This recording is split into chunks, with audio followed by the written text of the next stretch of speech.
Hey everybody, it's Sino. A few quick notes before the video. If you enjoyed the video, remember to leave a like, and consider subscribing for daily uploads of scary stories from Reddit. I'm including a link to my playlist featuring videos sorted by popularity in the video description below. And finally, this Sunday, June 4th, I'll be hosting a live stream on my wrestling channel for WWE Extreme Rules, where I'll be doing live commentary and coverage. If you're interested in joining me and checking out the channel, I'll include a link in the video description below. Again, thank you for all the support, and may your wildest nightmares come true.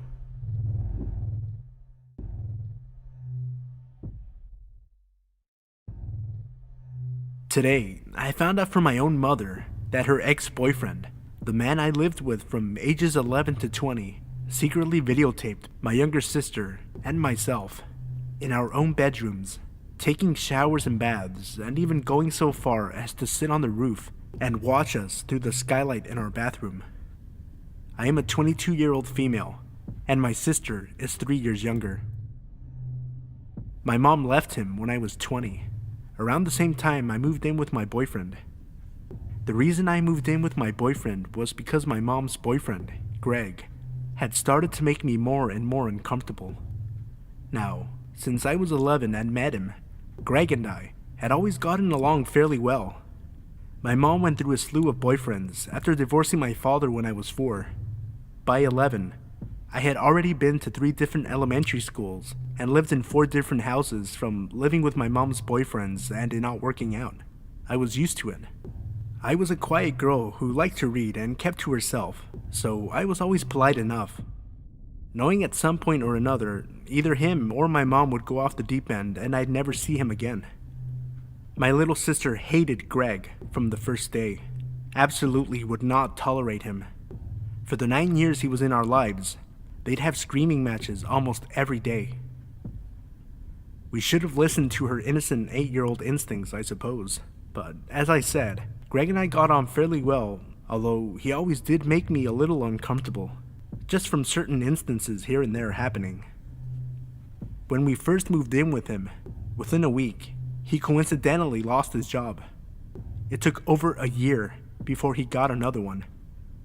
My mom supported him for a year, yet he was always giving her crap if her, my sister, or myself had a shopping day, or she gave me money when I went with friends. One time he, accidentally, walked in on me when I was about 13, changing out of my bikini after we all got home from the lake. Another time, I was 14, I awoke to him in me and my sister's bedroom on Christmas Eve in the middle of the night, just staring at us. I confronted him the next day, and he chalked it up to saying he wanted to make sure we were asleep before Santa came. When I was 16 and had my first real boyfriend, Greg would absolutely terrorize him to the point he refused to come over to my house. Now, my real father is a cool cat who, unfortunately, had to deal with my mother in order to see us. She's selfish and crazy, and played up the whole "I deserve my little girls over a man raising them" blah blah. But my father would shake hands with the boys I dated, if they had a chance to meet, and treat them with respect unless given a real reason to dislike them. Greg would belittle them, get in their face, treat them all like they were asshole punks. I ended up dating the same guy for the last 3 years of high school, and Greg never once had anything nice to say about him. My boyfriend at the time thought it was because he was taller than Greg. I think the most memorable and prominent memory that really made me so uncomfortable that I moved in with my boyfriend happened when I was 19. I had just moved back home from a college out of state after 1 semester. Greg opened up to me that my mom, quote, hadn't fucked him in a year. There are a few more instances that happened, but basically, I lived with this guy for 9 years of my life, through the hardest years yet of my life. Puberty, discovering my own body, dealing with the fact that at 12, I was already a C-cup with a size 0 waist, learning to love my body and be comfortable with dealing with the horny boys my age, always trying to mess with my head and heart, just to be able to have a story in the locker room. Never mind discovering a supposed father figure in my life was secretly watching me in intimate places where I thought I had 100% privacy from the entire world in. I haven't lived with him in 2 years, but I honestly feel so violated. And I'm still trying to cope with this bomb that has been dropped on the final years of my childhood. My little sister doesn't know, and I hope she never finds out. I'm furious my mom didn't do anything about it, other than leave him when she discovered the videos and files on his iPad. She initially told us she left because she kept catching him on teen pornography websites. That makes me wonder if he sold any of his videos of us to other pedophiles or uploaded them anywhere. I shudder at the thought. I guess he's involved in a pretty serious sexual harassment case at his work currently. He has a grown daughter of his own that seems to worship him. My friends have seen him out downtown at the bars with girls who are clearly old enough to drink but resemble 16-year-olds. I'm honestly just so confused and hurt and feel so violated. I'm fortunate enough to have been protected from the truth until I was 22 and in a stable place in my life that it most likely won't traumatize me for the rest of my life, or so I hope. I honestly am just so shocked. I feel like I'm just rambling now because I legit just do not know how to feel about this. So many mixed emotions. Greg, let's never meet again, you pedo.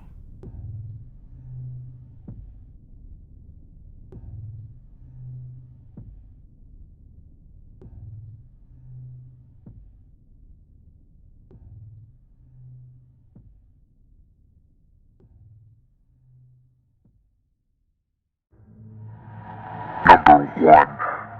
I was about 7 years old in 2007. I remember this vividly and I'm still terrified of what happened. I live in a 2-story house in a safe neighborhood. My mother and I were the only ones home at the time. My mother was taking a bath upstairs while I watched Nickelodeon downstairs, alone, in the living room. The way my house is set up is that anyone can see the living room through the front door, even if the door is shut. I remember hearing a knock on the door, and I couldn't ignore it, since whoever it was at the door could see me and knew that someone was home. My mom usually would hide in the kitchen until the person knocking went away, and it was too late for me to run into the kitchen since he could see me.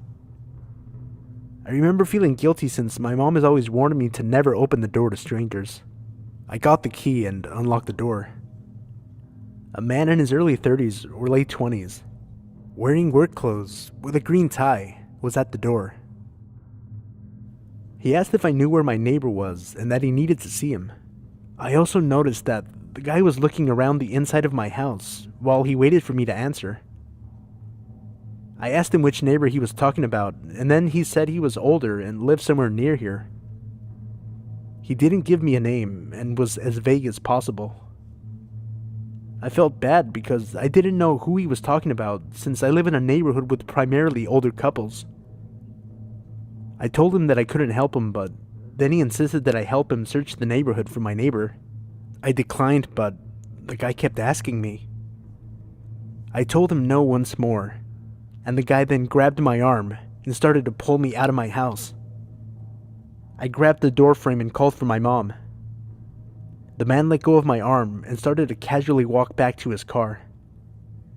I'm pretty sure that it was a beige Civic, but I'm not too sure.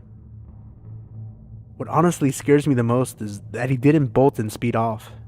He was too calm. I just stood there and watched him drive away, as if nothing bad had happened. I didn't tell my mom about this incident until I was about 15, and she flipped her shit. I regret not telling her sooner, because there's no telling what this guy has done after trying to kidnap me. To this day, I still panic when I hear someone knock on the front door. Number 2. About a year ago, my family and I went on a vacation, and eventually came home afterwards to find a bunch of bird poop everywhere, and some objects moved ever so slightly. The couch was moved about an inch to the right. The fan was facing the wrong way, a shelf was moved about an inch or two, etc. Nothing was stolen, and the police didn't find any home intruders when they conducted a sweep of the home. A few months before that, I saw a strange man with a beard outside on my driveway, taking pictures of my house with a camera. Pissed off, I confronted him. When I asked him why he was taking pictures of my house, he claimed he was a previous tenant of the home and left soon after. I never saw him again. Jumping back to today, I went downstairs only to find that my back door lock had obviously been picked open. Lockpicking happens to be a hobby of mine, and I found that the cylinder to the lock was turned in the open position, a position that generally cannot happen without the lock being picked. I immediately checked the house for intruders and found nothing. So far, nothing has been stolen at all, and now there is evidence that there was someone inside. I'm quite confused by this and worried. And the strange thing is that the intruder could have easily simply turned the cylinder back into its original position, and I would have been completely oblivious to their threat.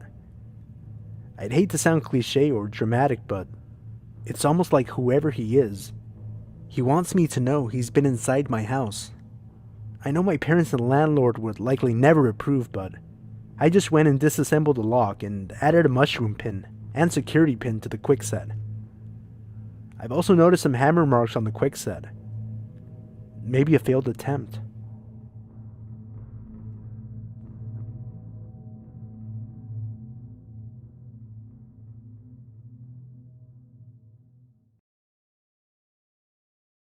Hey everyone, it's Sino. I wanted to take a quick second and thank everybody for all the support you guys have shown me since I started uploading daily last week. We've gotten 220 new subscribers in a week, after going through a bit of a rough patch the last couple of months on YouTube because of all the changes. It's been an experience recording and editing a video every day and putting it out, and then I'm losing my voice a little bit. I still wanted to get the video out today, so here it is. I want to pick a day to upload one longer video per week, 45 minutes or more. So if there's a certain day of the week that you think would work best, maybe like on the weekend or something, let me know in the comment section down below. Also, I want to do some kind of giveaway, so if you have any ideas of a contest that I could do and what I could give away as a prize, let me know in the comment section down below. I recorded this Friday night and I finally had a little bit of time to catch the first episode of Season 5 of House of Cards. And finally, I'm going to be doing a live stream on my wrestling channel on Sunday. I'll put the link in the video description down below. And that is going to be Sunday, June 4th, 4 p.m. Pacific, 7 Eastern. I'll be doing live commentary for WWE Extreme Rules. So remember, as always, if you enjoyed the video, leave a like, subscribe if you're new for daily uploads, and I hope you enjoyed the video. May your wildest nightmares come true.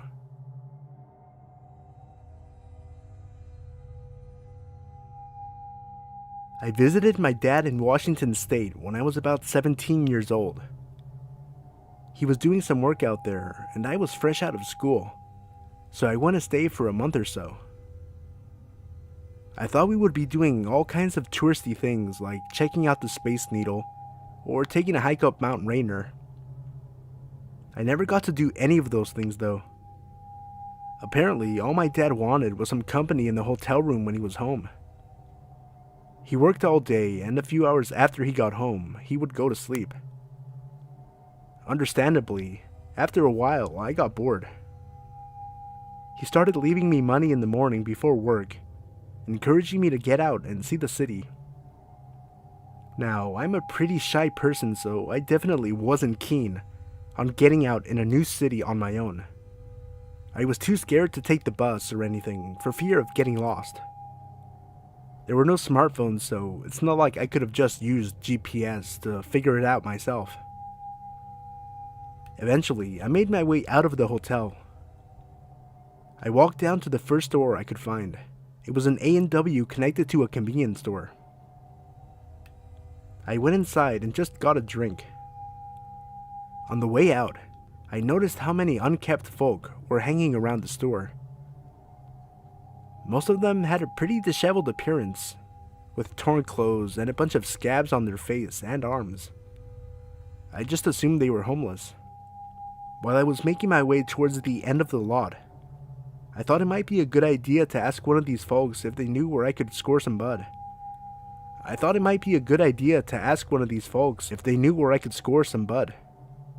It probably wasn't my best moment, but I was pretty desperate, in a new place with no smoke. The guy I talked to had a crooked grin, with a mouthful of cracked and missing teeth. He looked much cleaner than the rest, and seemed to be eager to help me. We talked for a bit, and his eagerness started to make me nervous. Initially, I had just wanted something small, but asking for anything made him think I had money. This got him excited. It didn't take me long to figure out he wanted a win-win situation, where he would score me some weed, and I would buy him some crack. No thanks. Even though I refused with a little tact, these people can be pretty unpredictable. His demeanor did a complete U-turn. The eagerness and excitement were gone, replaced with nothing but anger and probably hate. The way he looked at me was like he wanted me dead right there. I guess I led him on a bit about the drugs. Unintentionally, of course, but still. I just kind of backed away from him until I was far enough to turn around and walked a bit faster back than I did on the way there. It was a complete waste of time. I wasn't able to score and sort of got harassed by a local bum. I didn't want to give up though, and decided after my dad got home and went to bed, I would go out and see if I could get some beer. My dad is never one to stay up late. He works really early in the morning, and most of the time he's in bed before 8 p.m. This night wasn't any different. By 8:30 he was completely out. I grabbed his laptop and looked for the closest grocery store. I really didn't want to go back to that A&W. I saw that there was a Safeway maybe 6 blocks away from the hotel. Great. I grabbed my phone and a $20 bill so I had some cash for beer. I was planning to play Hey Mister in front of the store until someone took the bait and bought the beer for me. It wasn't really a long walk, but it was dark. Washington was a lot more, hilly than I'm used to coming from the beach. You couldn't really see too far ahead unless you were walking downhill. While I walked, I thought it was strange that not too many other people were out. I'm not sure what day of the week it was since I was more or less bumming it. Still, it was almost like a ghost town. I got to the Safeway and walked up into the lot. It was situated right next to a pretty big hill with a steep incline. On the side of the building was a flight of concrete steps leading up into the second floor. Directly across from the stairs and up the hill were some sparse woods that had a path straight through. You could tell people used it often as a shortcut to the store. The parking lot was dimly lit. It had plenty of lights, but the bulbs were more or less yellow, so it cast an eerie glow on the asphalt.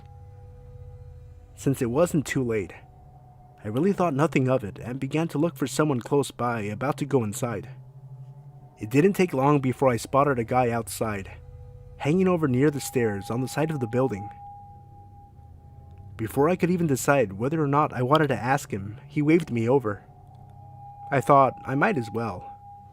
I haven't really seen too many people out, and I really don't want to go home empty-handed again. So, I walk over to this guy and see that he's the same type of character I had met earlier.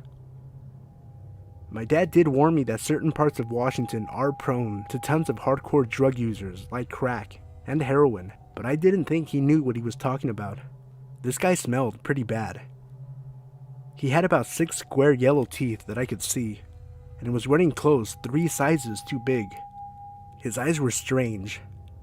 One was bigger than the other, like he was popping out of his skull a bit. It creeped me out, but I tried not to let him see he made me nervous. His hair was really long, unkept and stringy. It just fell limp across his face and down to his chin, all soggy and matted. He asked me for a cigarette, which I didn't have on me.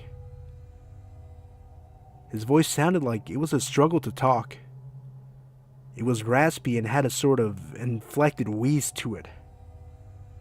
The voice shook me more than his eye. I told him that we might be able to help each other if he would do me a favor and get me a six-pack. I offered to buy him some smokes if he got me the beer. He shrugged and held out his hand, so I assumed that meant yes. I gave him my 20 and watched him walk into the store. Since I was underage, I thought it was a good idea to hang out on the stairs around the side of the building. That way, no one saw him bring me the goods. I probably sat on those steps for a good 20 minutes or so before I saw him staggering back.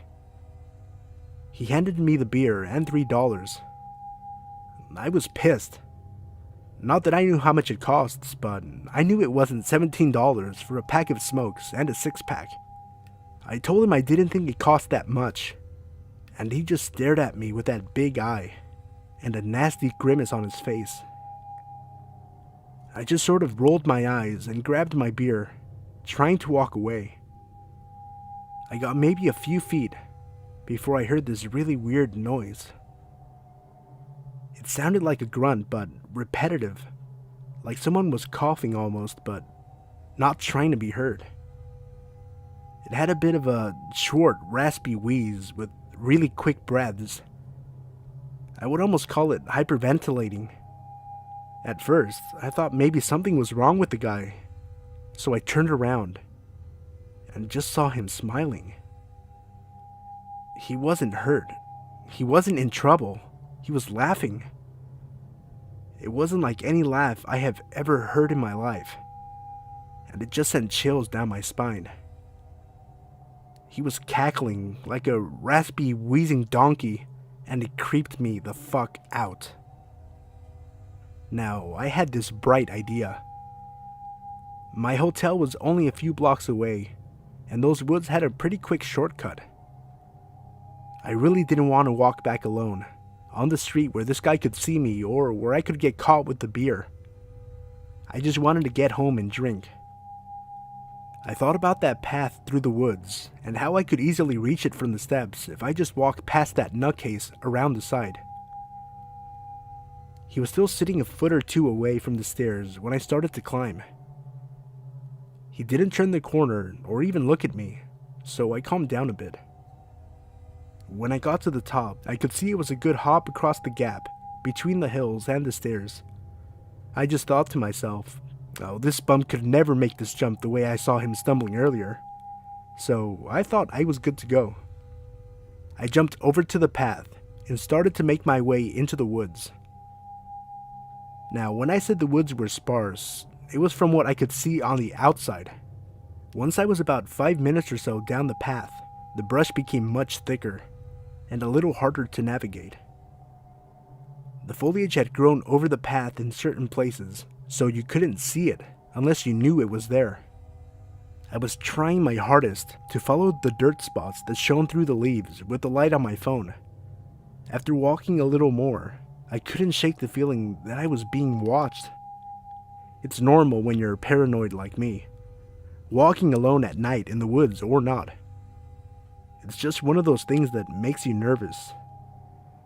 This was different though. My entire body went rigid. I started getting waves of goosebumps. Kind of like hot flashes, I guess, but it's like an immediate rush of goosebumps over your entire body. It goes as quick as it comes, but it keeps happening. Then I heard it. Swish, swish, swish. I couldn't see anything more than a few feet in front of me, even with a crappy light on my phone. It sounded like something was shifting through the dirt somewhere behind me. It didn't sound like footsteps or anything. It sounded like something was being dragged across the dirt really slow. I stopped right there and just listened for who knows how long. My entire body was frozen, trying to listen through the sound of the night for something unnatural. It stopped, and I eventually shrugged it off as just wood noises and kept walking. Then, about 3 or 4 minutes later, I heard it again. Swish, swish, swish. This time it was definitely closer. It was behind me and to my right side a bit. Like I could look over my right shoulder and be staring in the assumed direction of the noise. Now, this time, I was sure there was someone or something there. Even if it was a loose branch or something dragging in the ground, I wanted some peace. I turned around and called out, just the typical, "Hello?" I only did it to try to ease my mind a bit. You know, you call out, the noises stop, and no one answers, so you can write it off. But this time, something did answer, and it still gives me nightmares when I think about it. Even when writing this, I'm trying not to shake. My hair is already standing up just thinking about what I heard. At first, I couldn't be sure of what I was hearing. It started as a light whisper, just barely audible.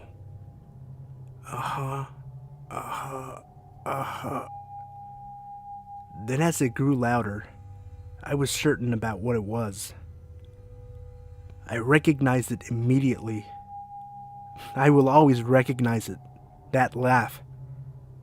That fucking laugh. That grunting, rasping, wheezing cackle. Even though I couldn't see him, I knew who he was, and I didn't want to find out why he was there. That was enough to send me into full panic mode. In a tenth of a second, my flight or fight response kicked in.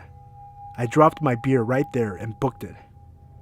I must have been closer to the other side of the path than I thought, because in a few minutes or so, I tore through the opening and down a second flight of stairs toward the street. I didn't look up or behind me, and I didn't stop. I ran until I got back to my hotel and locked myself in the bathroom with the lights on. I didn't even want to be in a room with windows. I fell asleep in there, and when my dad woke up, I told him I just wanted to go home. He put me on a plane a few days later, and I couldn't have been happier to be going home. I don't know if both of those men knew one another and they planned that, or if it was just another bad place, bad time scenario. Either way, creepy bum in the woods. I don't know what more you wanted, and I'm glad I never found out.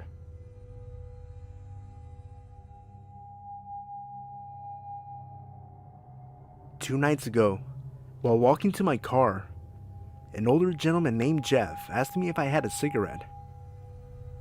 I politely said no. He continued to talk out loud to himself whilst walking away, during which time he said, "I've gotten away with murder in Chicago." We get in the car, and 3 blocks later, we stop at a light, and he's there, leaning against the pole, smoking a cigarette. I'm fairly certain he's a time traveler. No way he could have gotten that far faster than us in the car. We stop at the light, and he points directly at me, and then does the slicing your throat movement with his thumb. He had a straight, angry face, and we drove away thinking, did that guy just threaten my life because I didn't have a cigarette? At that point, it was creepy but kind of funny. Fast forward to last night. 2 friends and I were downtown, sitting outside at a brewery talking about what had happened. All of a sudden, the same guy comes walking up to our table out of nowhere. He walks past us, we get up to go inside, and he makes a U-turn and walks directly by me. We think, okay, that's weird, but there's no way he remembers me or that he threatened me last night, right? We go to the back and play some foosball. A little over an hour later, we go to leave and he's still right outside the door, waiting for us to leave. Looking at himself in the window, pumping himself up like Rocky before a fight. At that point, it wasn't really funny anymore. For the next 30 minutes, we sat there, seeing what he would do, and he just stayed there, waiting for us, or rather me, to walk out. A few times we thought he had left, but he had actually just walked down the street to the entrance of the building my office is at, where he originally saw us. At 11:55 p.m., he finally walked away and we walked to my car. My friend said he was down the street, so we were fine, only to find that when we got to my car, He was standing right by it. Again, time traveler. We got in the car and almost immediately a cop car pulled him over. We couldn't make out what they were saying, but it's fairly obvious something is wrong with this man. Either drugs or an extreme mental disability. Regardless, the cops let him go and he walked away. What started out as a joke / kind of funny scenario ended up being kind of creepy and weird. Medium build, mid-40s, baseball cap on, and walks really fast while talking to himself. Has anyone seen this guy or encountered him before? I hope he gets help. I'd love to not have to worry about getting killed every time I go downtown.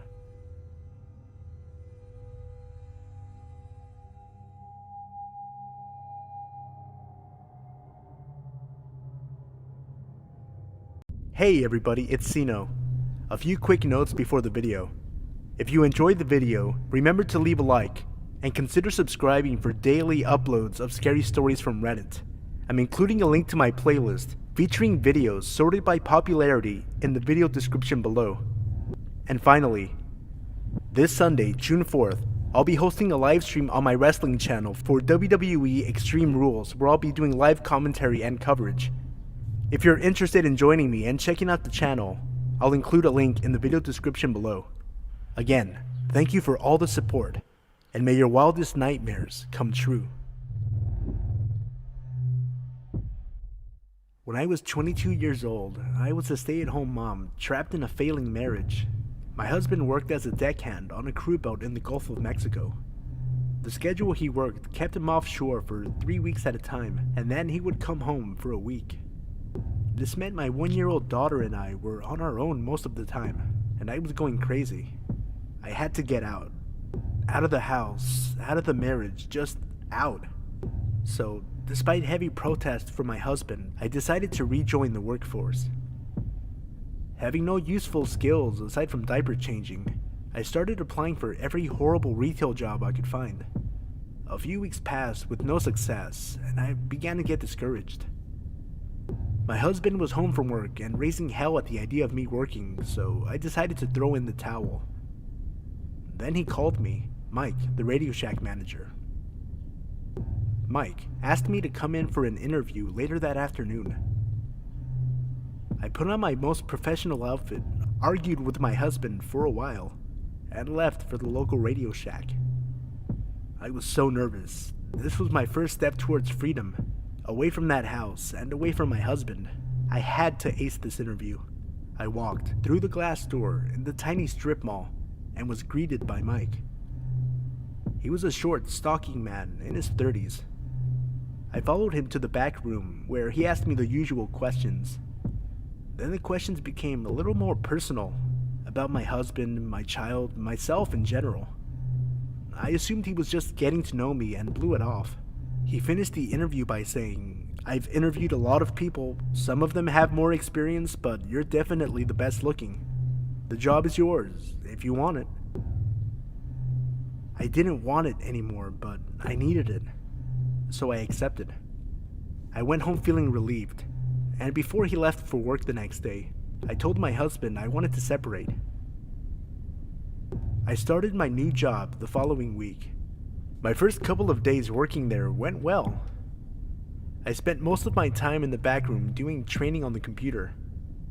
Mike hadn't said anything else inappropriate, so I thought maybe that comment at the interview was a failed attempt at humor. Then I began working on the floor. Every shift I worked the next week was with Mike, and Mike alone. He was the manager and I was new, so that seemed perfectly reasonable. However, Mike got progressively creepier as the week went by. He said he could tell how unhappy I was and that I should leave my husband. I didn't dare tell him I already had. He made endless remarks about how much money I was going to make the store because I could, quote, sell anything to a man. He told me how fat his wife was and how miserable he was with her. Definitely inappropriate, but nothing I couldn't handle. I'm not terribly unattractive, so I've dealt with many a creep in my day, so I dealt. My second week there, things got worse. I was still only scheduled to work with Mike and only closing hours. His comments got more aggressive, and he began texting me non-stop when I wasn't there. I was getting annoyed, but I really needed this job. I would always sidestep his advances, and he began to get angrier each time I did. One slow night, around closing time, we were sitting around killing time until we could lock the doors and begin cleaning. The registers were on this little semicircle island in the middle of the store. I was sitting on the counter, and he leaned against the counter opposite of me. He started walking towards me as he was talking. Eventually, he got uncomfortably close, so I stuck my leg straight out in front of me, trying to play it off as me stretching, which put my feet within 2 inches of his belly. He laughed, grabbed my ankle, and slung my leg down. That won't stop me. I turned and noped right off the other side of the counter, locked the door, and began cleaning. He sat on the counter watching me without saying a word the rest of the night. The next night, I closed with Mike again. I dreaded it, but I had no choice. I needed this job. To my surprise, the shift went by without incident. When closing time finally came, I locked the door and began cleaning. Mike sat quietly, perched on the counter, and stared at me again. I cleaned as quickly as I could. He eventually spoke up. "Come here. I need to show you something." He walked through the door and into the hallway that led to the bathrooms and office, and I followed. As soon as the door swung shut behind me, he turned. I pressed myself back against the door as he put his hand against it and leaned down. "You know, this is the only spot in the store with no cameras. I can do whatever I want right here and no one would know. I wish I could tell you I punched him in his ugly, smug face, or that I came back with some equally terrifying threat, but I didn't. I just stood there, pressed against the door." He removed his hand from the door, stood up, and took a step back. I ran. I ran through the store, out of the door, and to my car. I quit. I didn't need the job that badly. I would figure something else out, but at least this nightmare was over. I never had to deal with that man again. Wrong. As I was driving home, trying to process what just happened, my phone buzzed. A text message. From fucking Mike. I threw my phone back in my purse without reading it and went home. In the 5-minute drive from Radio Shack to my house, I got 11 texts from him, and they kept coming. "I'm sorry. Didn't mean to scare you. It was a joke. Please come back. Where the fuck did you go? I have your address on file, you know, and GPS. Your husband is at work, right? You're in the blue house, right?" I was scared and home alone. What do I do? He's obviously outside of my house. Call the police? No, that would have made sense, so I didn't do that. I just kept the gun that my dad gave me within reach and ignored him. The text kept coming over the next week until my husband finally came home. I didn't tell him at first because we weren't together, and we fought a lot about that fact. But he could tell something was bothering me. I finally told him. Everything. He didn't say anything for a few minutes. After a while, he said he was going to the store for cigarettes. He was gone for about 45 minutes. A trip to the gas station shouldn't have taken more than 10. I never heard from Mike again.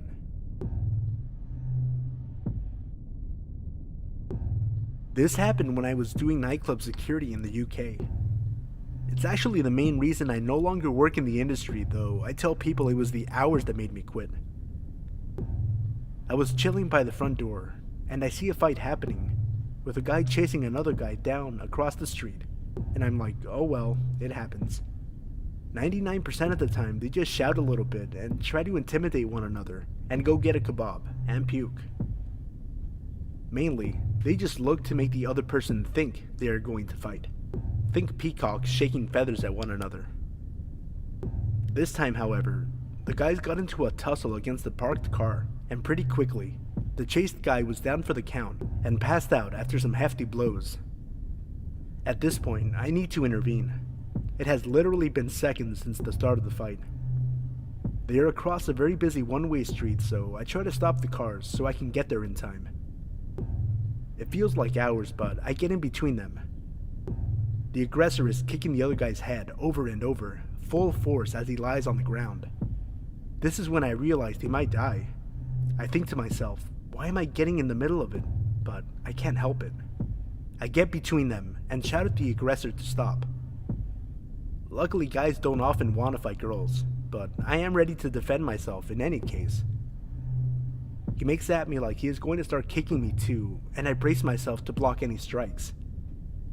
He grins and books it up the road instead, and I can focus on the guy on the ground.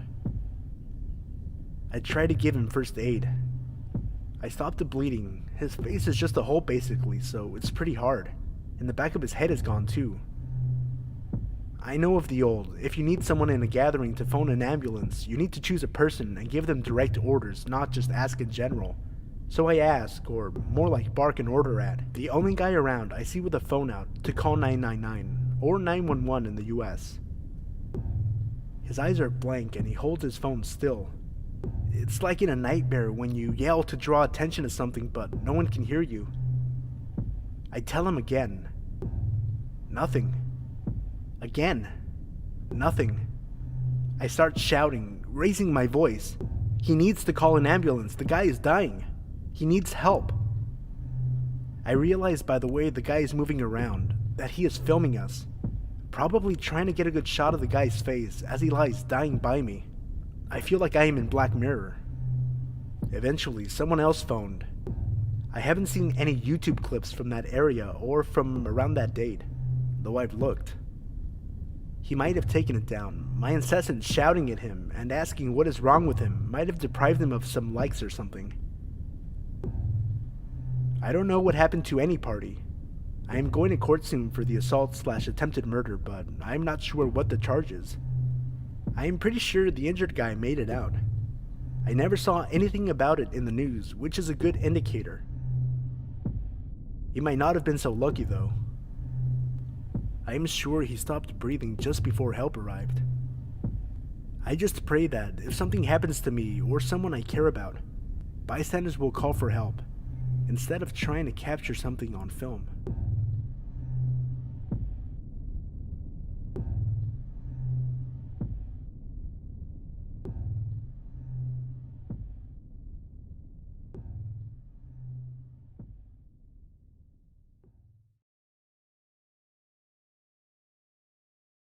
Hey everybody, it's Sino.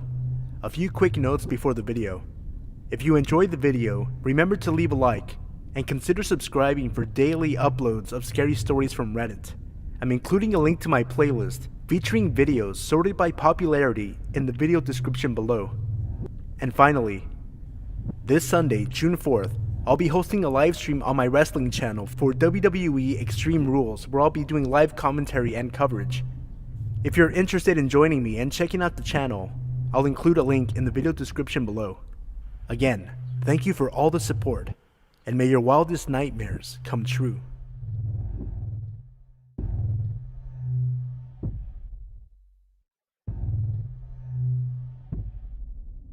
I grew up in a very safe, very affluent neighborhood. It was unheard of for anyone to lock their cars or houses, and when someone new moved to the neighborhood, it was mere moments before they were welcomed with open arms and open doors. Despite being surrounded by what could be described as one large neighborhood family, my mom was very particular about house rules being followed, one of which was never going out alone. Walking to a friend's house, 3 of us have to go, so 2 could walk home together after dropping you off. It was rare, but occasionally, just 2 of us would be able to sneak out from under her watchful eye and run to the corner store a few blocks down for some candy or soda. One sweltering day during the summer I turned 9. I found myself home alone and restless. I decided to take my sister's cool new 10-speed for a spin around the block a few times, Now, even though I was tall for my age, the bike was still a few inches too big for me. I decided that didn't matter, jumped on, and started pedaling. My first lap around the neighborhood went off without a hitch. Birds were chirping, the sun was shining, and the wind blowing through my curled hair felt wonderful. Second lap around the block, I passed an older, unfamiliar car parked on the side of the road, and the sun reflecting off the huge scrape down the side temporarily shocked my vision into bright blue stripes, which I furiously tried to blink away. The third lap, I saw the car pull off the side of the road heading towards me, and a tiny pit of unease began to grow in my stomach as the driver slowed when he passed me. I chalked it up to being scared of getting caught out alone and continued on my way. I picked up speed as I rounded the corner towards my house and decided to go for one more time around the block, but to make it quick so I'd beat my mom home and avoid the trouble I knew I'd be in if she caught me out alone. I hit the bottom of the hill next to our house with some speed and started to climb to the top, slowing more and more the closer I got. By the time I reached the top of the hill, I had to stop and catch my breath, teetering the too tall bike at my hip. As I struggled to catch my breath, the hairs on the back of my neck stood up. My arms locked on the handle brakes, and every inch of my body froze. I had been caught. I just knew it. I heard a car creeping up behind me, and it just had to be my mom. But it wasn't. When relief should have washed over me, the unknown dread only deepened, further stiffening my frozen still limbs. I turned to see the same old car, with the same blinding scratch down the side, slowing down right next to me. The man stopped the car right next to my bike, on the wrong side of the street, and through his opening driver door, started to ask me if I had seen a stray dog running about, because his had come off the leash and run off. I froze. This cliché question is the one they warned us about in school. The one every kidnapper supposedly uses. I decided if I answered him firmly and rode my bike away, that he would know his plan wouldn't work on me. Plus, he might just really be looking for his dog. This was my plan. My terrified body betrayed that plan, and a trembling no is all I could manage. As I fumbled my feet to the pedals of this too big bike, his car door flew open, and out he lunged. "No!" I said again, as I wobbled my way past his open car door, his hand brushing the back of my shirt, and knocking my back tire as I pedaled, as fast as I could, the 50 feet to the next driveway I saw. I pedaled, legs burning, up the drive, running my front tire so hard into my neighbor's front step that it bent the wheel. My body catapulted over the handlebars, and I burst through my neighbor's front door. "Edie! Edie! Help!" My neighbor was not home. I ran into the kitchen, still calling in hopes I was wrong. "What are you doing?" A man's voice behind me, and I froze. Hearing my heartbeat in my ears, feeling the blood pumping through my veins, knowing that this was it. I slowly turned around, not knowing what else to do. And there stood my neighbor's son, home from college. I dissolved into tears, gulping out what happened. He tossed the bent bike into the back of his truck and drove me around the corner to the safety of my home. My mom was home and had the look of death in her eyes until she saw my tear-streaked face. The police were called. The neighbors were called. The car had been spotted frantically circling the block the few minutes following our encounter, but he was gone by the time police arrived. To this day, 20 years later, I still have a hard time riding my bike alone. I still get chills when cars slow down next to me. I still wonder if the next girl was as lucky as I.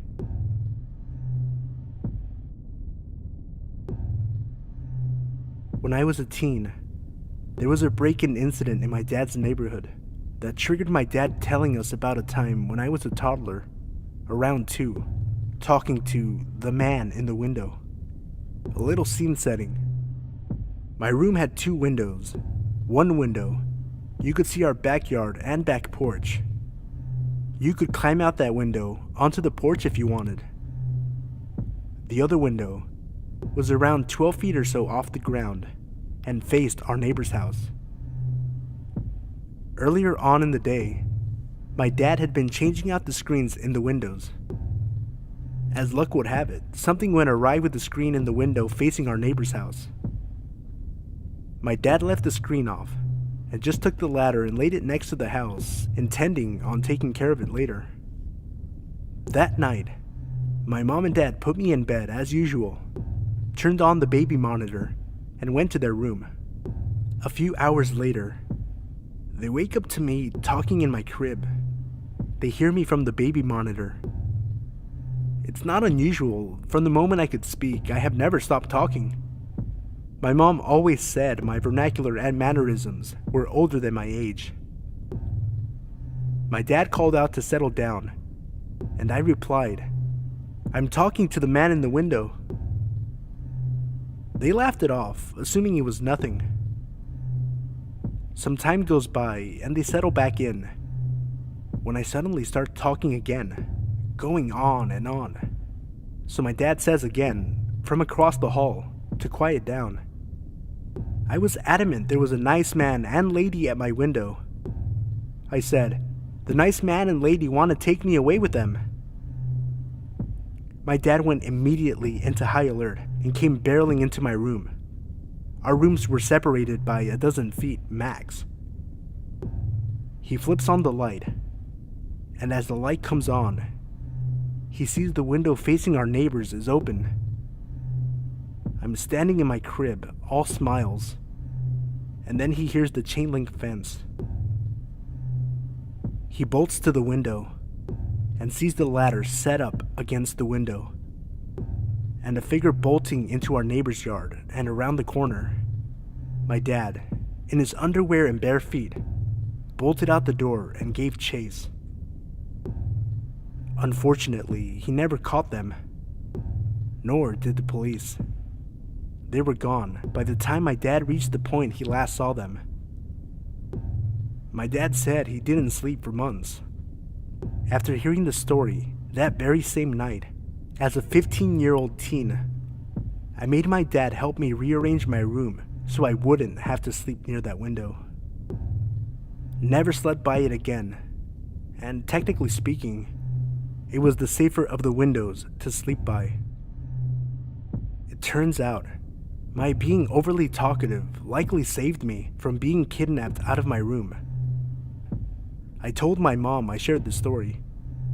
She reminded me that I forgot a pretty vital piece of information. This was around Halloween, and there was a young girl who had been kidnapped, tied up, and murdered just 10 minutes down the road, so tensions were already high. Once my dad realized I was serious about talking to people at the window, all hell broke loose.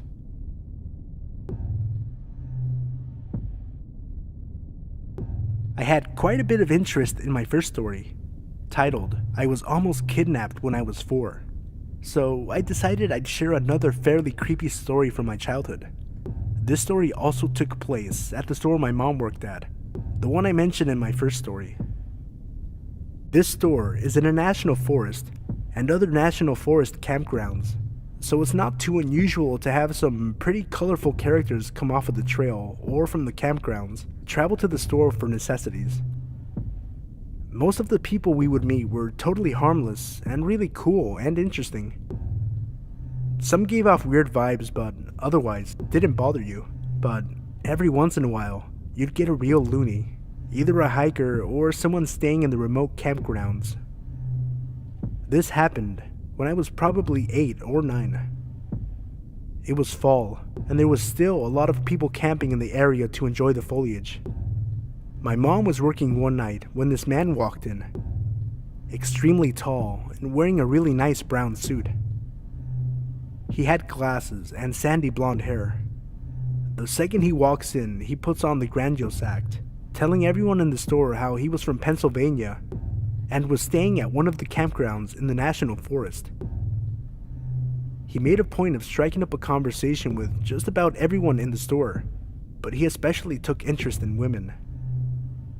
My mom thought he was pretty weird, him wearing a suit and all while supposedly camping, but she brushed him off as some eccentric out-of-stater. He also kind of gave off a missionary vibe, and in that case, it wouldn't have been too weird for him to wear a suit while camping. That night, he stayed at the store for a good hour and a half. Always on the verge of loitering, but every once in a while, he'd slap a cowtail on the corner and buy that. As it got closer to dark, he finally announced that he was going back to the campground. Mom closed up the store and didn't think much about it. For the next week, that guy was in the store every day, inserting himself into conversations where he wasn't welcome and staying for hours on end, solely buying cowtails every now and again so that he technically wouldn't be loitering. He especially bothered the ladies, asking personal questions and asking for dates, even when he got shot down multiple times. He told my mom he was, quote, just looking for the perfect wife, and hopefully I'll find the one up here. I'm just trying to find the one. I met him once or twice while hanging out with my mom at the store, and to this day, I don't remember his name, and neither does she, so we just dubbed him Pennsylvania Guy.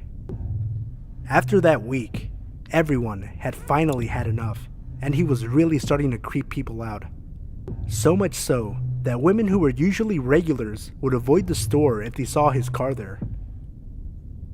One night, he was in there doing his usual act when 3 of our area's burliest, most intimidating guys walked in, one after the other. My mom knew this was her chance. While Pennsylvania Guy was distracted, she went to each of the guys and asked them if they'd watch her back while she kicked him out. They readily agreed, so my mom approached the Pennsylvania Guy. You need to leave. You've been loitering in the store for a week now, and you're scaring away my customers, so I need you to leave. Now. Pennsylvania Guy looked shocked. He pointed to a half-eaten cowtail. What do you mean? I haven't been loitering, I'm buying cowtails. My mom shook her head. That's not enough. Leave. The 3 guys she asked for help were now standing right behind her, giving Pennsylvania Guy a mean look. He got out of there fast after that. My mom had the day off the next day, so she didn't get to experience Pennsylvania Guy's last visit to the store. He came in very agitated and upset, yelling about how he had every right to spend as much time as he wanted there, and he could talk to whoever he pleased. He was so animated that the cashier that day had to call the cops while he was in there. He fled after realizing the cops were called, and we never saw him again. The cops even went up to the campground to see if he was there. He had vacated the area. Sometimes I wonder about what happened to him. I honestly assume he just went to a different area and tried the same thing there. I wonder if he ever found a wife or was just chased out of every place he attempted.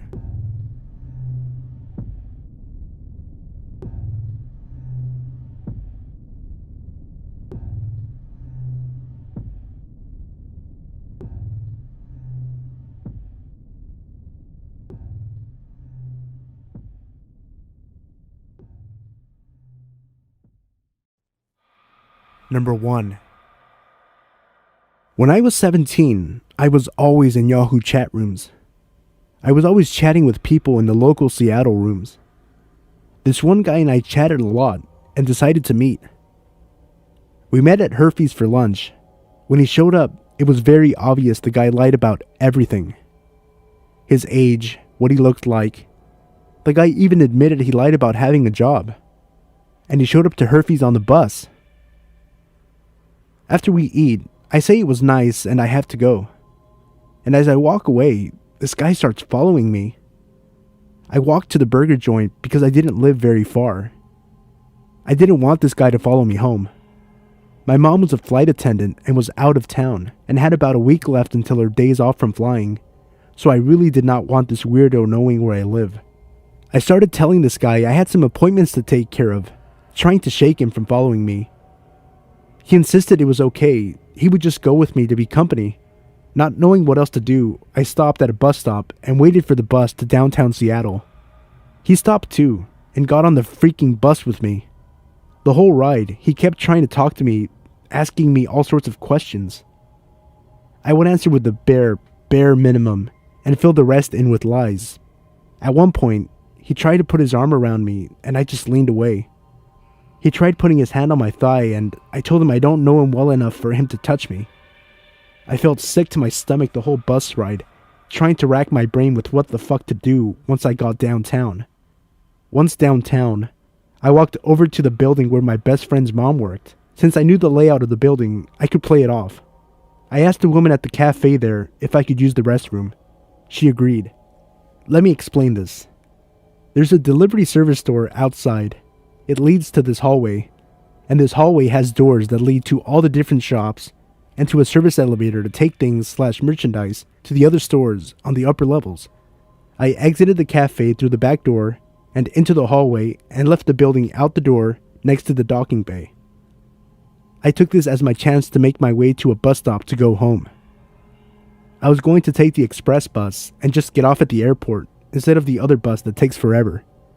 Well, as I make my way to the bus stop, I see the guy in the cafe still waiting for me. I managed to make it on the bus and I never saw the guy again. A few nights later, I was on Yahoo Chat again when someone messaged me. I told him I wanted to see a picture to know who I was talking to. He sent one. I see the picture and instantly pick up the phone and call one of my friends. He answers and I start talking to him. Hey, are you on Yahoo Chat right now? No, why? Someone is trying to talk to me and they gave me a picture of you, claiming it was them. I go back to talking to the guy online and he admits it's not a picture of him. He admits who he is and said he felt we had a great connection but lost me when we went downtown. He started to profess his love to me and everything. I cussed the guy out and told him I lost him on purpose. I changed my Yahoo name and never met anyone from Yahoo Chat Room in person ever again. Number 2. I was 11 and on a school trip to Paris. We got to go to the Eiffel Tower and the teachers pretty much let us roam around by ourselves. I had the impression that the Eiffel Tower was full of stores and restaurants and lights and was gorgeous. That wasn't really the case. My friends and I went to the first floor and there was nothing but a closed butcher shop and some museum. I also remember the stairs to the second floor with no handrails. It looked dead and creepy. It was also getting dark. After trailing around the museum part, which wasn't too bad, my friend and I were just walking along. We seemed to be the only ones around. As we were walking, I heard a meow and I wondered what on earth a cat was doing up here. When I heard the meow again, I looked behind me and I saw a man whose features were distorted. It was like his eyes and mouth were folded in, making lines on his face. He was dressed like a butcher. As I was looking at him, he smiled and then he meowed again. My friends also saw this and, realizing it was him doing the meowing, we sped up our walking speed a bit. As we looked back, the guy was now holding a butcher's knife and meowed again, then started walking towards us. We started jogging, and every time he meowed, we just ran faster. We ran around a corner, and my friend who was afraid of heights accidentally looked down and freaked out. A tall guy who claimed he was the manager asked if we were okay and if my friend wanted to have a seat. He gestured to a chair inside a tall glass box with a padlock on the outside of the door. His grin was so creepy. He was just standing there, still gesturing, waiting for my friend to take a seat. She declined, and we hurried off to the elevator to find our teacher. As we were heading back, we saw the meowing guy coming from the side of the closed butcher shop, dragging a giant trash bag. He stopped when he heard us, looked at us, and meowed. Almost peeing ourselves, we ran straight to that elevator. To be honest, I'm still not sure exactly what happened that day. Though speaking with my friends, we all remember the day very clearly. 10 years later, my friend who was afraid of heights went back there with another friend. She told me we weren't making it up. The glass box with the chair inside and the padlock on the outside really was there. She didn't see the meowing man or the manager again because they hurried to the 3rd floor and didn't stick around. Number 3. This took place about 3, maybe 4 years ago. It was a very calm winter evening. My parents were gone for a couple of days on Christmas Eve to relax after a very tiring last day at work. It was just me, my video games, and my dog, Chase. Now, I'm a 14-year-old male, 6'1" at the time, so I was a pretty big dude for my age. I'd taken up MMA, and I started going to the gym for a couple of years by that time, so I could take care of myself if needed to. I was home alone, playing Battlefield on my PS3, all chores taken care of. My dog was fed and lying next to me. I did my usual routine as every other night. Play some PS3 until about 12:30 a.m., brush my teeth, mess around on my phone for a bit, and then go to sleep. It was about 1:20 a.m., and I was on my phone when I heard something like faint footsteps going around my backyard onto the left side of the house where the bathroom window is. To give an insight of how my house is from the inside, it is basically like this. There are 2 floors. The first is where the kitchen, living room, and bathroom are. There is a staircase to the left of the bathroom door, which goes upstairs to the bedrooms. My room is the first door to the right, as soon as you walk up the stairs, and then my parents' room is a few steps to the left. Chase is a very protective dog, so when he hears anything, he stands up and bolts it downstairs to the front door. Only now he just stood up and went to the start of the staircase, just staring down onto the bathroom door. As soon as I exited my bedroom to check out what was going on, I heard what sounded like the bathroom window shuffling. I froze. Slowly, I made my way onto the bedroom, calling Chase behind me with a hand gesture. I turned off the lights in my room, as they were the only ones on in the house, and I made my way to the staircase again. I don't know why I did that. Dumb move, I know, but I did. I crouch walked down the stairs, and on the second to last step, the bathroom window opened, with a slight thump as it hit the top of its frame. Right then and there, fight or flight kicked in. If I made a run for it, there was a very high chance he would see me, and I didn't know if he had a gun on him, so I stood there, unarmed, with my only options being whatever I had learned over the course of 5 years of MMA and my dog. I waited for what seemed like a minute, which in real life couldn't have been more than 10 seconds. And then I saw him, black hood on, black skinny jeans, black all-stars, and long, greasy blonde hair. He hadn't seen me yet, but if he turned around, me and Chase were ready for a fight. He turned around, and as soon as his eyes met mine, my fist had already connected with his bottom jaw.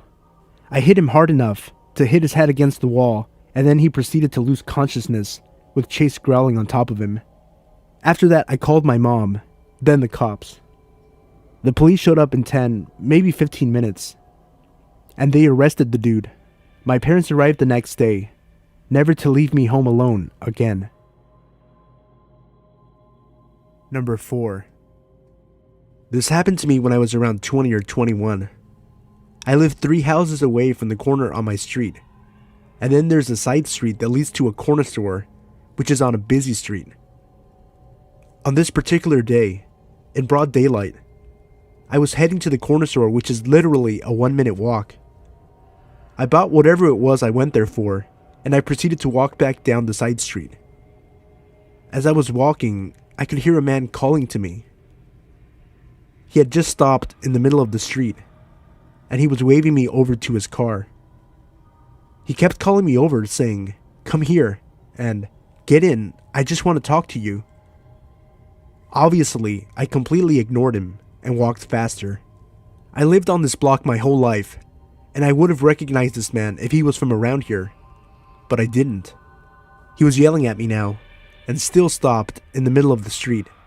So I looked back, and I saw a line of cars behind him. They were honking at him and he wasn't moving.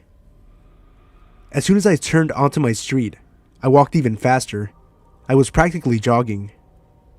I walked up the stairs to my door and opened it and put half my body in when I just had this feeling to look around.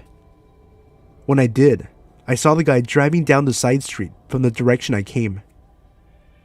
He was driving so slow that it was like he wasn't even pressing the gas pedal, just letting his car creep along. He couldn't see me. My deck was blocking most of me, but I could see him looking left and right, and I realized he was looking for me. I don't even know how he managed to turn around with all of those cars behind him. As soon as he left, I went inside looking for my dad so I could describe the man to my dad.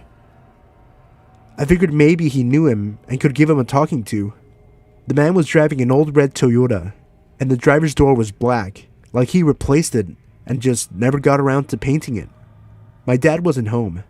He was at the ice cream shop at the other end of my block. I decided to go talk to him right then because I was so upset. I walked out and stood on my porch, glancing around to see if this guy had come back around. I didn't see him, so I walked as fast as I could to the ice cream shop. When I got there, they were pretty crowded and my dad was waiting in line outside of the open doors. I told him everything that happened, and he didn't believe me. I started arguing with him, telling him it's true, when the guy pulled up across the busy street and parked. He was just sitting there, staring at me. He had still been driving around, trying to find me. As soon as I saw him watching me, I raised my arm and pointed and said, "That's him." My dad had just enough time to turn around and see the car before the guy sped off. We didn't go to the cops or anything, and we don't really talk about it much, but it bothers me to this day thinking, what if he grabbed another girl off the streets?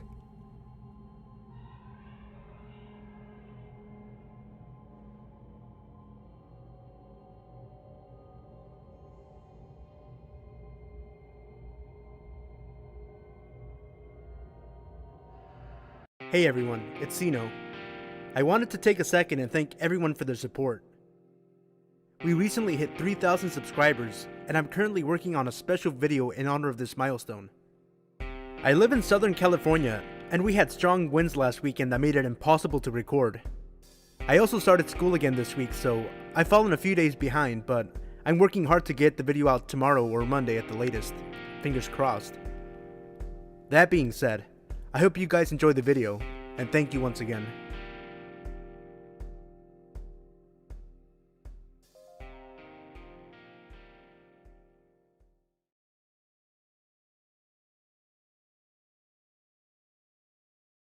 When I was a sophomore in college, I lived in a small but beautiful historic studio apartment in a small East Coast city that had somewhat of a reputation for crime and danger. However, the neighborhood I lived in was usually considered one of the good neighborhoods. It was close to the city's university and was mostly students living there, especially on the street my building was on. My building was a huge 4-story townhouse, if you can really call it that. It was really a mansion as a whole, built in 1895. The architecture was really awesome, built-in bookshelves and huge mahogany pocket doors that slid into walls. Anyways, the building wasn't exactly in mint condition, and my landlord was pretty lazy. He would always come by and check up on things and make promises to get stuff fixed, but never really got around to doing much of anything.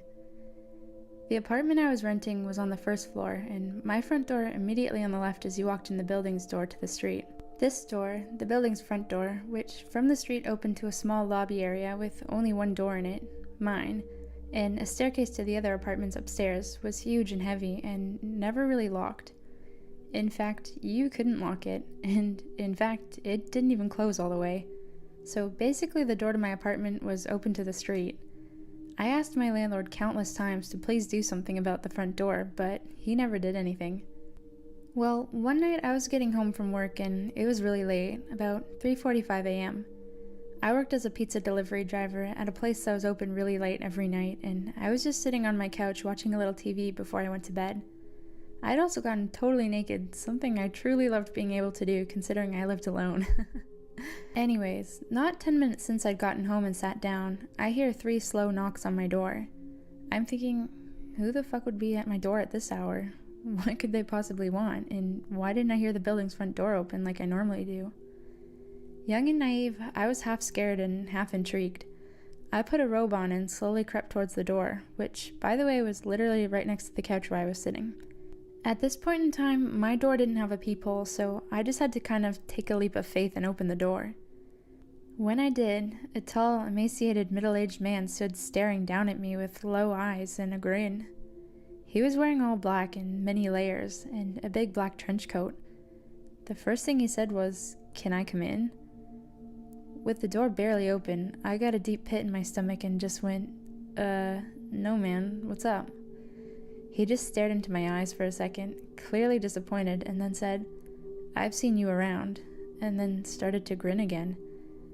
The pit in my stomach had evolved into a churning sensation, and I was starting to get nauseous. "Yeah, I've been watching you, and I like the way you look," he said. "So, you gay? Bisexual?" I was just like, "I don't know, but it's getting late. I'm going to bed. Bye." He kind of nodded and lingered for a second, as did I, watching to make sure I saw him leave the building. Once he did, I closed the door, locked it, and stood with my hand still on the knob for a good minute at least. After I snapped out of my shock, I ran over to my couch and pushed it up against the door. I ended up sleeping on the couch that night. Even though it was right there, it just made me feel safer, like I could hear if something happened. Well, nothing happened that night, and it wasn't until about a week later, on one of my nights off from work, that I was sitting around my apartment winding down by myself after I had some friends over drinking and smoking a little bit, as college kids do. All of a sudden, I heard a weird rattling noise coming from across the room, so I turned off the music I was playing to find out that it was coming from none other than my front doorknob. I looked at it for a second and saw that both the knob and the top lock were jiggling. Someone was trying to get in. Like a deer in headlights, I was frozen, staring at things wiggle and shake until I started to see the top lock actually budge and start to turn. I leapt up from my chair and soared to the door, grabbing tightly on the lock and forcefully twisting it back to being locked. The jiggling of the lock and knob stopped for a second because whoever it was clearly knew that I knew. It was only a second though before they just started struggling again, and I had to use all my might to keep it still.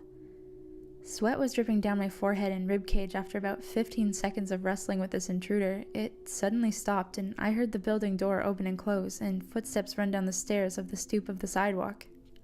Just like I was before, I was paralyzed with my hands on the door for a good while before I realized I was crying and shaking and that I needed to call someone. My instinct was to call the police. In hindsight, I regret this for the following reasons. I was having basically a panic attack while I was on the phone with 911 and actually threw up during the call, and I think that's why they decided I was just fucked up or something. When the 2 police got to my apartment, they stood in my doorway as I struggled to recount to them what had happened as I was shaking and crying. I noticed at one point they're both smirking and laughing and say, "What's funny right now?" One of them goes, "It reeks of marijuana." I was just like, okay, and basically argued with them after that. Long story short, they ended up confiscating a bunch of shit from my apartment and basically turning the whole situation into a little mini drug bust.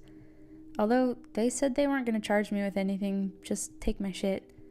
Nothing about this attempted break-in besides keep your door locked. I was devastated and felt so helpless. I hate to make this story so long, so I'll try to keep the last part short.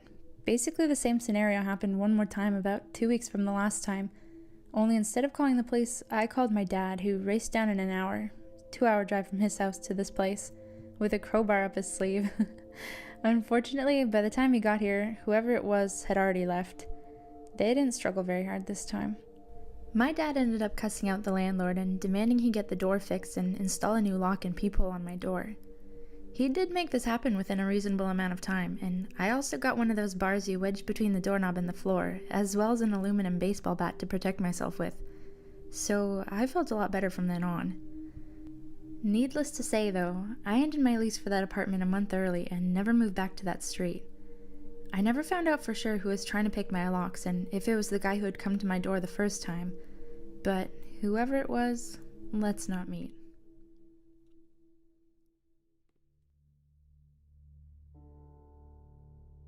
So here's a little backstory. I'm a 19-year-old female living in the UK. I was on my day off from work, as I worked 6 days a week at a very unpopular delivery service called Yodel. My mom was out the night before, staying at my grandmother's house due to her being ill. I have 2 small dogs, both Chihuahua Cross Yorkshire Terriers who don't really need all that much walking, but this Sunday morning I was feeling it. It was around 7:30 in the morning, which means it was still pretty dark out when I put their coats on and left the house. The local park is a 2-minute walk away from my house, which I had no problem getting to. So, cut to about 10 minutes into my walk. I'm halfway around the park when I notice that it's brighter than usual. I turn around to see a parked car in the parking lot, with its lights on full beam, directed straight at me. Now, at this point, I'm starting to feel uneasy as I'm about to start making my way back there, as that is the way that I had entered the park. Something in my gut told me that it was an incredibly bad idea, so instead, I decided to cut across to the adjoining field and make my way across from there, as there was a public pathway running parallel to both fields. So again, cut to about 15 minutes later, and I'm starting to calm down, feeling like I had overreacted to the whole situation. I get to the end of the public pathway. I've passed a few harmless people and I'm feeling pretty stupid at that point. What I had forgotten was that the parking lot previously mentioned was just up the road, and the road I had come out at connected to it. As I was just about to turn off the public pathway back onto the main road, a car drives past that, at first, didn't look particularly memorable, until the passenger seat in the car drove past with the biggest, cruelest, most evil grin on his face as they passed me. I stopped in my tracks, and they pulled up just down the road and waited. I started walking home double time, and the walk that would have taken me 20 minutes took me 10, and the entire walk home, this car followed me. Thankfully, I had to cut through little alleyways to get to the road leading to the park, and I managed to lose them by the time I got to my house. After I had caught my breath, I looked out my kitchen window carefully, without moving the blinds, to see 3 guys maybe in their mid-20s, stalking around the area, presumably looking for me and my dogs. So to you 3 creeps who have prompted me to change my dog walking routine like a freaking cop, let's not meet. Okay, bit of background. There was a time when I was 17 where I sort of lived in 2 houses. We were moving and my dad lived in the new house where he had a job, and my mom, my siblings, and I lived in the old house where our friends in school were. The new house wasn't anywhere near the old one. It was about 6 or 7 hours drive. So on a good long weekend, we could make the drive and my dad would come up in our smart car whenever he could. One weekend, I was off on break and was going to spend a few days basically camping in the new house with my dad. I felt totally safe with him, and I was looking forward to the trip and even the time alone while he worked. The trip started out normally. We stopped at a rest stop about a quarter of the way there to pee, and we planned to stop at a halfway point for a gas station, tea, and another bathroom break. We were familiar with the gas station and had stopped there many times. It was a Royal Farms, if you have those near you. It's a chain place and relatively safe compared to some of the greasier places. We went in and I hit the bathroom while Dad made us both tea. I noticed a man looking awfully stoned standing near the men's room in the fire exit. He was wearing an entirely too tight leopard print shirt with a white jacket, and he had slimy white blonde hair. He looked maybe 45. I smiled politely and went to my dad where I felt safe. I'm socially anxious, but not cripplingly. My dad isn't huge, but he's kind of a prepper and knows self-defense better than I did at the time. I knew that if there was someone who wanted to hurt me, he'd be there. Checking out with our tea, the stone guy was right in front of us, and he turned around to talk with us. The first thing I noticed was that he seemed more aware now. Less stoned for sure, but still off somehow. But in a different way. He was laughing and talking with the cashier about the Cosmo magazine on the rack. He wasn't buying one, but he said, and I quote, "Nice, they sell these everywhere these days." He seemed to be trying to initiate us into conversation. The cashier was just trying to ignore how much he was looking at her boobs and cash him out. "So, how many months?" he asked us. At first, I was wondering if he thought I was pregnant. Now, I'm a big girl, but my weight's on my hips and thighs, and I'm not shaped like a pregnant woman at all. "Pardon?" my dad asked the man, putting an arm around me. "How long have you two, He grinned, raising his eyebrows. My dad immediately dropped his arm, which was unfortunate because I felt safer with it there. The man, seeing some kind of opportunity, put his hand gently on my right hip. "Oh, no, this is my daughter," he said, a bit baffled and too unprepared for the situation. The man's hand slid a bit lower. Is she single?" he said to my dad, as though I were property he was buying. "No," my dad snapped. "She's not. Goodbye." The man left, and thank goodness, and the cashier rolled her eyes and told us he was a regular, and to be careful going out because he smoked by the entrance. My dad and I waited until we saw him enter his car before we left. I never feel safe in the smart car. It's tiny, and it always attracts a lot of attention because it's a bit of a novelty. There was some traffic as we continued, and it was getting dark, but I swear that man's red truck was always somehow behind us. I pointed it out to my dad, who said that he probably wouldn't follow us all the way to the house, seeing as we split off the highway soon, and the drive was still about 3.5 hours long. The truck followed us for 2 hours, but finally we stopped seeing him. We were on a more secluded road, a 2-lane one with hills and curves, but still well traveled.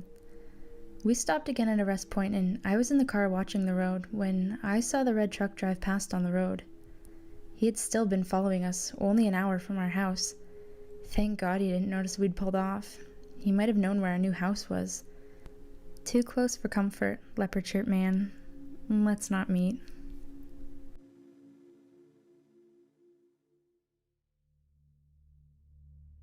I live in a small town in Canada. I'm a 16-year-old half Asian and half Native American girl, but I pass as full Asian. It's relevant to the story. A lot of people here hate Asians and or have yellow fever. I'm about 5'4" and about 90 or 100 pounds, and I know well I'm weak and not threatening. A few months ago, I was downtown for about an hour after school, and I was heading home. The street I was on was busy. Lots of cars driving or parked on the sides of the street, and a lot of people on the sidewalks. One of the cars slowed down a little, and a woman yelled, "Hey," or something. And I looked over, but I couldn't really see them, so I ignored it and kept walking, thinking they were talking to someone else. Not long after I passed the driveway, I heard a sort of yell that sounded the same. I kept walking, but they pulled out of the driveway and followed me slowly. I tried to ignore it, but I came to an intersection where I had to wait, and they pulled up next to me. In the passenger seat was a woman who I think was in maybe her mid-30s. To be honest, she kind of looked like stereotypical white trash, but that may be too harsh. I could see a man maybe mid or late 40s in the driver's side. Again, the woman said, "Hey." I said hi because I didn't want to be rude, and she asked my name. I almost told her before realizing I probably shouldn't, so I said why, and she responded, "Because you're cute." I awkwardly thanked her, and I think she said you're welcome, but I was starting to cross the street already. I was a little freaked out because in the interaction she seemed kind of laughing like she was making fun of me or knew something I didn't. I saw the car again a couple of times, and they seemed to be circling blocks trying to keep up with me or know where I was. I was scared because soon I would reach my house, and they would see me going in and know where I live.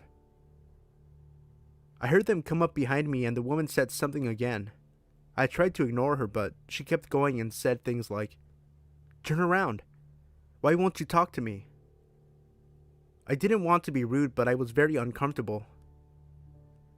When I wouldn't talk to her and started walking faster, she started yelling things more violent and saying they wanted to take me somewhere or tell me or show me something. She called me a squinty-eyed chink, said I should go back to my own country if I don't even speak English. I was starting to tear up because I was confused and I was alone, and they were both much bigger than me. I walked straight past my house and went on for 6 or 7 blocks to my stepmom's friend's house.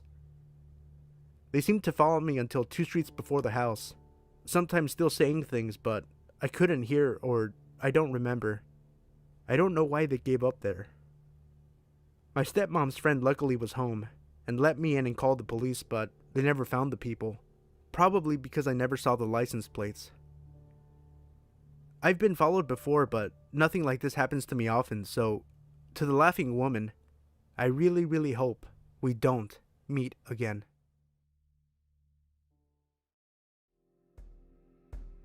Hey guys, thanks again for all the support. Thank you guys for watching, and special thanks to Lady Spook for contributing to this video. Check her channel out, the link is in the description below. If you enjoyed this video, please click the like button and subscribe if you're a new viewer. It really helps the channel out tremendously. If you'd like to submit your own story or artwork to be featured, email it to me at sinostudiosofficial@gmail.com. The link to my email is also in the description below. You can also email me there with questions or business inquiries or inquiries about collaborating. Follow me at Sino Studios BMF on Twitter and Instagram. Once again, thank you guys for all your continued support. Without you guys, my channel's nothing.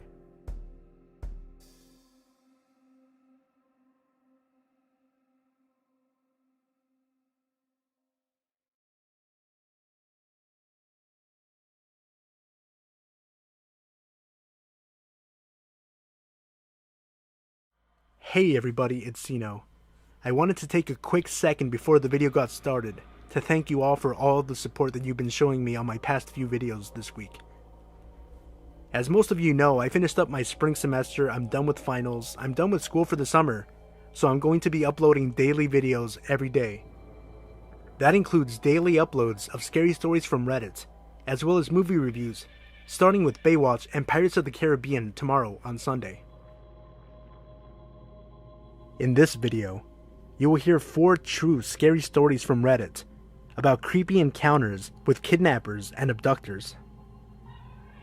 As always, if you enjoyed the video and you like the stories, remember to leave a like and subscribe if you're new. Movie reviews for Pirates of the Caribbean and Baywatch come tomorrow on Sunday. Also, by popular demand, I'll be including a link in the video description for those of you who care to support the channel.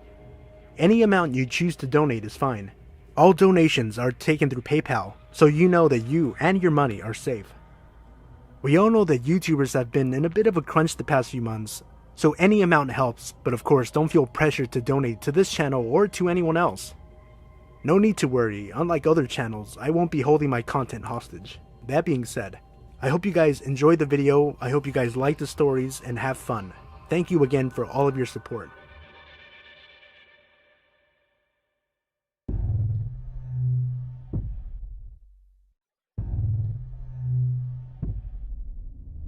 My mom worked at a small store, and since we were young, we hung out there a lot with her. One night, there was an accident about a quarter of a mile down the road from the store. Me and my sister were outside watching all the lights from the cops and ambulances. We lived in a small town, so we really didn't see cops or anything often. A guy from out of state pulls in and notices how interested we are in the accident. Smiling, he approaches and says, "Hey, how are you two? You like those lights over there?" Me and my sister nodded eagerly. "Well, I've got to run into the store real quick, but when I come out, I can drive you over to it so you can get a closer look." Me being 4 at the time, thought this was a great idea, but my sister was a little older, and a red flag popped up in her head. He enters the store, and we follow. My mom is the cashier and sees that he is walking around the store, looking around as much as he can. Not at items, but at other people. He was looking for our mom and didn't assume she was the cashier. He buys like 1 or 2 items, and as he is about to leave, me and my sister are running around to another part of the store, totally forgetting the accident and moving on to something else to keep our attention. He goes, Hey, where are you going? I thought we were gonna go out together." My mom instantly freaks, calls the police, and he flees. The whole time it was happening, I was totally oblivious, but after my mom freaked, I was really upset. All I really knew was that someone tried to take me from my mom, and I didn't really understand it, but it was pretty terrifying. For a while, I didn't talk to anyone I didn't already know.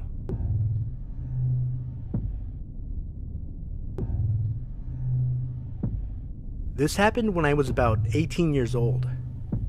I was big into running back then, and lived in a town that was a suburb, but had big swaths of farmland, as in smallish tomato and strawberry fields, not huge, never-ending wheat fields. I preferred running on the dirt at the edges of these fields because it was a lot easier on my legs than running long distances on concrete or asphalt, and I was usually training for half marathons, 13.1 miles for those who aren't insane enough to think running is fun. This particular day, I was planning to run an easy 6 miles. I told my mom, and she suggested I do a loop and meet them at the dog park about 3 miles from our house as my halfway point. This is pre-cell phone era, when all the craziest shit went down, but being careful, I took a walkie-talkie that my dad always used, and my mom took the other one. Now the walkie-talkie had a range longer than the ones my brothers and I played around with when we were younger, but it definitely did not work 3 miles away, and I honestly had no idea what its exact range was. I take off on my run. I'm planning to go to the sidewalk for a little bit until I get to the fields. I'm running in the dirt with the road a few yards to my left. I have to run south and then turn right onto a slightly smaller, less traveled road to get to the dog park. As I'm running on the first dirt path, my parents drive by and, being dorks, they honk and wave and yell at me. I wave, and then soon after, I make my turn onto the smaller road. This one is road, me on flat dirt, small drainage ditch, forever of lettuce field. Then a wall that is the backyard of some houses. I start noticing how quiet the street is, and how few cars are passing me. Then I randomly start thinking to myself, if someone tried to do something, I could run to those houses. No, they're so far away, I'd never make it. Then, I hear a car, but this one doesn't pass me like all the others. I hear it slow down so that it's behind me, just out of my peripheral vision. My senses go super alert, and I immediately realize what a dumbass I was to pick this route because I'm stuck out here with no one to help me and nowhere to hide. The car starts speeding up enough so that it's next to me. I glance over and I see a man. Middle-aged, white, dark hair. Totally normal looking, but I get a chill down my spine immediately.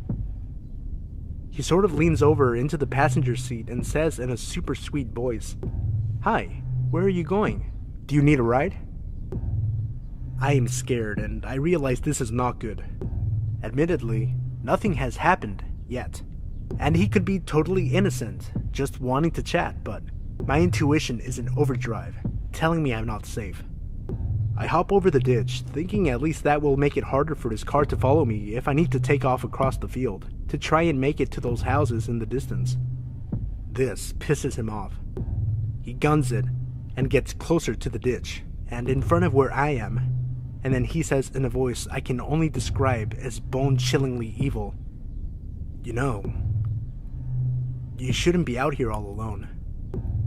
Something horrible could happen to you out here and no one would ever know where to find you." He has put his car in park and is taking off his seatbelt when I remember the walkie-talkie. The piece of crap is all static, but I'm too far away, so I immediately turn down the volume and say loudly, "Hey Dad! Yeah, I see your car. I'm over here by this red Buick, do you see me?" And I fake wave to no one.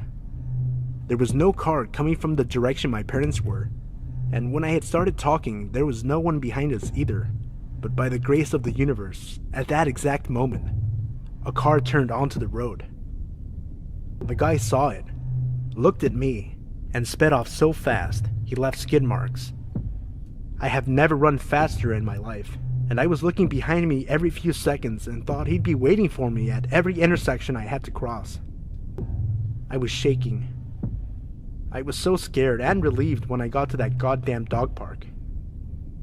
I told my parents everything, and my mom called the cops. They took a statement but said it would just help if something actually happened to someone else. The weird part was, I was having trouble getting my story out. I was so upset, and before I gave a description of the car, the cop asked, "Was it a red Buick?" He wouldn't tell us why, but that just added to my feeling that I had narrowly escaped something awful.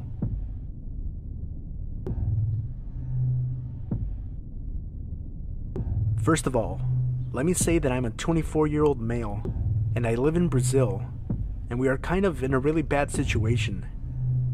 Basically, our healthcare, education, and security are garbage at the moment, because of corruption and corporate greed. Last month, after I left my workplace, I went to my bus stop.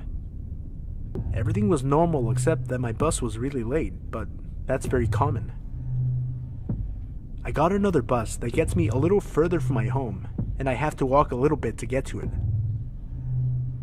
The bus arrives at my stop, and I proceed to walk to my place when a car speeds over the sidewalk with a guy inside holding a gun to my face. "Get the fuck inside the car," he shouted angrily. I was so scared I just dropped my headphones, as I'm always listening to music. So I proceed to get near the door and pick up my headphones at the same time. "Hurry, motherfucker, get in the car." He was getting very impatient. Suddenly, while I'm holding the door and trying to open it, I see a blind spot. He cannot see me clearly, so I run like it's the fucking devil behind me to the opposite direction of the car. I hear screeches and a gunshot. I bolt into the first house yard that I see. Luckily, the gate was open, and when I have nowhere left to run, and I'm just surrounded by walls, I look behind, and I see a man running after me. I fall to the floor, covering my head and eyes with my arms, thinking, this is it. I'm gonna get shot in the head. Nothing happens. I open my eyes, and the guy was just the random dude that was near me in the street, who, like me, ran, scared of the car and the gunshot. There were 3 ladies in that house. They helped me get my head back together before I left a couple of minutes later to my place, safe at last. So, whoever you are, and whatever you were going to do to me, please, let's not meet.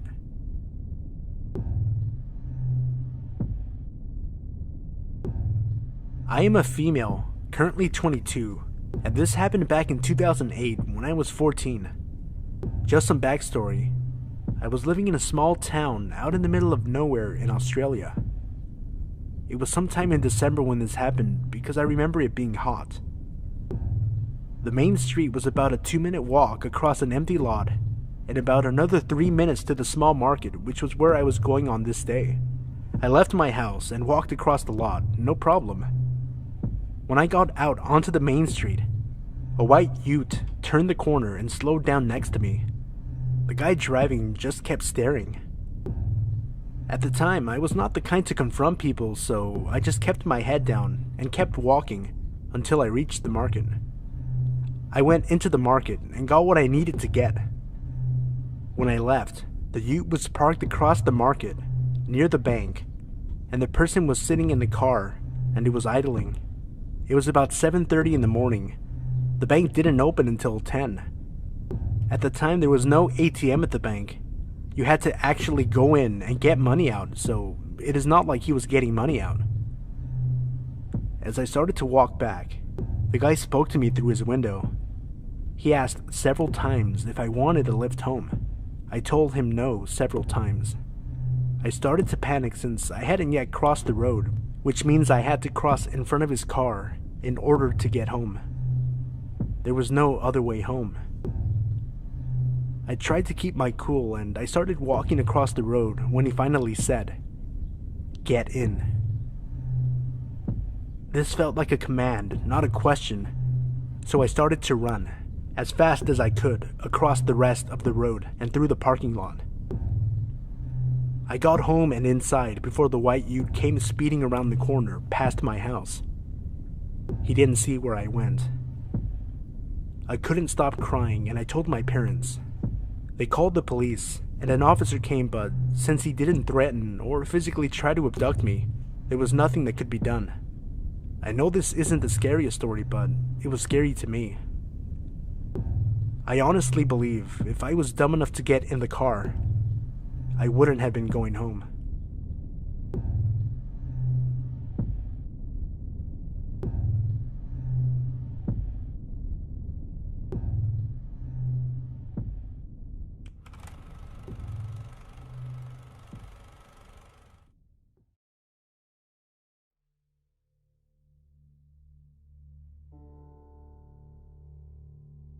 Number 1.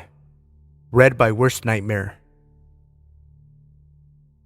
This happened to a close friend of mine from work who told me this last night, and it sufficiently creeped me out. So her mother is in the hospital, and she was on her way home from visiting her one night last week. She stopped at the 24-hour Tesco on the way back to get some groceries and petrol, so it was around 10 p.m. when she finally set off for home, the journey to her house taking around 40 minutes. About 5 to 10 minutes into the usually routine trip home, she noticed a car coming up close behind her, flashing the lights as if trying to pull her over.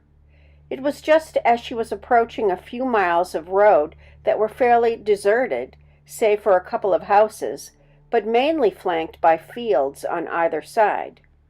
It was dark, so she couldn't make out the car or driver, but was fairly certain it wasn't a police car. Besides, she's a careful, teetotal driver with a fully functional vehicle. There should have been no reason for someone to pull her over. Also, she's not so naive that she would just stop on this lonely stretch of road for anyone without a good reason.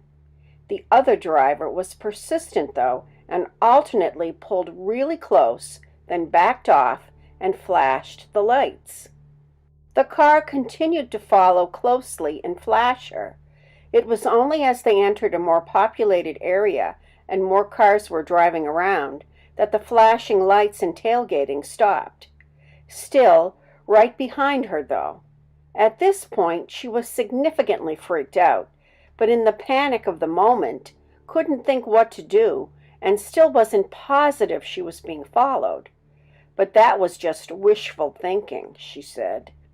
The small town where she lives has a huge and very busy day and night as truckers use it to get onto the motorway roundabout with many lanes that must be navigated carefully as you approach. It's very easy to take the wrong exit, especially if you're unfamiliar with the area. She waited until the very last second before pulling out just before a truck, hoping that the car stalker would get stuck behind a stream of traffic. She could easily lose the car after that, she thought, as where she lives has so many roundabouts that if you don't know where you're going, you'd be lost without a GPS system. Her heart sank, though, when she heard the honk of a truck horn behind her, and looking in the rearview mirror, realized car stalker had took a chance, pulled out right after her, and was again now right behind her.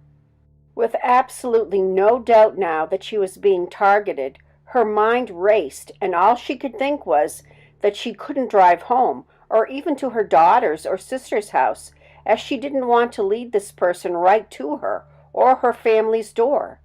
She grew up in the town, though. She knows all the shortcuts, dead ends, roundabouts like the back of her hand.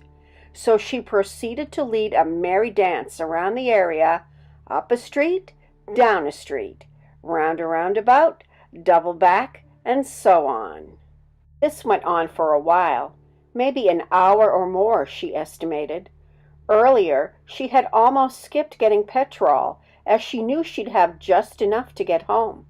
At this moment, she was thanking her lucky stars that she had got it, or she'd be breaking down right about now.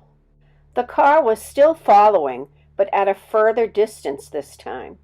She pulled suddenly, without indicating, onto a long main road where there are about 10 or 12 identical side streets running parallel to each other all along the road. These lead up to cul-de-sacs that pretty much all look the same. Seeing no sign of a car behind, she swung into a random street, drove up a little behind another car, then killed the engine. Ducking down, after 5 to 10 minutes of what she described felt like holding her breath, she had another check of her surroundings, and it appeared she had lost the stalker.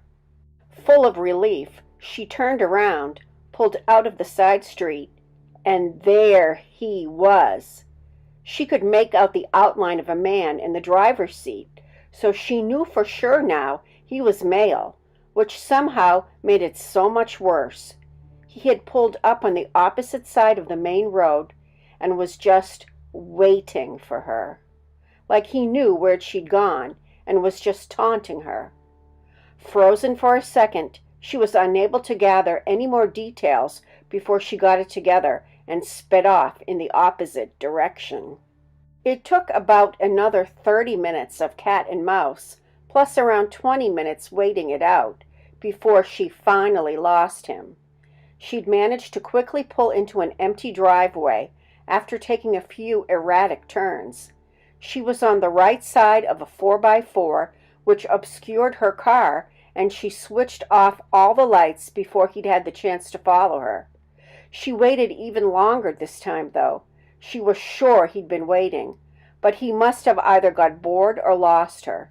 She was looking over her shoulder the whole way home, though, and she still does now. In hindsight, she realized the best thing to do would have been to go to the nearest police station, or at least call them. But hindsight is a wonderful thing. The next day, she was telling her daughter, who was furious with her for not calling the police or telling her sooner. She did then make a report at the local police station and was disturbed at what she discovered. First of all, her report was not the only one. 2 other women had reported almost identical experiences. One of them had called the police while being followed and asked if there were any unmarked police vehicles in the area that may be signaling for her to pull over. They indicated that there were not any such vehicles and advised the woman to pull into a nearby well-lit and staffed service station where they met her to take her report. He soon took off when he saw where she was headed. The other woman had managed to lose him also by driving towards the police station. This one was in broad daylight. There may have been more women who just haven't reported it.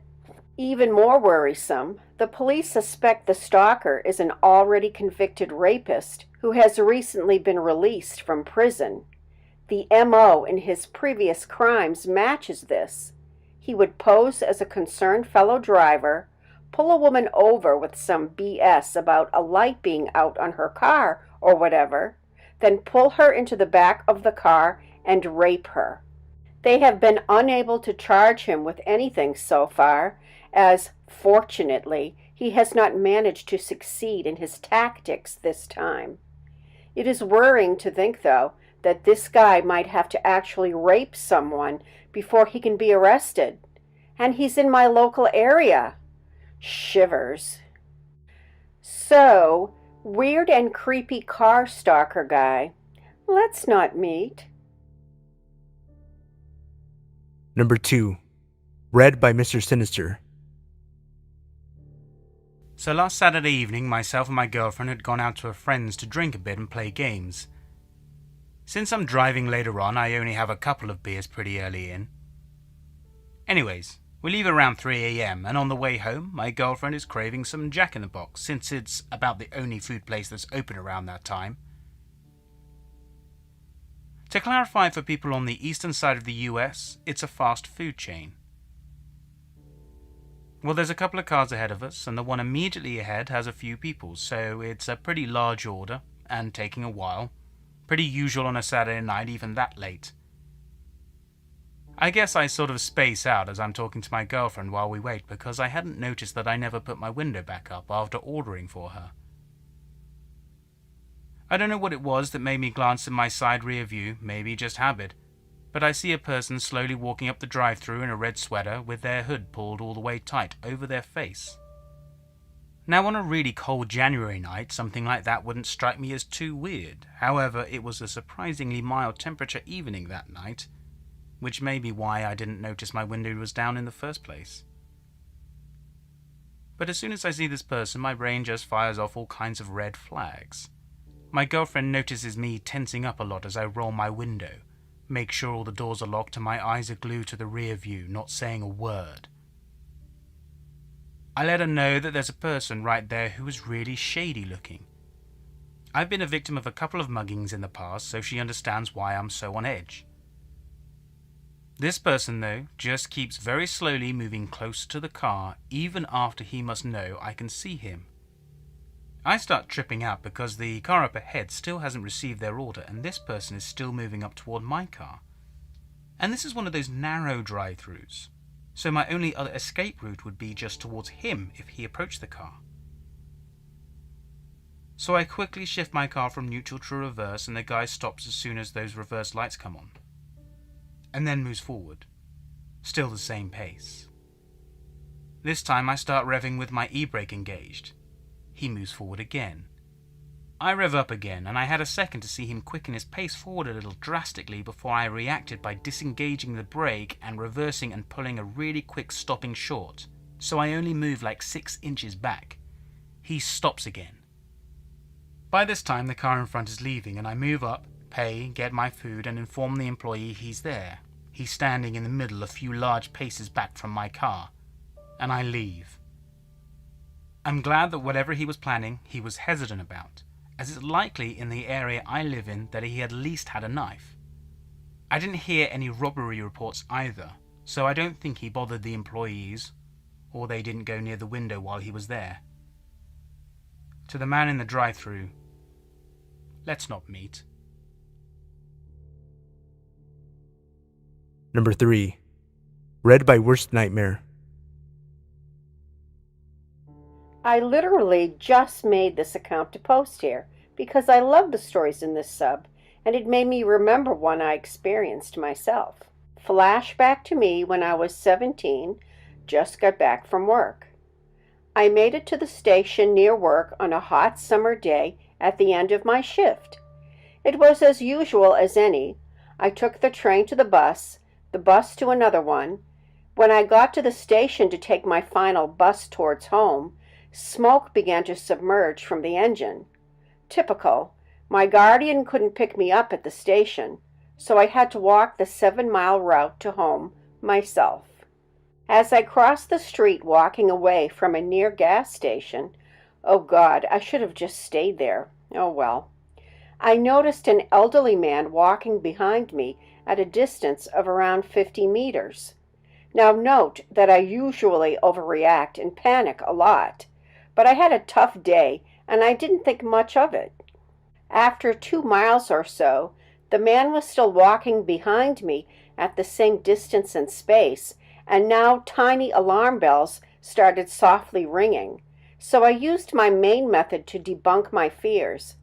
Act like I'm in a phone call with someone and sit near a tree or wherever I can sit. Unfortunately, the man just slowed down until I started walking again. Now, I started to get more worried. I decided to quicken my pace and take a different route through a near town. Once again, the man was behind me. I figured that if I take a small alleyway, it would escape this pursuit. I was wrong. I took the alleyway and came down to a near small soccer field where some kids were playing soccer. I acted like I was very interested and sat down to watch their game. Finally, the man walked past me and slithered off into an unknown alleyway. Safe to say, I was relieved, but it doesn't end there. I waited 2 minutes before moving on and walked to a different alley, and guess who just came walking down another side road back to me? Yeah, damn right. Now I started to worry a lot. As a kid who is a bit overweight and has almost zero stamina, I knew I couldn't run. I walked normal towards another alley, and thank God I ran into a mother hanging up her laundry in her yard. I sat down near a trunk and tried to act like I was busy on my phone. Of course, at any given moment, right now was the best time for my phone to be completely drained of battery.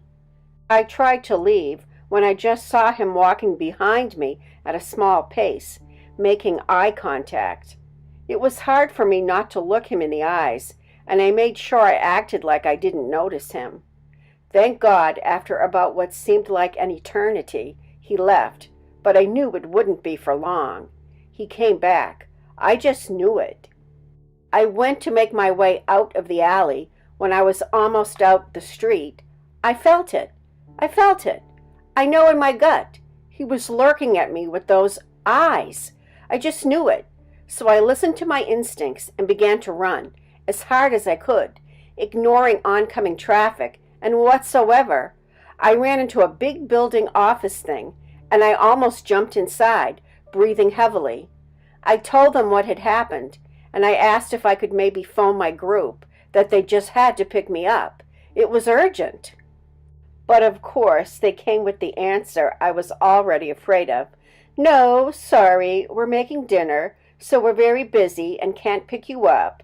Are you sure you didn't just imagine the whole thing? Well, they helped me out a lot. I guess I was on my own. The office was about to close, and I had to leave. There I was again, alone, out on the streets. Just when I lost all hope and knew I would become one of those kids on TV who were missing only to never be found again, I spotted my friend in a car. He waved, and when I came storming down to his car, he knew something was off. I stepped into his car, explained everything, and we went looking for the man. Knowing my friend is skillful kickboxer, I knew what went down if we found him. Lucky for the creep, we didn't find him, and my friend proceeded to safely drop me off at home. Thank God. So, creepy old dude who was following me around, eyeing me, creeping on me, and ruining my day, let's not meet ever again. Number 4. Last month, I got a job in a mini-mart to pay for college since my savings weren't quite enough. I was only able to take night shifts since I spent most of the day at school and at home studying. When you're on the night shift, you're all alone, but it's not too hard, since barely anyone comes in during the evenings. There's an office where employees can hang out when there's nothing to do. There, you can monitor the security cameras and go over what needs to be done. The security cameras even have built-in motion detectors that will alert you if a movement is detected. I spend most of my time there with snacks, playing on my phone, while I wait for customers to come in. The other employees describe it as getting paid for being alone in a store, with the occasional break to help the handful of customers that come in during the night. On my first shift, I immediately noticed something out of the ordinary was going on. The motion detectors would go off when the store was empty and the cameras didn't show anything. Then I began hearing faint voices and footsteps from within the store. The voices would be indistinct but spoken in the same tone of voice that people usually speak in when they're chatting with someone they haven't met in a long time. Even customers would sometimes hear this and think it was me saying something when I really hadn't. I usually go to check but find nothing. The store is empty. Later, when I was refilling the soda cooler, I started seeing people walk past me in the reflection of the glass door, but no one was there.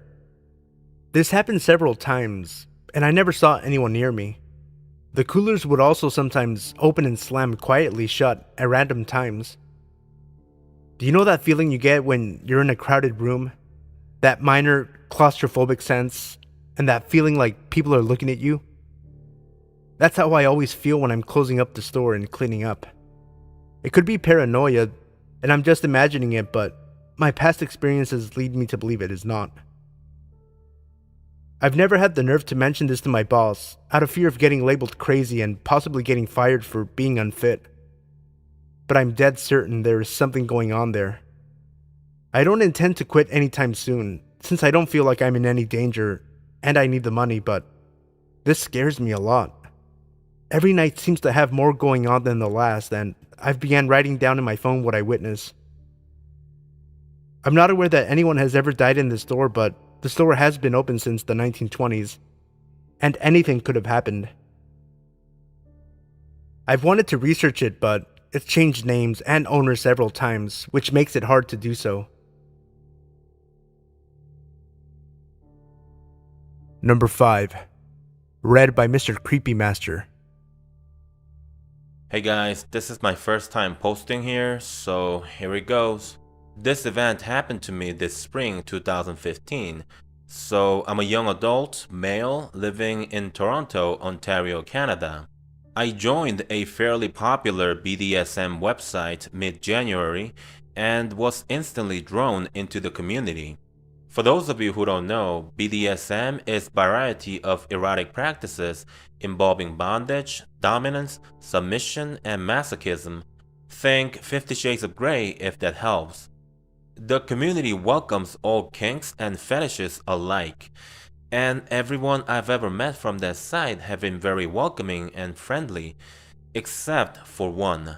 It all started with me coming across her profile. She was a gorgeous woman, very fit, with long legs and firm breasts. She was an older woman, but I was into that. I started browsing her collection of photos. Mostly fairly vanilla images of her sitting at a dining room table, drinking a glass of wine and smiling at the camera. Real classy, which just urged me forward. I went ahead and messaged her. I wrote the usual greetings and offered to chat and get to know each other. She replied almost instantly. She greeted me as Sir, given the role I take. We continued to message back and forth for a week or two. She explained to me that she wanted me to be her master since her last master died in a car accident. This was odd to me, but unfortunate accidents can happen to anyone, right? She continued giving me details of what she wanted me to do to her, and I very much obliged. The next couple of days, we kept trying to meet up for a coffee, but unfortunately she had to cancel last minute each time. Eventually, I began getting very eager as all the kinky discussions have gotten me worked up. So late one night, she messages me inviting me over to her place. She explained to me that she doesn't work in the morning, so we can be up all night having our fun. Well, being so worked up and lacking the necessary blood flowing to my brain to make an educated decision, I agreed and asked her for her address. She messaged me an address along with a phone number she said was her home line, and I got ready to head out. So I got into my car and plugged the address into my GPS. This is where I noticed she lived in Hamilton, which is about 45 minutes away from Toronto. It's currently 1 a.m., but this doesn't bother me as I drove to Hamilton quite often, and considering I'd be spending the night, I could just leave in the morning. 45 minutes later, I found myself passing Hamilton. Okay, so it's a little further than that. No big deal. But then I reached a stretch of highway void of streetlights. This is where I start to get concerned, as I only had my own headlights lighting my way. Suddenly, my GPS chimed in with the female voice indicating my exit. It was coming up on the right, and I feared driving into darkness of the mild comfort of the highway. The exit took me into a long dark stretch of country road. My red lights started going off as I passed silhouettes of farmhouses and forestry, a good distance between each of them. My GPS chimed again, indicating that my destination was coming up on my left, but as I approached the location, it was not even close to what I expected. It was a small church house with one yellow streetlight illuminating the dirt lot in front of it. I pulled into the lot and took a closer look with my vehicle's headlights pointing at the building. The windows and door were boarded up, and definitely not recently, as the wood seemed weathered and worn. My blood began to run cold as I made sure my doors were locked and my windows rolled up. The full tank of gas gave me some kind of comfort in the situation. I figured she possibly made an error in typing out her address and called the number she gave me. All I got was, "The number you're trying to reach is no longer in service." Okay, at this point I'm ready to turn and leave until I notice my phone alerting me that I have an email. It was a message from her. "Hey, I see you there. It's not the church. My place is the small house behind the church." All I could do is replay all the horror movies I've seen throughout my life, and I just couldn't believe I could possibly be living one out in real life. However, a small jolt of curiosity persuaded me forward, even if just to look at this house. There was a small path beside the church and I slowly pulled up into it. As I crept forward in my car, a small little farmhouse poked itself out of the trees at the top of the hill. At this point, I was certain I'm not going in there. I'd made the decision in my head that my own survival took precedence over my need for sex. I was about to reverse out of there until I saw the upstairs balcony door open. A hooded figure stepped out. I couldn't see their face, but I could tell by the posture and shape that it was a man. Despite the darkness of his facial features, I could feel he was looking directly at me. He stood there for about 30 seconds before he motioned his head in a way I recognized as the universal signal for "look behind you." Just then, I felt the metal handle on the outside of my driver door being tugged at. I quickly turned my head in that direction to see the woman from the profile photos hunched over and pressing her face up against the window. My heart leapt out of my chest as I stared at her horrifying smile. The best way I can describe her expression would be any creepy cartoon image of the Joker you've ever seen. It was undoubtedly her behind that insane grin, only much older. She whispered through the glass, "Open the door, baby." I was frozen in my seat, unsure how to respond or what to do next, so I just sat there continuing to stare at her like an idiot. Her face then quickly fell into an angry, malicious expression as she continued to violently jiggle at the door handle. She then yelled at the top of her lungs, "Open the door now!" This knocked me into panic mode and I pressed my foot to the gas. My car, set to reverse, began to pull out of the pathway backwards. The woman tried holding onto the door handle, only to let go shortly after being dragged off her feet. I flew down the dark road back towards the highway, almost tripled the speed limit just in case they had a car themselves and decided to chase me. I called a friend of mine who I also met on the same website. She lived in Hamilton and insisted I come stay the night at her place. When I got there, she poured me a cold glass of Coke Zero as I explained to her what happened. She told me she read an article in the local paper over a week ago regarding an older couple luring a man into their farm. I stopped her right there as I didn't want to be freaked out even more than I currently was. So crazy, potential murderous woman, let's never meet.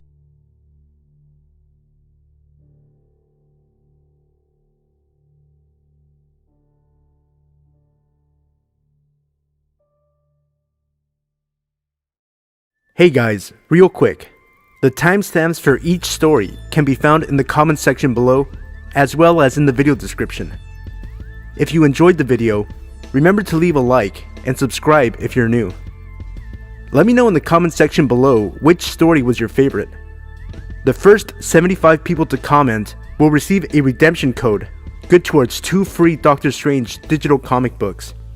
It seems that the codes are only valid in the United States, so sorry to my international viewers.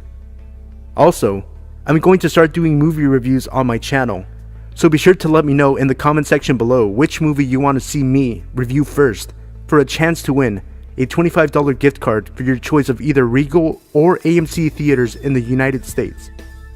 The choices are Moana, Allied, Doctor Strange, and Fantastic Beasts and Where to Find Them. Good luck, and thank you for tuning in.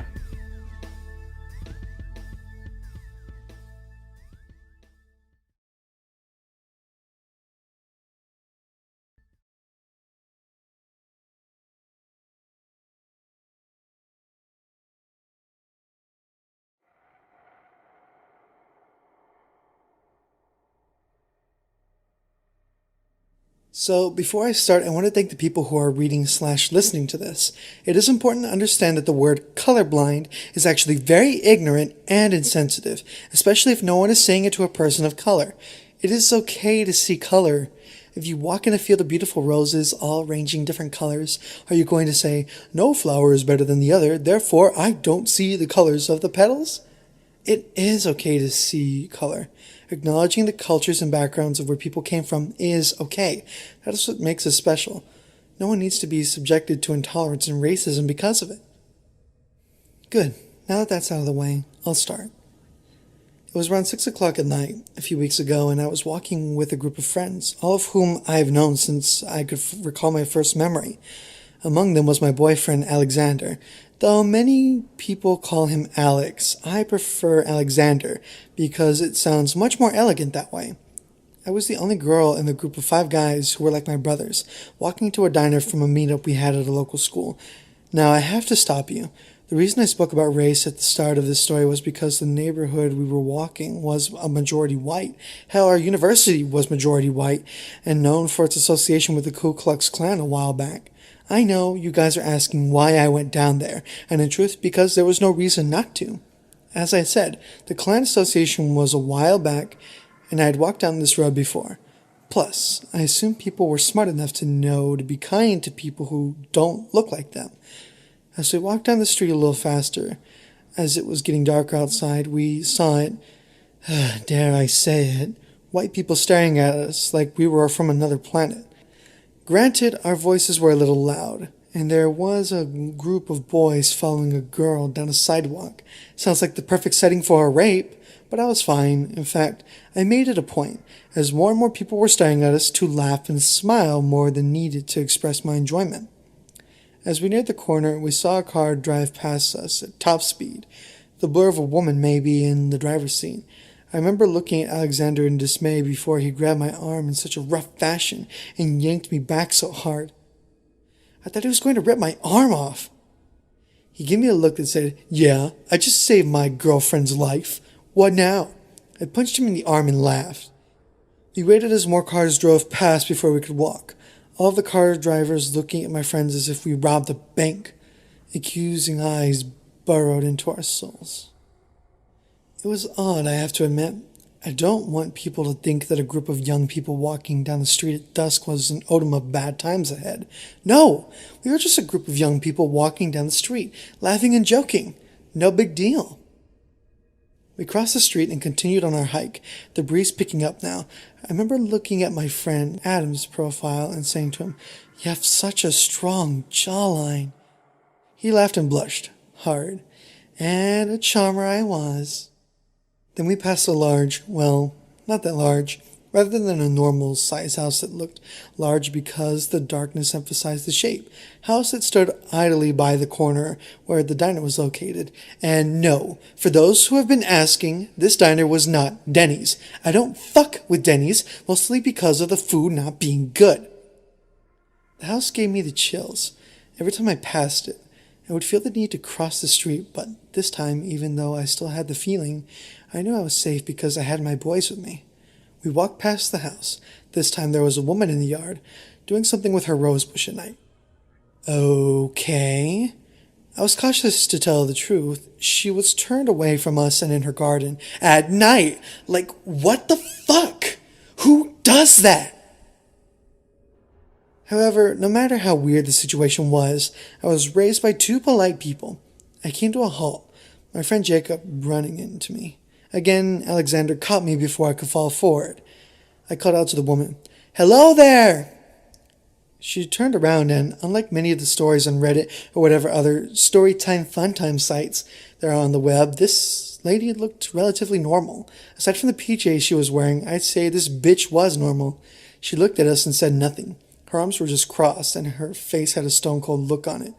I took a step back, bumping into Jacob again. I couldn't just leave now. The lady saw us and therefore coming back would be more awkward than uncomfortable. So I repeated myself. I'm such an idiot. "Hi, ma'am." Again, she made no move to respond, so I looked at Alexander, who was looking at her with his heart, took my hand. As we started walking again, something the lady said made us all turn around. "You heathen niggers."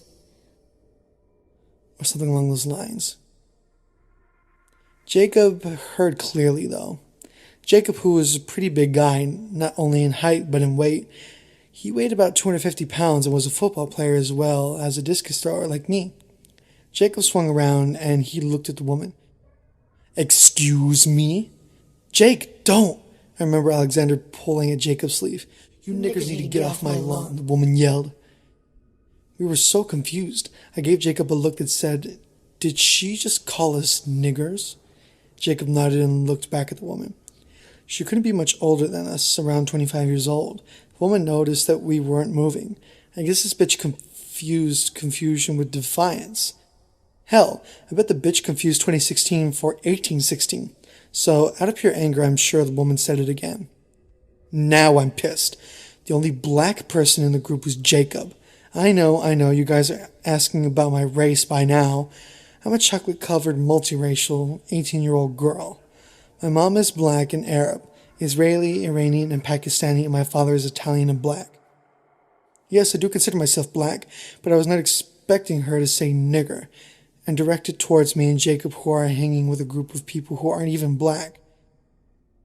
I know, you guys are asking me about the races, ethnicities, about my comrades who were with me.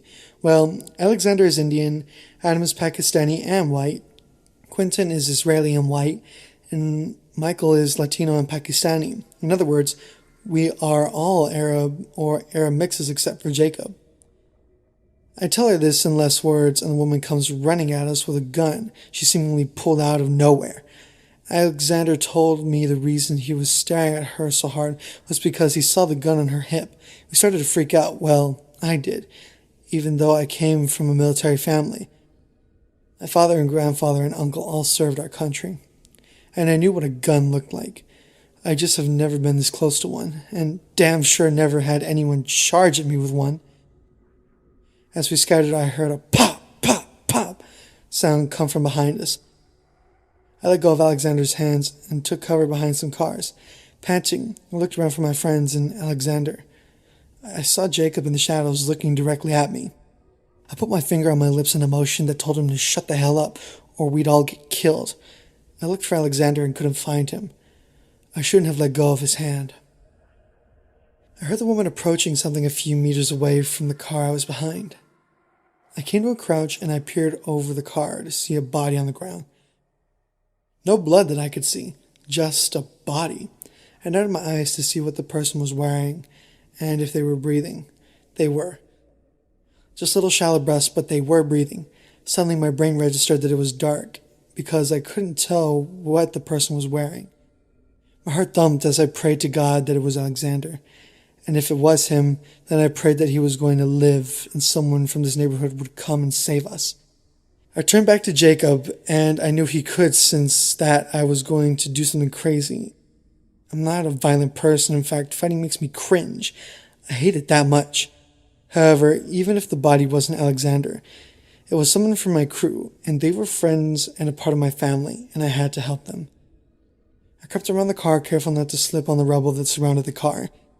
As I got on the curb and looked at the person who was on the ground, I had a complete meltdown. I broke down crying and saw the body of my boyfriend on the ground.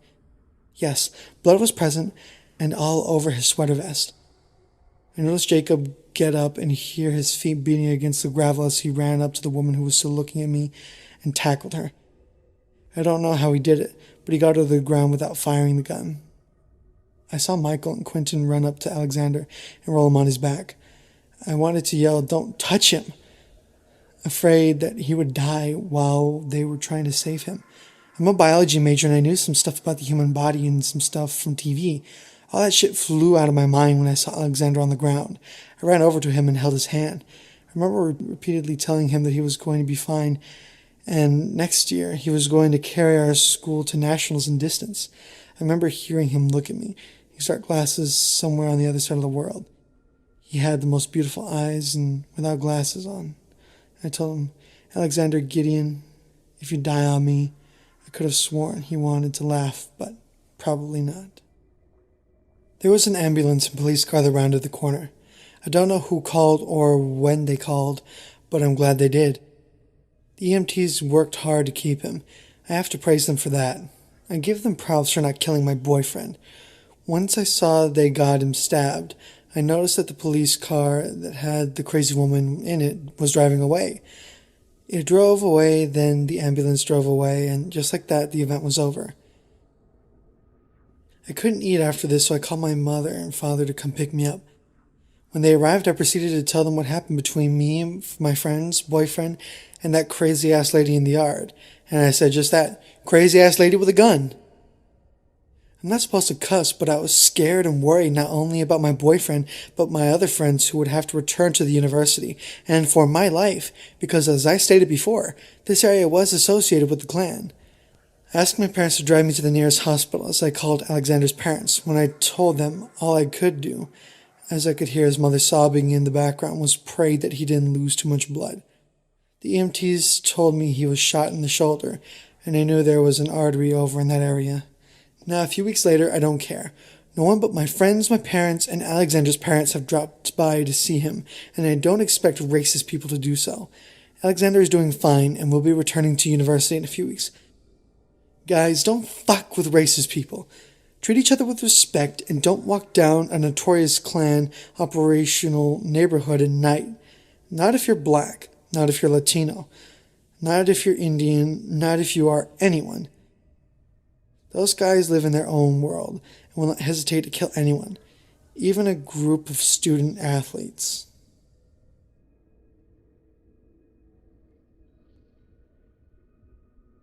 It happened to me when I was 15. I've always been the type to hang out with people but not make them take care of me since I was younger than most of my friends. I had went to the fair the date we were supposed to, but I had a friend that wanted me to go on a separate day. He drove me with him there, and I obliged to take our DART train system that was part of our country. Most of the people had taken it when the fair was open, so they wouldn't have to pay for parking.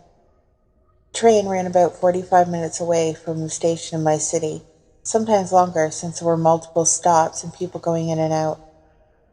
I've taken the train many times before with friends and even on my own. I had left my friend to go home around the evening and started to get darker. I was wearing shorts and glitter clothes and had my purse on me. Just to mention the fact that I was young and very much alone on the train. There had been a bunch of people on the train, but as soon as 20 minutes passed, more and more people got off, but a few got on to go wherever the train directed. The DART train was very much sketch. I was afraid sometimes to be going to some stations because of the type of people that were on it. I am a very tough girl for my size, 5'2" and a wrestler. I had some skills. Another thing I just remembered was that I had got a can of pepper spray from my friend's house earlier. I don't remember why I had taken it, but it ironically was needed. I sat in front of the sliding doors to watch the people that came in and sat close to the window, and there were double seats that were left empty. My intentions were for no one to sit behind me. There was a station that a couple of people got on, and an old man with glasses sat behind me. He looked normal, although he was dressed pretty poorly. Baggy pants and a white t-shirt. He sat in the double seat exactly behind me. The train went on. I started to hear some movement and a tug on my hair, thinking that the man had tired moving a bag. So I took a quick turn and looked at the ground behind me. There was no bag. I started to get nervous, thinking the man might try touching me. I stood still. Then I felt, without a doubt, a tug on my hair again. This time when I turned around, I saw the nervousness in his face, just like he had gotten caught. so I knew he did. I got up and looked at him with anger and stormed off to sit in front of a line of women coupled together in seats ahead of where I was sitting. I hadn't looked back because I was worried I'd get the man's attention again. I had then remembered I had a pepper spray can in my purse, which I had then started to grip in my purse the entire time I sat there. After a couple stops, I looked back and he wasn't there. So I went back to where he sat because it was in a corner where I could be aware of surroundings. A man that sat across the aisle had seen the whole thing. He asked me what happened, and I told him the creep was touching my hair. He told me I should have protection on me in cases like this. He pulled out a switchblade and said he always carried it for events like that. The man kindly stayed and watched if any creep sat with me throughout the duration of the ride, till he had to get off at his stop, which was 2 stops away from mine. I had my friend picking me up at the stop. I got up at my stop, which was the very end of the train stop, and hoped there wasn't any weirdo waiting outside. I waited on my friend for a couple minutes, nervous and scared. She finally got there, and I told her everything. I haven't been on the train since.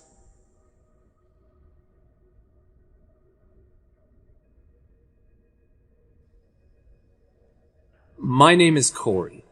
When I was young, around 9 or 10, my friends and I would go to the park by ourselves. It was only a few blocks away, so our parents would let us. One day, we went behind the park and saw a very big sewer pipe. My friends and I went exploring in there all the time, each day deeper and deeper. I remember one time I went to the other side of town, coming across the parking lot of a drugstore. Every pipe would get smaller and smaller. The smallest one I went into was around 2 feet in diameter. After I went into that pipe, I was well ahead of my friends. When they got into the space I was in, we all saw a massive pipe. I would say around 15 to 20 feet in diameter, which was big for a little kid. Every pipe was lit up with natural light, except for this one.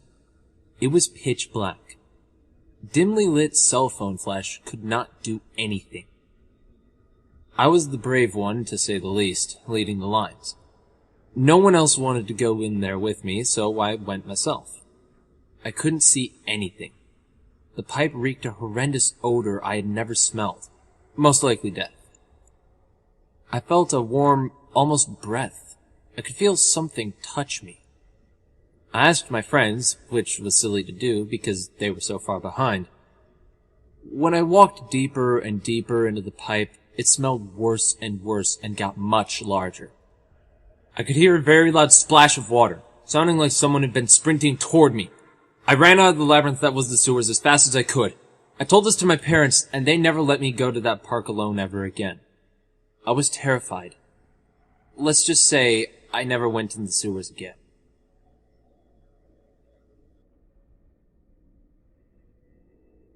So I live in a small village in the southeast of UK. I am a 16-year-old female and quite tall for my age, so I tend to attract unwanted attention wherever I go. And in this case, it's more sinister. My house is relatively small, but large enough to accommodate for me and my family. It's not really the house that bothers me, it's the location. All of the surrounding area is neglected, and the neighboring houses almost corner us into the car park opposite. People living next door to me have always been loud, and that's alright, as noise helps me sleep, however. The new friend that comes to visit them makes their calming chatter much more tenser. He tends to bark back at their dog, create arguments out of the blue, and continuously beats the fence that separates our gardens. One night, he was being especially aggressive and loud. I, being the nosy type, decide to look out of my bedroom window, which looks out on their garden along with mine. I watched them for a while, fascinated by how they all seemed to ignore his violent outbursts and still manage to have a nice time. Tommy, which I later found out is his name, notices me and looks up. Tommy is short, bald, quite chubby, and has a lazy eye that drifts to one side when he talks. When he notices me, he smirks to himself and winks. I immediately realize how rude I am being, giving him an apologetic smile, close my curtains, and go back to bed. The next day is Monday, and I have to leave the house by 7:30 in order to catch the bus to school on time. I usually leave with my younger sister, and we part halfway as she goes to a separate college, but for some reason this one time she sleeps through her alarm. I leave the house alone, and as in the middle of winter it's still quite dark out, which makes my solo trip quite unsettling. As I get up to the point in which my sister and I part, I look back and see Tommy's distinctive white van speeding up the road. As he approaches me, he slows down, and so I take out my earphones and turn to face him. Thinking he wanted to tell me off about spying on his evening with his friends last night, I begin to get a little nervous. He gives me the same smirk he did the night before and says, "Hey, Jenny, right?" I then respond with a casual, "Yeah." He smirks again and says, "You want a ride? I'm on my way to the pub. You can come if you want. I won't tell." I give him a nervous smile and decline, starting to walk away, hoping he would get the message. He then drives slowly next to me and says, "I like your hair, red. Red-haired girls are always the sweetest." I thank him and speed up my walk and cut over the green to my bus stop. He then speeds off with a disappointed frown. Okay, well, nothing really happened after that until I went for a long weekend holiday with my grandparents and cousins to a farm. There I would stay in a very small caravan with them, just like what I had done when I was small. These happy memories of my past were crushed when I see an old familiar van parked a few spaces to the left of us. I feel my stomach churn, and I tell my grandmother. She tells me to stop being so paranoid and takes me by the hand to go and say hello. Tommy comes out with his girlfriend, with overjoyed expression on his face, which made me believe then that this could have actually been a coincidence. After my grandmother had finished chatting with them about past holidays and future plans, we head back to our caravan. The next day, Tommy is constantly looking out at our caravan and taking walks in front of us, then back again, for a few minutes every 2 hours or so. What really creeped me out was when we all went to see the animals at the farm. There were pens of animals all around this large room, with the odd hay bale nearby for us to sit with the animals and pet them. Me, being an animal lover, I sit down with a small lamb, and this helped me forget about the whole Tommy issue, until I feel the hay sink a little. I turn my head to see Tommy sitting next to me with a wide grin on his face. He started to stroke the lamb and purposely touching my hand as he does. Thankfully, my grandfather is really overprotective and saw this middle-aged man next to me, so instinctively he came over and sat very close to me and wrapped an arm around my back. This eased my nervousness for a while, until my little sister fell and started to cry, which left my grandfather to help her as he got up to help. I did so too, as I couldn't stand being alone with Tommy any longer. As I stood up, though, Tommy grabbed my arm and asked in a threatening tone, "Where are you going? You going to ignore me again?" I said I need to be with my grandfather, in which he replied, "Such a pretty thing like you needs to be kept clean." He then wiped the hay off my butt, whilst biting his lips slightly.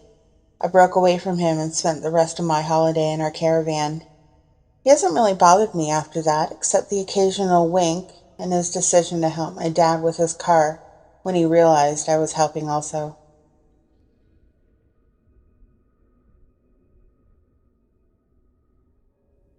This happened to me on July 4th, 2016. I'm a 14-year-old girl who lives in the United States. I'm 5'5" and I weigh 110 pounds. If this ended any other way, I don't think I'd be writing this at the moment.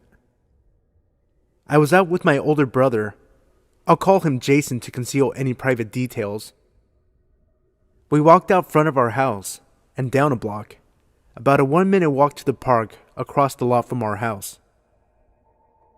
We had brought our camera to record the fireworks for our dad, who was overseas. We couldn't make it to the actual fireworks show because our car, a 1998 Durango model, had broken down a couple of days prior. Jason and I wanted to snag some fireworks from people who were lighting them, and so we waited for about 30 minutes in the pitch black before the fireworks actually started. We hit record, and though we could see the fireworks above the tree line, the camera couldn't catch them, so we headed back to our house. My brother led the way, and I followed. We were about 100 feet from our house when we heard more fireworks. Jason hit record and started filming. We were now in front of our neighbor's house, recording the fireworks we could see from behind their roof. All of a sudden, we see flashing lights coming from the neighbor's bedroom window. I thought this was strange, but it was none of my business to begin with. About 30 seconds passed, and a silhouette of a person appeared in front of the window. My brother and I kept recording even though we thought it was stupid. About 4 minutes passed, and we decided to head the rest of the way home. Then, all of a sudden, a light is lit at us. I turn around to see who the person is, but because of the light in my eyes, I couldn't see the person. We started walking faster, and so did the person. Jason walked ahead of me, and I tried to catch up. I turned around again, and the person was about 2 feet away from me, with the light still blinding my every glance. They could have easily grabbed me. I'd never been so afraid for my safety. All of a sudden, I hear my mom yell from the house. She yells at us to come back because we were gone for so long. About 45 minutes, I'd say. We yell back that we are coming up the driveway. I turn around again, and there is no person, no flashlight, no sign of life on the street anywhere. The figure had vanished like they were never there. I told my mom, but she just brushed it off. I never found out who was chasing after us, and I hope I never do.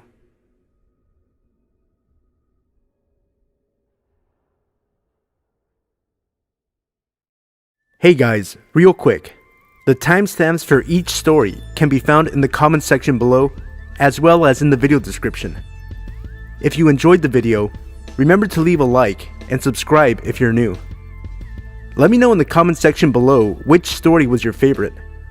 The first 75 people to comment will receive a redemption code, good towards 2 free Doctor Strange digital comic books. It seems that the codes are only valid in the United States, so sorry to my international viewers. Also, I'm going to start doing movie reviews on my channel, so be sure to let me know in the comment section below which movie you want to see me review first for a chance to win a $25 gift card for your choice of either Regal or AMC theaters in the United States. The choices are Moana, Allied, Doctor Strange, and Fantastic Beasts and Where to Find Them. Good luck, and thank you for tuning in.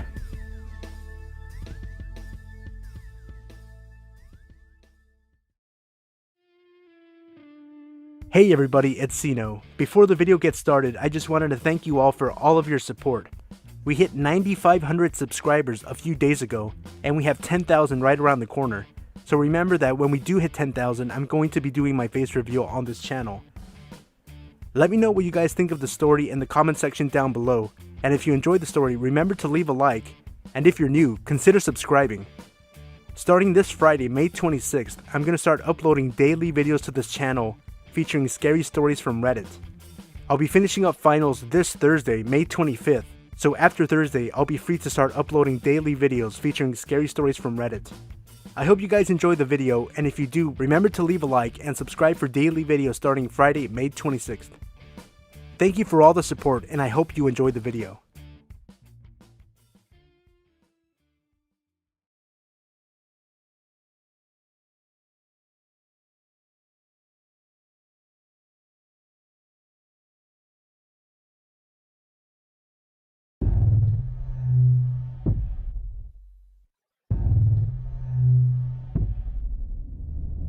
This is an experience that has bothered me for years, so I felt I should finally post something about it in case it's helpful in some way.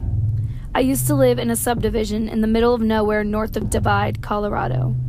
Our gravel street ended in a cul-de-sac, and we were the middle house of the 3 at the end of the street, which was on the side of a hill. Because we were pretty far away from anything, I was a latchkey kid and usually was home alone for a few hours after school.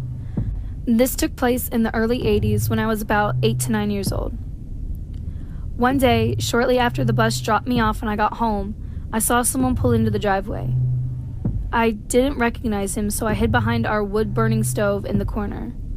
He came up and started insistently knocking on the door and looking in the window. He then strangely tried the doorknob. He just wouldn't stop knocking, so I came out thinking if this guy was a burglar and saw me, he would go away. When he saw me, he asked me, through the door which had a window pane, if I could open up the door, and I replied my dad was in the shower. He didn't react and said he was there to see my neighbors, mentioned them by name. I told him they lived next door in the house on the left. He said okay, seemed a bit frustrated, but started walking away to his car. But instead of getting in his car, he started walking around my house. The house was built on the side of a hill, so it had a walkout basement. I started freaking out because at this point this wasn't normal, and I thought he was going to try and get in through the sliding glass door in the basement, which was locked. I got ready to jet out the door and into the woods, but then I saw him come up the other side of the house, get into his car, and tear out of my driveway up the gravel road. He never did go to my neighbors, who he said he was looking for. Sobbing, I picked up the phone and called my neighbor halfway up the street, who had a son my age and used to watch me sometimes. She had seen the car speed up the gravel road and told me to come over, so I took off running through the woods to my neighbor's house, avoiding the road in case he turned around and came back. Of course I told my parents, but I don't really think they let it sink in, and since my neighbors weren't home, they said he probably mistook the house. From my standpoint, I'm pretty sure if I opened that door, I would not be here today. No one randomly drives down my street, much less into the subdivision in the middle of the mountains where I lived, and I never saw the guy at my neighbor's house. I vaguely remember one of my parents asking my neighbors if they knew the guy based on the description. Shorter white guy, round glasses, long brown hair slightly balding, and a longish beard. But they didn't know who that might be. I've always felt he knew I was there alone, based on his non-reaction to me saying my dad was in the shower. He knew the layout of the house, which is why he walked down the side of the house to the walkout basement. He preferred not to leave any physical evidence, which is why he didn't break in. Not sure if my parents knew him or not, but because of the remoteness of the location and the fact we often played in the woods, I'm pretty sure if I did get snatched, they would have chalked it up to me getting lost/hurt wandering around. We moved out of state a year or so later. Never heard of any other local kids go missing, but I can't believe that this guy didn't try to make someone else disappear.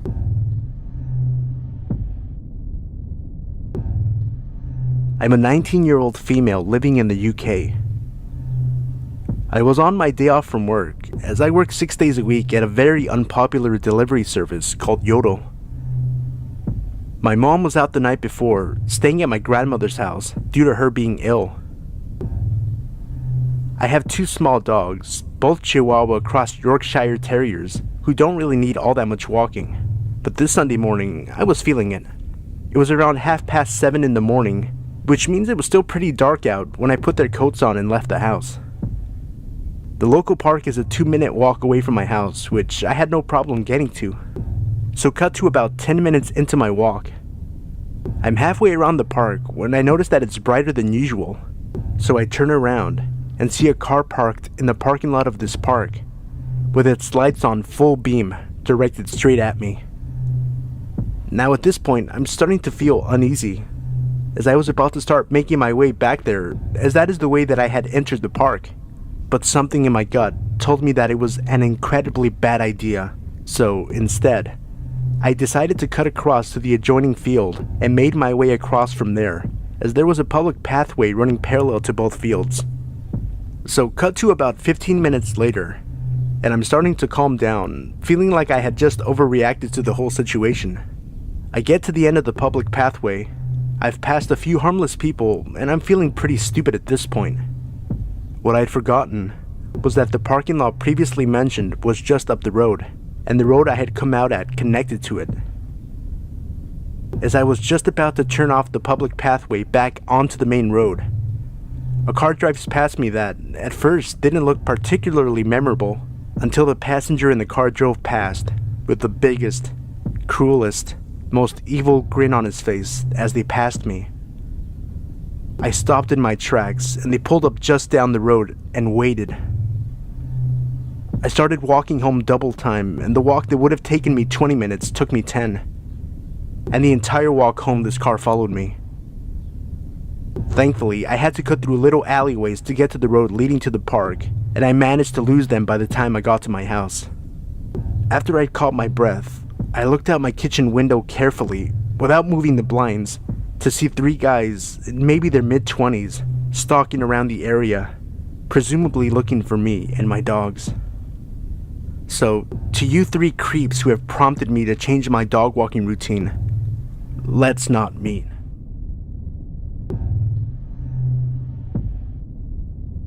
In my lifetime, a lot of weird shit has happened to me.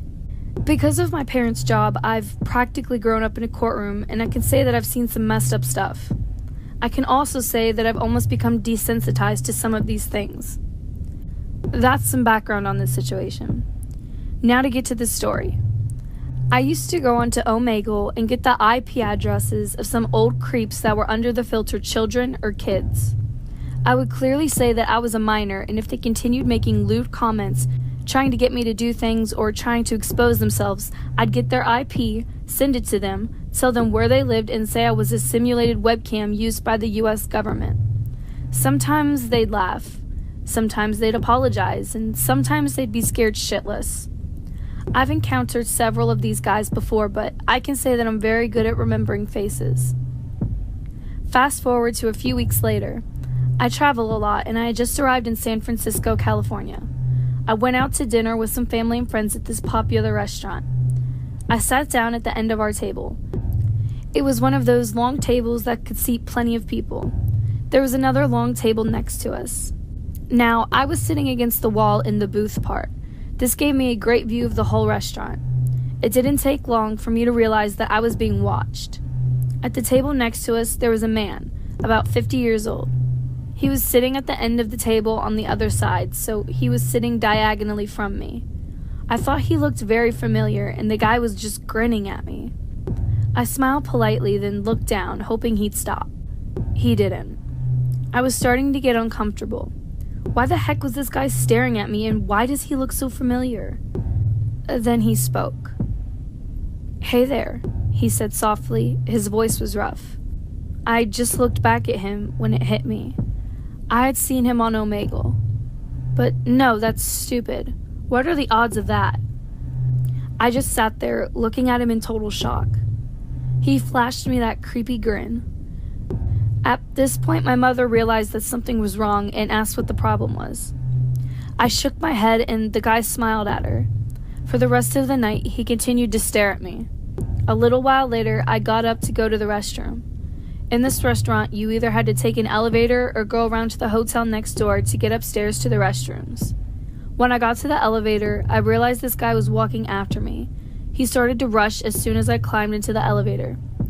I pressed the close button and held it, praying it would close in time. Luckily, it did.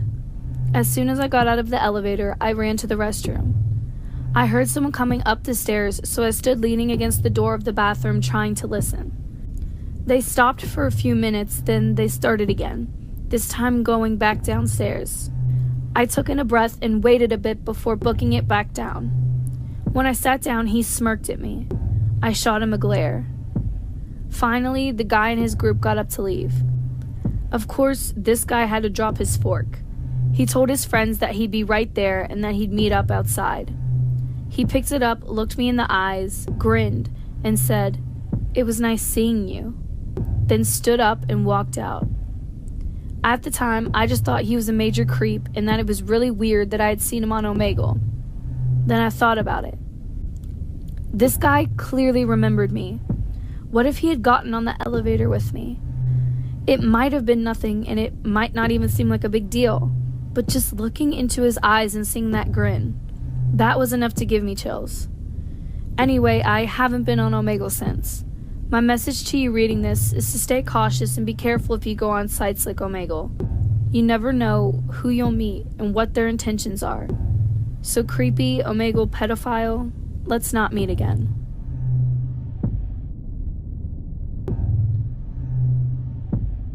I'm a 16-year-old girl, and as many teenagers, music is basically my life.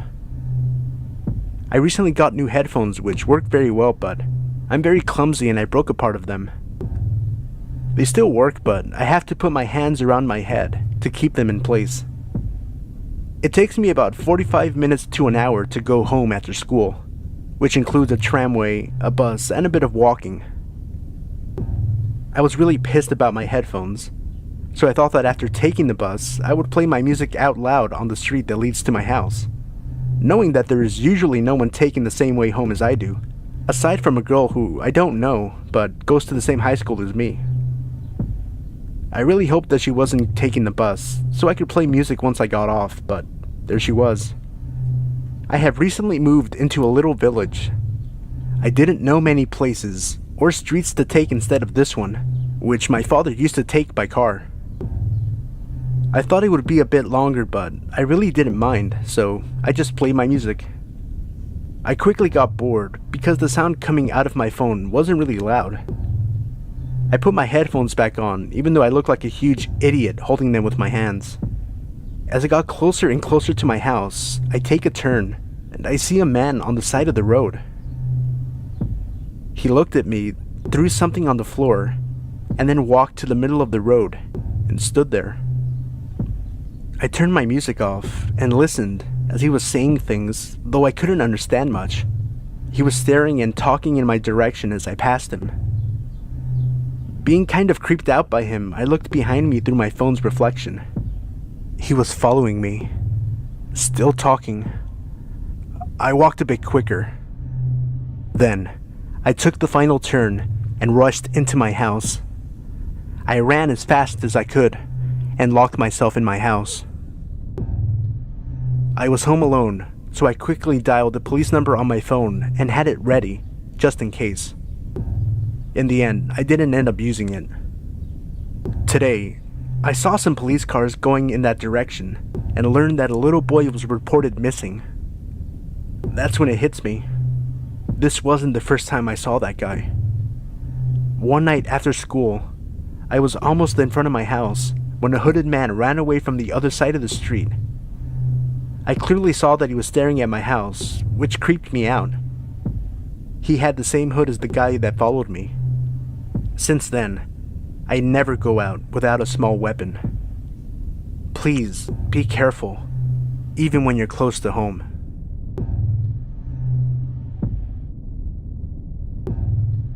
This story happened back in the late 90s when I was in second grade. At the time, my uncle, my mom's younger brother, was enlisted in the U.S. Navy. Due to the nature of his job, he constantly traveled to other parts of the world. He was frequently stationed in different countries, sometimes for years at a time. Since he was usually so far away, my family did not get to see him very often. My mother and him were very close, and I had a special relationship with him as well. Every time he visited to a new place, he would send me a gift, a magic lamp from Saudi Arabia, castanets from Spain, rosary beads from Notre Dame, and so on. He was also a lot of fun, and I treasured the time that we spent together. This particular year, he received some time off and informed us he would come stay with us for the holidays. I was beyond thrilled to be seeing one of my favorite relatives. One day, while both my parents were at work, he decided to take my brother and I to a nearby mall. At the time, my brother was 12 and I was 7. We had a good time going to the various stores, getting lunch, and watching skateboarders at an indoor park. Although my uncle loved us dearly, I wouldn't exactly call him the most attentive babysitter. While the three of us were heading out, my brother and my uncle were much farther ahead of me. Both of them walked extremely fast and seemed to be engaged in their conversation. Being a very small girl for my age, combined with having Lyme disease, made it difficult for me to walk at their pace. As hard as I tried to catch up with them, I only seemed to be falling further behind. Suddenly, from the left side, I felt someone grab me. It happened in an instant, and my mind raced while trying to process what was happening. Looking up, I saw him. A face that I recall clear as day 20 years later. He was an old man, perhaps late 70s, but his face was horribly disfigured. All of his skin hung low and poured over his other features. What I remember most was his nose, which was more of a giant tumor so large that it covered his entire mouth. Looking back, it is now clear to me that he had elephant man disease. The man did not say anything to me, Instead, he crouched down to my level and put his face just inches in front of mine. Then he made the most intense eye contact I've ever experienced. Both of his hands were wrapped around my arms so tightly that I winced in pain. Abruptly, he began shaking me, as if forcing me to look at him. I was so paralyzed in fear that I could not make a sound. For some reason, I simply stood there, frozen, staring directly at him. While this was happening, the mall was by no means empty. People passed by, but they either didn't notice or didn't care.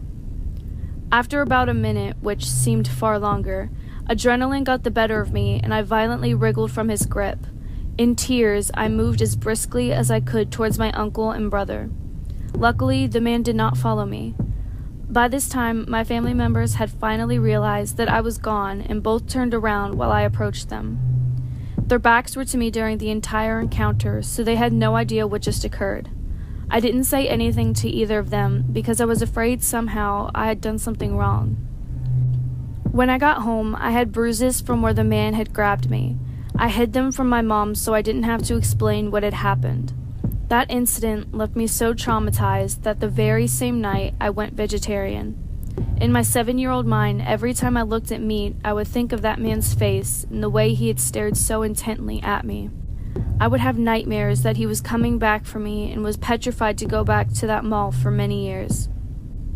Now that I am an adult, I look back and wonder what exactly transpired. Did he want to kidnap me? Was he tired of being ignored by society? Perhaps he had dementia?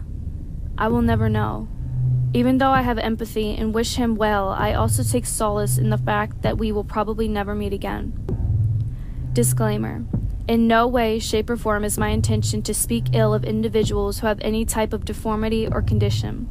This story is simply my recollection of an event that occurred when I was a child. Please keep this in mind in your comments, as I would never judge someone based on physical characteristics that they cannot control.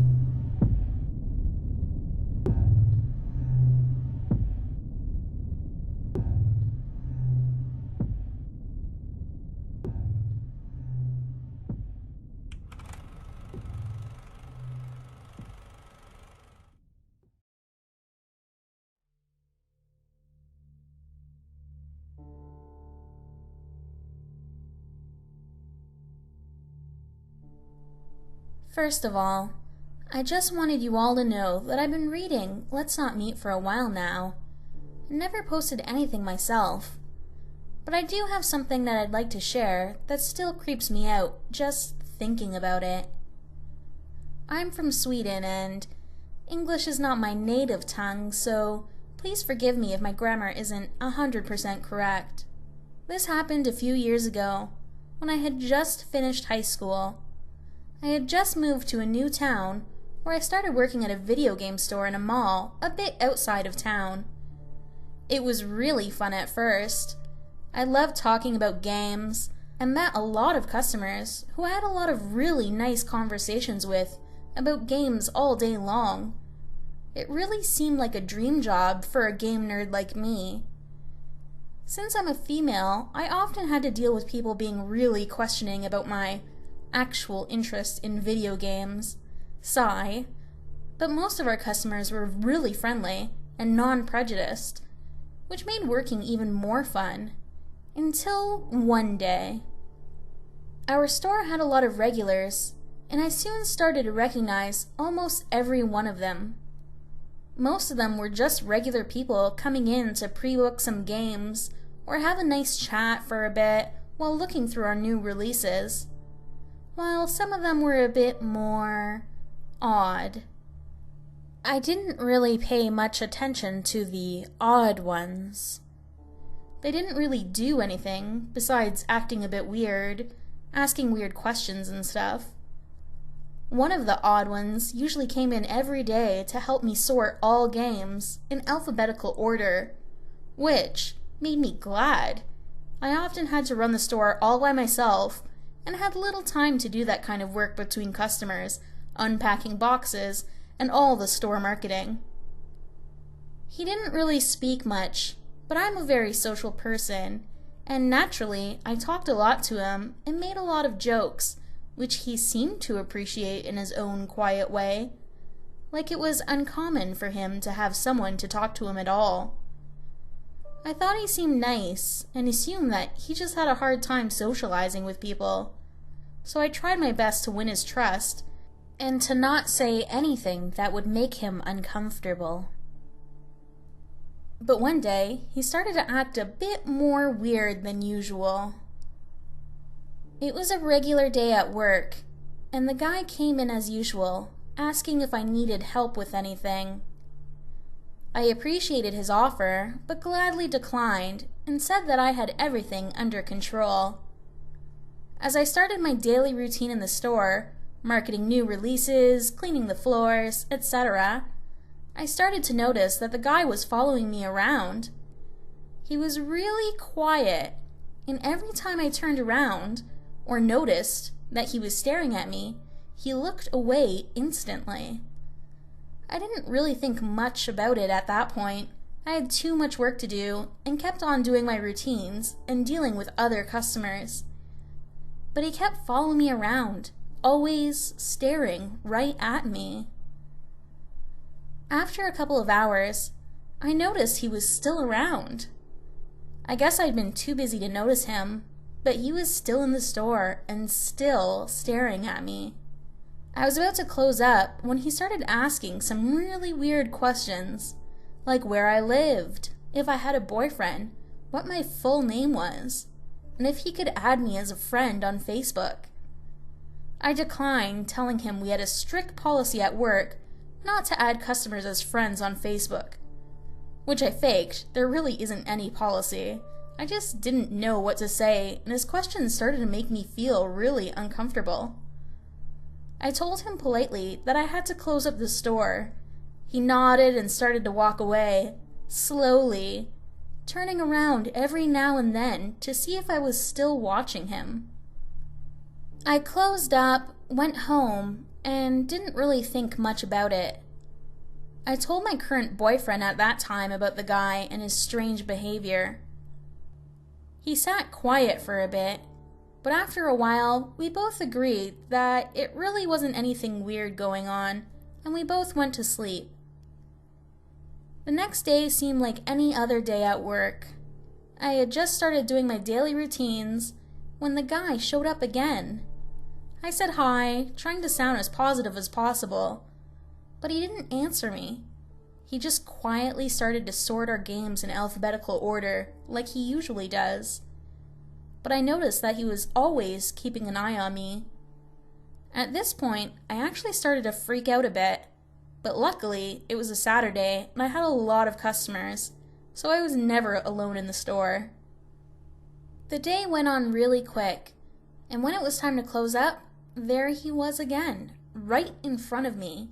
This time, he wasn't really as quiet as usual, though. He started to ask for my full name again and demanded that I would add him as a Facebook friend. I once again declined, and that's when he started to become a bit more threatening. He told me that he needed my address and said that he needed to know exactly where I lived, which I refused to answer. He was getting really angry and told me that it didn't matter, that he would find me anyway, that he would follow me home and get into my apartment when I least expected it. I started shaking while he was screaming at me, when finally 2 guards doing their routine stroll around the mall came by and asked if everything was okay. The guy became nervous and ran away, and I said that everything was fine. He just seemed a bit odd, that's all. Even though I was still shaking, I didn't want to make a big scene about it. I just wanted to get home as soon as possible. I closed up again and headed outside when I saw him again. There he stood, right outside the mall, waiting for me. I felt every single hair on my body suddenly rising, but I kept my head high and walked right past him, like I haven't even noticed him. He started to call for me. "Hey you, stop right now, I just want to talk." And when I turned around, I noticed that he was following me. I started to walk even faster, even more scared, and went down to the subway. He was still following me. I waited for a couple of minutes and glanced at him every other second. As he stood about 10 to 13 feet away from me, always staring right at my face. He went on the same subway as me, and I could almost feel my heartbeat in my mouth. What was the matter with this guy? What did he want? I really didn't even want to know. I just wanted to get home without him following me. I texted my boyfriend that I was followed, and he told me to get off at the station before mine, and that he'd meet me there. I did as he said, still watching every move that guy made. The subway stopped and I went off, as did the guy. I went up the escalators and noticed that he was running towards me. I started to run as well, as fast as I could, up the escalators, where I finally saw my boyfriend waiting for me. As soon as we met up, the guy froze still, turned around, and started to run away. Just like when the guards at the mall approached us. My boyfriend tried to calm me down as we walked home, but I just couldn't get the guy's creepy stare out of my mind. Let's just say I didn't sleep well that night. The next day, I called my boss and explained what happened, and he told me to stay home for a couple of days, which I gladly did. My boyfriend was furious with hatred against this guy. Who knows what could have happened if I had walked home alone that night? It gave me shivers just thinking about it, and thinking about getting back to work and seeing him and his eyes staring at me again. I almost couldn't handle it.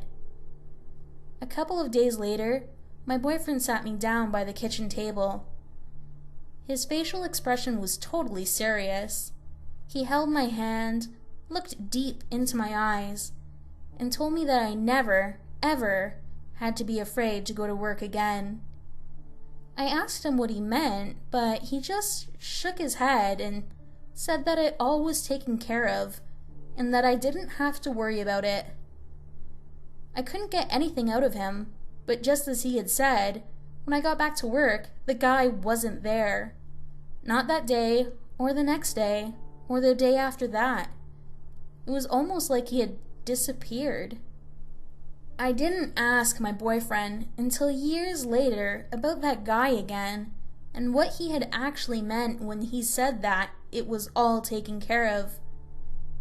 He didn't want to tell me at first, but after I'd begged him for a while, he finally cracked.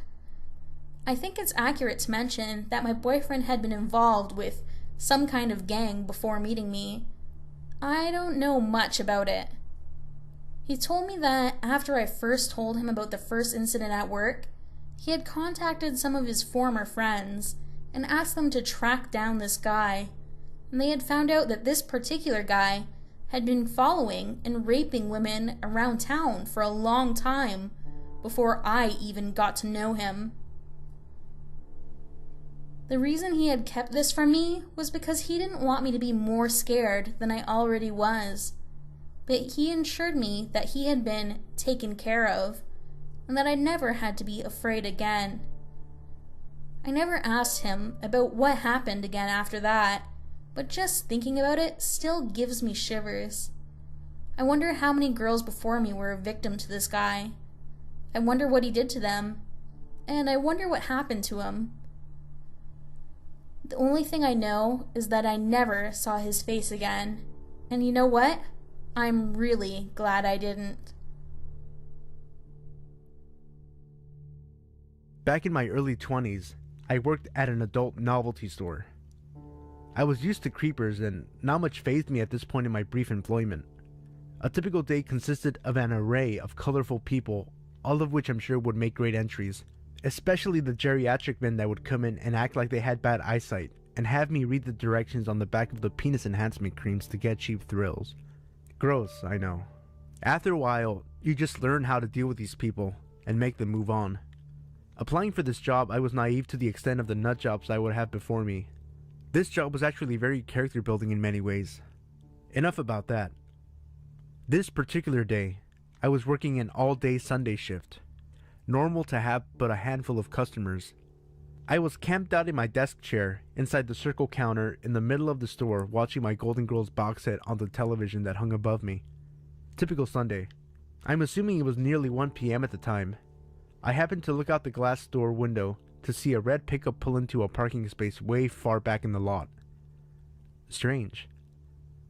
There were no cars but mine parked out front. The store was completely isolated except for a 7-Eleven caddy corner separated by an alleyway. I was all alone. I see a skinny guy get out and starts to slowly make his way to the storefront. He comes in, I greet him, and he just stands there. I turn away from him, enough to keep him in my peripheral, then he slowly proceeds towards me. He makes his way up to the counter and I'm now facing him. He had bloodshot, watery eyes, dressed in baggy clothes and a cap. He hands me a wad of dirty crumpled money and says in a monotone voice, "I found this in the parking lot.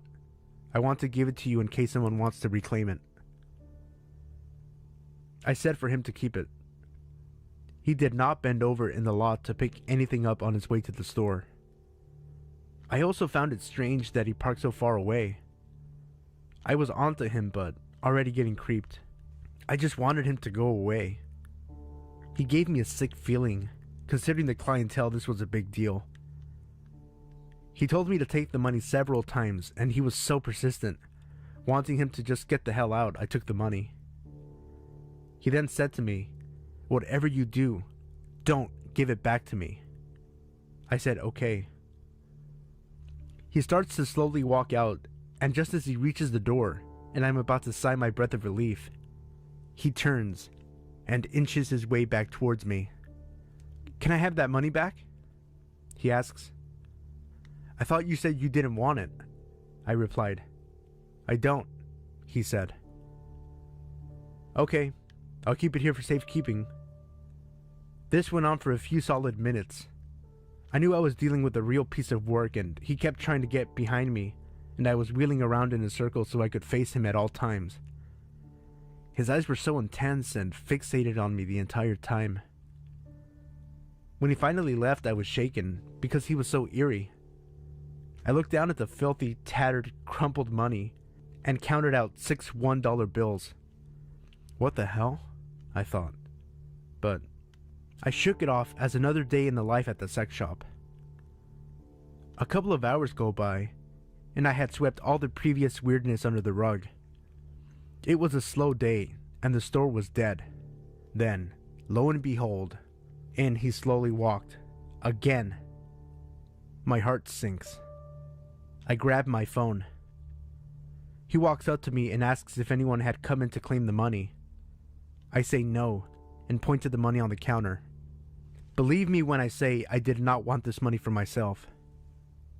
He then asks for it back. I said that I thought he told me not to give it back. I felt like this was some weird, sick game I was involved in, and his character was so off-putting and unpredictable I felt like I really needed to play along. He then proceeds to beg me for the money, saying he needed it really bad. I broke. I hand it to him. His eyes burn into mine, his face expressionless and voice flat. "I told you not to give it back." I froze up. We just stared at each other, and I was picturing gravestones in my head. It felt like eternity. Then a couple walk in. That's when he grabs the $6 and leaves. I'm pretty sure something bad would have gone down if people hadn't come in. He never lunged at me, but there was something sinister about him. I told my coworker shortly after. She said it happened to another girl that worked there too, but he didn't stick around because there was 2 people working. A completely different type of freak than I was used to. I had another creepy incident, with a man pleasuring himself in front of the glass windows at night after I had locked the doors. That one I had no questions to involve the police, and I quit. That was a weird little moment of my life. I have several stories I'd like to put on here.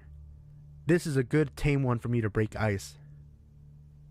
Creepy menacing guy with $6. Let's not meet again. Never. I'm a 26-year-old female who's about 5 foot nothing and generally harmless looking. I have no idea what it is about being seemingly harmless, but it tends to attract a whole array of bad news. Don't believe me? Go ask a soft-spoken tiny girl who gives you the first impression of, "Isn't she just adorable?" And more than likely, she'll have enough stories to make you worry about your sanity. This is compounded by my overall attitude of, "I'll be sugar, rainbow, and sunshine right up until you give me a reason not to." A job in retail makes the whole mess about as fun as bamboo splinters under your fingernails. Whoever came up with the idea the customer is always right needs to be shot, resurrected, and shot again. That said, I'll do anything within the limits of my job for a customer. I like helping customers out. Most retail workers do. A little lesson is to be had here for those who have never worked in a service-based company. Most employees want to help you. Let them, and you'll both walk away from the encounter in a much better frame of mind. If they don't, you should ask yourself if it's a situation beyond their control. If the answer is even anywhere close to it might be, let them off the hook. I've seen too many retail employees get a look of dread on their face when something goes wrong as I, myself, am out being a customer. It bothers me every single time because I know what it's like to think, great, now I'm gonna get yelled at and called names for something that isn't my fault. Or if they're mad enough, they might even call in about me and then my boss will be wondering what in God's name I'm doing. You know what said employee can do about it? Sit there and take it, while apologizing for your inconvenience. But I digress. I work as an overnight supervisor to a 24-hour drugstore. We get plenty of creepy people in, being a fair-sized city with only 2 24-hour pharmacies in town. I have some really weird stories. Maybe I'll tell a few more at a later date. The evening of this particular incident had me working on a Saturday night with 2 other front-end employees. Saturday nights mean ad tags. We overnighters, the few, the lucky, are the ones stuck with this joyful job. It means 10 hours of monotony and a lot of back and forth around the store. Usually the nights pass with some regulars and some meth heads drunks, some regular meth heads drunks, and the occasional sick person or person with a sick loved one at home. Most intoxicated persons are in and out like a flash. But I've noticed, the more out of their wits they are, the higher the potential for creepy is. So you learn to watch the ones with nervous twitches. It was about 1:30 a.m. when this taller, wiry man walked into my store. His brown hair was cropped pretty short, and he was dressed fairly casually. I didn't even realize his presence in the store until the cashier for the night, Daniel, came up to me and muttered something about the weird guy wandering around the front of the store. Daniel is middle-aged, but mischievous and crotchety are 2 very apt descriptions of him.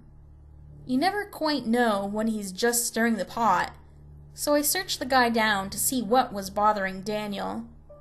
I'd been thinking it was more than likely he'd noticed something strange about the guy and was worried about shoplifting. This would not be the first or last time his so-called shoplifter turned out to be some poor, exhausted father or husband sent out to get cold medicine. I found him pacing along the front wall and asked if he needed any help in my cheeriest customer service voice. The moment he turned around, I froze. This man radiated subdued violence. It surrounded him like an aura of menace. I couldn't pinpoint what was bothering me. The weirdly still expression, maybe? Or the way he was standing. He was unnaturally tense during my whole experience with him, like he was ready to go off at the first provocation. Truthfully, I still haven't quite figured it out, but he was just off enough to send up red flags just looking at him. Immediately uncomfortable, I was all too happy when he muttered, "No, I'm, just looking." I never have figured out how to gracefully exit the situation when a customer has nothing left to say to you but still stands there, staring, which feels almost expectant, even if it's not. After a minute or so of avoiding meeting his eyes, I told him my usual line of, "All right, well, let us know if you need anything." I backed into the aisle I'd emerged from and hurried off to busy myself with more ad tags. Daniel could keep an eye on him if he felt like it. Dude was scary, and I was the only female on shift. No thank you, they don't pay me enough. It's not long before I start to feel like I'm being watched, and creepy suspect number 1 is lurking at the top of the aisle, staring. I finish all of the tags in line for that aisle, and I'm relieved when I have to move across a store for others in a different section. Again, a few moments passed, and that weird prickly feeling hits me, and he's at the end of the aisle, staring right at me. I ask for the second time if I can help him find anything, and he pretends to busy himself with some vitamins he picked up at random. He gave me a creepy grin and told me again that he was just looking. Yeah, sure, I just bet you were. This continues for another half hour or so, until I find myself heading up to the front to ring up a customer. I had no idea where Daniel was, but it didn't matter. I was grateful for the distraction. That was, until I noticed Creeper following me up to the register, still staring. I conducted the transaction as quickly as possible, and after a few too many nervous glances in my creepy's direction, the customer took off like someone had lit him on fire. I decided to go outside for my lunch break. It was cold, and I thought maybe, since Mr. Creeper didn't have a particularly warm-looking coat on, he'd leave me alone. I searched out one of my coworkers and let them know my intentions, clocked out, and stepped outside and into my car. Now, normally, I try to avoid smoking in my car. I've never liked the way it stinks up a car, but desperate times, desperate measures. I locked the car doors and rolled down the window just far enough to fit my cigarette through to ash it. I picked up a book, turned to the page I'd left off on, and settled in. A few paragraphs later, I heard someone banging on my window.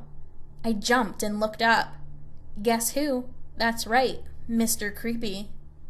He grinned at me in what I'm sure was supposed to be a sheepish fashion, but it came out more Norman Bates, if you know what I mean. I again asked him if I could help him, and he said he'd been looking for something in particular that he'd like my help with. I told him firmly that there were 2 other employees in the store that would have to help him. I was off the clock. He frowned, and after a moment of me pointedly ignoring him in favor of tensely not being able to concentrate on my book, he went back inside. My lunch break ended, and I still hadn't seen him come back out. I hurried inside, clocked in, and called the other shift supervisor, Mark, into the office. I explained the situation and asked him if he could go deal with the dude. Mark sighed, nodded, and went to talk to the guy. I busied myself in the office with some training sessions I'd been putting off for a while. Mark came back inside the office wearing a very bewildered look. I raised an eyebrow and he sat down. That guy was really weird. Weird is not quite the adjective I'd use. What did he say? He wanted to talk to you again. I told him you had other things you needed to be doing, but I'd be happy to help him. That agitated him. You thought he was freaky beforehand.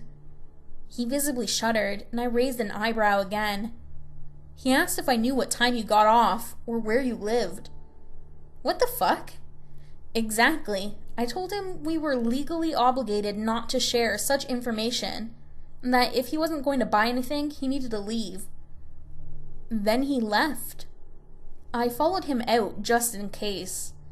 He was looking around your car until he noticed I had followed, and then he got in his car and left. I decided I wasn't going to stick around to see if he was going to come back, and noped out of the rest of my shift.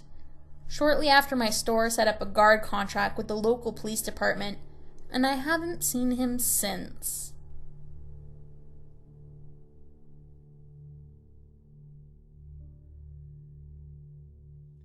This happened when I was in high school, maybe between my freshman and sophomore years, so 2005-ish.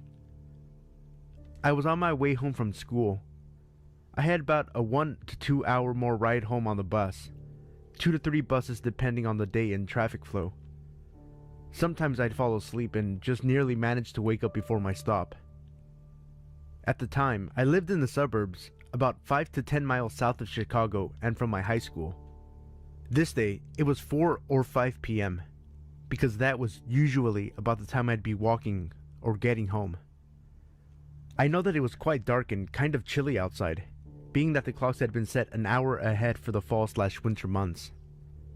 I was on my third and final bus, and I was approaching my stop. I got off, and I started walking home from the bus stop, which was about 2, almost 3 blocks from my building. In the suburbs, the streetlights are spread out a little more than the city, and it's much quieter. There's less traffic on the streets and the sidewalks. On this night, the streetlight closest to my stop was out, unfortunately, so I hated getting off during the fall and winter at this stop, virtually walking almost half of this residential block or more in darkness pretty much. So I'm about half down the first block when this unmarked white van pulled up beside me, still moving, and the passenger opens the side door. I can't remember what he said exactly. It was something along the lines of, "Hey sweetheart, do you need a ride?" I said, "No thank you," and I kept walking, but a little bit faster. I naturally walk fast, so I was damn near about to break into a small jog. I remember a sinking feeling in my stomach because they were not leaving me alone. I continued to walk in an effort to enforce that I wasn't interested in whatever they wanted. They continued to ride slowly beside me with the side door open, speeding up a little as I attempted to do the same thing. I walked ahead a little faster, looking around my surroundings to see if there was someone I could signal to or alert with a scream or something, since this was just before I had a cell phone that was consistently on and available for use. Luckily, for me, I believe a car was turning onto the same block going in the opposite direction, and because this street is residential and two-way, it was fairly narrow, so they were forced to keep driving. I kept looking left to right and behind me to make sure they didn't follow me home, and I proceeded to open my apartment screen door in record timing. Creepy guys in the unmarked white van, let's not meet again. This happened 2 years ago, and I can't believe I still work there after this horrifying experience. Maggie and I, and a few other employees, were folding panties and organizing bras when a couple women in their later 20s strolled in. They had a shady vibe about them that made me nervous. They both were wearing sunglasses, and it was 8 o'clock at night, which seemed off to me, like they didn't want to be noticed or identified. We work at Victoria's Secret, so we always have to keep an eye out for thieves, since our items are so expensive and valuable. One of the women who walked in looked to be about 8 months pregnant and was browsing through one of our panty tables when it appeared to us that she was stuffing items in her bag. Maggie and I walked closer to her, without looking too obvious, and we watched as she seemed to be sneaking panties in her shirt. That's when I realized she was sticking them up in her belly. She was wearing a strap-on belly and lifting it just enough to stick them in it. It must have been hollowed out. As I went to find a manager, Maggie spoke in the headset that the girl was now going over to one of the bra sections and hiding behind a rack of clothes. That's when I hear it. "Hey bitch, are you talking about me? You think I'm stealing, don't you?" Maggie froze in fear and assured her she wasn't talking about her, The pregnant girl kept yelling about how we were racist against black people and how we always only think black people steal. My manager then walked over to calm the situation while calling security just in case it got violent. Unfortunately, we constantly deal with customers stealing, which is a real nuisance, but we aren't allowed to confront them for safety reasons. We have to call the mall cops, and then they have to call the real cops to come, which can take a while. And since the mall was closing soon, they just made them leave the mall. You might be wondering why they don't search the ladies. Mall cops are different than real officers and are prohibited from searching anyone unless they actually see someone stealing themselves. So, security came and escorted the pregnant lady and her friend to one of the exit doors, and then came back to make sure we were okay.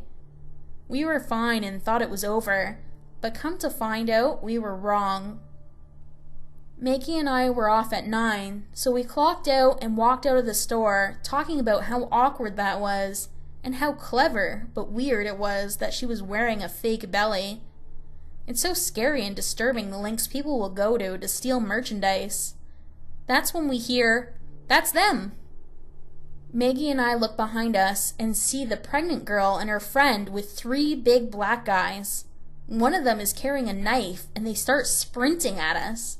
They yelled a bunch of profanity at us and threatening that we were going to be sorry for what we did. Maggie and I start booking it as fast as we can to our cars, which were parked close to each other, while screaming in fear. Thankfully, they were far enough away that we were able to get to our cars and drive off before they got us. They definitely had a grudge against us for the store incident, and they wanted to hurt us. While driving fast, I made sure I was not being followed, since that group of people were extremely mad and crazy for wanting to potentially kill us over stolen underwear. We told security the next day, and our manager and security reviewed the cameras, but could not identify them, unfortunately. Now, every time I leave work, I leave with multiple people and check the whole area before walking to my car. I also now own mace. Since this event, we have remodeled our store and installed cameras, so if we suspect them stealing, we can look on the cameras, and if the camera captures it, we can keep them in our store until the cops come to arrest them.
This happened a while back, when I was still a junior in college.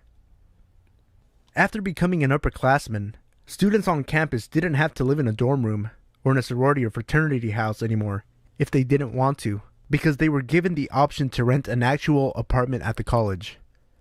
That's exactly what I did the first chance I got.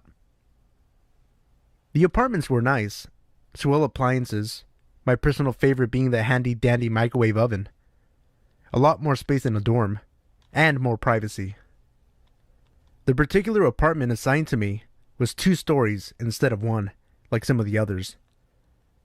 The ones with only 1 floor were pretty big in diameter, mine was more narrow. It was great, and I kind of felt like more of an adult because I had house keys. Anywho, I had quite a bit of classes, clubs, sports, and other miscellaneous activities during the day, so I wasn't home a lot during the week. But on weekends, I basically had the whole place to myself, unless I had a not very rare cross-country meet or art show 2 states away. My roommate, Sydney, was a total insomniac though, so she'd do her thing during the day, and usually went on walks or out with friends at night. She'd often come back late or early, depends on how you look at it, at like 4 in the morning. I honestly had no freaking clue when she ever slept. Our apartment was usually empty or occupying one sleepy person. We got robbed a lot. Like, a lot. Super often. Probably twice a month. I complained a bunch to the administrators, but they couldn't really do anything, and in the back of my mind, I kind of knew that. The front door's lock wasn't broken, the window had locks, the robberies just happened. They'd pick the lock, or find an open window on a hot day, even if it was on the second story, and steal our crappy 1990s television set, or even our microwave oven. Clearly, they were running out of things to take. We were college students. We didn't have too many valuables. I mainly complained because it wasn't really the ideal situation, but I'd never woken up to see anything stolen, and Sid never woke up because she was always awake, so the majority of the robberies were in broad daylight when I was at class, which was a little strange, or sometimes when I came back from 4-day road trips.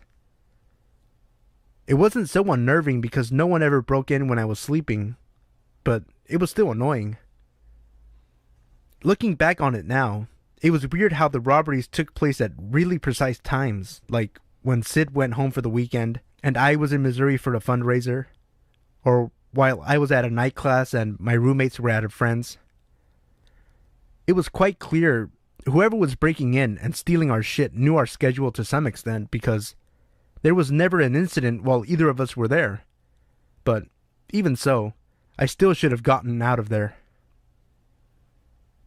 Sydney was at a concert, and I didn't expect her to be home until the horizon started to brighten.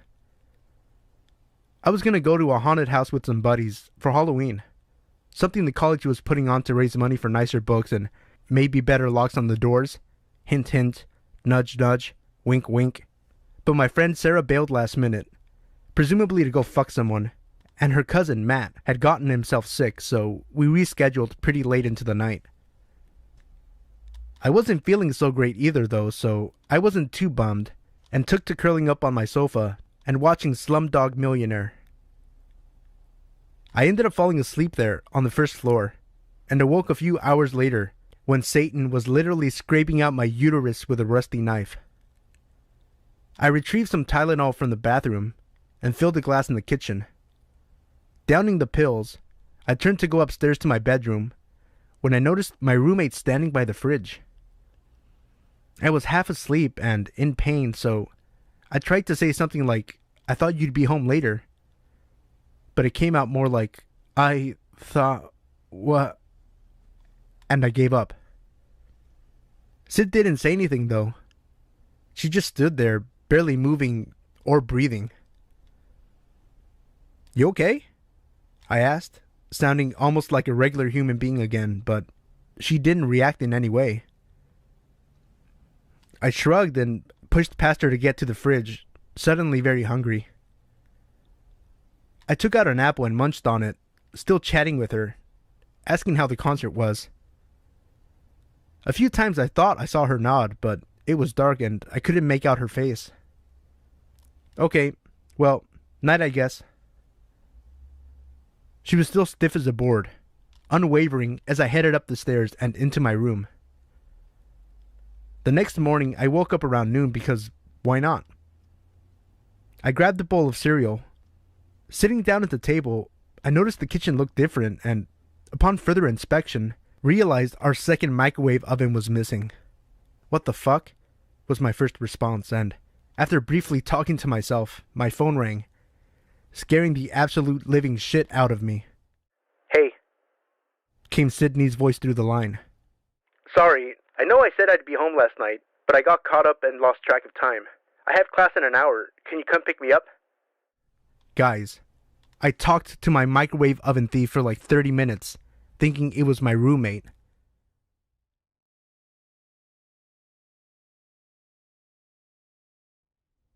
This happened to me when I was 14. On this day, I had just gotten home from school. My brother didn't ride the bus home that day, and both of my parents were still at work, so I was home alone. I think I had been home for about 45 minutes at the most. I remember that I was watching TV and I got up to get a snack.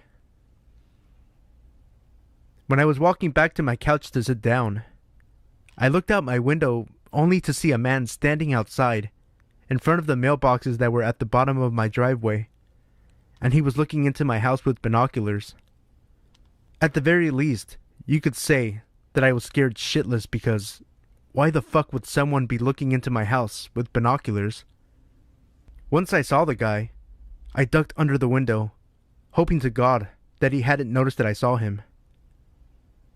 I crawled over to the phone and proceeded to call my brother.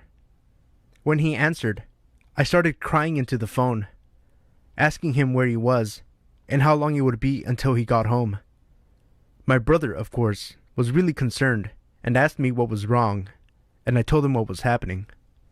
My brother was furious and told me he'd be home as fast as he can. Unfortunately, my brother said he had just left the school, and the walk from my high school to my house is about half an hour to 45 minutes, depending on how fast you're walking. Of course, I was very thankful to have my 2 protective dogs with me. They're both pit bulls, so to all of those out there who own pit bulls, you know how protective they are. They'll take a life if they need to. After I hung up with my brother, I decided to watch the guy for a good 2 to 3 minutes. Now, you might think, why didn't you call the cops? Well, for the simple fact that this man isn't actually causing any harm to me, so I can't just call up the police station and say that a man is looking into my house with binoculars because they can't do anything. And also, I'm not the type to call the cops unless I feel that my life is actually in danger.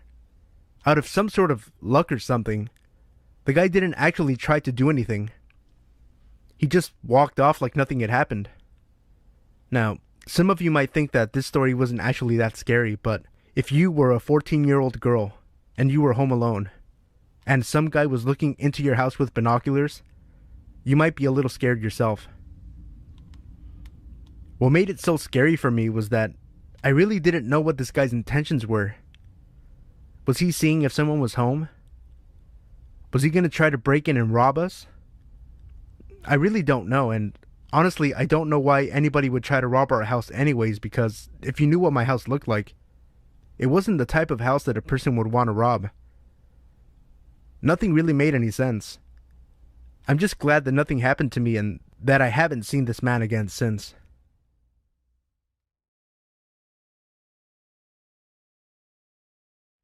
I'm a girl, and at the time of this story, I was around 6 or 7 in the early 2000s.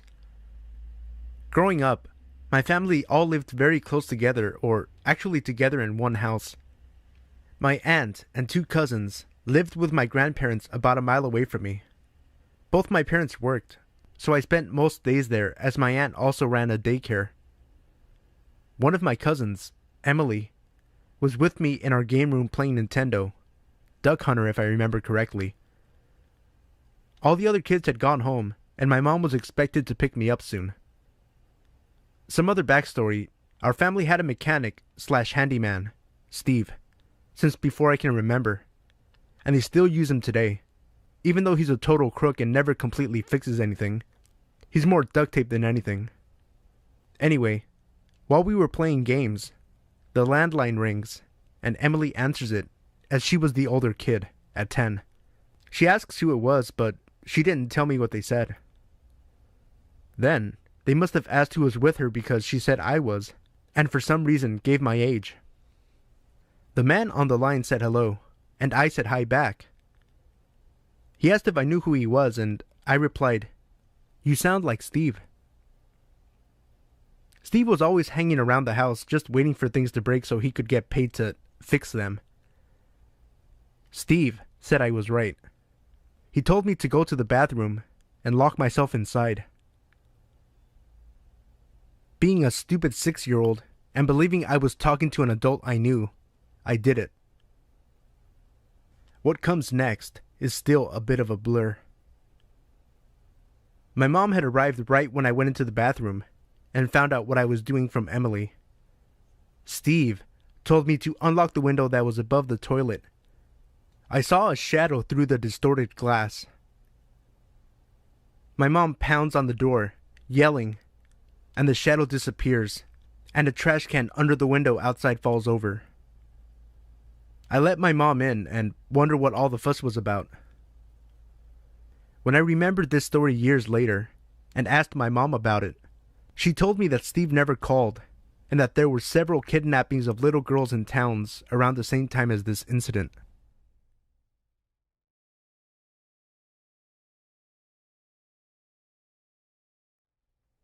This happened a couple of hours ago, and since I'm too on edge to sleep, I thought I'd post this while it's fresh in my mind.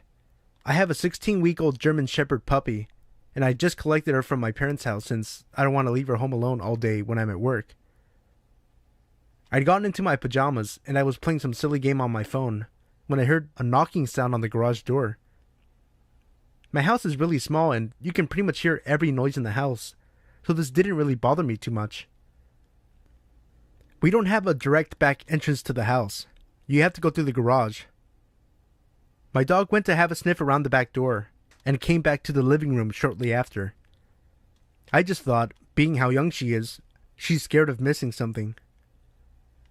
A couple of minutes later, I heard a tapping noise from the window of my front door.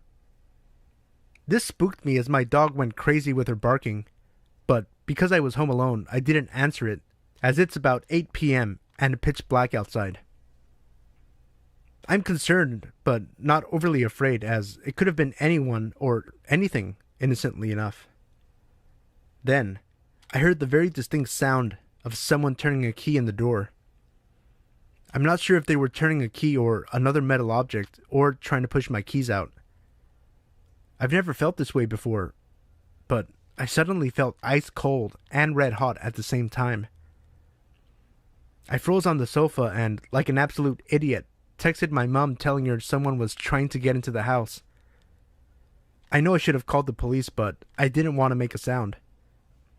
If I had, then maybe I'd have scared them, but I don't know. They definitely would have heard my dog before, who was now listening intently.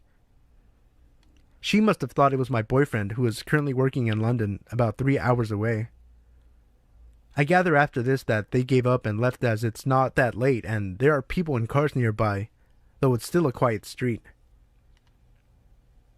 My dad came round and checked everything, but we didn't see anything.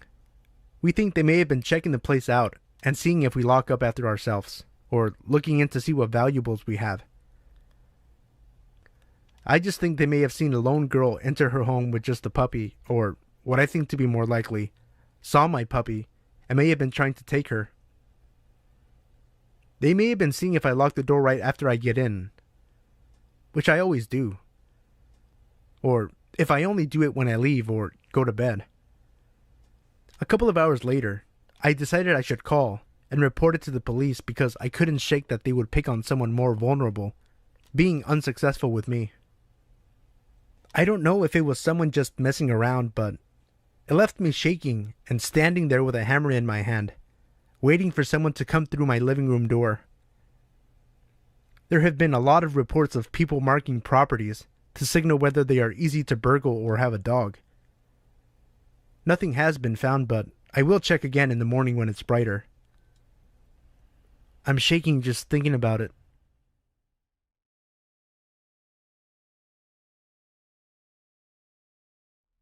A little bit of background.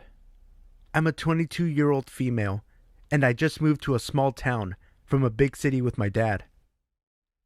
We moved into our house in early October of 2015, and we were having problems with a leaky shower in the bathroom adjacent to mine, so my dad called the plumber to come take a look. The plumber arrived around 8 a.m. the following day, while I was getting ready for work in my bathroom. My dad let him in, so I hadn't gotten a good look at him. My dad then goes down the street to gas up his car, and then leaves for work, leaving the plumber to do his job in the bathroom. My bathroom is just a toilet and vanity, with a door leading into a shared shower room that has another door leading into my dad's bathroom. So, while I was getting ready, there was only one door between the plumber and I. I guess he figured out that there was a lady in the house due to my hair dryer. Next thing I know, my bedroom door is opening and closing, and there's a very tall, very wide, very terrifying man with more legs than teeth locking my door from the inside behind him. He then walks 5 feet towards me and stops in front of my bathroom door. I freeze. He stands there, staring at me for the longest 30 seconds of my life. He hits me with the widest, untoothiest grin and literally looks me up and down multiple times. I hear the front door open and close, not knowing then that my dad had forgotten his wallet, and the plumber pivots on one foot in a twirly motion and unlocks my door and walks out. My dad runs in my room, asking if that guy had really just been in there, and goes to run after him, but the guy walked right to his truck and left without fixing our shower. My dad immediately calls the company we hired the plumber from and asks them to send someone else, not that guy. He tries to explain what happened to the manager. The manager proceeds to tell my dad it was our fault the man locked himself in the room with me, because I didn't lock him out of my room in the first place. Sorry, I didn't know I needed to lock myself away in order to not be creeped on by a supposed professional. Just terrifying to think of what would have happened if my dad didn't forget his wallet.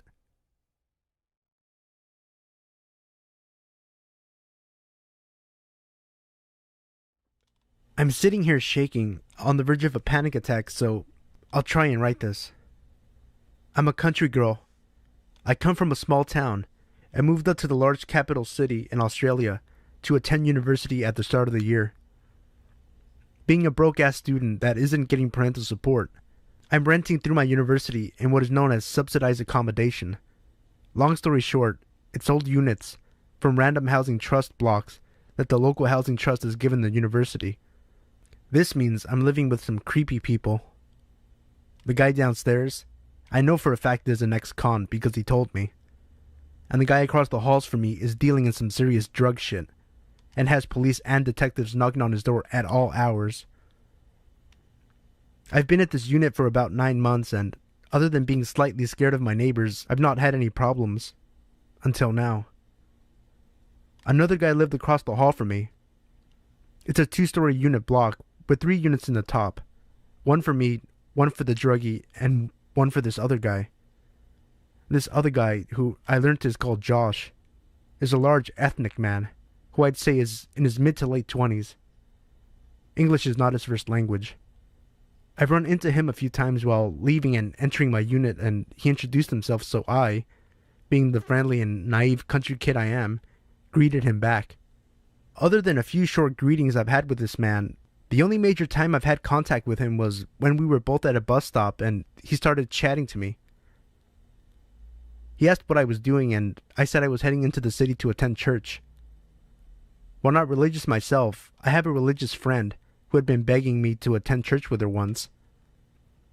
He said he wanted to come with me one day. I thought he was joking, so I laughed and said maybe one day. This was about 2 months ago now. I saw him a couple of days ago, and he asked me when I was going to take him to church. Feeling awkward, I said, I don't know, maybe one day, and bolted into my unit. I have been out all weekend, dog-sitting for a university friend, and came home to find 2 notes pushed under my door. I've attached them. Good luck reading half of it because I had trouble as well. I don't know what to do. I'm fucking terrified right now. I called my friend, half laughing hysterically and half freaked out, and made her stay on the phone while I bolted down to the car, took out my small knife that I use for animal rescues, and ran back inside. I can't ring my mother because she would freak out and drop everything to make the 5-hour drive up to where I live, and she can't do that right now.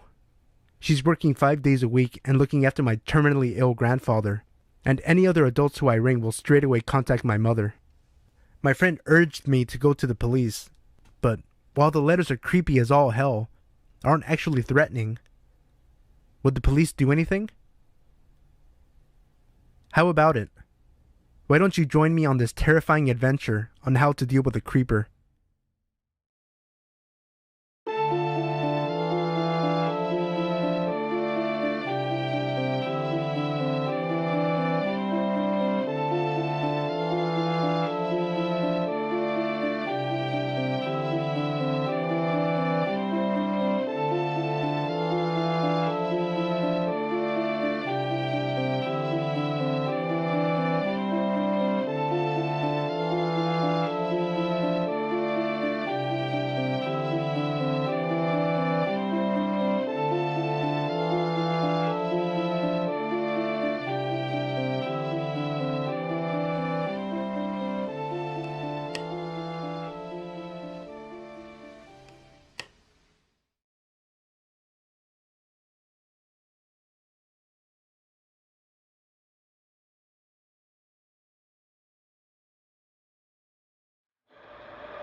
This happened to me not even 2 hours ago, and I'm still jumpy from it. I apologize in advance for errors. This will be my first post on Reddit. I've been a long-time reader, and I listened to a shit ton of creepy Let's Not Meet on YouTube before, and I never really thought it would ever happen to me. I was wrong. I'm a 19-year-old female, about 165 pounds, and I'm also 5'9". I live with my grandmother, and we really don't get along, but I don't have any other options for the moment, so I manage. I usually have to take out the garbage when she tells me to, and I really hate doing it. This week, we had a lot to take out, because my grandmother was getting a new bed, and her room had a lot of shit in it that needed to be cleaned out to make room. I was getting her old computer stand that she calls the monstrosity, and I had to clean the shit out of my room as well to make it fit. This is why we had a lot of shit to get rid of this week, and I was the one to have to make it all fit in one small ass bin. It was about 10 p.m., and this wasn't even the latest I've taken out the trash. I had taken out at 3 a.m. before, just because my grandmother was on the phone with another one of her stupid daughters that was getting the bed. I had already taken the trash out, and I had to fix that damn recycling bin. I was just way too small, so I had to flatten the boxes to make everything fit without falling out.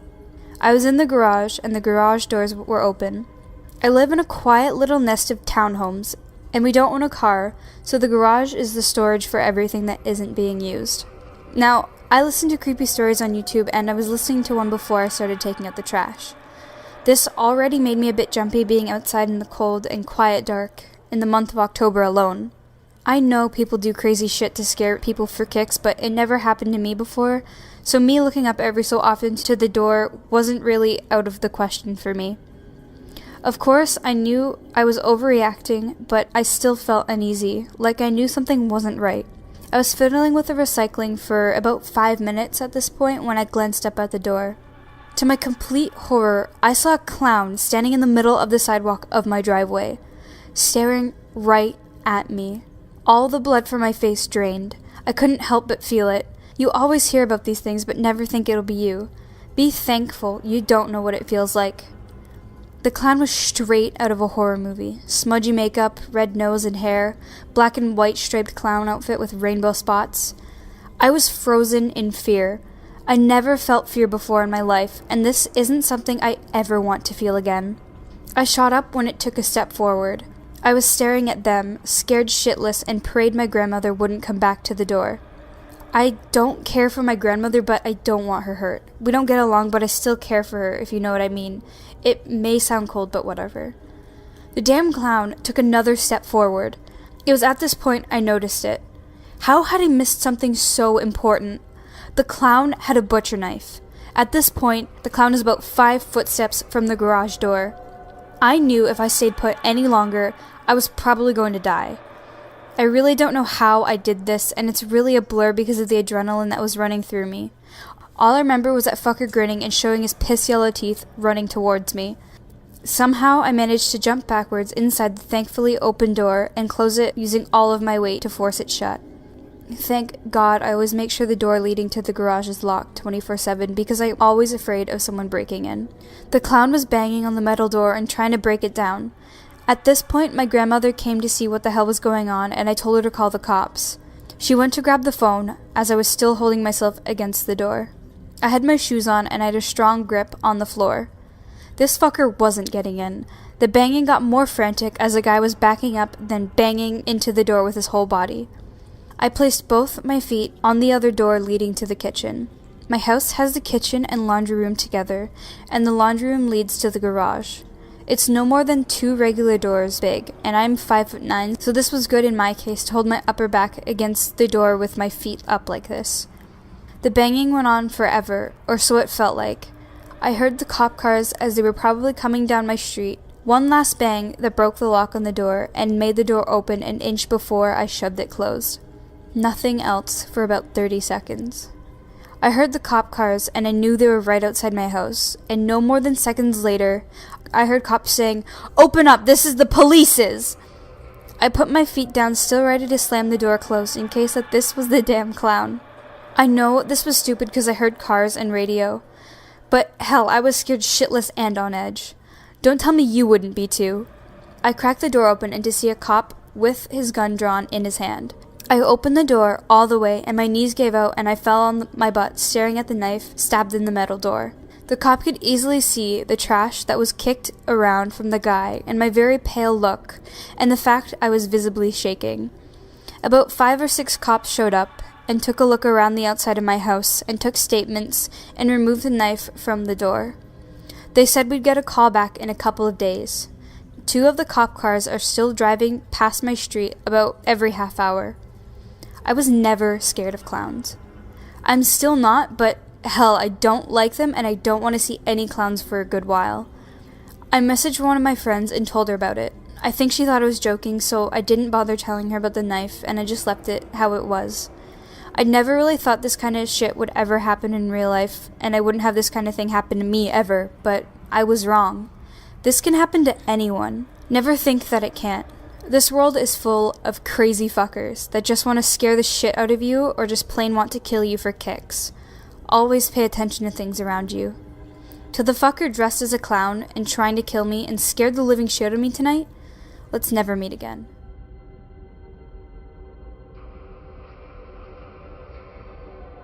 This took place after my parents had divorced, but they lived close to each other, so it wasn't all that bad. Anyway, I would frequently forget stuff at my mom's house because of the constant travel between houses, and this was almost a nightly thing. So one night, I was bringing my Xbox and some games to my dad's house, and one thing to note is that this was one of these townhouses, and my dad lived on one side and the neighbor lived on the other. As I get to my dad's house, I had to pass their side first. While I was passing their house, the wife stopped me and asked me to come closer. I thought that since my dad shared houses with her and her husband, that he knew and trusted her, so I went closer. She noticed the Xbox and games in my hand, and straight up said, "Hey, we have a bunch of fun games and little boys your age that will play with you in here. Do you want to come in?" I slowly backed away, not turning my head to her. As I was doing so, I felt a cold, large hand on my right shoulder. My blood ran cold. I didn't dare turn around. I heard from behind me, "She isn't this nice all the time. I suggest you take up her offer." My fight or flight kicked in and I chose flight. His grip wasn't all that good, so I escaped easily and ran inside. I didn't tell my dad, but I did call the police. I couldn't live knowing that there could have been multiple kids in there. A few minutes passed and a police car showed up. 5 minutes later, the 2 officers walked out of the house with 2 people.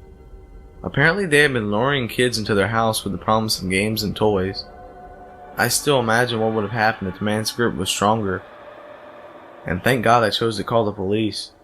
They had already lured 2 kids in the house, both boys. So, creepy couple who lured kids into their house? Let's never meet again.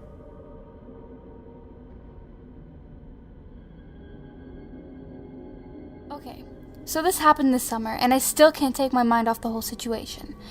It's by far the most scariest thing that's ever happened to me.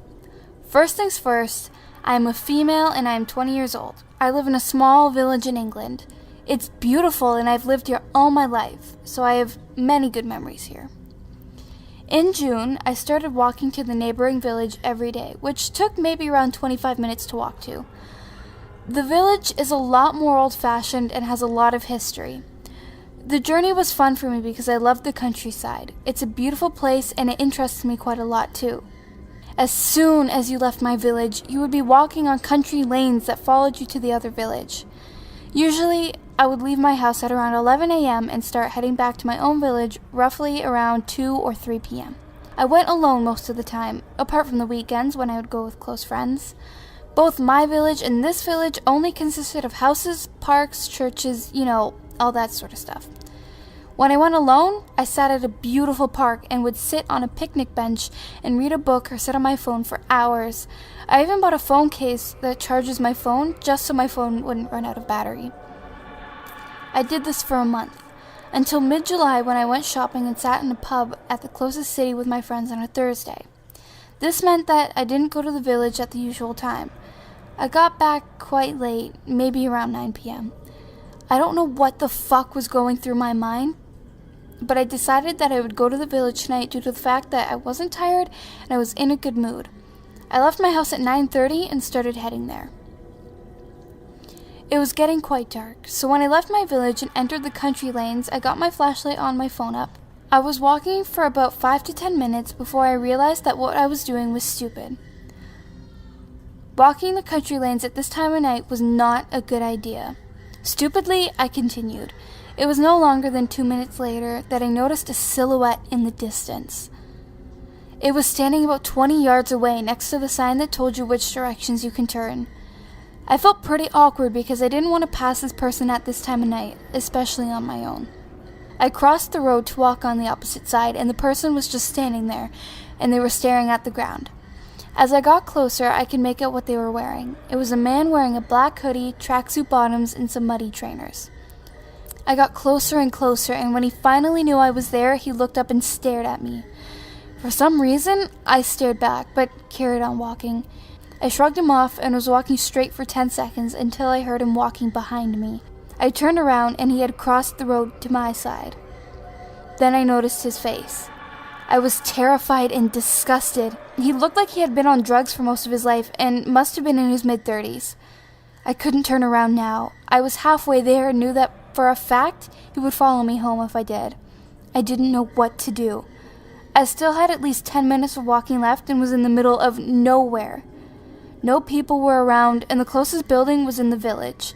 I had no friends in the area either, so I couldn't go to anybody's house. I started walking faster, but so did he. I was petrified at this point. Things like this don't happen to people like me, or that's what I thought. I started to cry a little, and then I heard him say in the most horrifying and evil tone I've ever heard, "You can't escape me, young lady." I started running and screaming.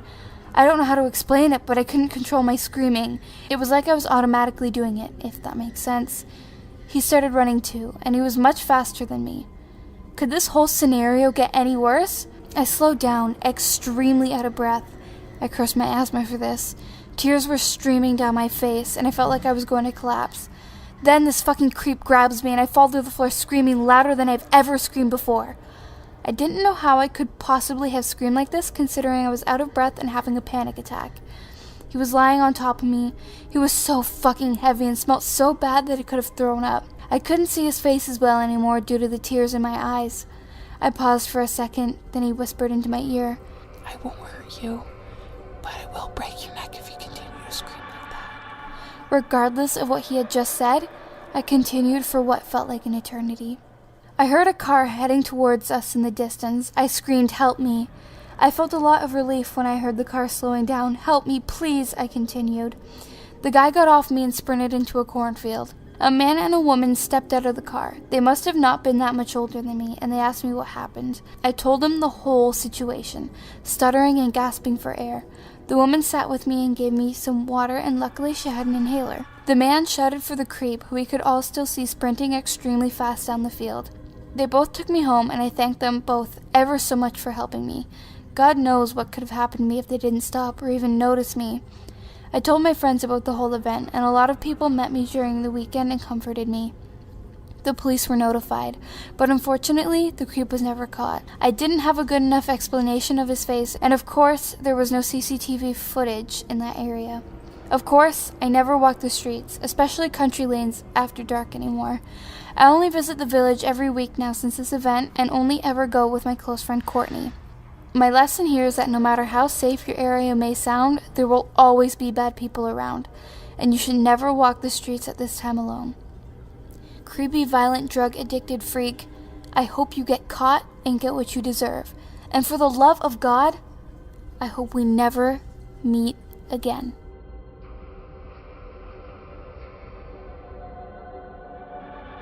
So, this story begins in my school cafeteria. My friends and I were joking about a sign out front that read, "No ball playing," and a bunch of other rules. So being the immature 8th graders that we were, we decided to steal it. Since I lived like a half a mile from the school, I was voted to do so. To seem less suspicious, I took a backpack so I wouldn't just be carrying a sign home, and my dog, so I looked like I was just taking him for a walk. It was a nice night, but I had this weird feeling in my chest that you can't describe or recreate. I, at first, assumed it to be anxiety, as I was about to commit theft. But I was a minor, and this would be the best time to do it than any other. When I got to the school, I used my foot to hold my dog's leash. One thing I should mention about my dog, he's a yellow lab and extremely protective over me. Anyways, I had to bend the sign to get it into my backpack. When I did, I booked it off the school property and texted my friends that I did it. Now this is where it gets creepy. I passed a couple with a stroller and my dog went batshit crazy at them. I pulled him back and apologized. I noticed that they didn't have wedding rings. This wouldn't have bothered me, but I swear damn near everyone in this town is either Catholic, Methodist, Lutheran, or Jewish, so this struck me as odd. They asked me if I wanted to look at their baby, and I did, but this kinda creeped me out. I didn't grow up in the South, and neither did my family, but I'm still fairly nice and give people a chance. But in my head I was telling myself to book it, but my dog would instinctively stay and fight. I had a knife in my shoe, Sheffield I think. I don't look at it too much because despite how I act socially, I'm kind of a pacifist. The man approaches me and my dog bites his ankle. I still don't have a clue of their intentions, so I apologized again and walked off. Now, I don't have very good hearing, as my father frequently took me to gun ranges with rifles, so I guess that's why I didn't notice the couple tailing me, but I did notice that my dog was acting off. It was walking weird and looked back a lot. Whenever I took him for walks, he never turned around or really acted this off. When I was a block away from my house, a police patrol car passed, and the officer looked at me weird. I shrugged it off. Finally, my paranoia took hold of me and I turned around. And what I saw horrified me. The baby was no longer in the stroller, but they were still pushing the stroller. In situations like this, you just think that everything is just a huge coincidence, even if it clearly isn't. So I kept trying to justify it. But when I got to my house, I heard from behind me, "Have a good night," in the most creepiest way you can imagine, as if they had just said, "Hey, we know where you live now." But no sound of them moving away from me. I froze in fear when I noticed the footsteps weren't getting further away, but closer. I booked it inside and locked the door, then I called the police. They came up with nothing, but the baby is what scared me. So, weird couple who possibly abandoned a real baby? Let's never meet again.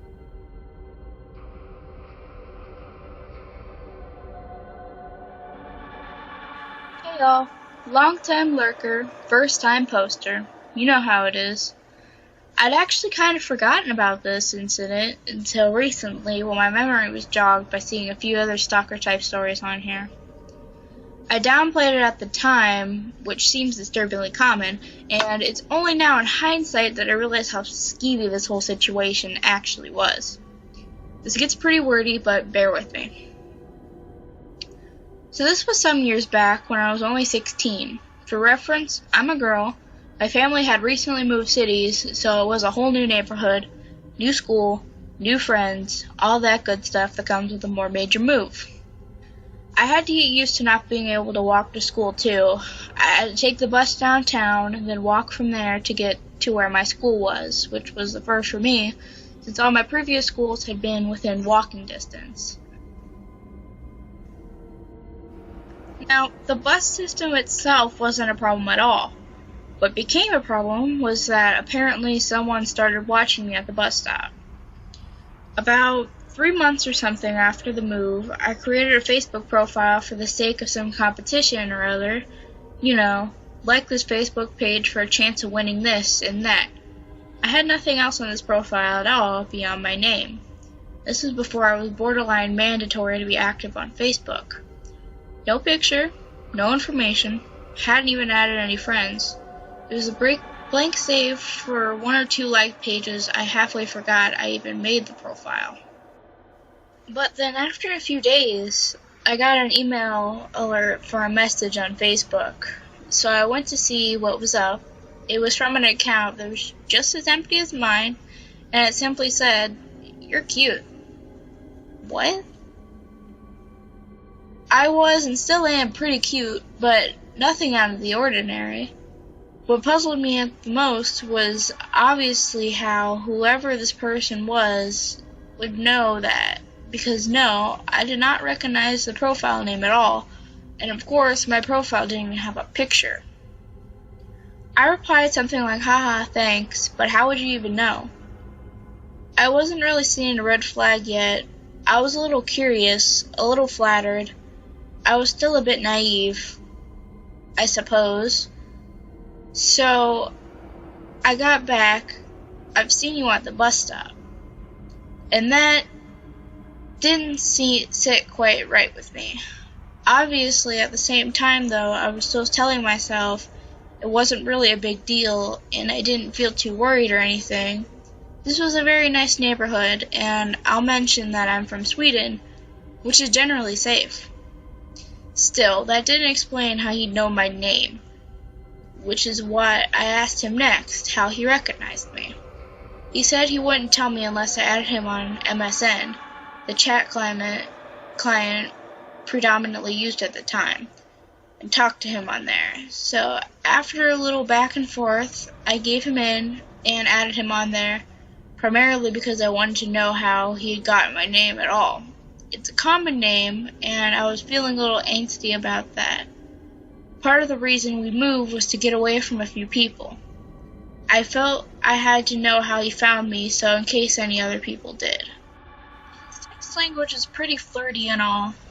He threw in lots of winky smileys, but from the way he typed, I got the impression that he was around my age. He had a year in his username that I assumed was his birth year, and if that was true, he'd actually be a year younger than me, so I still didn't feel too worried. But I got pretty uncomfortable when he told me how he'd worked out what my name was. It was from the school yearbook, which doesn't seem that much of a stretch at first. I know, but the thing that in the city that I moved to, what they do is they compile all schools from the same education level in the city in the same book. So we're talking about 15 schools in that book and a few hundred pages of photographs. And he'd gone through all of them just to find my face and name. I had actually checked when he told me this. I wasn't in any obvious places in this book at all. I had no particular spot dedicated to me or any activity I was in. It was just in this group photo of my class, about 25 students, I think, around 2/3 through the book.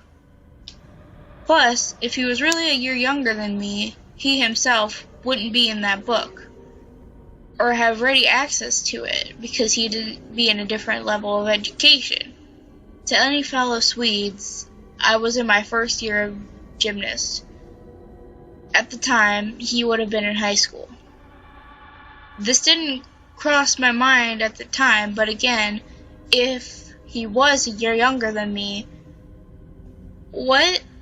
he'd either have to look through his yearbook first and then move on to a yearbook that wasn't for him, or he's seen me at school too and known to look at the right one for that reason?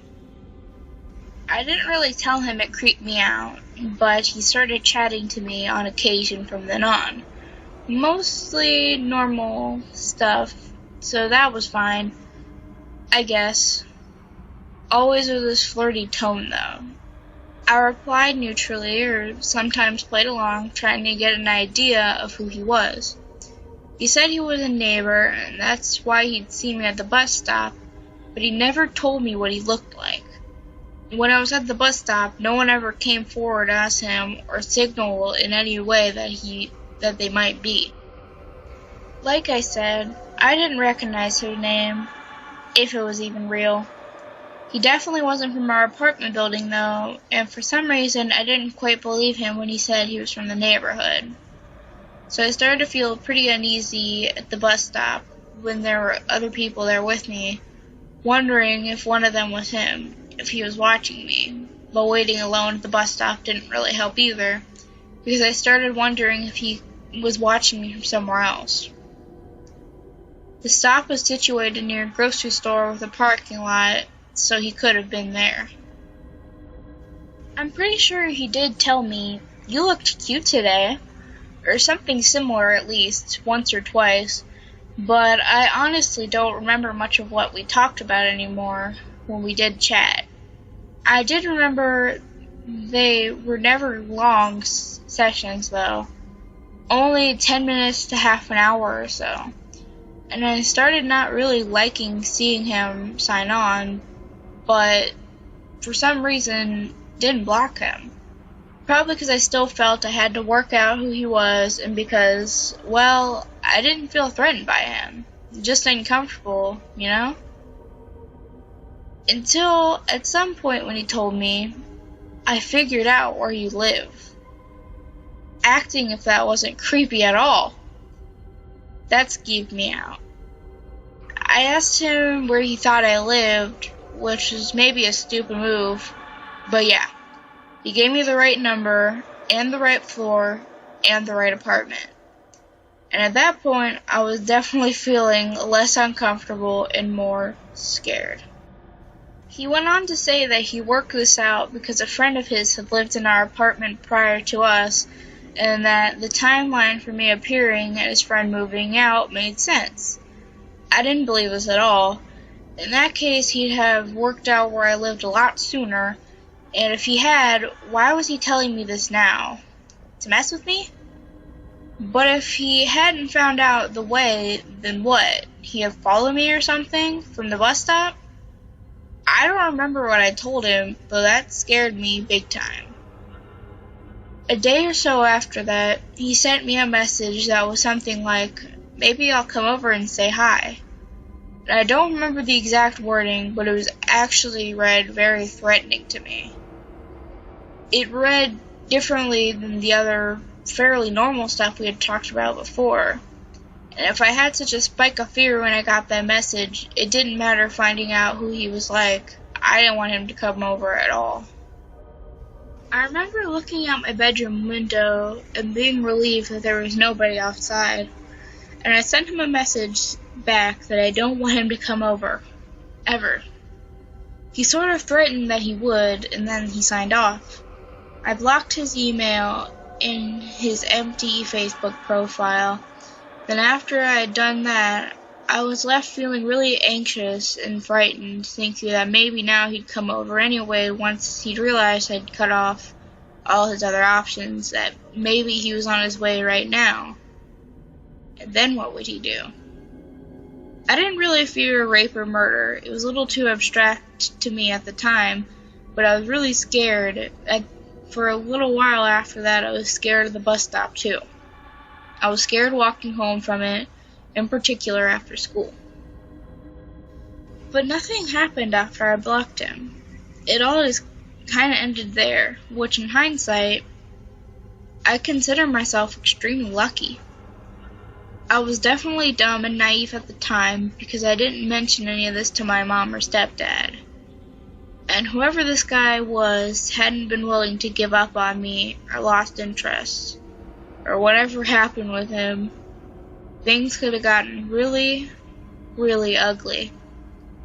I was always waiting at the bus stop myself, and I was often home alone if I had a shorter school day.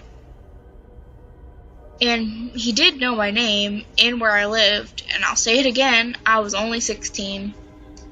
It's possible that it was just some socially stupid kid with a distant crush, not knowing how to handle it, but thinking back on it, it seems like it had to be more than that.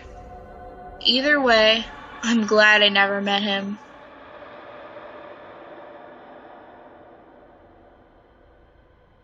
My friends and I back in college would not necessarily call ourselves ghost hunters, but we like to go out into the woods at night, find old abandoned houses, graveyards, and the like, which are plentiful when you live in the middle of nowhere. A common place for us to go was a park which is very far into the woods that had an old covered bridge that was supposedly haunted. As an explanation as to why this bridge seems so scary, there is a light at the beginning of the bridge, and the shadows of the trees form what looks like a figure. When you sit in the middle of the bridge, the wind makes the figure look like it is moving towards you. To the unsuspecting visitor, this can be a frightening experience, so we like taking our friends here to freak them out. To set the scene, it was late summer on a Wednesday night, probably around 2 a.m. We were all on summer break and had nothing going on, so we decided to take a couple of people down to the bridge to give them a good scare. This area is not easy to get to. There's lots of steep hills and rocky roads. It's very secluded, so as expected, there were no other cars on the road. We got down to the bridge, as we had so many other times before. It was tough to see the light at the end, but there were definitely plenty of shadows around, so the scare factor was still pretty high. so as you are supposed to, we parked our car in the middle of the covered bridge and turned our lights off, as well as our engine. Immediately, the people we brought with us saw the shadow figure approaching our car.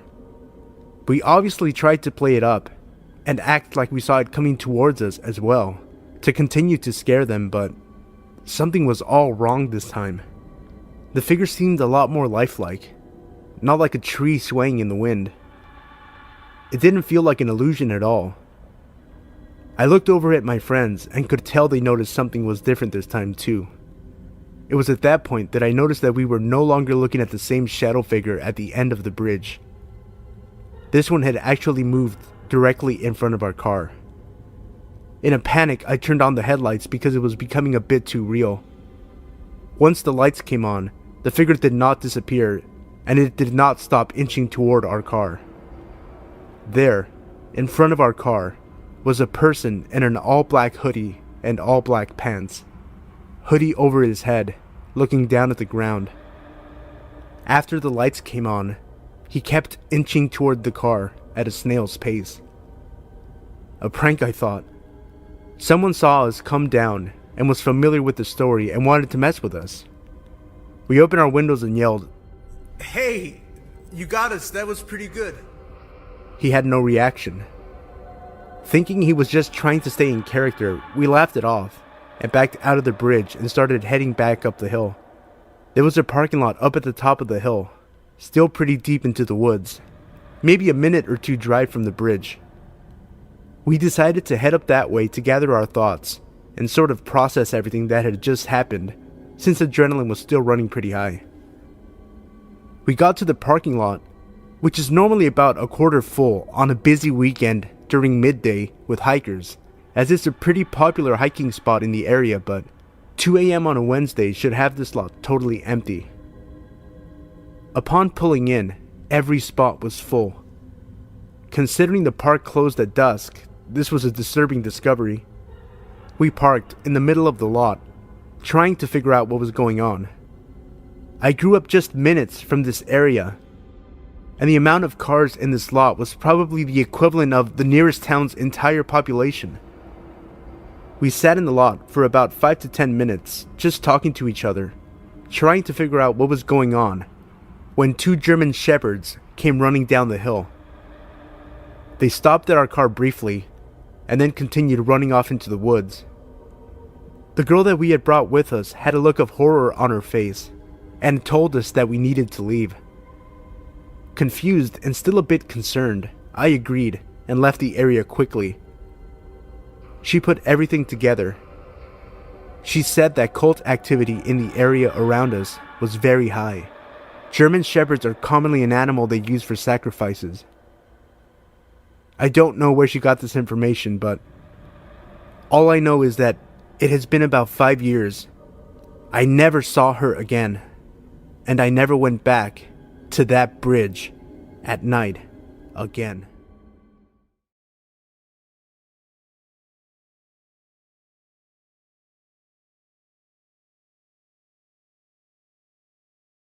Hey everybody, I just wanted to take a quick second and thank everyone for all the support. As I record this, we are at 3,982 subscribers, which means we're about to hit 4,000 subscribers. I decided to upload another special episode in honor of this milestone, since you guys enjoyed my hour-long 3,000 subscriber special. Also, stay tuned at the end of the video for a special preview of my new Q&A podcast, where I answer your questions and discuss music, movies, and more. Tonight's topic will be guilty pleasure movies. If you have a question you'd like to send in, you can leave that in the comment section below. Thanks again for the support, and I hope you enjoy the video. Number 1. When I was in high school, I lived in a pretty bad neighborhood for a while. There were a few crappy houses, and the area was known for drug use. People lived there because the rent was cheap. We were renting a vacant lot between 2 sad, dumpy houses, and my sister and I lived in an RV, mostly by ourselves. My mom was in a relationship with an abusive guy who kept her at his house all the time, so we were left by ourselves for days. It wasn't much of an issue since we were old enough to take care of ourselves, being high school age and all. Anyways, our lot had a road running in front and back of it, but the entrance was blocked from one road with a log. That was the road I would go jogging on. I would jog from that blocked driveway to the stop sign at the very end. If I made this round trip 10 times, it equaled to about 3 miles, so I would be out there every day after school just burning off energy. I started to notice a middle-aged man that would come out to the road sometimes and try to stop me to talk. I always thought that was weird, being that I was obviously busy and had my headphones in. Sometimes he would just sit on his back porch and smoke and watch me run. Sometimes he would go out to the road and try to stop me. Knowing the probability that he was probably just an old, methed out crook, I did what I could to avoid him.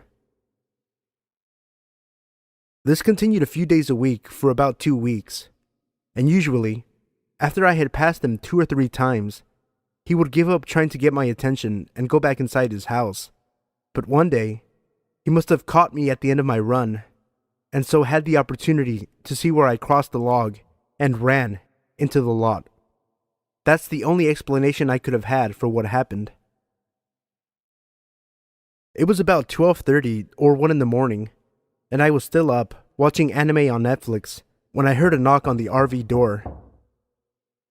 Thinking it was my mom, who had potentially come home from her boyfriend's house for the night, I went to open the door, but something stopped me. I have no clue what made me stop, but I decided it would be better to call her instead, to see if it was her at the door. As I was calling her, there was the knocking again, but not on the door, but on the windows, the walls, everywhere. It was finally loud enough to wake my sister up, who was asleep in the back where the bed was, and I quickly told her to be quiet. My mom answered, and all I whispered into the phone was, "Get over here. Someone's knocking all over the RV." And she hung up the phone and drove over with her boyfriend. I was completely terrified, because RVs aren't exactly known for their security, and the lock could have easily been broken. But we just acted like we weren't home for the entire time this person was banging on our RV.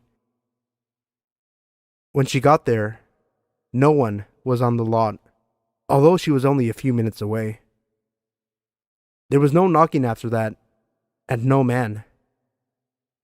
All I can guess was that this guy got spooked enough to not watch me anymore. And that is 100% okay with me. Number 2. It's amazing how things can haunt us and past experiences make us distrust other people. I've been carrying this around, but I've never told anyone the whole story. This all started back in 2004. I can't believe it's been 11 years now. I was 14 back then. I was a pretty good kid. I was very polite, I did very well in school, and I was always home by 6 to eat dinner. I never stayed out late or did anything wrong, such as drugs or alcohol or anything of the sort. I used to be fairly thin but strong. People had always compared me to other girls, and I was never quite as feminine as them. I didn't mind much. In my opinion, climbing trees was far superior to wearing pretty dresses and makeup. I was proud to be masculine and strong, but it didn't exactly make me popular as a result. Finding new friends was always hard. So I started taking up some hobbies, and among those was martial arts. It fit well with me, and we were a small team of 7 to 8 people who got along pretty well. One of these guys, Matt, was a pretty shy and quiet boy. We were all around the age of 14, and I was pretty direct, and I thought that it simply intimidated him a bit. So I tried to make him feel more included with the others. And I spoke, since I had previously known what it felt like to be an outsider in social groups, and we were all a really friendly bunch. We rode our bikes to and from practice, and I noticed we always went quite a bit of the same way down the road. So we naturally started to talk while riding our bikes home. It was fine. He seemed friendly, albeit a little weird. But but I was weird too, so who was I to judge? Everything went just like business as usual for the whole first year. We all became friends and I cherished it, as I didn't really have many others. But the year after was my last year at our regular schools, and wanted to do well, and frankly, I had too much on my plate. So I started to skip practice from time to do homework. This didn't go over well with Matt, and he started texting me asking me where I was. Weird thing was that I hadn't given him my number, but I didn't know anyone else with that name. I didn't respond a lot since my dad paid for my phone, and he would get angry if I spent too much on anything. So one day I stopped responding at all. This must have prompted him to begin calling me. I didn't like that and didn't pick up at all for a while. I still sometimes came to practice, but this was kind of freaky and I didn't really like where it was going. Whenever he saw me there, he just kind of stood and stared at me and had reverted back to always being the quiet kid in the background. I stopped trying to get him fitted into our conversations at this point. Since he started scaring me, I began going home an alternate route, since I couldn't deal with being stuck by his side for 10 minutes on my bike. While this went on, he kept calling me, and I never picked up. One day I had it with the constant calls and I picked up. "Hello?" I asked pretty harshly. He probably hadn't expected me to pick up at all. His breathing was somewhat heavy and it gave me chills. "Hey," he said, Are you coming to practice on Wednesday?" He sounded weirder than normal, and I regretted my decision to pick up the phone. "Yeah, of course." And I was met with complete silence for a while. "Good, I'll see you there." I could hear the smile in his voice, and it sent a shiver down my spine. Wednesday came, and I was in my way over my head and decided against going to practice. I hoped he wouldn't call again, and he didn't. My phone was silent for several weeks. When I felt comfortable, I went back to practice, but he wasn't there. I thought that maybe he had finally gotten the hint and decided to leave me alone. But my curiosity got the best of me, and I asked the only other girl about it. What she told me next was so surreal and chilling. "Oh, Matt? Yeah, it happened a few weeks ago, I think. You weren't here and he barged in the middle of practice and yelled out your name. 'Look at what you've done to me,' he yelled and showed off his arms. They were cut and torn and blood was dripping everywhere. I was shocked, but also very glad I had decided against going on that day. She then told me how our teacher had called for an ambulance and tried to calm Matt down. He had apparently gone ballistic when he realized I wasn't even there. He had then been committed to the psych ward, and as far as I gathered, his phone and other belongings were not available to him until he had undergone complete psychiatric evaluation. I felt so relieved. Now, surely I would be safe. Only I wasn't. The psych ward was in my city, and at one point they must have let him have his phone back, because he began calling me, and this time he left voice messages. He said things like, "You're a horrible person. You ruined me, and no one will ever love you like I could have." I was mostly confused. We had never been romantic in any way whatsoever, and I had never expressed interest in him. I begged my father to change my number so I could be free of the harassment, but my father didn't budge. He was angry that people were calling me, but he couldn't be bothered to remember a new number if I got one, so I was stuck with what I had. After a while, the voicemail stopped.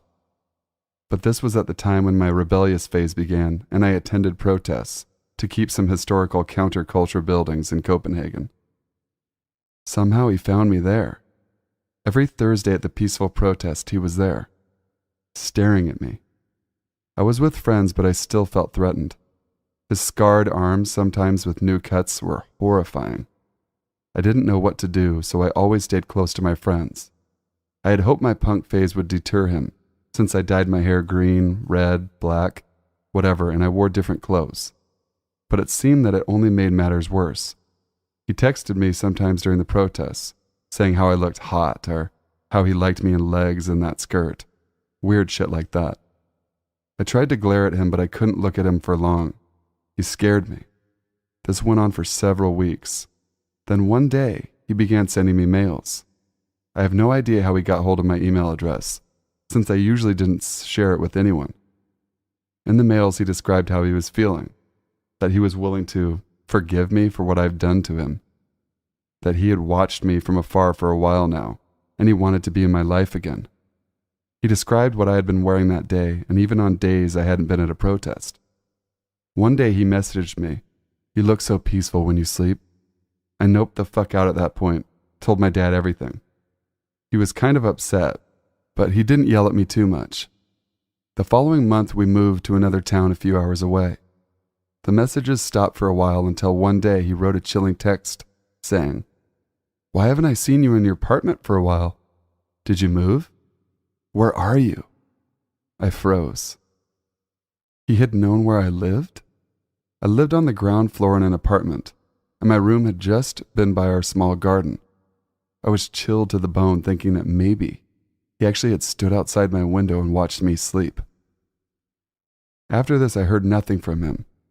I got a boyfriend and we moved into an apartment together in a different town when we were 18. I forgot about Matt and didn't think about him anymore. One day while we were out shopping for groceries, I saw him again. He hadn't seen me, it would seem, and I ducked behind my boyfriend and told him, "Please, let's just hide. I don't want him to see me." We stayed behind him for a while, but I was extremely nervous that he would notice me.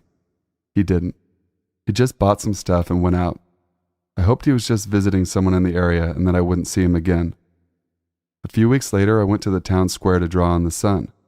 I sat down, music in my ears, and started drawing. A few hours went by and suddenly someone sat down beside me. It was Matt, of course. I took off my headphones a little terrified, but we were in a fairly busy public place, so I didn't feel that threatened. He began talking to me as if we were old friends, telling me how he looked up to Kurt Cobain, how he had learned to play the guitar, how many girls he had fucked, shit like that. I listened and politely replied with, "Oh, uh-huh, and really?" He started complimenting me and I felt increasingly awkward. He then mentioned that I was welcome to visit him whenever I wanted. I've always been a bit curious, so I asked where he lived and he pointed at an apartment. It turned out he lived right across the fucking street from me. I made up an excuse and said I had to go. He seemed annoyed but accepted it. I went to the library and made sure to watch out for him, in case he was following me. But after a few minutes, I decided he had lost interest. I haven't heard from him since, but the fact that he suddenly lived across from me freaked me out for quite a while. So Matt, I hope we never meet again. Number 3. So this happened to me earlier today, and although nothing really bad became of it, I still feel the need to share this here. As a bit of a background and to set the scene, I am a 20-year-old female living in a small town in the state of Kansas. I am 5'6" and weigh in at around 170 pounds, obviously making me overweight. The area in which this took place is what the townsfolk would call the Bottoms. It's basically a long stretch of gravel road starting at one end of town, leading out and around until you reach a highway where you can choose to get on it or continue following the dirt road to who knows where. And it's called such because the area is noticeably lower and more rough in terrain than the area surrounding it. The only thing lower than it is the river that runs near our town, which residents dubbed the Core. There isn't much out there except for a few scarce houses and places for crops. Even domesticated animals such as horses and dogs are a rare sight. Most of the area is covered in farmland. However, there is one portion of it near where you head out of town that was turned into somewhat of a park area.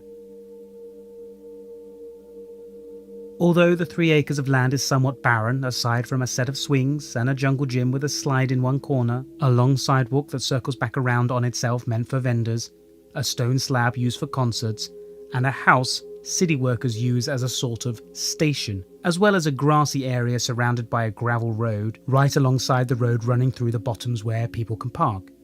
There are several picnic tables here and there as well, and it should be noted that you can see the river from this area, as well as the fact that the play area is blocked from the road by a large grove of trees. Aside from the events such as the 4th of July or concerts, this area is generally empty, aside from a few people here and there looking to have a good time outside. On this day, around 11 in the morning, I decided that I would take my black German Shepherd Odin there to throw a ball around after a walk. We had got there to find only one other person, an older man walking the gravel road surrounding the parking area. He was wearing headsets and didn't seem to notice us, and being the respectful dog owner I am, I kept Odin close as we headed to the play area where I could let him run and chase the ball. Mind you, Odin is generally a sweet dog who wouldn't hurt a fly, but considering that even at 15 months of age he weighs in at roughly 125 and reaches roughly 28 inches at the shoulder, he is overall built like a brick house and can appear menacing at times. As such, I didn't want to startle the man or make him uncomfortable if he didn't like dogs. But I digress. When we made it to the play area, I let him off his leash and began throwing the ball around. As fetching is the greatest thing in the world to him, he chased the ball around enthusiastically and brought it back continuously without hesitation. This went on for about 10 minutes, I myself sitting on one of the swings as I threw the ball around. It was around this time that the encounter occurred. I had thrown the ball once more, my arm starting to tire, though I didn't complain as Odin again went after the ball. It was just as he reached the ball and was about to pick it up when he suddenly stopped, and instead of picking the ball up, he looked to the trees near where we were. Just as I said before, fetch is the greatest thing in the world to Odin, and rarely does he ever get distracted when playing. He barely gave the man walking, who was still doing so now, a second glance when he passed us when we first started playing. I figured he just saw a wild critter or something, so I shrugged it off and called to him, "Odin, ball!" Instead of picking up the ball and bringing it to me as he normally did at the command, he continued to stare in the direction of the trees, a low growl emitting from him.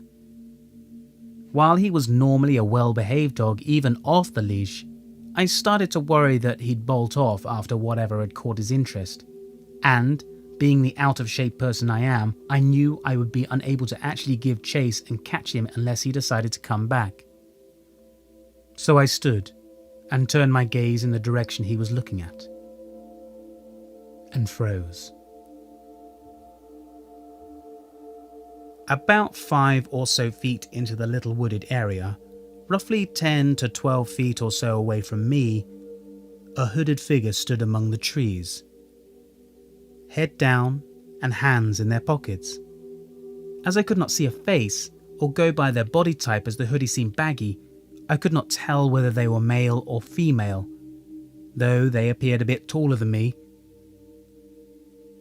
I stood there for a long moment, confused, before turning to face the person and calling out, "Hey, is everything alright? If you're scared of my dog, I can put him on his leash." As I was a little uneasy, I didn't want to give away the fact that Odin was in fact quite friendly. By the looks of it though, Odin didn't disagree. His normal reaction to new people whenever he was off the lead was to approach them and attempt to at least give them a once-over via smell before asking for attention from them, no matter who they are or where we were. Now, however, Odin stood stock still, watching the figure intently. I could also make out that the hairs on his neck were ever so slowly standing on end. The figure hadn't budged when I returned my gaze, and after repeating myself and waiting for a few moments for a response, I decided it was time for us to leave. I hastily grabbed the leash and proceeded to walk over and hook Odin up and grab the toy, only allowing myself to focus on these tasks instead of the figure as Odin refused to take his gaze off the figure. I practically had to drag Odin away, as he still seemed to refuse to take his eyes off the figure, only doing so when we had reached the gravel road encircling the parking lot, which was a good distance away. By now, the man who had been walking was coming towards us again on another lap, giving me enough courage to stop and turn to see if the figure was following us. While he was not following us like a true creep, he had moved closer to the parking area. However, still deep in the trees and still had his head down. I must have been standing there for a tad too long, or at least appeared creeped out or unnerved, as the man stopped just after passing Odin and I. There was a pause before the man asked in a slightly loud voice, assumingly so the figure at the tree line could hear, "Hey, you alright, miss?" He was obviously a bit concerned, if his expression and tone of voice was anything to go by. I replied that Odin and I had been playing the ball when we spotted the person just standing there in the trees, not responding to anything I was saying, and had moved when I walked to the gravel road. The man glanced at the figure before assuring me that he would be walking for a bit longer, and would say something to the person if they appeared to be following me. While I was not wholly scared at the thought of the person following me, as I figured, or at least hoped, Odin would protect me if the person did anything, and both Odin and I would have backup in the form of his 95-pound brother, littermate, if the person followed us on a short walk to home. I thanked him and quickly made my way back home. We got home with no further incidences, and I made sure to take a few detours on the way. But, as I said before, I live in a small town.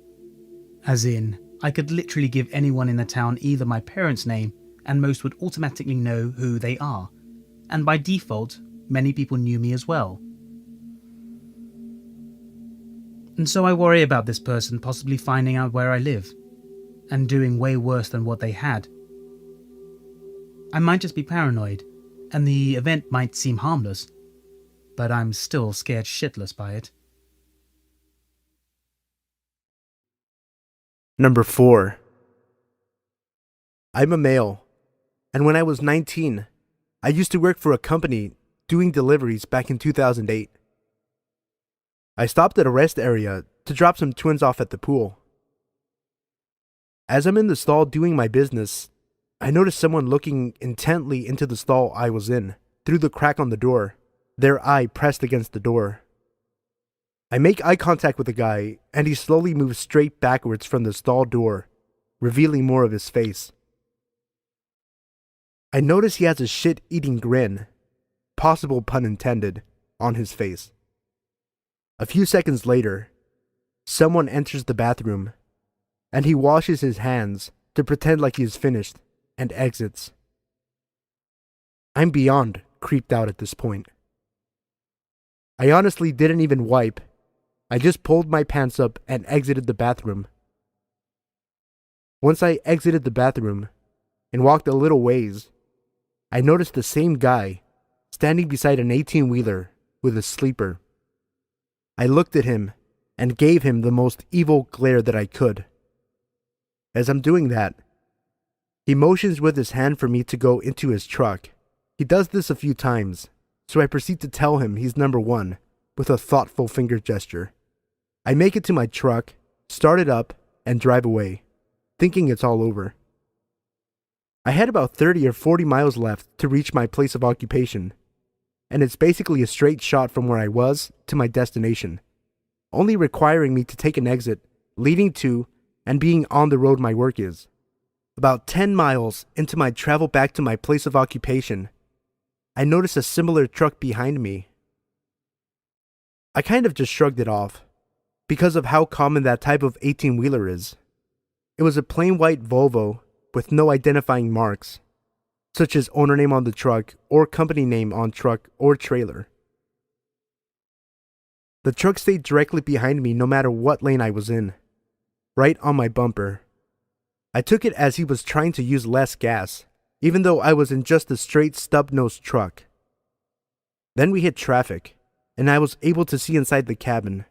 It was the same motherfucker from the rest stop. All I could think was, what the fuck? I think I made it clear I wanted nothing to do with him. So I take down his license plate while stopped in traffic, and I do the smartest thing I can think of. I go to the nearest police station and report it. It turned out the plates were reported stolen about a day before from a personal rig of the same make.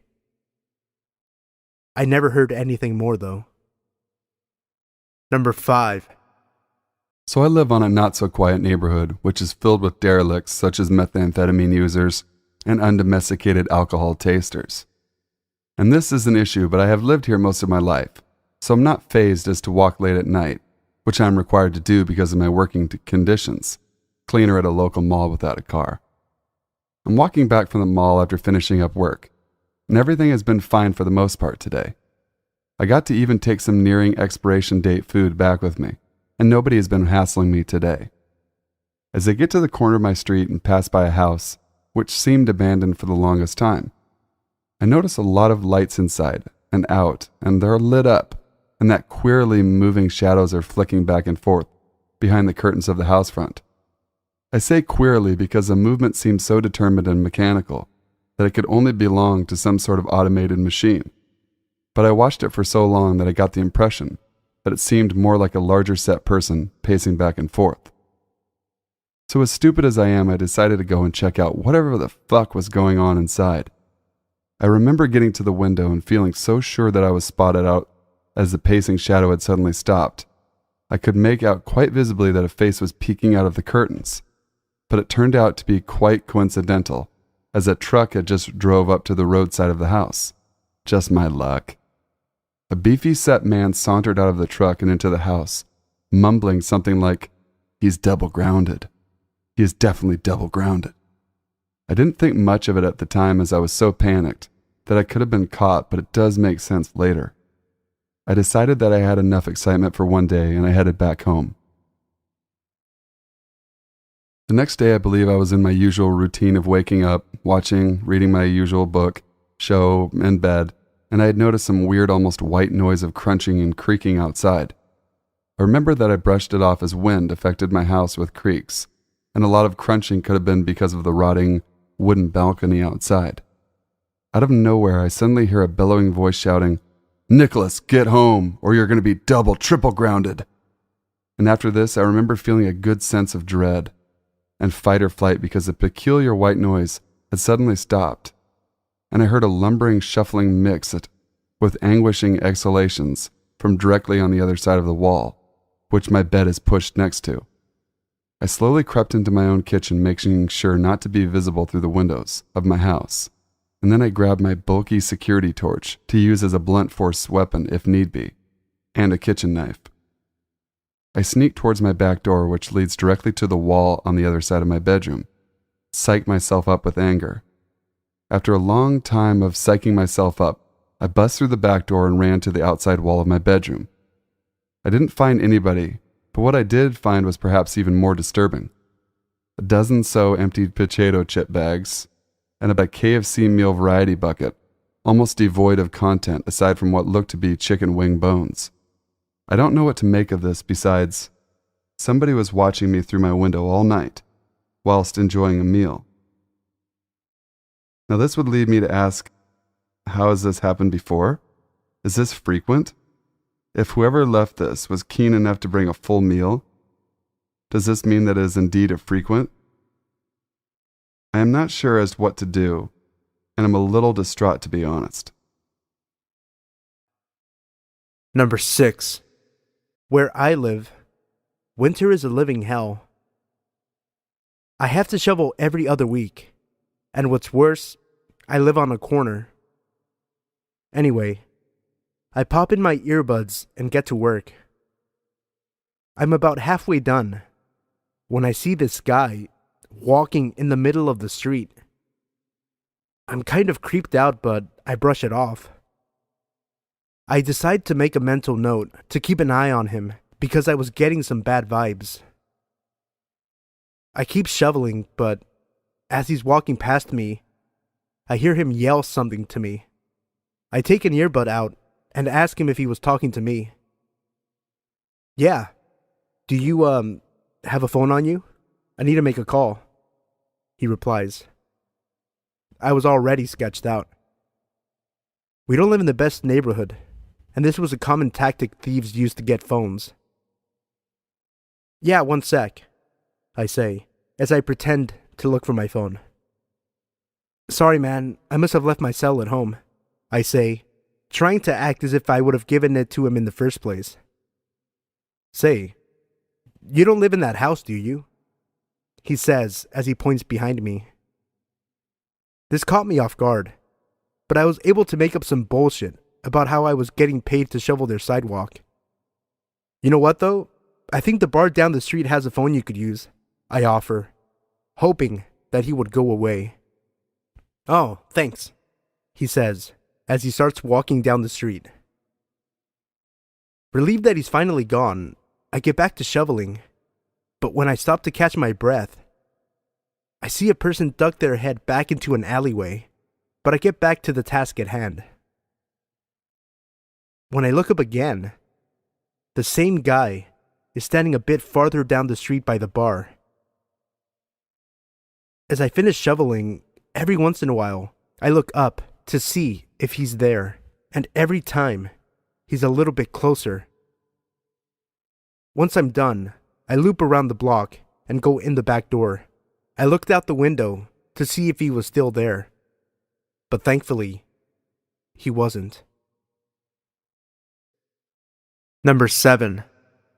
Something you should know about me is that I'm a butcher, and have been for just over 3 years now. Each person in the meat room has their own set of knives that they maintain. This includes cleaning, sharpening, and other general maintenance. I keep mine in particular good order. Not sure if it's OCD or something, but I enjoy my knives extremely sharp and spotless. I like to take my knives home every night so that other people don't use them or mix them up. I live very close to work and usually take a walking trail by the forest to work in the day, and then bus back home at night once I'm off. Anyways, about a week ago, I had agreed to stay in a little late to do some extra cleaning. This caused me to miss my bus home. I stood outside my store weighing my options. I could either wait another 25 plus minutes for a bus, or I could take the path home. I decided the walk home would be quicker and set off. As I began my walk, a large man with a beard turned the corner from behind the store and began walking behind me. I live in Halifax, Nova Scotia, Canada, and although the store is close to a sketchy neighborhood, you never hear about much crime in my area. So as he followed me up the sidewalk and eventually onto the path, I stupidly didn't pay much attention. I walked about half the path's length when I heard his brisk walk break into a jog. He came up beside me and shouted, "Hey, buddy." I turned to greet the man. He was even worse looking up close. He had a comb-over and a long, unkempt beard. He stopped in front of me and asked where I was going. I told him I was on my way home and asked if there was something I could help him with. "You got any money?" he asked. I could smell alcohol on his breath as he spoke. Not wanting to cause any trouble, I simply replied with, "No, sorry, man. I don't have anything on me." And then I began to walk off. He placed his hand on my shoulder as I tried to walk past him, pushing me back in place. Clumsily pulled out a pocket knife. "I know you got a phone or something," he said, threatening me. I nearly shat myself. I wanted to run, but I was too scared of running past him, and the thought of running the other way and being farther away from home scared me even more. "Just a sec," I stammered, thinking on my feet. "I've got my wallet in my backpack." He muttered something like, "Give it here," as I frantically took off my backpack and unzipped it, pretending not to hear him. He stepped forward angrily and snatched it out of my hands, but not before I got my hands on my work knives. He must not have noticed me pulling them out, because he immediately started rifling through my backpack. I took my knives out of their holder and tried to think of something badass and threatening to say. All that came out as I poised myself menacingly was, "Hey, asshole!" He looked up and I saw his face drop as he stared at my perfectly sharpened 14-inch butcher knives. He stared at me for what felt like hours, sizing me up.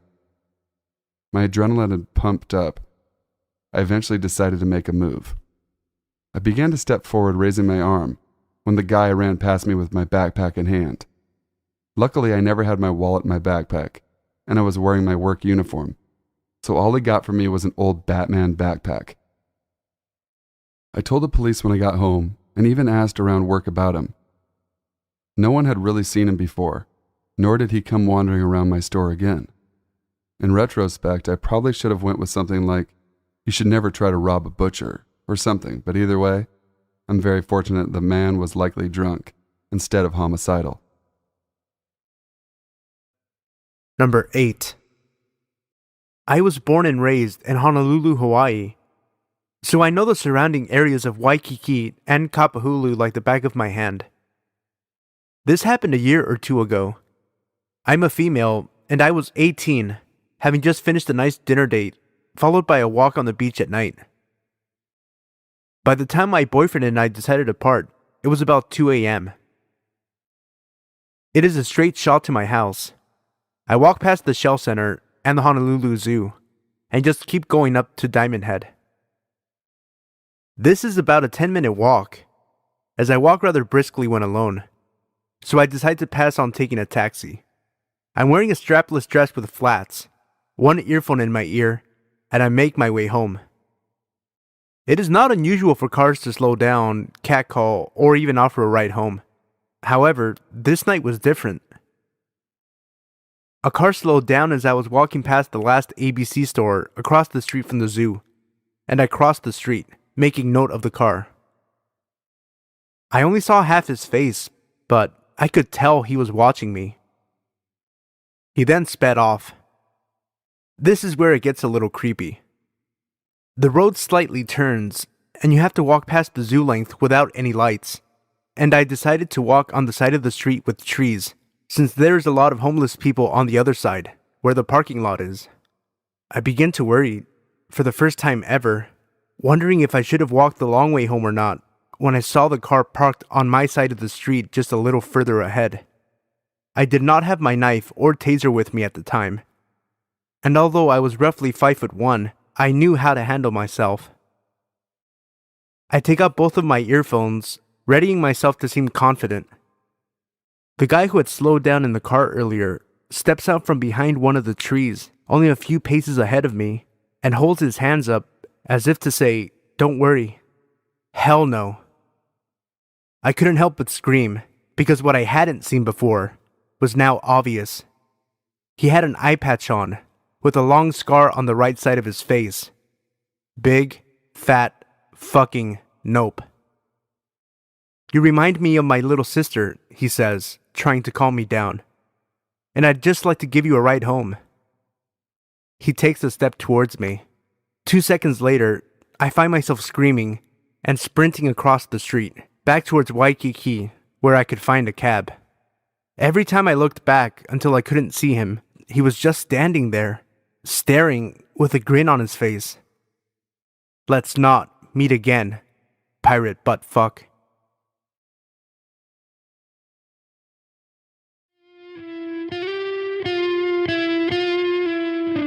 This is the Sino Studios After Hours podcast. I am Sino, obviously, the man you love to love, and I'm joined by Enrique, aka Robin, the boy wonder, and we're here to talk about, we had a question sent in by Ed.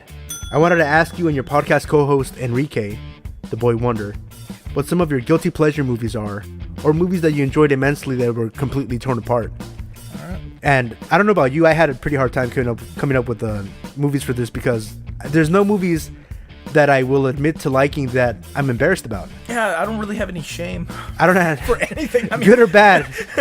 Good or bad, whether it's good or bad, I have no shame about what I like. I live with an absence of and shame. See, as Vince Russo says, you'll appreciate this, bro.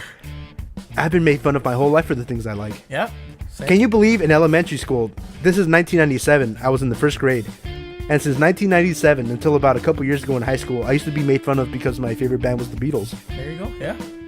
And it's like, it's crazy to imagine that in 1997 it would be weird to like the Beatles, or to be made fun of for it, and it's crazy. Yeah, I mean, I went through that in high school because, I mean, you remember me how I looked in high Absolutely. school. I had the hair down long to curly my hair, butt pretty much. I had the black shirts and everything. Yeah. And I mean, I would listen to all that heavy metal stuff, but on the other side, I mean, I love from Sam Cooke. I used to listen to Sam Cooke all the time, and then they asked me like, "What are you listening to?" "Oh, Sam Cooke," and then they would listen to like, "Dude, what the hell?" All this to say that I don't have any qualms about telling people what I like, and it's crazy because almost every girl I've ever been in a relationship with would give me shit because of my love for Taxi Driver. What? I don't know, dude. But see, it was cool because I was racking my brain about it, but then I went back to the question and he actually gave us a way out. So it's like, if we didn't have a guilty pleasure, he also said, what were movies that we enjoyed immensely that were completely torn apart? Yeah. And my God, there's a whole list of movies that we could go down. What did you have down for movies that were torn apart? I know we both have is Cruising. Al Pacino. Oh, yeah. It was really essentially brave of Al to be able to want to do a film like that, especially coming off of where he had been and everything. I mean, but he really believed in the story and he felt that there was something there. And I mean, I think it's a great film. It is a really great film. It's one of those that William Friedkin, the same guy that did The Exorcist. Yeah, I thought it was a really good movie. I mean, it was controversial. I mean, for the subject matter. Even today, I think it would be controversial. Yeah, it's a heavy film. It is a very dense film, but I mean, I thought it was great. I thought Al was great. I remember a couple of years ago, I started watching a lot of movies on Netflix. I was never really big on horror. I never really grew up with that genre around me. So I started watching some of the horror movies like Invasion of the Body Snatchers and stuff like that, which is just incredible. So some horror movies that I loved because they're so bad that were rightfully critically panned were movies like Elevator, ATM, Absentia, 13, That was The terrible. Final, Greystone Park, and Paranormal Entity, which are two of the worst movies I think I've ever seen in my life. Well, I mean, I was a student of horror. I mean, I grew up on horror movies and slasher films and action films. So I mean, a lot of those movies that I've always enjoyed were the slasher films of the 80s, like The Burning, The Prowler, which all had the effects of Tom Savini. He's the guy who's essentially did all the best effects for a lot of the slasher films in the 80s for those famous scenes, those head blown off and all that stuff. But I mean, I used to love those movies. I mean, I grew up on them. They scared the crap out of me when I was a kid, so they really stuck with me. So I mean, I have The Burning, The Prowler, Sleepaway Camp, and a lot of action movies too. Like one of them that I love is Con Air. It's one of those that wasn't really well reviewed. And I mean, it's a bit cheesy, but I think that there's some good stuff in there. Like John Malkovich is awesome in it. A big proponent nowadays in horror movies is special effects. Yeah. So it's like you either want to have a movie that has a good story or good special effects, because it seems that there is no middle ground. There is no movie that I've seen really that has good special effects and has a good story. That's, because when people use special effects, it's easy to go overboard, and they often do. Yeah. So it's like you either want to have a good movie that has a good story, that like The Babadook, where people are going to be a little apprehensive about it or kind of standoffish and be like, it'll take a couple of watches to get acclimated to it and understand what it's really about and see the details in it. Or you're going to have something where it's just straight out, exactly what it is, and it's special effects and it's this, that, and the other, and explosions, and and there's going to be one of those kind of movies where you're not looking for a story, but it's just you're going there to be entertained by the sheer awesomeness of what's going on the screen, and not look for too much beyond that. But I really would love for more films like The Babadook to use those special effects and because like we always say, less is more. Yeah. And do more of the storytelling, because my final movie in this segment was Scarface. It was so controversial at the time, the chainsaw scene. And Brian De Palma specifically went to film it in a way that was different because Texas Chainsaw Massacre had come out a little bit before Scarface, and he didn't want to be compared to that movie. And the way he filmed it, you really don't see anything, but it's really Hitchcock in the way that it's just all in the cuts and the sound of it that paints the picture in your head. And a lot of people walked out after that scene in disgust, but you really didn't see anything. It's just a trick in your mind because of how the film was cut, but you really didn't see anything. And I think that's more effective than to show a chainsaw slicing a guy's face off. If we moved away a little bit from the goriness and showing everything with special effects and more about the performance of the reaction of the actors and the cuts, you can make it better by using less special effects. What your mind can make up can be worse than what's on the screen. Yeah, and I mean, I think a perfect example of that, and the reason why the movie Halloween is set apart from all those slasher films in the 80s and late 70s, is that you think about Halloween and it's a violent movie, but you rarely see any blood. There's no gore. And yet you think about it, you're like, man, that's a bloody movie because there's so many killings, but there's no gore. And it's one of those things where like less is more. You don't see it. It's more of what you don't see that scares you or works better. and it's more of a story. And the reason why Halloween was the better of that genre was because it had a better story, and it had Donald Pleasance, which he was great. He was a great performance there. But it's more of the story, and it works better. And like you're saying now, it's either you rely on the special effects or you go on the story, which is one thing I always think about is E.T. I mean, at the time, there were good special effects, but it was actually somebody in the suit. And you think about if they would have made E.T. today, if somebody else would have made E.T. today, like they probably would have made them all digital and everything, and it wouldn't have worked the same way. It just would. Same thing with Star Wars, and unfortunately, that ends up being the trade-off. Like you said, it's either a story or you go for the effects. And a lot of those movies, that's why a lot of those movies still stand today, like Jaws. It was a mechanical shark. I mean, you could make it today. You could probably make a better shark using technology and have other scenes, but it wouldn't have worked the same. It's just because it was the story, it was everything. It was like E.T., Star Wars, the same thing. I mean, Star Wars today uses many more effects, and the effects are way better, but it doesn't stand alongside the other ones. It doesn't. And a lot of those movies that had Jurassic Park is another example. Absolutely. Jurassic Park still stands today. I mean, the effects were great and everything. And yeah, the newer ones have better effects and everything, but it's not the same. It's just not the same. And on that note, we're going to sign off. Let us know in the comments below what your favorite guilty pleasure movies are, or movies that you love that got critically destroyed in reviews. Send us your questions about what you want us to talk about in the comments below, or tweet me at Sino Studios BMF. Cheap plug, cheap pop. Until next time, I am Sino, and I'm here with Enrique the Boy Wonder, and we are signing off.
Some backstory. I'm a female in my early 20s, and I moved to Belfast from Sweden a few years ago. The taxi prices here are so much better than the ones where I'm from, and for a good year and a half I relied on taxis getting me pretty much everywhere, including to and from work. I usually tell this story to friends and family as a funny story, whenever I have a few drinks in me, or someone brings it up, but to be honest with you, I was completely horrified when it happened. So, about a year and a half ago, I was out for drinks with a friend of mine, and her friend that was visiting from abroad, and was staying at my house since I had a spare room. For some reason, they went home before me, and I was left by myself at the bar, which I know is a really dumb thing to do. After an hour or so, a few drinks, and a failed attempt at picking someone up, I decided it was time to call it a night. I usually book taxis as there are a few handy apps, but with it being a pay weekend, there was no way I'd be able to get a car, so I walk outside, hoping for the best. The moment I get outside, I'm approached by an older man, white hair and on the heavier side, asking if I need a taxi, so I cheerfully accept, thanking my lucky stars that I'll be home very soon. The taxi I was in didn't belong to a taxi company, which admittedly is a bit strange, but I've taken those before with friends without issue. Right off the bat, the driver starts asking the usual questions, like where I'm from and how long I've been in town, if I'm studying or if I'm working, what brings me here, and so on. Then he asks if I've ever been on a black taxi tour. These tours are quite famous here, and they're meant to be really good, showing off all the murals in the city and the Peace Wall and such. You also get stories from people that grew up here during the Troubles.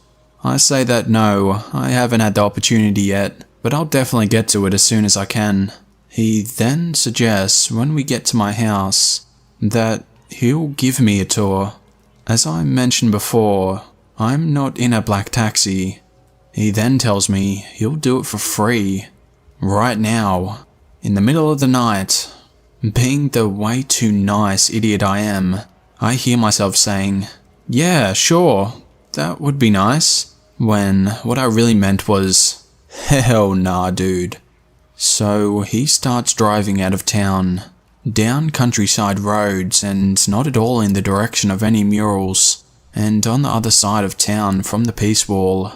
His questions get more personal, asking if I have a boyfriend and if I have family around, if I live by myself and if I have many friends.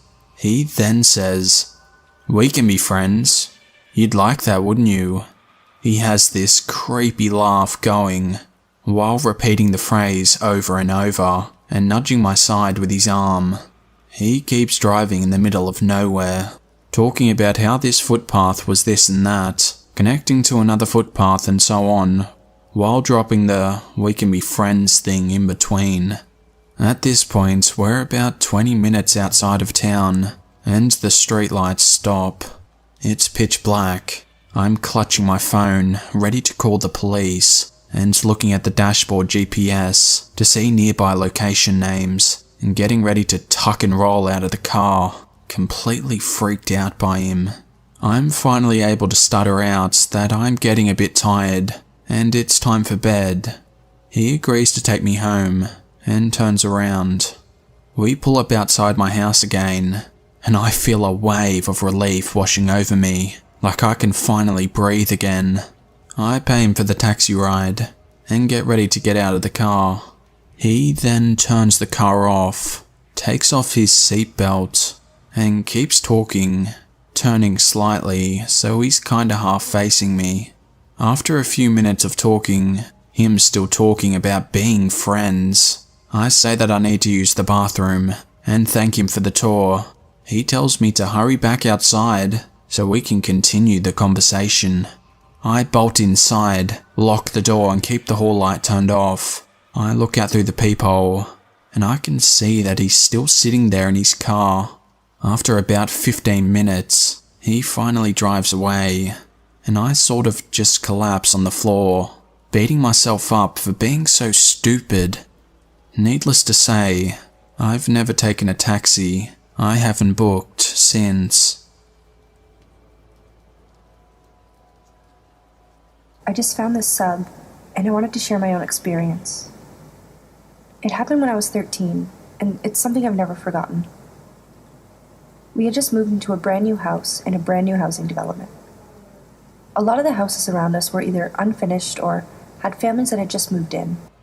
And behind our house was a lot of field mostly for future homes. We lived in a fairly safe small city, and the housing development was very quiet so far. And at least for the first few years that we lived there, we never bothered to lock the doors. Even at night most of the time, it just wasn't something we thought about. My parents had just put in hardwood floor, so the house was a pretty echoey single story. One night I was laying in bed, trying to fall asleep. I thought I heard the back sliding glass door open. I was up late on the internet, but everyone else was asleep in the house, so it was pretty quiet. I had my door slightly open, so my cat could come and go, and so I knew that I was definitely hearing something. I froze, hoping it wasn't the door, but a moment later I heard it slide shut. Then I began to hear what sounded like heavy shoes walking across the hardwood floor. It was a very specific sound, and suddenly I couldn't breathe. The footsteps were slow and quiet, like they were trying to make as little noise as possible. but because the floor was wood and our house had high ceilings, the steps echoed down the hallway and into my room. Then I heard them stop, the sound of the hallway closet being opened, and then the door quietly clicking shut. They turned the knob and pulled the closet door, and then released the knob once it was in place. It was silent after that. My heart was beating so fast, I began to cry. The only way to my parents' room was up the hallway, and their door was about only 20 feet away from where that hallway closet was. I was frozen, and I honestly thought I'd pee my pants. I was so scared. However, it was silent for long enough that I knew I had to get my dad. So I stood up and walked sock-footed to my door. I stood there for a long time, just breathing. Then I ran. It's not a long hallway, but I went as fast as I could. I got inside the room and tried to wake up my dad. "Dad! Dad!" I was frantically whispering. "Huh?" He was half asleep. "Dad!" "Huh? What?" "Dad, I think there's someone inside the house." "What?" "Get up! I think there's someone inside the house." "There's no one in here. Go back to sleep." "Yes, there is." And I started crying. That gets him up. My mom also wakes up at this point as well, so they both got out of bed. My dad, sure that there's no one in the house, doesn't even grab something as a weapon. But I follow behind him as he leaves the room. He goes into the living room, passes the closet, and turns on all the lights in the house. I remember standing in the living room, knowing exactly where the person was and not being able to say anything. He tells me, "Look, there's no one here." He doesn't even check the closet though, and I don't know what to tell him. I'm so afraid that whoever is in here will jump out with a knife and kill my dad in front of me. The 13-year-old me keeps thinking that I can't be the one possible for my dad's death. So I say nothing, and I don't tell him to check the closet. I don't know why he didn't, because if I were a dad, I would have. He locks the front door and tells me to go back to bed. They wait until I'm back in my room before they close their own bedroom door and go back to sleep. Again, the house is silent, and I'm laying there afraid because that person is still here in the one place that he didn't look. Suddenly I hear the closet door open, just as slowly and as quietly as before. Then the footsteps again. I could hear them so clearly, walking towards the kitchen where the back door was, and then they stop. It's followed by the sound of the back door being slid open again, and then quietly being pushed closed. I hear the back door click into place, and then the house is silent. I'm laying there crying and breathing, but hearing them leave the house, I felt instant relief, though I was still shaking with fear. I give it a few minutes, hoping they wouldn't come back, and they don't. So after a bit, I sneak out there. My one and only thought is to lock the back door, which I managed to do, but the scariest part was that when I looked in the hall closet, the door wasn't closed anymore. It was cracked because they hadn't bothered to close it, even after they left, though I know it was definitely closed when my dad was out there with me. I tried bringing it up to them years later, and they still didn't believe me. But that's not just something you hear. This story took place when I was 20 years old and living in New Hampshire at my parents' house. I had been back home for a little over a month now, after a defunct experience at a college in Boston that wasn't the right fit for me. In the meantime, I was taking classes at a local community college.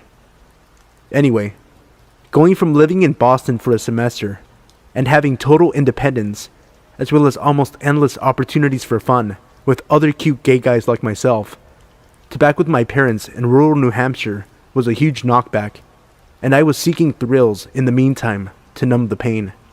Sometimes, I have an almost ravenous sexual appetite, which was hard to satisfy in New Hampshire. I used gay hookup websites such as Manhunt and the app Grindr to meet other like-minded guys in my area. Not surprisingly, these sites and services come with their fair share of creepers, but I honestly never found myself threatened when they reached out, just sort of flattered, and then would take comfort in the fact that I could easily block them. The problem occurred when some guys couldn't take a hint though, and there was one in particular that kept attempting to contact me, under different usernames after I would block him. His original username was something along the lines of SoccerBoy123. His profile picture on Manhunt was of a fit-looking guy from the neck down. He reached out to me and we began chatting. He said he lived in Concord, which is roughly an hour south of where I lived, and also where my community college was located at the time. We were chatting about explicit stuff, use your imagination, and possibly meeting up, when I asked to see some pictures of him, including one of his face. He sent the pictures over. I could notice that they didn't really seem to match up with each other, not to mention his profile picture. The face picture I requested was also missing. I replied with something like, hot, and I asked him again for a picture of his face. He gave me the old, this computer is new and I don't have one on here yet line. And I said I wasn't going to continue chatting unless I saw one. He eventually caved, and he sent me a few photos of his face. I'm not shallow, but he was ugly. I wondered why he didn't continue his trend of sending fake hot pictures. The thing about him I found most unattractive was a huge mouth full of really crooked, very messed up teeth that kind of protruded out in a freakish sort of way, even with his mouth closed. I think I blocked him right away, being kind of weirded out by the whole thing, and I went along with my business. However, in the months that followed, I began receiving hostile-sounding messages from phony-looking profiles on both Manhunt and Grindr. Most of them were blank and contained little to no information about the user. The messages were tinged with a strange, bitter tone, and the sender acted like he knew me. He'd say things like, "You're a shallow little prick," "You're fucking ugly inside," and "Someone's gonna teach you a lesson someday." They actually really started to creep me out after I repeatedly blocked the person, and they would come back with another blank profile and continue to message me. I had a feeling who it was. One night, sometime around early March I believe, it was getting late, and I was feeling kind of horny, so I turned on Grindr and I started browsing. I messaged this one guy without a picture, but some stats like a football player. My philosophy is that I can always ask for a face picture after I say hello, because some guys are very closeted. We began chatting. We exchanged pictures, and he seems not only legitimate, but hot. We discussed meeting up, and he says he lives in Concord. Well, it's getting really late. Concord is an hour away, and it's fucking freezing out. It's still very cold during March in New Hampshire. I was not thinking with the head on my shoulders though, so I got dressed, pulled on my parka, and hopped in my car to make the hour-long drive. We continued to chat using Grindr on my way down, but as I neared the city and began asking exactly where to go, the conversation took a weird turn. He gave me an address, but said that he wanted me to wait outside because his parents were asleep, and that he was going to sneak downstairs to unlock the door. Then, he would go back in his room and text me when it's unlocked, so that I could walk in and up to his room on the right. This was the strangest set of instructions I had ever received. But what was even more strange was that he didn't want me to turn on a single light as I walked into his house, up the stairs, and then into his room for fear of waking up his parents.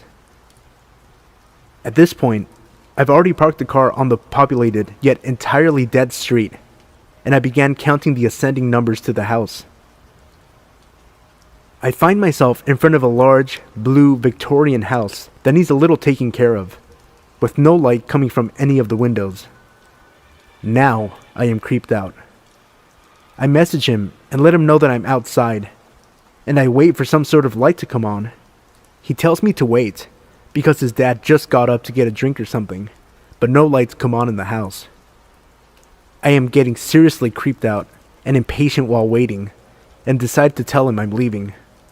I start walking, and all of a sudden, he reveals to me that he gave me the wrong address, and that I should be at X number on X street instead.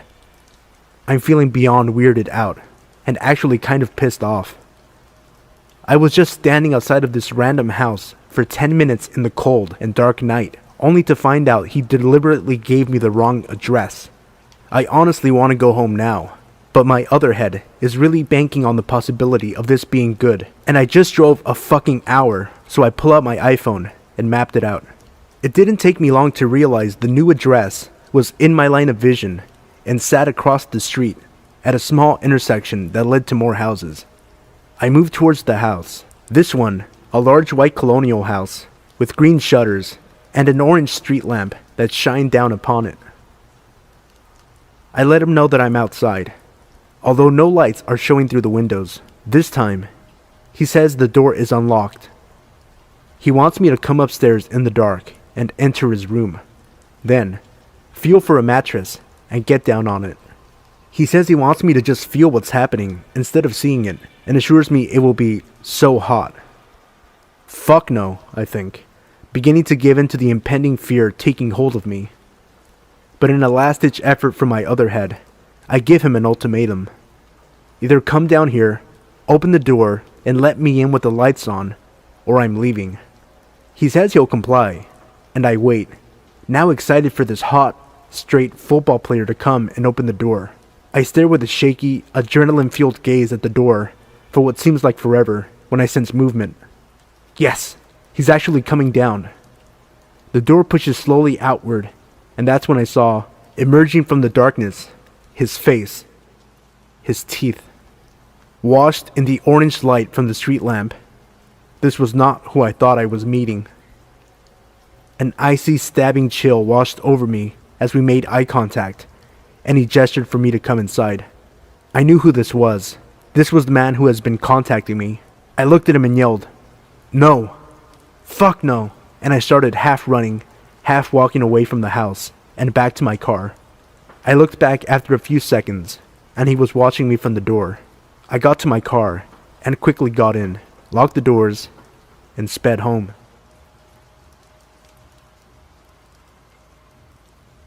I've been a long-time lurker of Let's Not Meet, and I have a story of my own that still haunts me to this day. Let me set the scene for you. I was 7, currently 25, and my mother was dating a man with a daughter who was about 15. Her name was Christy. While she did not live with us, she did stay with us on some weekends. The reason this is important will come into play a little later. I grew up in a moderately isolated area in the south. My mother's house is on about 90 acres, most of it being heavily wooded. For the most part, it was quiet. The type of place where people didn't lock their doors and everyone knows each other. It was quiet until one sequence of events that shook my community to its core.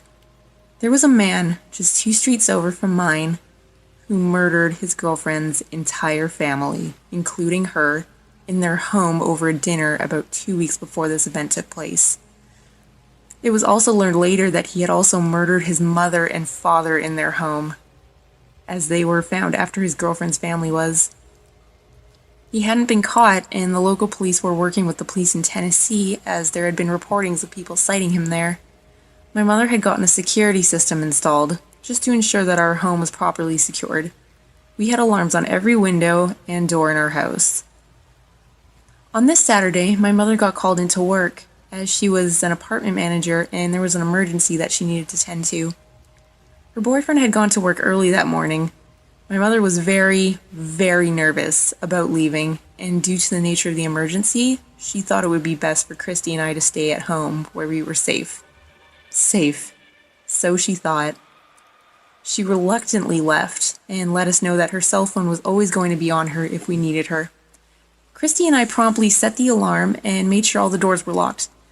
My mother had been gone for about an hour, and we were deep into a movie on Disney and pizza. Suddenly, the alarm started blaring. Christy and I jumped up to see what was going on. On our way to the alarm, you have to pass a very large sliding glass door. What we saw there left us frozen. There was a man prying our door open with a crowbar. He saw us, made eye contact, and quickly ran off into the woods behind my mother's house. I will never forget what he looked like, or the sinister look he had in his eyes.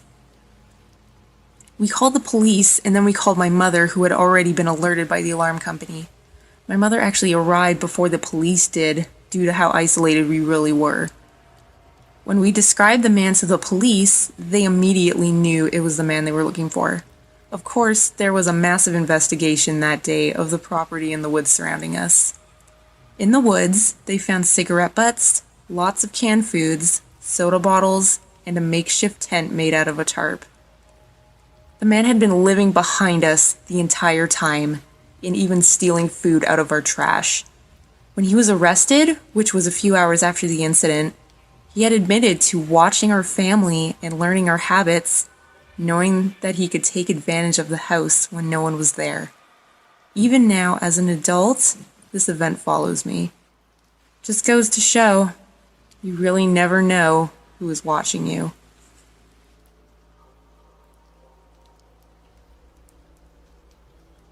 It all started on St. Patrick's Day, in a small town when I met a lanky guy that seemed like fun company. The sun was setting and he said he had some fireworks he could show off.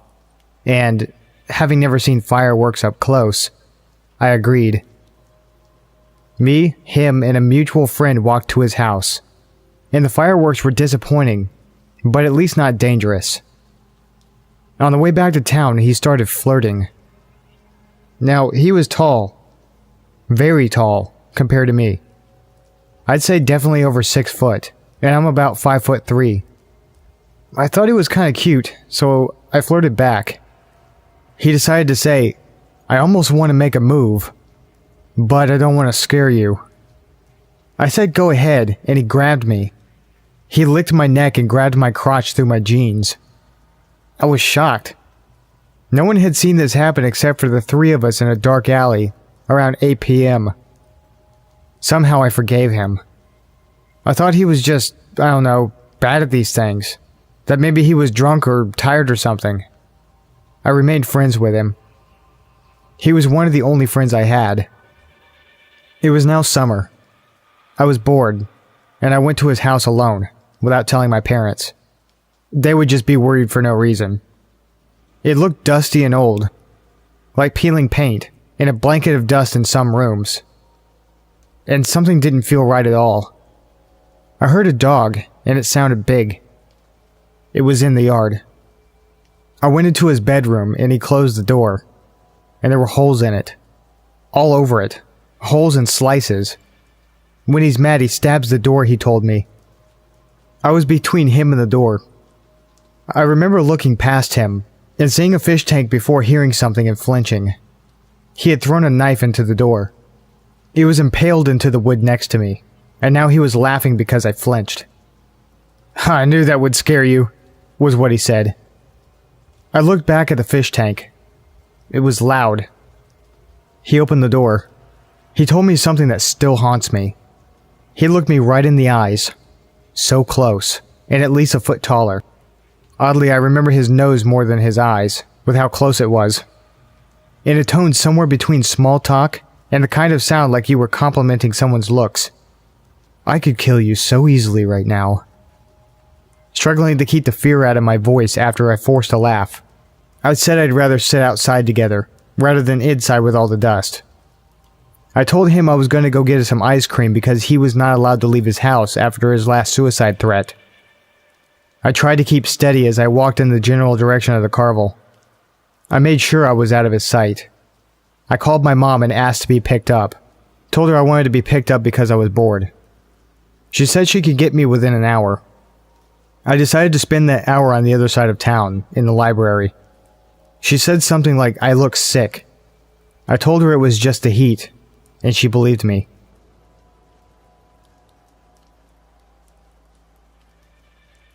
I started working at my current summer/part-time job last spring. I'm situated in a large old building that used to be a country club, but it fell into disrepair about 10 years ago. Although there's nothing paranormal about my story, it's just maybe worth mentioning that the former manager committed suicide in the main office upstairs when they went out of business. It adds to the unsettling quality of this place. Along with that, so do the seemingly never-ending hallways and passages, innumerable hidey holes and half-empty pools, and other strange, unused parts of the building, like a secret shower room, sauna, and a tunnel of storage areas that connect the men's and women's bathrooms. There are also a lot of doors to the outside of this place. But currently, we only use one small room for the golf course check-in, the kitchen, and one dining room for the restaurant upstairs. And then one small cafe for early morning golfers to get their tea and beer. The cafe area is where I work. In the summer, we clock in to open the cafe before 6 a.m. This is often before the sun comes up. The golf course people come in pretty shortly after, but I would be the first person in the building every morning. I would unlock the front door, disarm the alarm, walk downstairs in the dark, unlock this cage that's there to keep the drunks from the bar upstairs from coming down and wandering. I'd then crawl along the long, dark hallway with no windows just to get to the light switch at the end of the hall. This always creeps me out, and I end up holding my keys between my fingers like brass knuckles. Mind you, I'm a woman in my mid-20s, and I lived in plenty of bad neighborhoods. I'd ninja slide down the walls on the opposite side of whatever doorway is coming, just because it's pitch black, and I'm a scaredy bear. By the time I get to the end of the hall and flip on the light, my heart is always pounding out of my chest as I struggle to find the right key to let me into the cafe. The whole situation started when Tim, a golf course employee, mentioned that he kept shutting the door between the men's locker room and the storage area that leads to the women's, and every time he would go back in there, it would be open again. This, along with some strange noises, was fodder for the bar regulars upstairs to claim this place was haunted by the old manager and whomever else they say died within these halls. Travis, a co-worker in the cafe, also mentioned that a few minutes after he opened, he went into the men's locker room and noticed that it was steamy and smelled like soap. So he went into the shower room to investigate, and everything was soaking wet and still hot. He was the only person who was supposed to be there at that time of day, but didn't see anyone, so he just let it go. A couple months later, Tim noticed this weird side door that you had to climb up a rickety old staircase on the side of the building. He saw that it wasn't shutting correctly, so he fixed it and locked it. He just didn't think anything more of it. Shortly after, someone from the golf course came over to tell me that they had found someone's entire life packed away into one of their hundreds of lockers that no one used. They thought that someone was living in the storage room between the men's and the women's bathrooms. He must have been coming in before the golf course people set the alarms when they left in the evenings, and leaving after the cafe person would come in and turn off the alarm in the morning. So that means every morning, as I was blindingly shuffled my way down that long, dark hallway alone, one of those pitch-black doorways actually did have someone hiding behind it. A few days later, a red-faced, angry, bald man in Vietnam-era Army-issued glasses came into the cafe and started screaming, puffing and flailing his arms around, yelling about his stuff getting thrown out. He went over to berate one of the golf course people, so they asked him about the contents of the locker. His answers about specific items led them to realize that this is the man who was secretly living in one of the buildings in the many dark hallways. I never found out much about him, but watching him scream about his stuff made it clear that he wasn't 100% rational. I still work there and do a darkness shuffle down the hall every morning when I work. And although they say everything is on the up and up with the alarms and the doors locking, it still creeps me the hell out. There have been some other creepy things that have happened in this place recently to make me think that this isn't all over with, which I'll post separately if anyone's interested. This happened about a year ago. I'm a 30-year-old white male, and this is in the Deep South. I had relocated to Georgia from Texas about 6 months prior to take a higher paying position within my company. I had managed to make a few good friends in the short time I'd lived there. It was the first Friday of the month in November, which was a pretty big deal in this city. All the bars downtown had drink specials, live music, and events scheduled for First Friday. Downtown was relatively crowded considering how cold it was out. I met a couple of friends at a local punk bar and we started drinking. One of my friends, Adam, was going through a separation and inevitable divorce and was pretty upset about it. After a few hours of heavy drinking, I decided to part ways with my friends and head a few blocks down the main street to a different bar. It was a little after midnight and there were still quite a few people roaming the streets. As I was entering the next bar, I ran into Adam's wife, Becca. She was out with a couple of girlfriends, and she told me she was heading to the bar I had just left. As soon as she left, I immediately called Adam to give him a heads up. I had a few more drinks and talked to some people I knew casually. Before long, the lights came on and I closed my tab and started preparing for the walk back. I decided to call my friends and try to get a ride, as I felt like I was just a little too drunk to drive home safely. They told me to meet them in front of the first bar and they would drive me home. On first Fridays in this city, you could take your drinks out of the bar and onto the street as long as you pour them into a solo cup. Most of the bars had a stack at the door before you exited. I poured the rest of my beer into a cup and headed out the door. I was about halfway back to the first bar when I ran into Becca again. She was very drunk and had obviously been crying. She started asking me questions about Adam. Did he say anything about me? Do you think he still loves me? Etc. I tried to calm her down without getting too involved when a man walked out of the shadows and stood about a foot from us like he was part of the conversation. This guy was obviously drunk. He was holding a blue Solo cup, so I figured he must have just left the bar too. He was tall, about 6'2", and relatively clean cut. His eyes were a little crazy, to the point that I believed he may have been on some other drugs as well. We tried to ignore him, and for about a minute, he says nothing. Finally, he asked what I was drinking. I was still holding the Solo cup I got when I left the bar. I told him I was drinking beer. He raised his cup, and we drank. I shrugged him off as just being an annoying drunk. But then he started getting into our conversation. "Is this your boyfriend?" he asked Becca. "Yes," I said, sensing that she was feeling uneasy. He had been inching closer to her. Adam's wife was very attractive and dressed for a night out. Although annoying, I didn't think it was particularly odd that some drunk asshole was trying to talk to her. We again tried to carry on our conversation, hoping this guy would get the hint and leave when out of the blue, he said, "You can do better." That was about all I could take.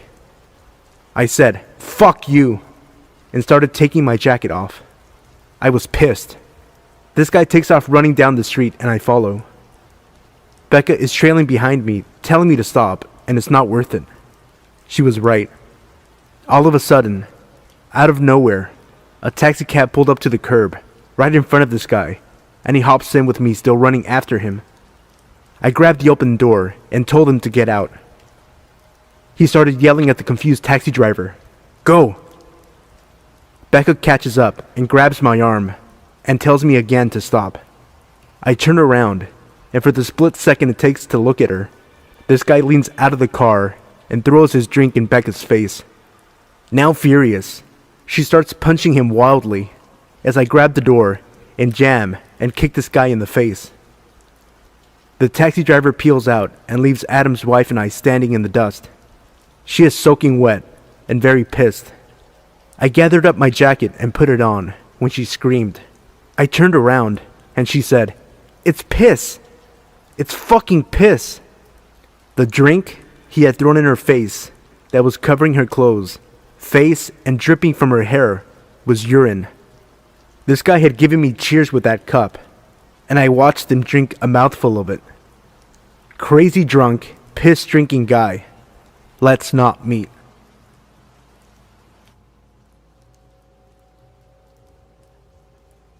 Long-time lurker, first-time poster. This happened back when I was 21 and living downtown with my boyfriend. Had just found out that my boyfriend, who I'd been with for almost 4 years, had been cheating on me. We were invited to a Halloween party that night and had initially declined the invite. But then I found out about the cheating and told him I was going. He could stay at home if he wanted. We were in the process of breaking up and dividing our assets. Anyway, the breakup is relevant to my frame of mind. We lived in a rather sketchy area downtown, one of those brand new apartments built in a slummy area sort of things. And any other night, I'm the type who keeps the windows up, all the doors locked, until out of the area immediately surrounding our apartment. However, my mind was understandably elsewhere, and I had both driver and passenger windows down so I could smoke a cigarette. The first red light I came to on the way to the party was still in the shady part of town. I'm the first car at the light, so I have a full view of the 20-something guy crossing the crosswalk left to right in front of my car. Suddenly, he looks over and makes eye contact with me. I'm flicking ash from my cigarette out the window at this point and may have done a polite head nod. Can't remember. Next thing I know, he picks up his pace, walks over to my passenger window, leans into my car, and asks if he can have a light. When flustered, I tend to be polite, so without really thinking, I hand him my lighter. I was totally prepared to just pull away when the light turned green and let him have it. That's when, instead of reaching for the lighter, he reaches into my car and lets himself in. Just sits down like we're old friends. At this point, the light turns green, and I grab my purse and wedge it in between my left leg and the driver's side door. Apparently, I was more concerned with being robbed than the darker alternative. He thanks me for giving him a ride, and I slowly pull away from the stoplight, cars are behind me, and ask him why he got into my car. He replies that he could tell I just wanted to give him a ride, and launches into an obviously fabricated story about needing a ride because his girlfriend had just broken up with him and left him stranded downtown. I tell him I'd take him to the nearest gas station as I needed to get gas. I didn't, but this is the closest place to our location, which was well lit and sure to have people. The gas station was only about 6 blocks away, but was the longest 6 blocks of my life. He tells me I'm pretty and asks me if I can have money so he can get a cab home. Like I'm an idiot. I offer him the $4 in quarters I keep in my car for putting in parking meters. At this point, I think I was just ready to make him stop talking and leave me alone. Instead, he starts throwing the quarters one by one down the cleavage of my shirt. What the fuck? I ask him to stop. He just laughs. Then I see it. The gas station. I pull in and tell him we need to both get out so I can pump. He hesitates, and then gets out. I have never locked my car doors so fast in my life. I walk inside, telling him I need to prepay. Instead, I find the first group of people I can. College town and Halloween weekend, so they're out in costumed droves. And explain the situation.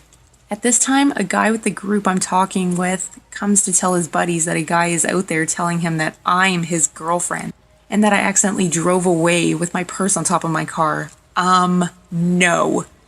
The group of college kids ended up going outside, making him leave, and then sticking around until I was back in my car and on my way.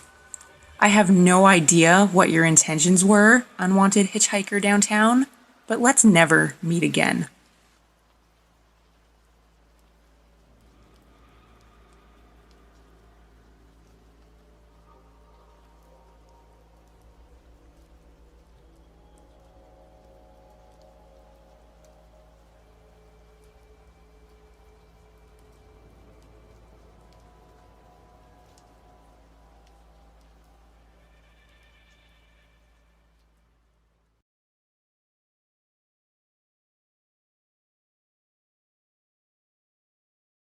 Number 1.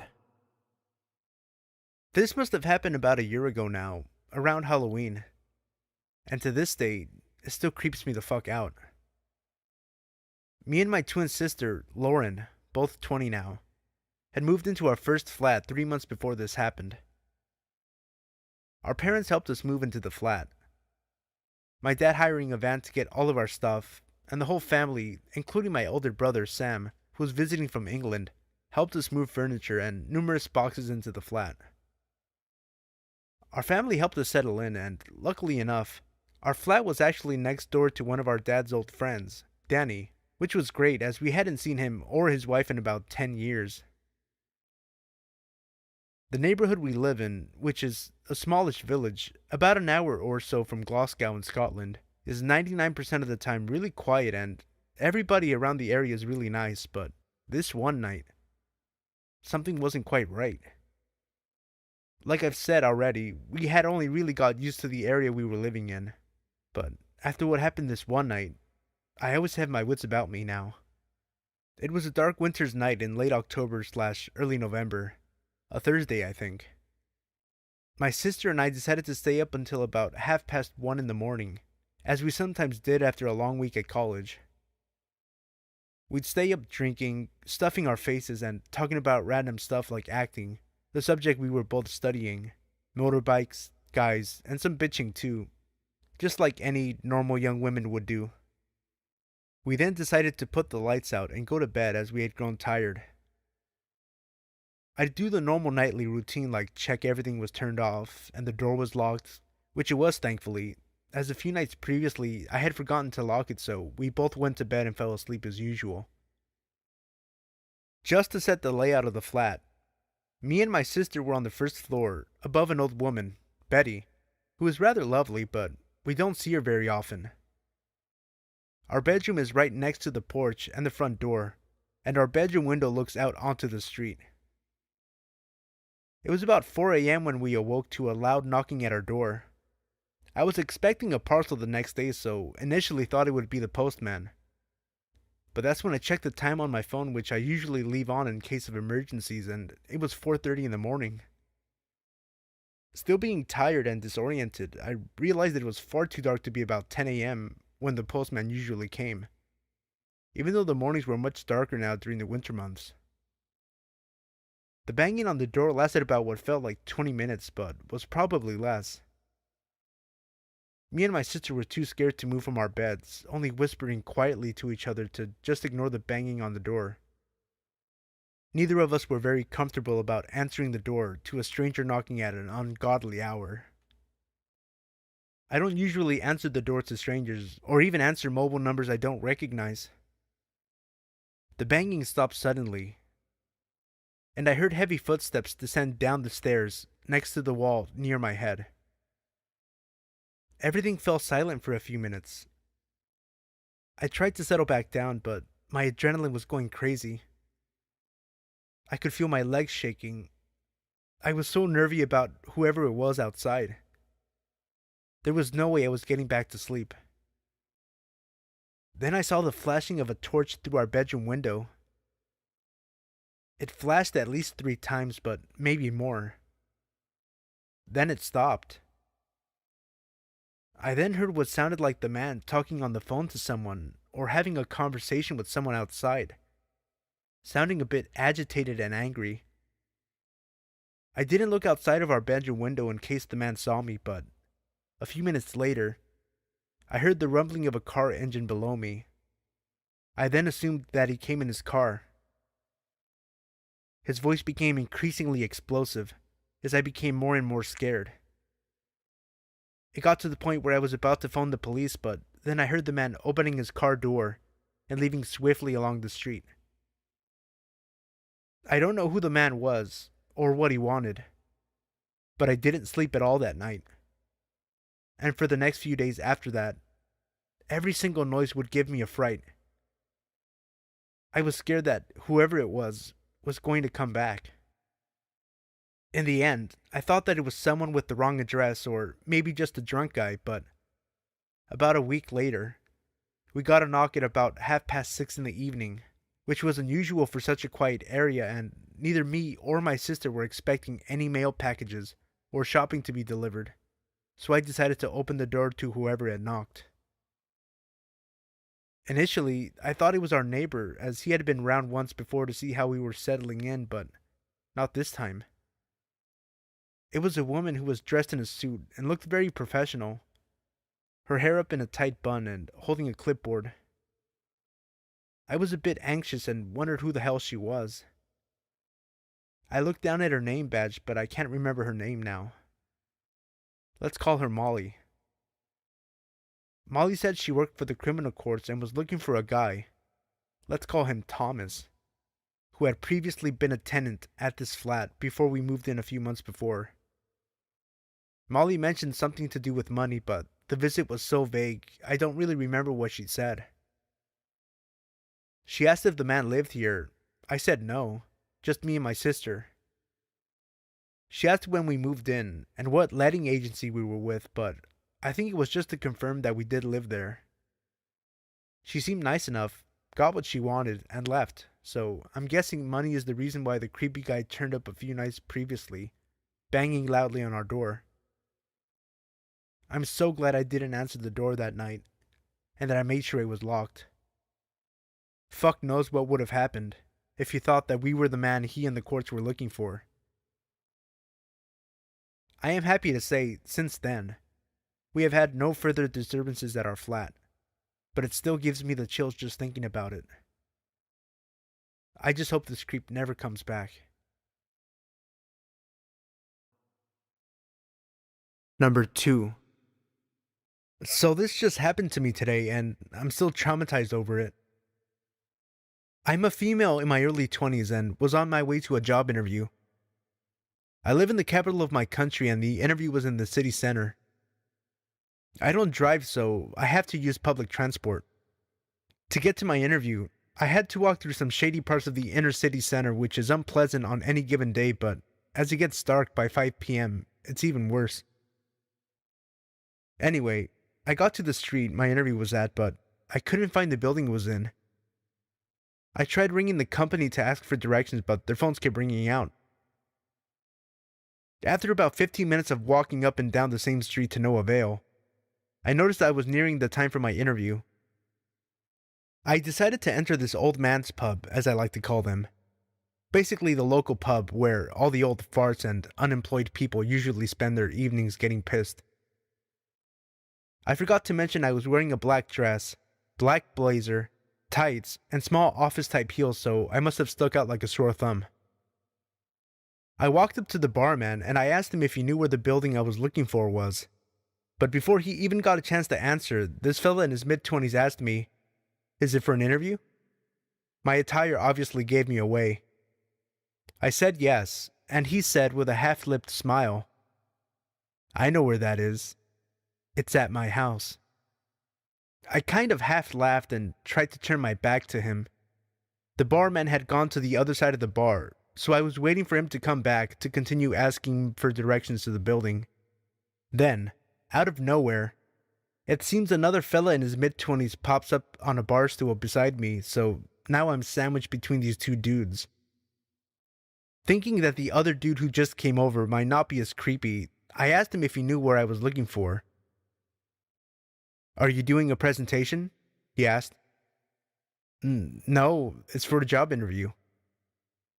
"I was hoping it was for a presentation so you could show me your slides," he said while breaking into a creepy laugh and high-fiving the other guy over my head. Screw this, I thought, and pushed my way through them leaving the pub. By the time I got outside, it was pitch black, and I was late for my interview. I just wanted to go home. As I was walking down the street, I noticed that the two creepers had followed me out of the pub and were about 20 feet behind me. One shouted, "Come back, love, we just want to see your slit." And the other one threw something at me that felt like a small stone. I was absolutely terrified. Even though there were people around, I felt so scared and alone. As I was crossing by a set of traffic lights, they caught up to me and both stood on either side of me. One of them said, "Let's go for a walk, then go back to my place." So nonchalantly, he then linked his arm into mine and was pulling me across the road, while the other one kept laughing and rubbing my back. I was thinking, what the fuck? How is this happening on a populated street in front of tons of people? I screamed and pulled my arm away from him, telling him I will kick him in the balls if he didn't get his fucking hands off me. An older man about 10 feet in front of us heard the commotion and asked if everything was okay. That's when one of the dudes says, "This is my girlfriend. She's only joking. Don't worry, we are on our way back to my place. Thanks, though, bud." I was stuck for words. I couldn't believe this fuck had the balls to try and abduct me in a populated area in the middle of the evening. The old man must have seen the fear in my eyes because he didn't buy it. "I don't think so, pal. Leave her alone, or I'll break your neck." The dude closest to me pushed me, and the two of them took off running. I thanked the man profusely for what he did. He wanted me to call the police, but I just wanted to go home, so he walked me to a nearby taxi rank and offered to pay my fare home. Of course I refused. I was already so grateful to him I couldn't take his money as well. The whole ride home I could not stop shaking, and I'm still very upset and shaken up as I write this. Creepy would-be rapists slash abductors, let's not meet again. Number 3. Hello there. My name is Zach. This all started in the summer of 2015, back when I worked at the Walmart of my town, pushing carts. I'm not sure the exact date it all started, although I do recall it was around the 4th of July. It all started with a simple call over my radio with a request to help someone load their items into their car. Glad to get out of the hot summer heat, if only for a few moments, I responded quickly, saying I'd be right over it and hurried in. I walked over to the register where the customer had requested assistance. The customer was a heavy-set, middle-aged man who had purchased a 52-inch flat screen. I greeted the man with a warm hello and a smile, which he returned. The man stood at about 6'8" and spoke with a deep southern accent. He offered his hand for me to shake, which I did before he led me to his van. On the way, he made small talk with me, asking how my day was, how old I was, if I liked my job, etc. I answered all his questions honestly, saying that my day was going fine so far, that I was 19, and I could have a worse job than this. We got to his gray van and worked together to load his TV into the back. Before parting ways, he asked me where I lived and if I lived alone. Now this wasn't unusual, as a few other customers had asked me this before in the past. I simply said no. I stayed with my grandparents, having been too poor to afford to live by myself at the time, and I lived a mile or two out of town. I took the man's cart, wished him a good day, and walked off. It was a few days after that I realized, whenever I worked, that gray van would be in the parking lot. I didn't think too much of it, as it wasn't unusual for people to shop at Walmart every single day, so I would just go about my work. That was until a week afterwards when, after noticing the same gray van, I turned to a fellow cart pusher named Joe and said, "That gray van is always here." Joe nodded in agreement. "Yeah, I know, dude. Although it's strange, I've only ever seen that van here when you're working." Confused, I asked what he meant. He responded, "I've only ever seen that van here during your shift. It leaves shortly after you do when you clock out." I found that to be a little strange, but I blew it off as a coincidence. One day, I noticed that gray van would follow me everywhere I went. I don't own a car, so I walk everywhere I go. I don't really mind as I enjoy walking. Again, I would just chalk up the van always following me as a coincidence. Pretty sure the van was just heading in the same direction. Although I always found it odd that the van never drove past me as I walked, but always hung back, not caring if it was holding up traffic. Red flags didn't start going off until I spotted that gray van trailing me on a Wednesday night as I was walking back home from my youth group meeting at church. At first I just brushed it off as usual, until it followed me out of town. Normally it would turn away when I left city limits, but this time, it continued to follow me.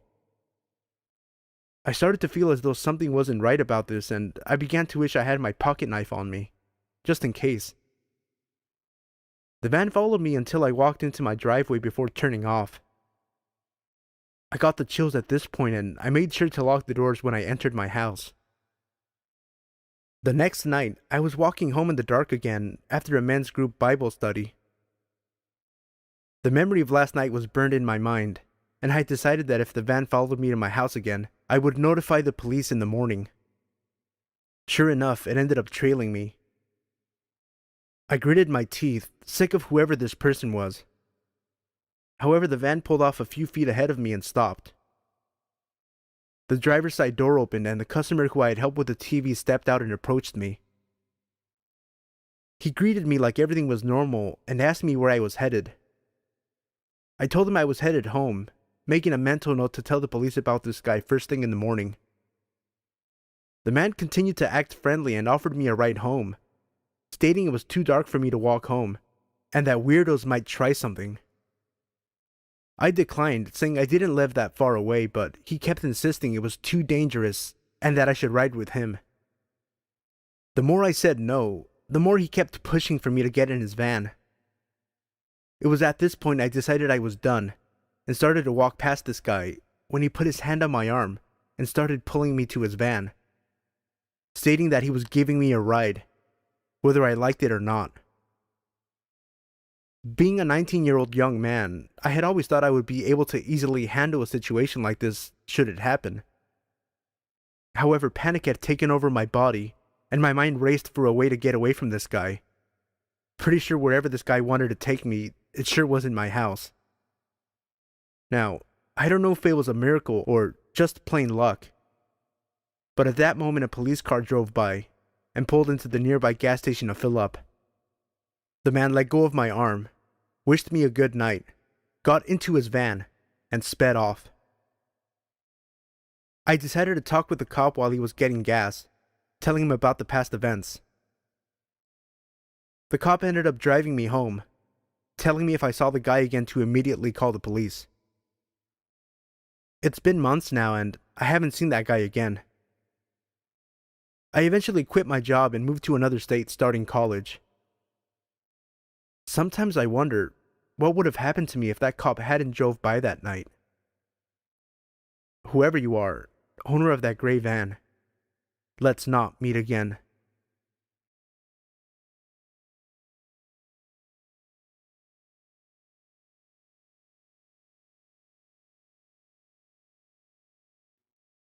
Number 4. This story still creeps me out, but I'm happy to share it with you. I like to go for walks in the dark. I'm not sure if this is strange or if everyone does it, but it just makes everything really creepy. I live in a well-civilized area with a lot of friends who live extremely close to me. Around 2 kilometers from my house is a heavily wooded area. I like to follow a 4-wheel drive track when I go for my walks. It was around 9:30 p.m. on a Friday night, and I was going for a walk down the 4-wheel drive track when I heard a very light scream in the distance. I assumed it was just some kids playing, so I kept walking, until I heard it again. At this point, I knew someone was in trouble. I ran for my life hoping that I could help this person. I ran for about 100 meters when I came to the end of the track and looked around. One of the first things I saw was a girl about 19 years old, being held by a 40-year-old looking man. When the man saw me, he dropped the girl and legged it around the corner. I sprinted over to the woman who was busy crying, obviously shaken up. We ended up calling the police, and they came and took my statement and took the girl home. I am glad that I still go for my walks. If I didn't, a girl probably would not be here today. Number 5. So this happened about 6 years ago now.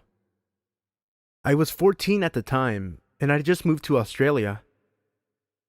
One of the girls in my grade was having a picnic in the park, about 30 minutes away from my house, but I was keen to make friends and so was up for a trip. Anyway, I arrive at this park at about 1 p.m. on a Saturday, and it's great. We eat potato salad, there are other families around. It's chill. But I know I have homework, so I say goodbye a little earlier to make my own way home. I was at an age that meant I was exercising my independence, so I enjoyed public transport and such. As I'm walking through a suburban area, 2 things occur to me. The first is that it's really quiet for a midday on a weekend. The second, I've been followed since I left the park. I turn around, feeling a little startled, but it's just some guy on his bike. This isn't really unusual, but there's something about the way this 40-something man's leisurely pace that makes my skin crawl. The guy is clearly into cycling. He's geared up with sunglasses and all the lycra, but he maintained a pace just so that he was several seconds behind me. I move a little faster, speeding up to see his reaction, but sure enough, he speeds up. And as I slow down again, he ends up cycling next to me. I ignore this and just make it seem as though I'm totally unfazed. He then smiles to me and asks for the time. I inform him of the time, but he just stays there. He just keeps cycling next to me. Suddenly, he cycles very close to me and leaning towards me mutters, "I'm the type of guy who likes to have sex with young girls. Interested?" I was terrified. At 14, I didn't even look 14. I had a boyish build and terrible acne. This guy was at least 40, and he was blocking my route to the nearest houses with his bike. "No, I wouldn't," I managed to say, in an attempt at confidence. This clearly undermined whatever this guy was thinking, because he pedals off like a speeding bullet. I ran home and called the police, and they swept the area. But they never found him again.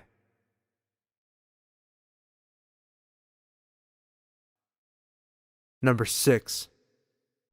I've been lurking on the sub for a while and wanted to share my story. It's Thanksgiving 2011 and I was celebrating at my grandparents' farm in the little town of Seville, Florida.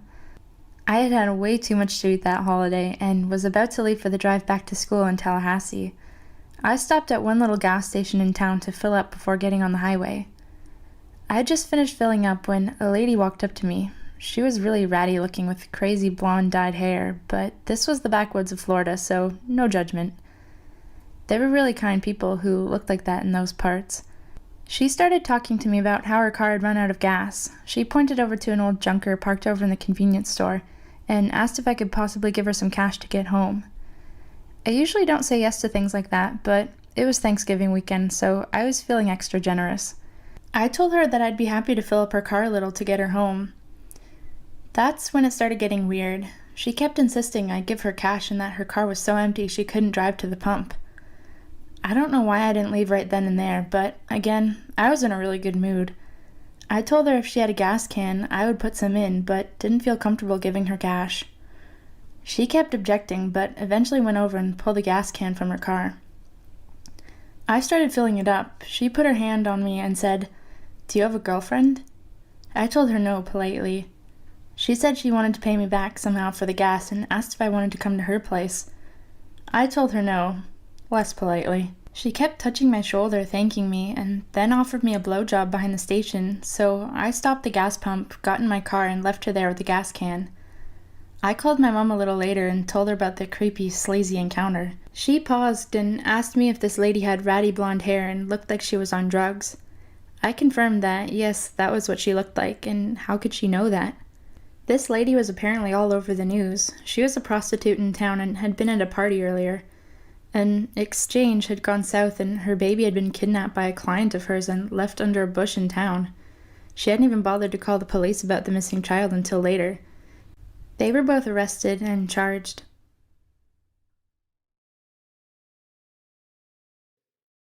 Number 7.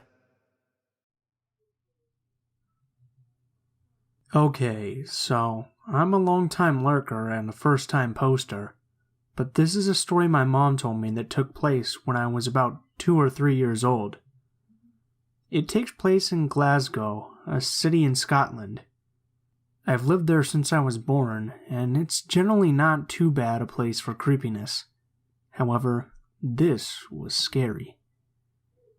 So my mom was taking my dog for a walk and carrying me. We were walking in the park, which was very big and had a big statue in the middle of it. Since we didn't have a car then, it was the closest place to walk the dog. Everything was pretty normal, until suddenly this big black car starts coming towards us. My mom says it looked very suspicious, windows tinted and stuff.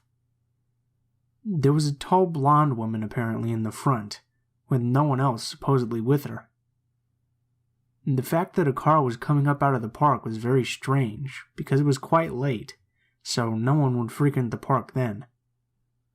My mom was getting warning signals, because the car itself and the person driving it, but she slowed down. The woman drew up beside us and gave my mom a huge, very strange smile, as if they had been best friends. Now, this is Scotland, so a lot of people know each other. But my mom had no idea who this person was. Then, the woman gave her a big wave and rolled down the window, saying, "Hello, you look like you need a lift. Would you like a lift with us?"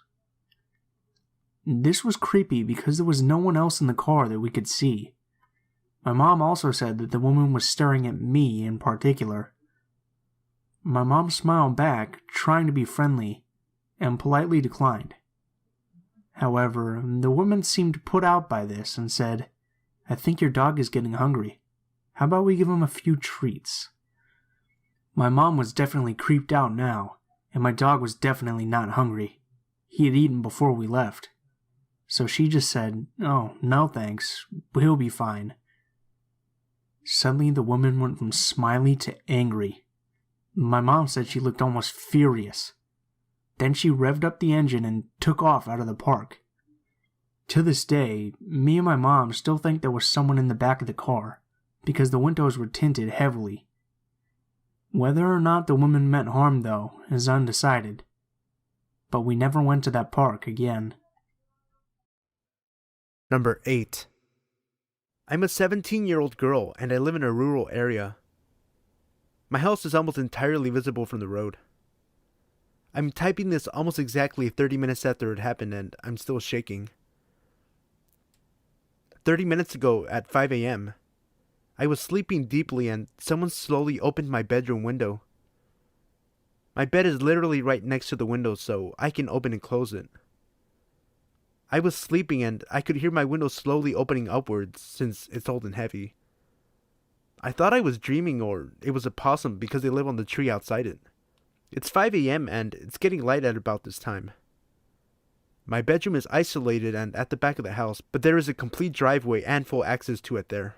And holy shit, I realize it's a person opening the window. I look through my makeshift curtain and I say, what the fuck? There's a figure outside my window. They slam the window down quickly, right next to my face, when they realize there's a person less than a meter from them. I could see the figure because there is still some light, but nothing else. I start yelling, I go to my parents, etc. They check the area, but they can't see any cars or people as it's covered in trees. All in the meanwhile, I think I'm crazy. How could that have happened? Was I dreaming? But my curtain is tucked under the window, and my cat is going crazy, and I know what happened. It was terrifying. I'm sure that they were a thief. We've had some dodgy people around my area before, but I swear, when it happened, I thought it was a ghost or something. I was terrified because I've been reading a lot of this subreddit, and the subreddit No Sleep.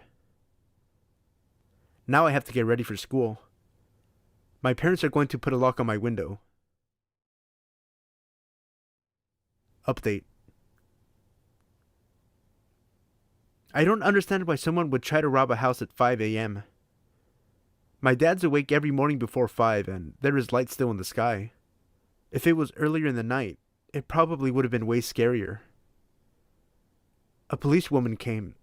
She explained about crimes in the area. She looked for footprints and fingerprints but couldn't really see any, as it was raining. She was really kind, but I'm still spooked. I don't know if anyone will read this, but a few hours later, my parents discovered the window adjacent to mine had chisel marks on it, and it was fairly damaged. Obviously, this means they tried to break in through there but couldn't, and then tried my window. Number 9. I have provided links for news coverage of the following story in the video description below. This is the story that my dad shared with me. He grew up in a small suburb community of Stowe, Ohio, with his parents and older sister. Across the street lived a boy named Richard Wade Cooey. He was the same age as my dad, who described him as a scrawny, red-headed troublemaker. He would spit on people as they walked by, and even set a house on fire in the neighborhood and blamed it on a kid who had special needs. Nothing he did as a child, however, could compare to the crime he committed when he was only 19 years old. My dad had just started his sophomore year of college when he heard the news. Richard and his friends Clinton and Kenneth were throwing pieces of concrete off a local bridge onto the interstate when one of them struck the vehicle of 21-year-old Wendy Offrendo. Her friend, 20-year-old Dawn McCreary, was also in the car. They were sorority sisters who had just gotten off of work at a local restaurant. At this point, Kenneth decided he'd had enough and went home. This is when Richard and Clinton came up with their evil scheme. Both of the young men approached the girls, offering them help, offering to give them a ride. They drove the girls to a shopping center where they told them to call their parents and let them know they were alright. The two then forced the girls back into the car, tied their hands together, and drove them to a field behind the local mall where they raped, stabbed, and tortured them for 3 grueling hours. They abandoned their bodies in the field, but only after they carved large X's on their stomachs. Richard and Clinton then decided they wanted to sell the girls' clothing and jewelry to make some extra cash. When Richard couldn't find a buyer for the items, he burned them in his backyard, which woke my grandparents. My grandfather called the police to report what he thought was yet another neighborhood disturbance from Richard. The police gathered the items for evidence, and after finding Wendy's abandoned car, they arrested Richard and began the investigation. Clinton and Richard were both arrested and charged with the murders. They had found a bloody pocket knife used to stab Wendy in the neck in Clinton's pocket when he was arrested. And some of the burned items still had traces of the girl's blood. Since Clinton was only 17, he was spared the death sentence and currently is serving life in prison. Richard, however, was given the death penalty. On October 14th, 2003, at 10 a.m., Richard was executed by lethal injection. Wendy's family was present at the execution. Every time I visit my grandparents and look across the street at that house, I can't help but to get the chills. Richard, I'm glad we never met, and I'm certainly glad my dad was smart enough to not become your friend growing up. Number 10. It was March during spring break. I was 16 at the time, and me and about 20 people went out into the woods in Surrey County and got a cabin on this nice little retreat center. We planned on staying there for 4 days. For a bit more detail, the cabin was surrounded on all sides by woods. To the west of the cabin are some hunting trails, and a creepy abandoned trailer next to a small clearing with a single pine tree in the center. To the east, there was a large field. At the far end of the field, there was a slope leading down to a beach. When going to the slope to the right, there is an area of higher elevation, and to the left was a valley that could be accessed from the beach. On the last night, a group of about 8 of us decided we'd go down to the beach and sit around and sing songs while playing guitars. It was about 11 p.m. Everything was going fine, and then 3 of the guys decided to head back to the cabin and get some food.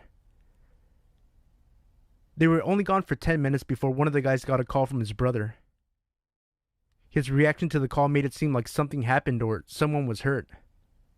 When he got off the phone, he said, "We have to leave right fucking now," in a very hushed and panicky voice.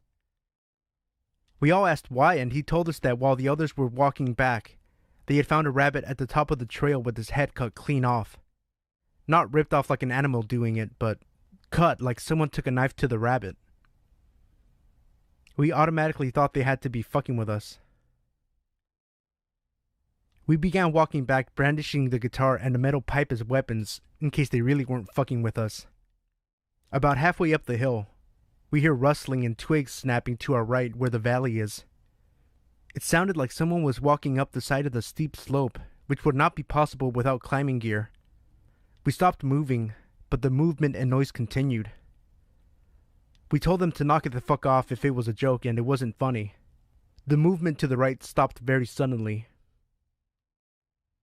We kept going, and once we neared the top of the hill, I turned on my phone's flashlight, and right on the ground in front of me lay a rabbit with its head cut off.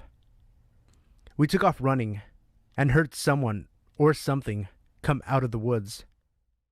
We didn't stop running until we got back to the cabin. When we got to the cabin, we found all the guys sitting inside. We locked up every door and all of the windows. Me and 2 of the other guys stayed up all night to keep watch and make sure whatever it was didn't follow us to the cabin. We fell asleep around 6:30 a.m. We awoke around 8 a.m. to one of the girls screaming about a rabbit's head on the front porch. Number 11. I'm a 5'3" female, presently gender fluid 17-year-old.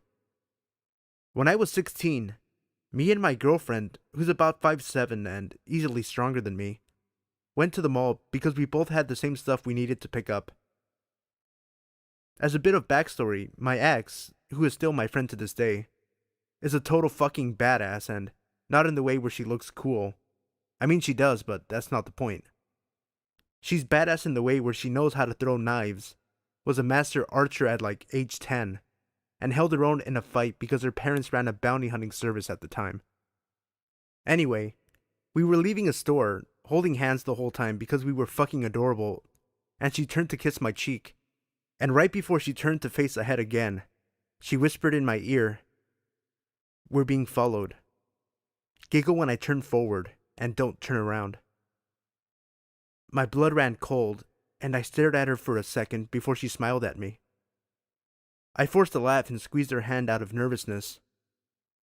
We live in Texas, so radical homophobes aren't exactly uncommon. I personally know a few LGBT friends who've gotten jumped or almost raped by people like this, so I was very scared. I began to focus into what they're saying, and, as I thought, they were talking about the fucking dykes in front of them. Thanks. I leaned over to tell her what I heard, and she squeezed my hand, silently telling me that she knows and she's listening. My hearing's never been the best, and the mall was fairly busy, so I couldn't easily decipher what they were saying after that. I guess she heard something though, because her grip tightened, and when I looked at her, she actually looked nervous, which obviously isn't a look I'd seen on her before. She always carries a pocket knife on her, and now was no exception. We headed to the bathroom at this time, a very desolate part of the mall, so as soon as we were clear of everyone's eyes, except who we were being followed by, she took it as an opportunity to show them who exactly they were dealing with. She pulled out her knife and put it in her back pocket to show them she had it. When they kept following us, she pulled it back out, stopped walking, and opened it. She cracked her neck, and I heard one of the guys mutter, "Shit." They walked past us, glancing back when they were about 10 feet ahead. I'm just lucky my ex-girlfriend was fucking awesome. And I'm just glad those homophobic dickheads fucked off. Number 12. I was 8 years old when this happened. It was a hot summer day, so my dad asked me if I wanted to go to the pool. I of course said yes, so we took a couple of towels and went to the pool. We left our stuff under a tree and went to the water. This is a really big pool. It's about 40 meters long. I'm not sure how to explain this, but on one side there is a pool, and on the other side is a river. My dad loves fishing, so we went to the other side to see if someone was fishing. He ran into his old buddy and they started talking. I was really bored, so I asked my dad if I can walk for a little bit. He said yes. This is a pretty safe little town where nothing ever happened, so kids were free to do anything they wanted. I went to the other side of the pool, and my dad was still talking to his friend, and after a while, I couldn't see them anymore. I was in the water when I noticed this old creep staring at me. I just looked at him and started swimming. He asked me if I wanted him to help me swim. I said no. Then he asked me how old I was. I was pretty confused, so I told him my real age. Then he started hugging me. I told him to leave me alone, but then he started kissing me and touching my lady parts. Nobody seemed to notice. I was trying to scream, but his hand was on my mouth. When he took me out of the water, I bit his finger and kicked him in the balls. I started running as fast as I could, and he started chasing me. Luckily, I was faster than him. He stopped at the middle of the pool and went back. I ran to my dad and I asked him if we could go home. He asked me why, but I just started to scream that I wanted to go home, so we took our stuff and went home. I never told him. I never told anybody. Creep from the pool? I hope I never see you again. Number 13.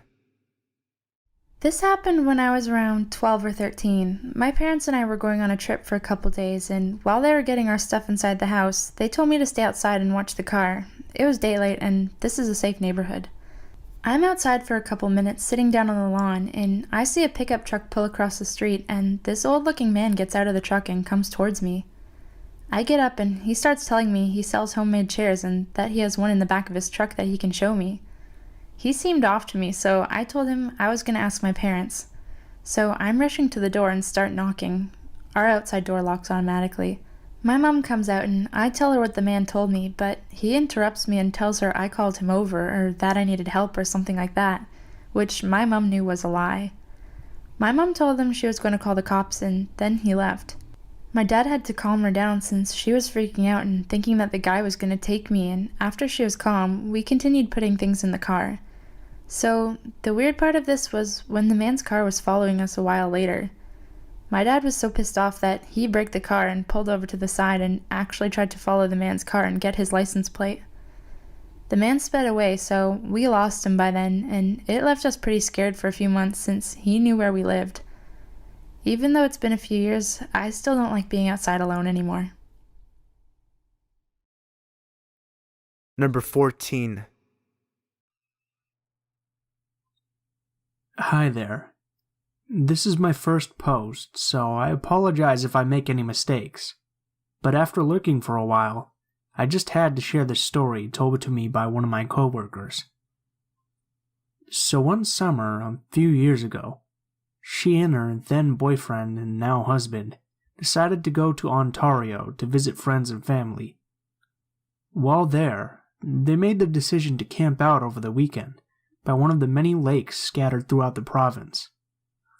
One campground they had been directed to by friends was beautiful, but absolutely packed with holiday goers, and if you're anything like them or myself, you find the more solitude provided by a campground, the better. So they chose instead to head down the road a little further, where they had seen signs for another campground. The new site was breathtaking, she said. Absolutely stunning, with huge maple trees and a sandy beach, with the waves gently lapping against the shore. However, it was dead empty. Not a single camper or tent in the entire place. But they just couldn't understand why people were choosing to shove themselves into a packed campground, while another perfectly acceptable location was just a few kilometers down the road. They didn't think much more of it after that, and simply paid for the night, and set up a tent while going about their evening business, hanging out around the fire and taking in the lovely surroundings. She told me they went to bed roughly around 11:30 p.m., just after it got dark. My coworker awoke in the middle of the night to a strange feeling. She knew something was wrong, but couldn't put her finger on it immediately in her sleepy haze. She lay there in the pitch black for a while, and rather than drifting back to sleep, her feeling of unease grew as she pulled further awake.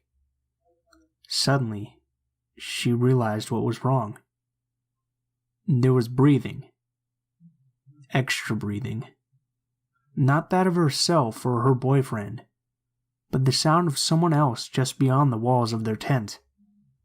She lay quietly for a second, making sure what she heard wasn't only her imagination, fear gripping her heart and taking her breath from her lungs. Slowly and quietly, she shook her boyfriend awake, urging him to be silent. He gripped her hand as he too heard the sound of another person outside the tent. Neither of them had any idea what to do. Sure, they could emerge from the tent and confront the person, but what if there was more than one hiding in the dark? What if they had a weapon?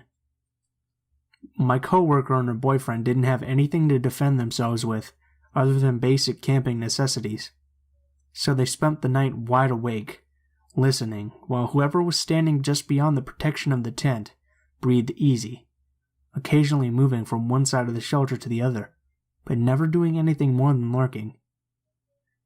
The next morning, as the sun came up, they heard footsteps of someone slowly walking away from the tent.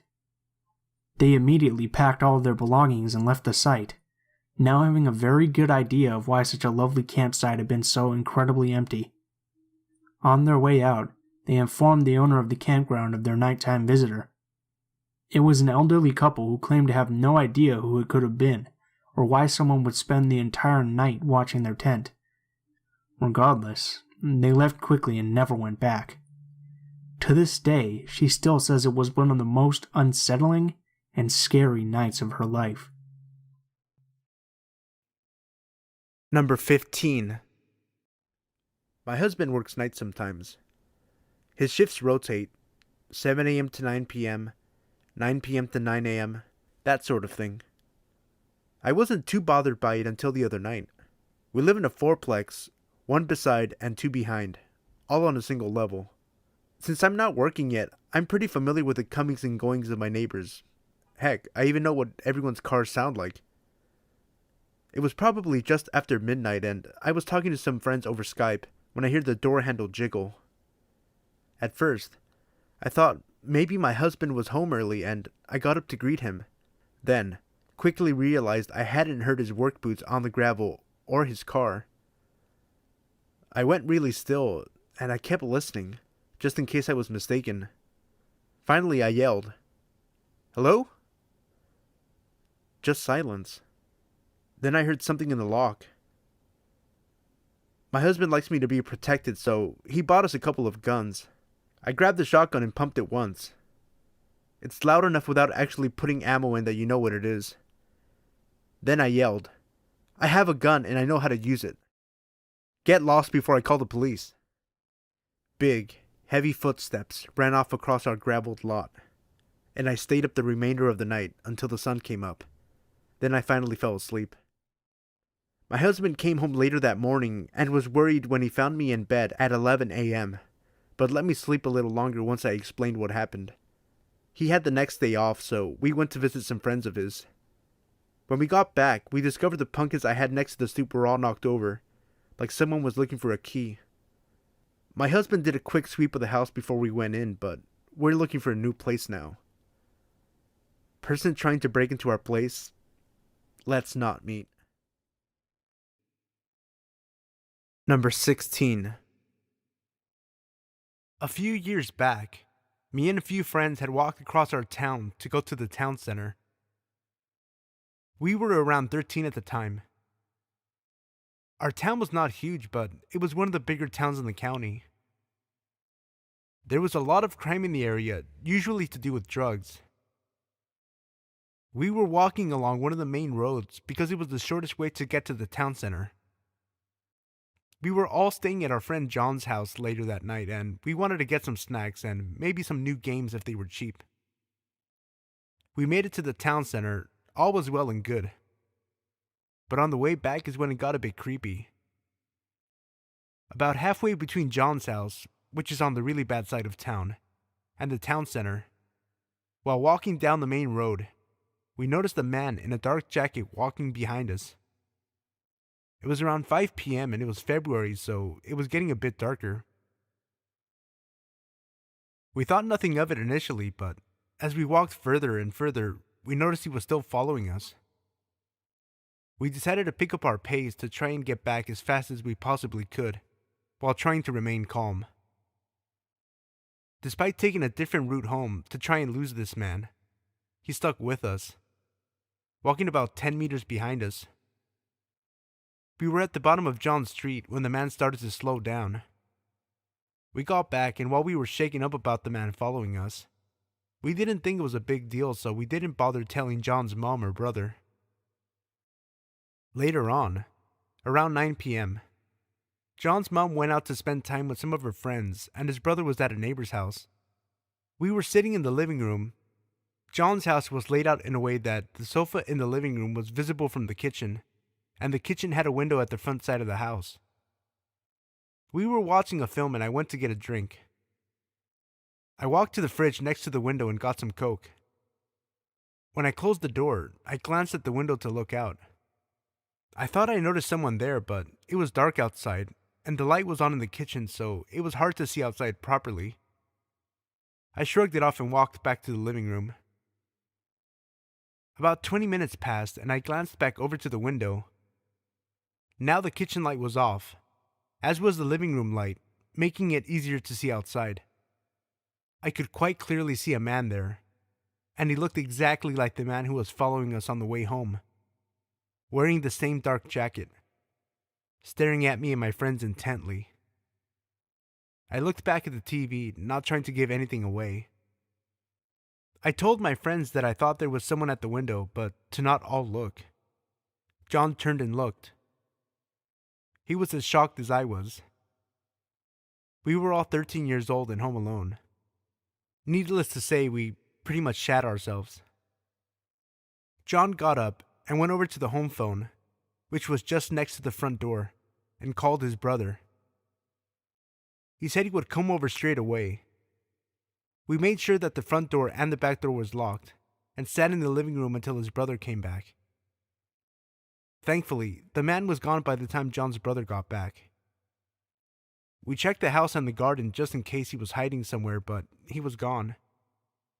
We all thought this would be the end, and that we wouldn't see the man again, but a few weeks later, me and my friends were walking to a sports event, taking the same route we had taken previously, and we saw the man again.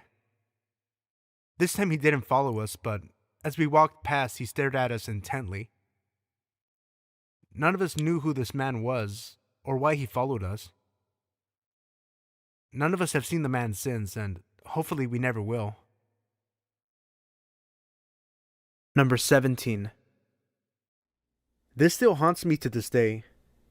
I remember it pretty vividly, and I consider myself to have a bad memory. When I was 10, my mother needed to go to Walmart to grab some groceries. Being the hard-headed kid I was, I didn't want to go inside, so she let me stay in the car. I was reading a book and listening to music when all of a sudden, an old, beat-up tan car parks next to me. I look over and it's some guy in his 50s. The guy then opens his car door, and he's completely naked except for a trench coat. I freak out and lock the doors. He begins to masturbate profusely while staring at me, and I just avoid eye contact. This goes on for about 10 minutes until he finishes and leaves. My mom comes back about 20 minutes later, and I tell her what happened. She's pissed and flags the security officer, but she didn't know English, so I don't think it got through. My mom never left me alone in the car again until I was in my teens, when I would just stay home. I also never found out any more information about him. Guy that robbed me of my innocence? Let's never meet. Number 18. I lived on campus during my first year at my university, but it was a fun little college town. One night, my friends, Alexander, Anna, and I left our dorm to go to a sandwich place a little over a mile away. I'm paranoid as hell and always think I'm being followed when I'm out at night, but on our way back, Alexander started to make me feel really uneasy. He kept glancing back over his shoulder, so I told him to stop because he was making me freak out a little bit. He told me he was sure someone was following us. Alexander is a pretty big dude, 6'4", so someone following us made me feel really weird, because it didn't exactly look like we were skinny little girls walking alone. He made us walk in front of him so that he would be between the guy and ourselves, but I was starting to panic. We got into our residence hall and made a beeline for the doors that led to the rooms. You need to have a resident keycard to get in. This is the first time I can get a look at the homeless dude who's been following us, since I can finally see him in the light of the lobby. He follows us all the way to the door with the lock, puts his face up to the window, and smiles as he watches us take off down the hall. On the stairs, we heard the door open, and Anna and I almost screamed and sprinted to her room. Alexander went back to either confront him or report him. We talked to the police about it, and the next day, they did a follow-up with us. Apparently, that night, the same guy had gone into another resident hall on campus and found a door that had been propped open. He raped a girl in the bathroom. Number 19. So, a little backstory to start. I live in a flat with only one neighbor above me. I have a son who is from a previous relationship that also lives along with me and my wife. So, this started a few years back in 2013 when we first moved into the flat. Everything went well and we were happy to have our own home. We were really friendly with the neighbors, especially the neighbor that lived above us. We were fine for the first year or so. She was an older lady in her late 50s. As a young couple, aged in our early 20s, it was nice to have someone who was so nice when we first moved in. We were approached within the first few weeks by our other neighbors, explaining how she was a little weird. Stories including vandalizing the previous tenant's car and throwing paint on the door. These even went as far as giving full bottles of vodka to an alcoholic that lived on our street because whenever he drank he got violent. This creeped us out a little, but she seemed so opposite of what we heard of her. We'd been alright with each other for months. That's when things took a turn. We got a knock on the door from the police stating that we had been abusing my son. I was shocked. He was around 2 at this age and was happy as can be. I remember letting the police officer in, and he came in, saw my son playing with his blocks in the living room. Then the police officer rolled his eyes, apologized to me, and left. We spoke to the neighbor upstairs about it, and she seemed to suggest it was another neighbor as she overheard them speaking about it. Thinking it was no good to dwell on it, we left it and nothing happened for a few weeks. A few weeks later, my son's mother came around and was rather distressed. She showed me some messages she got on Facebook from someone called John Smith. They explained that they worked at the nursery that my son attended and was concerned about my son, going into a lot of detail about how we would shout at him and abuse him. I flipped my shit and even gave her a copy of the recordings from my son's baby monitor. See, since the last time we were accused of anything, we installed a baby monitor that stored the last 7 days onto a server I have. This is linked to my mobile, perhaps due to paranoia after hearing of all the kidnappings that can happen. The funny thing that made no sense was that in the message, it had my full address. She and my wife's full names and details of our house, even about the background that I had on my computer, which was a payday background. It made no sense at all, and the only person in my house was the neighbor upstairs and my parents. I don't like people within my space, and she used to come around and use our bathroom and shower as her bathroom was being converted into a wet room. Later on, I got a phone call from the neighbor, and she said that some white nationalist was trying to find me. Now, I'm half caste Indian. Apparently I said something they didn't like, and they came to batter me. She explained what they looked like and that they had leather gloves, but she lied and said I didn't live there. I phoned the police, and we were on a watch list due to the threats that were said. All passed to me from her upstairs and no one else. She got an interview with the police and denied any of it happening, and she said that I was on drugs. Now, I have not touched drugs in years, and even then, it was only a little bit of cannabis. Things got a bit weird, and she had her son starting to live with her. One evening, we were playing D&D, and around 9:30 p.m., we got a text from her explaining she wanted quiet or else. Things had been slowly escalating up until this point. I replied, "Fuck off, it's 9:30, we finish at 11. I wouldn't have minded, but this had been a regular occurrence for a few weeks. We play on Saturday nights, and this had not been a problem for a year or so. Things escalated further. She started banging on the floor, put the vacuum on, and threatened to send her son down to come do me in. I confronted him the next day about this, and he denied everything and said that his mom was a bit sensitive. Turns out she has bipolar. This all makes sense now, from poisoning my plants and lawn to threatening me with her sons. She's now left and has a for sale sign on her flat, and that explains why the house was so cheap when we got it. So, sociopath neighbor, please don't move back in. I now know that some people just want to watch the world burn."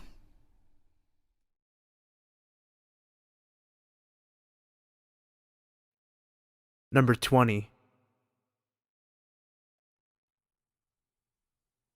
This happened last year on Halloween. A lot of creepy stuff happens on Halloween, and this is no exception. I'm 5 feet tall and 105 pounds. Not a very intimidating figure. I'm transgender, and I look a little more on the feminine side of things.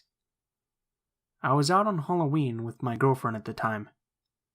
We'd gone into the city. We're from a college out in a small town. To go to a haunted house. And we were walking back to the train station from the haunted house at about 12:30 a.m. to go home. We were both dressed up like witches, both wearing high heels, and I had my purse with me. My girlfriend's hands were cold, so I was holding her hand and walking very close to her. Yes, these are all very important details. The city was almost like a ghost town as we were walking back. We saw almost nobody else.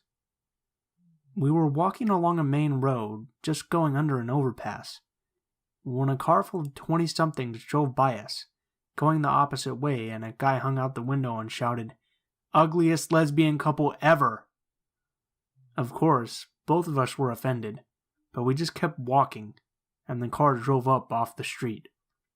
We were about 2, maybe 3 blocks from the train station, and this train station is in the heart of the city, with a lot of elevated highways and railways and overpasses surrounding it, so it tends to be very shadowed, especially at night. We heard the sound of a car engine off to our right, across the street, and at this point, my girlfriend whispered to me, "It's the same car." I glanced over, and it was the same car from earlier.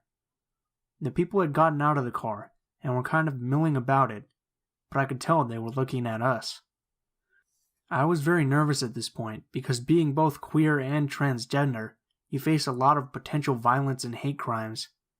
All of the stories about trans people and lesbians and gays getting beaten to death were flashing through my head.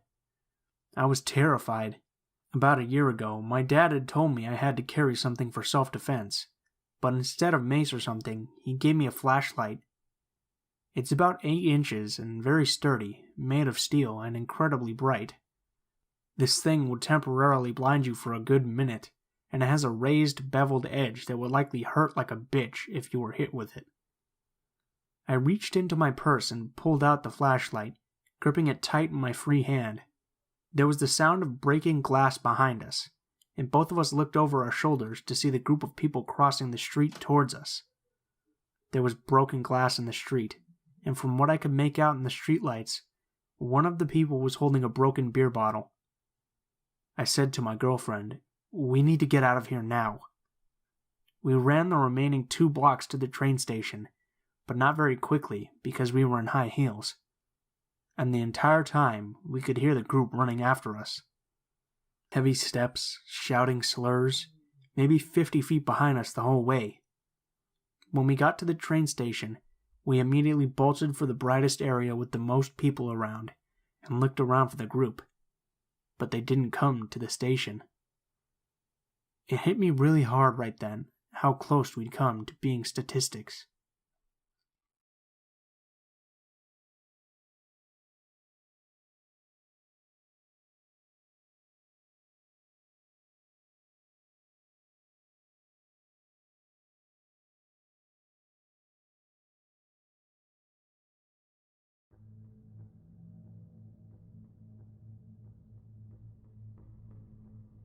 Number 1.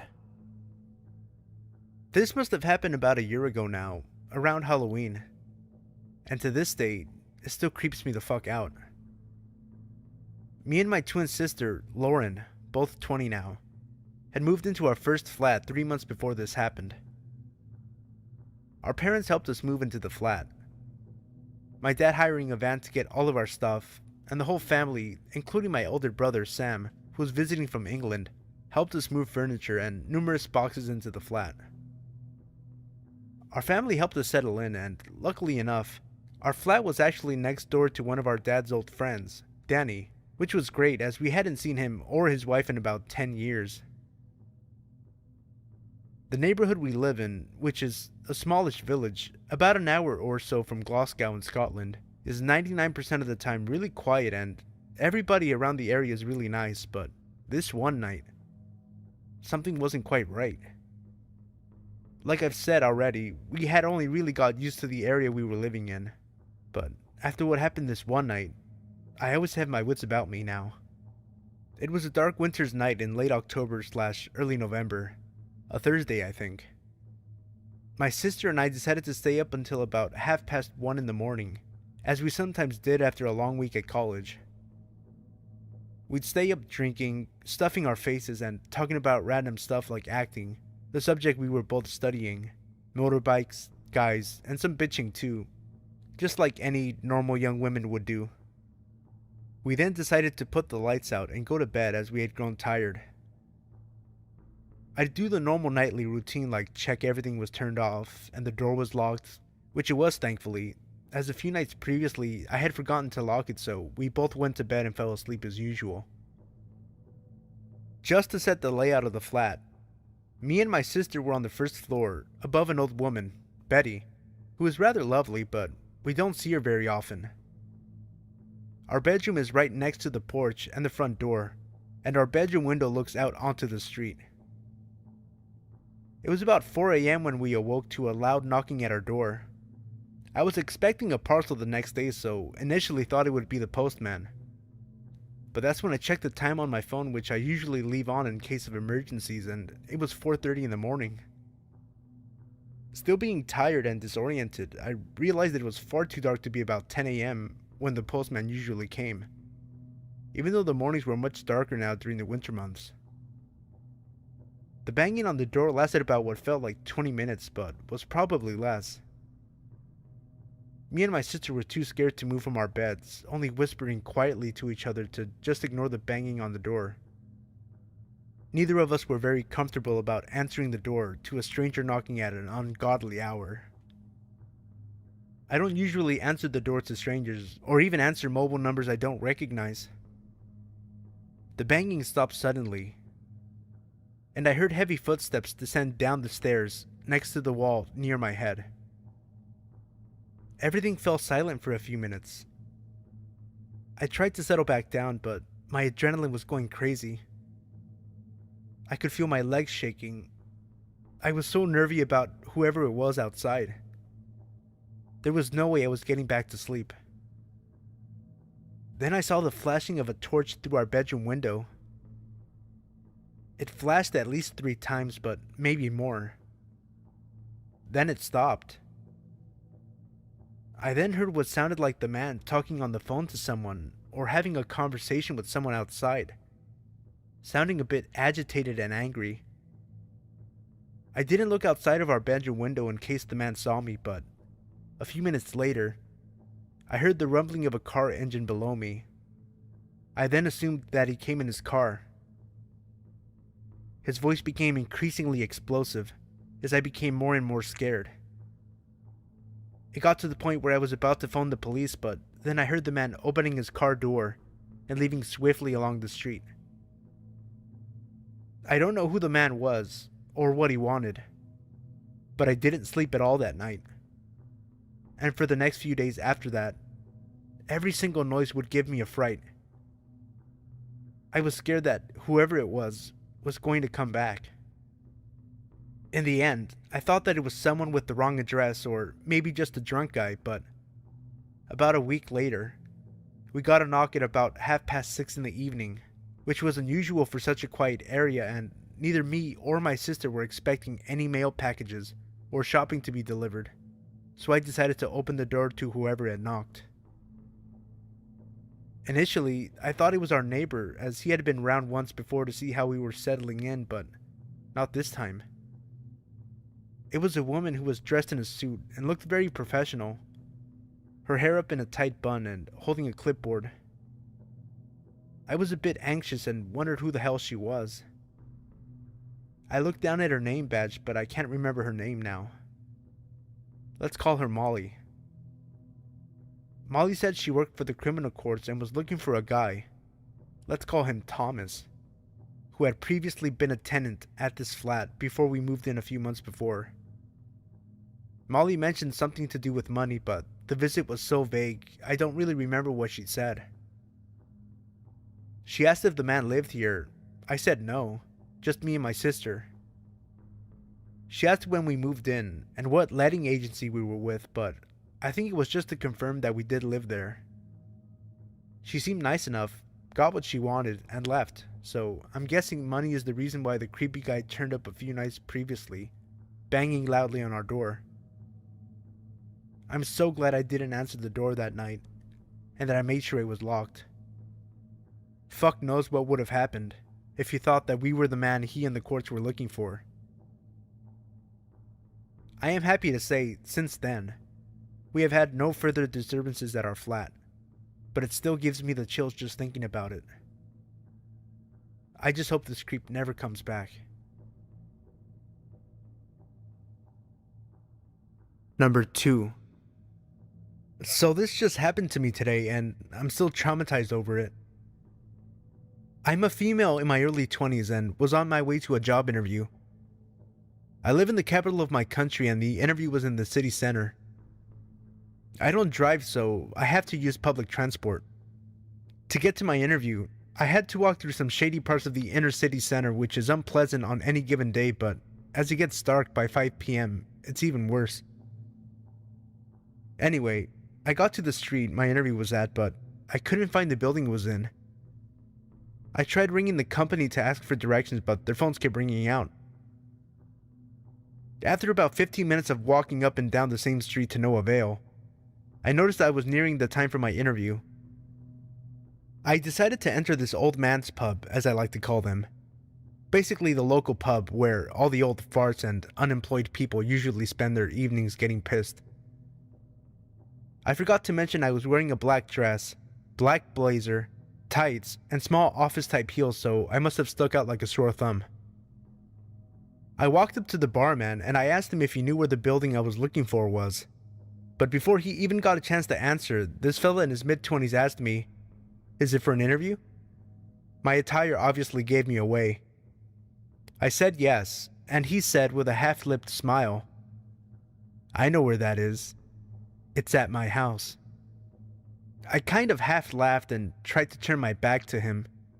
The barman had gone to the other side of the bar, so I was waiting for him to come back to continue asking for directions to the building. Then, out of nowhere, it seems another fella in his mid-20s pops up on a bar stool beside me, so now I'm sandwiched between these two dudes. Thinking that the other dude who just came over might not be as creepy, I asked him if he knew where I was looking for. "Are you doing a presentation?" he asked. "No, it's for a job interview."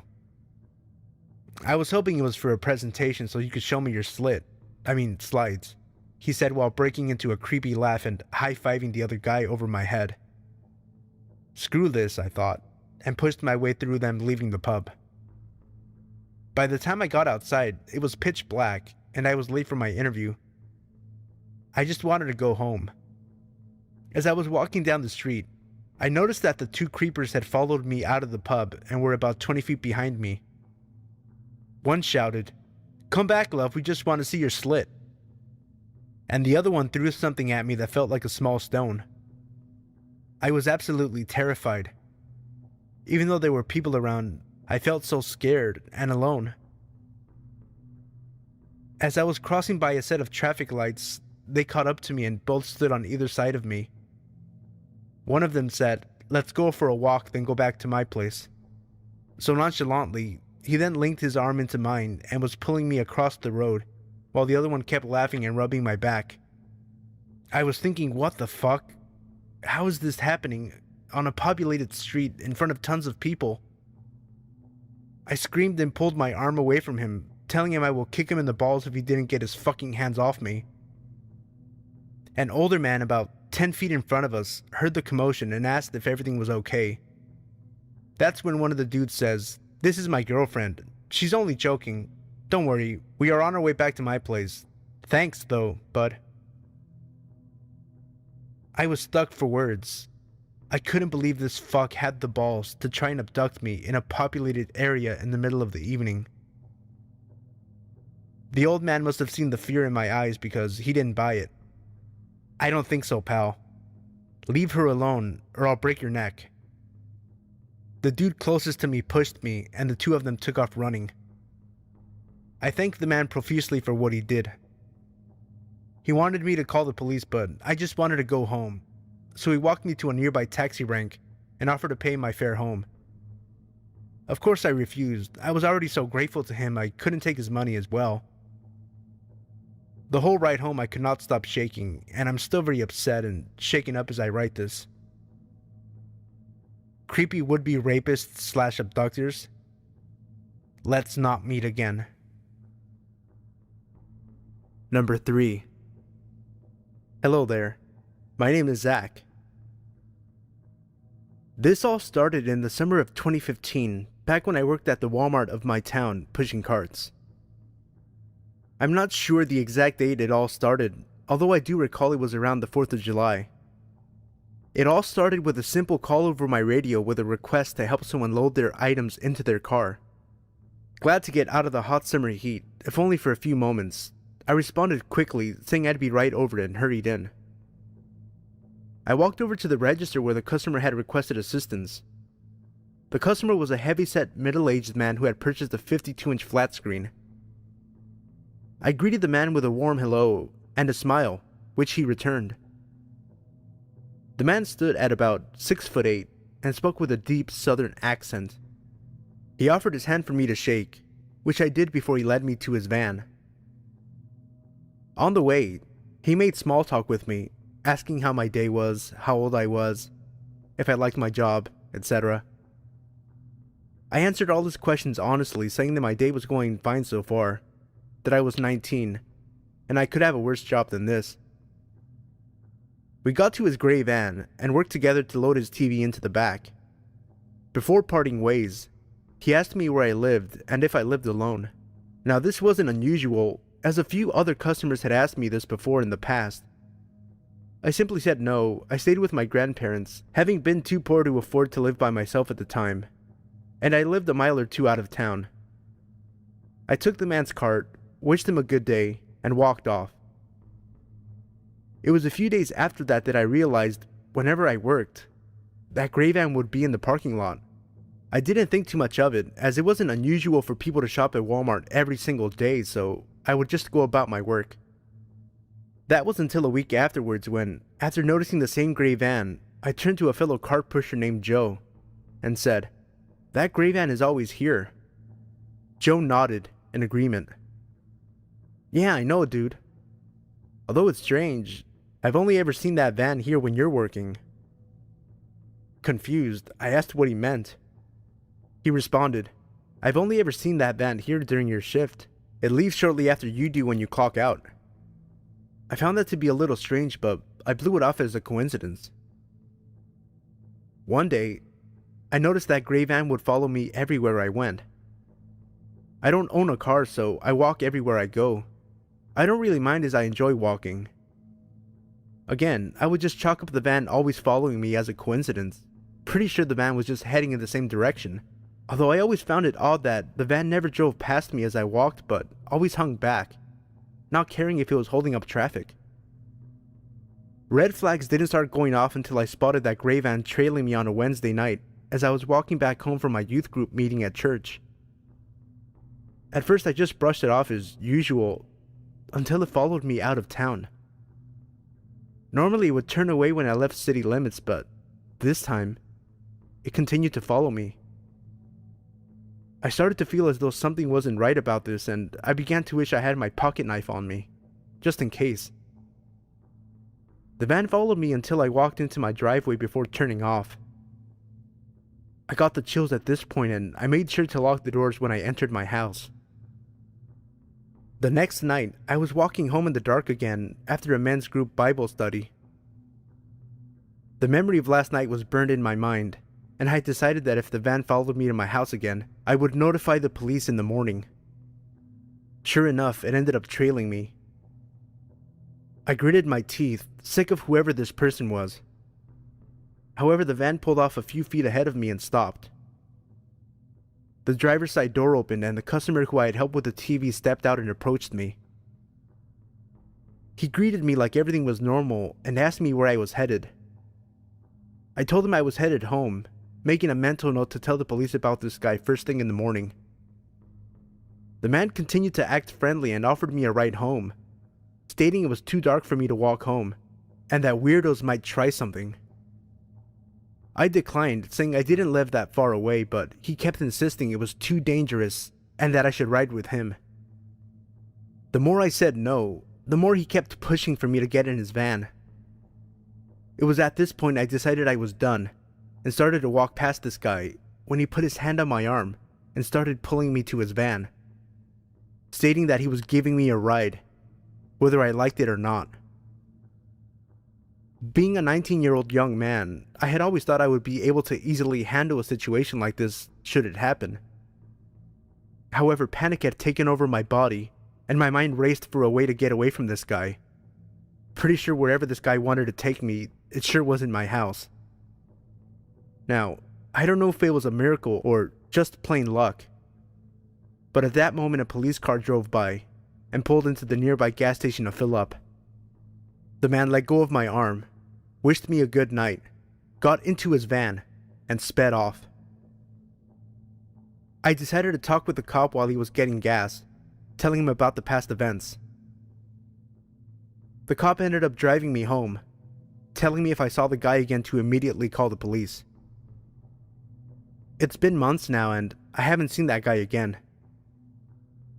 I eventually quit my job and moved to another state starting college. Sometimes I wonder what would have happened to me if that cop hadn't drove by that night. Whoever you are, owner of that gray van, let's not meet again.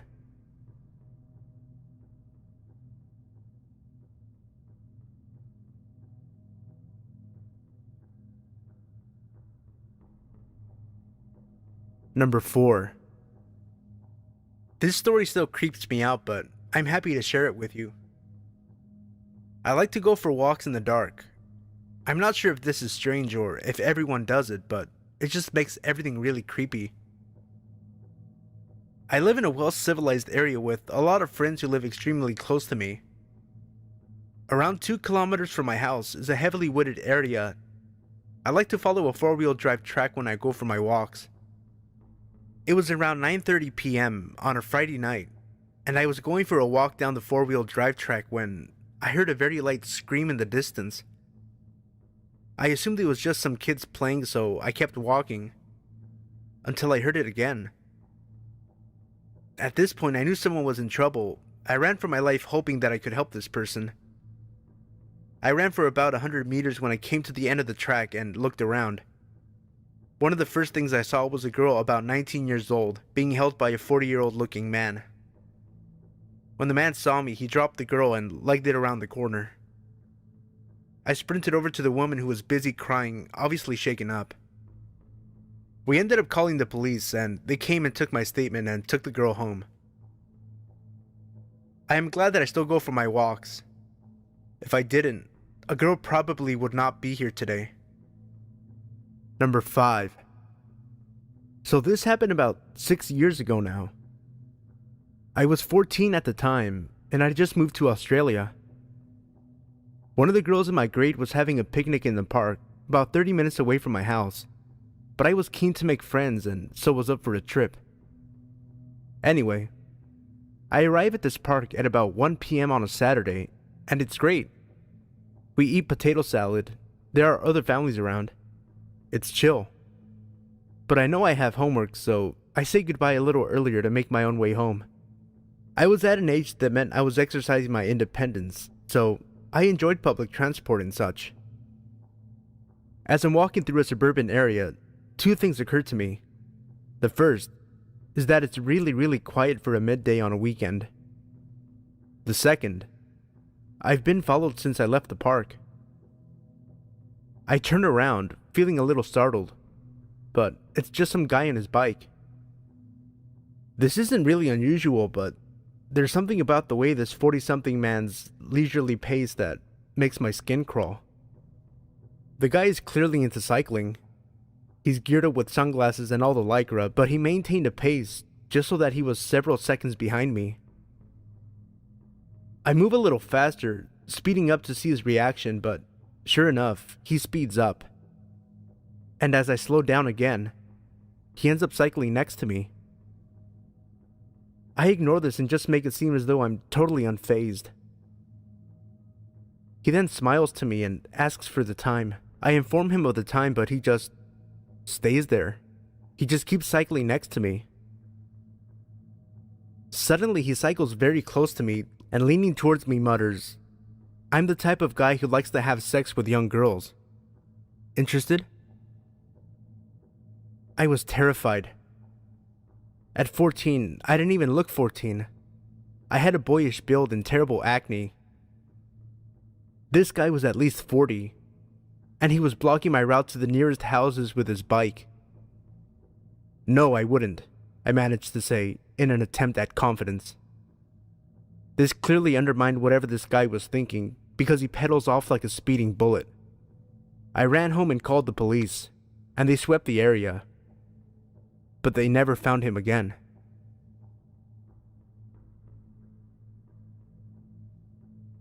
Number 6.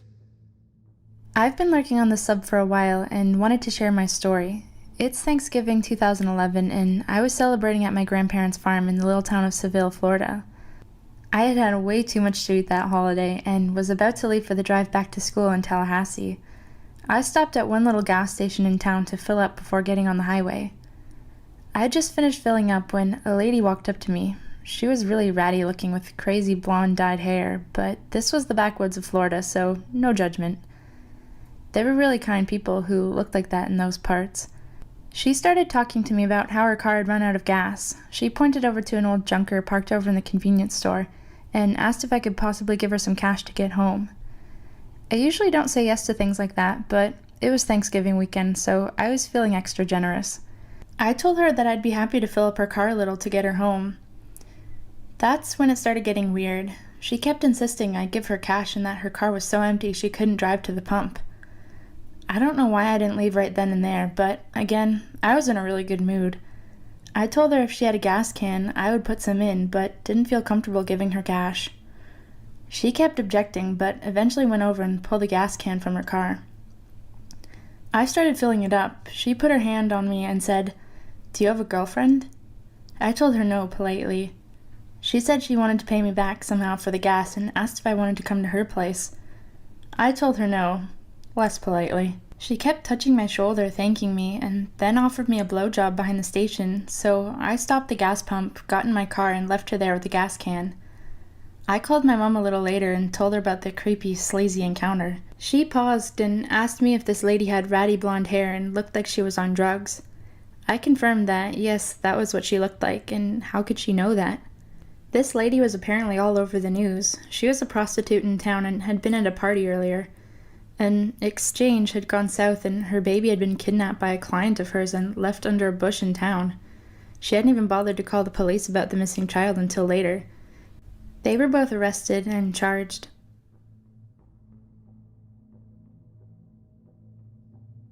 Number 7. Okay, so I'm a long-time lurker and a first-time poster, but this is a story my mom told me that took place when I was about 2 or 3 years old. It takes place in Glasgow, a city in Scotland. I've lived there since I was born, and it's generally not too bad a place for creepiness. However, this was scary.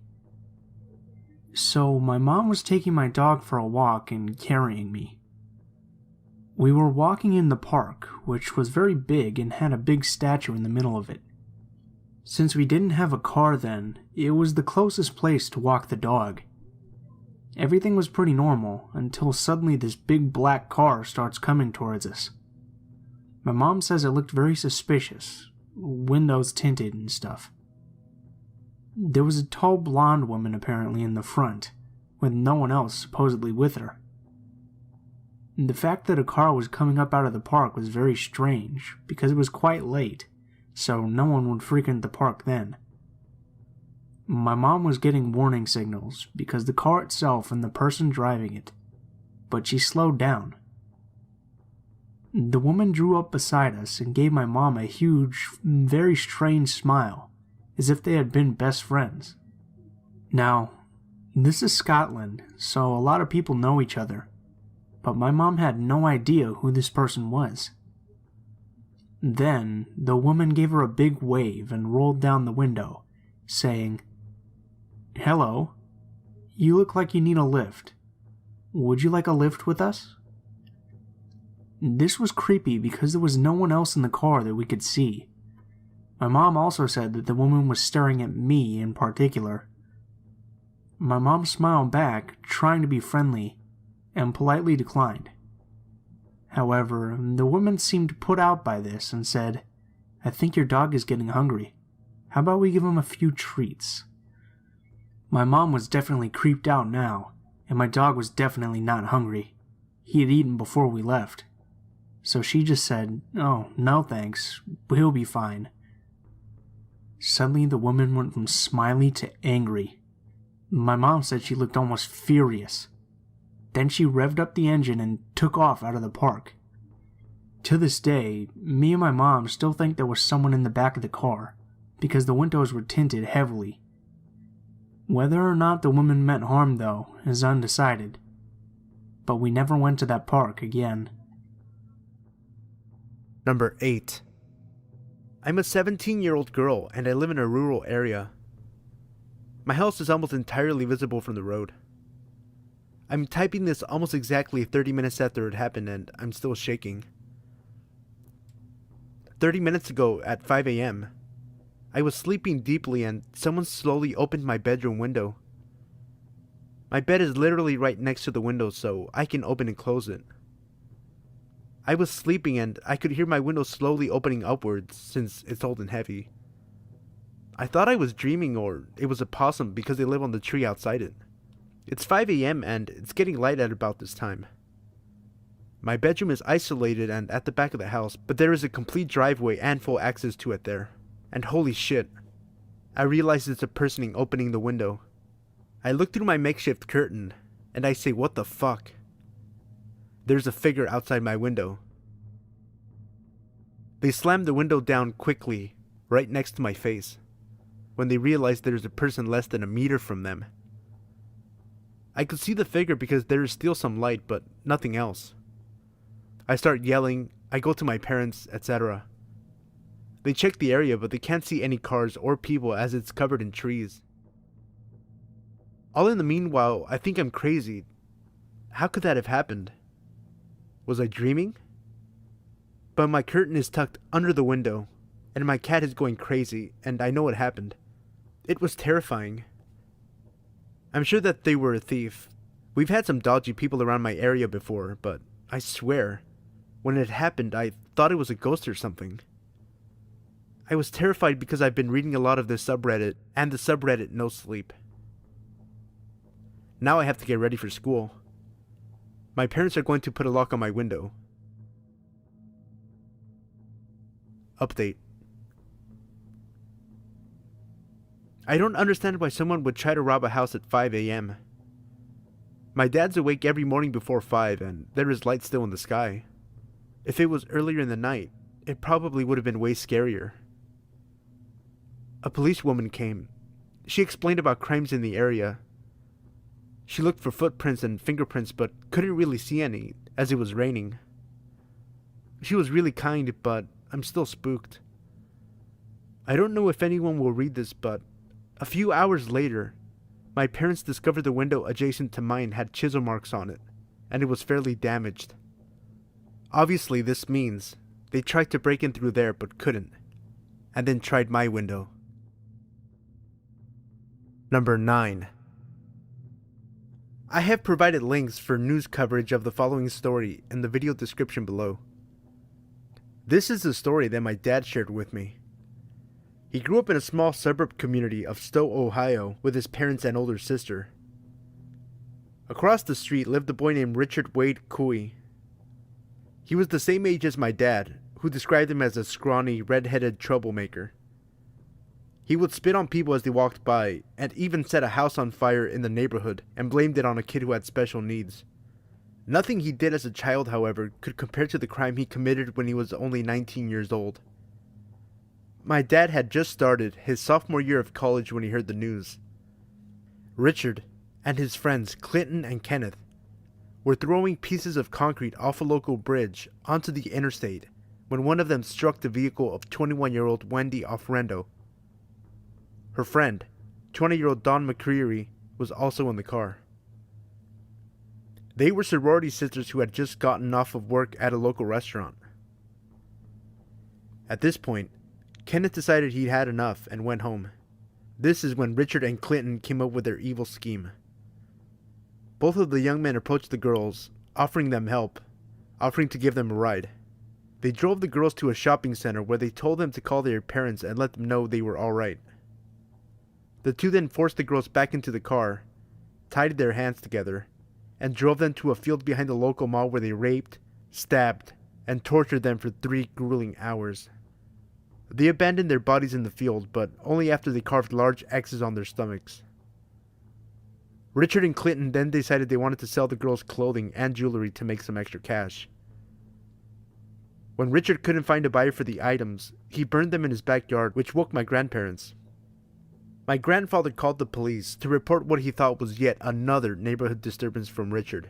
The police gathered the items for evidence, and after finding Wendy's abandoned car, they arrested Richard and began the investigation. Clinton and Richard were both arrested and charged with the murders. They had found a bloody pocket knife used to stab Wendy in the neck in Clinton's pocket when he was arrested. And some of the burned items still had traces of the girl's blood. Since Clinton was only 17, he was spared the death sentence and currently is serving life in prison. Richard, however, was given the death penalty. On October 14th, 2003, at 10 a.m., Richard was executed by lethal injection. Wendy's family was present at the execution.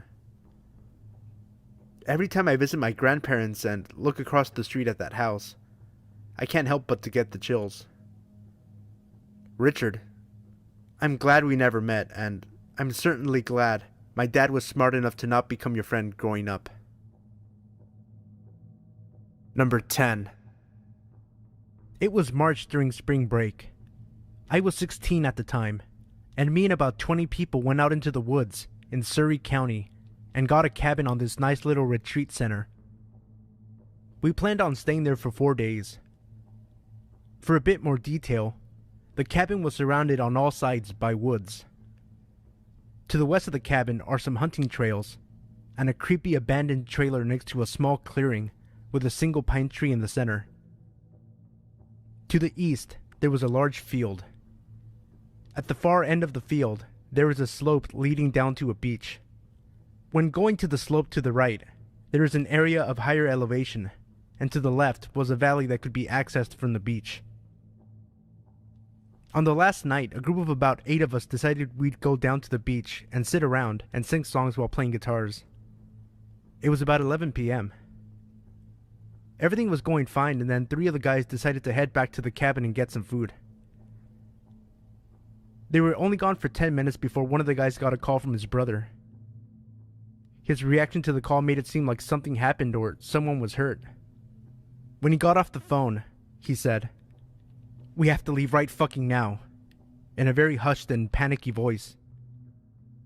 We all asked why, and he told us that while the others were walking back, they had found a rabbit at the top of the trail with his head cut clean off. Not ripped off like an animal doing it, but cut like someone took a knife to the rabbit. We automatically thought they had to be fucking with us. We began walking back, brandishing the guitar and a metal pipe as weapons in case they really weren't fucking with us.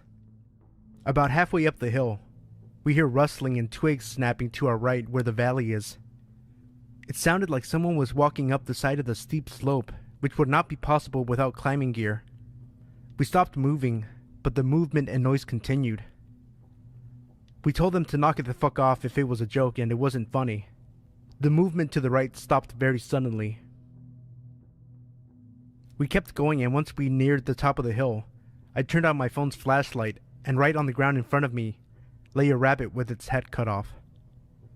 We took off running, and heard someone, or something, come out of the woods. We didn't stop running until we got back to the cabin. When we got to the cabin, we found all the guys sitting inside. We locked up every door and all of the windows. Me and 2 of the other guys stayed up all night to keep watch and make sure whatever it was didn't follow us to the cabin. We fell asleep around 6:30 a.m. We awoke around 8 a.m. to one of the girls screaming about a rabbit's head on the front porch. Number 11. I'm a 5'3" female, presently gender fluid 17-year-old. When I was 16, me and my girlfriend, who's about 5'7" and easily stronger than me, went to the mall because we both had the same stuff we needed to pick up. As a bit of backstory, my ex, who is still my friend to this day, is a total fucking badass, and not in the way where she looks cool. I mean, she does, but that's not the point. She's badass in the way where she knows how to throw knives, was a master archer at like age 10, and held her own in a fight because her parents ran a bounty hunting service at the time. Anyway, we were leaving a store, holding hands the whole time because we were fucking adorable, and she turned to kiss my cheek. And right before she turned to face ahead again, she whispered in my ear, "We're being followed. Giggle when I turn forward, and don't turn around." My blood ran cold, and I stared at her for a second before she smiled at me. I forced a laugh and squeezed her hand out of nervousness. We live in Texas, so radical homophobes aren't exactly uncommon. I personally know a few LGBT friends who've gotten jumped or almost raped by people like this, so I was very scared. I began to focus into what they're saying, and as I thought, they were talking about the fucking dykes in front of them. Thanks. I leaned over to tell her what I heard, and she squeezed my hand, silently telling me that she knows and she's listening. My hearing's never been the best, and the mall was fairly busy, so I couldn't easily decipher what they were saying after that. I guess she heard something though, because her grip tightened, and when I looked at her, she actually looked nervous, which obviously isn't a look I'd seen on her before. She always carries a pocket knife on her, and now was no exception. We headed to the bathroom at this time, a very desolate part of the mall, so as soon as we were clear of everyone's eyes, except who we were being followed by, she took it as an opportunity to show them who exactly they were dealing with. She pulled out her knife and put it in her back pocket to show them she had it. When they kept following us, she pulled it back out, stopped walking, and opened it. She cracked her neck, and I heard one of the guys mutter, "Shit." They walked past us, glancing back when they were about 10 feet ahead. I'm just lucky my ex-girlfriend was fucking awesome. And I'm just glad those homophobic dickheads fucked off. Number 12. I was 8 years old when this happened. It was a hot summer day, so my dad asked me if I wanted to go to the pool. I of course said yes, so we took a couple of towels and went to the pool. We left our stuff under a tree and went to the water. This is a really big pool. It's about 40 meters long. I'm not sure how to explain this, but on one side there is a pool and on the other side is a river. My dad loves fishing, so we went to the other side to see if someone was fishing. He ran into his old buddy and they started talking. I was really bored, so I asked my dad if I can walk for a little bit. He said yes. This is a pretty safe little town where nothing ever happened, so kids were free to do anything they wanted. I went to the other side of the pool, and my dad was still talking to his friend, and after a while, I couldn't see them anymore. I was in the water when I noticed this old creep staring at me. I just looked at him and started swimming. He asked me if I wanted him to help me swim. I said no. Then he asked me how old I was. I was pretty confused, so I told him my real age. Then he started hugging me. I told him to leave me alone, but then he started kissing me and touching my lady parts. Nobody seemed to notice. I was trying to scream, but his hand was on my mouth. When he took me out of the water, I bit his finger and kicked him in the balls. I started running as fast as I could, and he started chasing me. Luckily, I was faster than him. He stopped at the middle of the pool and went back. I ran to my dad and I asked him if we could go home. He asked me why, but I just started to scream that I wanted to go home, so we took our stuff and went home. I never told him. I never told anybody. Creep from the pool? I hope I never see you again. Number 13. This happened when I was around 12 or 13. My parents and I were going on a trip for a couple days, and while they were getting our stuff inside the house, they told me to stay outside and watch the car. It was daylight, and this is a safe neighborhood. I'm outside for a couple minutes, sitting down on the lawn, and I see a pickup truck pull across the street, and this old-looking man gets out of the truck and comes towards me. I get up, and he starts telling me he sells homemade chairs and that he has one in the back of his truck that he can show me. He seemed off to me, so I told him I was going to ask my parents. So I'm rushing to the door and start knocking. Our outside door locks automatically. My mom comes out and I tell her what the man told me, but he interrupts me and tells her I called him over or that I needed help or something like that, which my mom knew was a lie. My mom told him she was going to call the cops and then he left. My dad had to calm her down since she was freaking out and thinking that the guy was going to take me, and after she was calm, we continued putting things in the car. So, the weird part of this was when the man's car was following us a while later. My dad was so pissed off that he braked the car and pulled over to the side and actually tried to follow the man's car and get his license plate. The man sped away, so we lost him by then, and it left us pretty scared for a few months since he knew where we lived. Even though it's been a few years, I still don't like being outside alone anymore. Number 14. Hi there. This is my first post, so I apologize if I make any mistakes. But after lurking for a while, I just had to share this story told to me by one of my coworkers. So one summer, a few years ago, she and her then boyfriend and now husband decided to go to Ontario to visit friends and family. While there, they made the decision to camp out over the weekend by one of the many lakes scattered throughout the province. One campground they had been directed to by friends was beautiful but absolutely packed with holiday goers, and if you're anything like them or myself, you find the more solitude provided by a campground, the better. So they chose instead to head down the road a little further, where they had seen signs for another campground. The new site was breathtaking, she said. Absolutely stunning, with huge maple trees and a sandy beach with the waves gently lapping against the shore. However, it was dead empty. Not a single camper or tent in the entire place. But they just couldn't understand why people were choosing to shove themselves into a packed campground while another perfectly acceptable location was just a few kilometers down the road. They didn't think much more of it after that and simply paid for the night and set up a tent while going about their evening business, hanging out around the fire and taking in the lovely surroundings. She told me they went to bed roughly around 11:30 p.m., just after it got dark.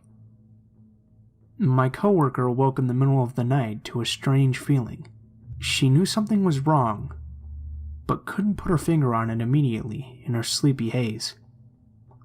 She lay there in the pitch black for a while, and rather than drifting back to sleep, her feeling of unease grew as she pulled further awake.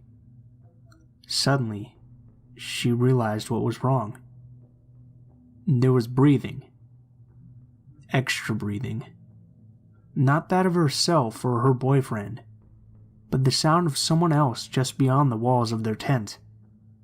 She lay quietly for a second, making sure what she heard wasn't only her imagination, fear gripping her heart and taking her breath from her lungs. Slowly and quietly, she shook her boyfriend awake, urging him to be silent. He gripped her hand as he too heard the sound of another person outside the tent. Neither of them had any idea what to do.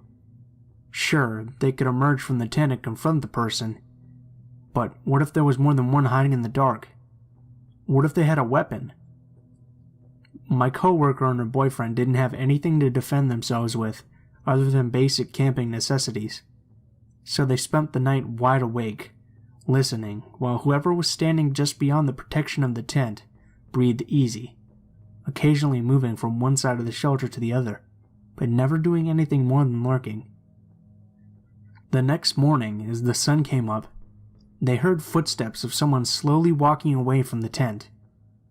They immediately packed all of their belongings and left the site, now having a very good idea of why such a lovely campsite had been so incredibly empty. On their way out, they informed the owner of the campground of their nighttime visitor. It was an elderly couple who claimed to have no idea who it could have been, or why someone would spend the entire night watching their tent. Regardless, they left quickly and never went back. To this day, she still says it was one of the most unsettling and scary nights of her life. Number 15. My husband works nights sometimes. His shifts rotate, 7 a.m. to 9 p.m., 9 p.m. to 9 a.m., that sort of thing. I wasn't too bothered by it until the other night. We live in a fourplex, one beside and two behind, all on a single level. Since I'm not working yet, I'm pretty familiar with the comings and goings of my neighbors. Heck, I even know what everyone's cars sound like. It was probably just after midnight and I was talking to some friends over Skype when I heard the door handle jiggle. At first, I thought maybe my husband was home early and I got up to greet him. Then, quickly realized I hadn't heard his work boots on the gravel or his car. I went really still and I kept listening, just in case I was mistaken. Finally, I yelled, "Hello?" Just silence. Then I heard something in the lock. My husband likes me to be protected, so he bought us a couple of guns. I grabbed the shotgun and pumped it once. It's loud enough without actually putting ammo in that you know what it is. Then I yelled, "I have a gun and I know how to use it. Get lost before I call the police." Big, heavy footsteps ran off across our graveled lot, and I stayed up the remainder of the night until the sun came up. Then I finally fell asleep. My husband came home later that morning and was worried when he found me in bed at 11 a.m., but let me sleep a little longer once I explained what happened. He had the next day off, so we went to visit some friends of his. When we got back, we discovered the pumpkins I had next to the stoop were all knocked over, like someone was looking for a key. My husband did a quick sweep of the house before we went in, but we're looking for a new place now. Person trying to break into our place? Let's not meet. Number 16.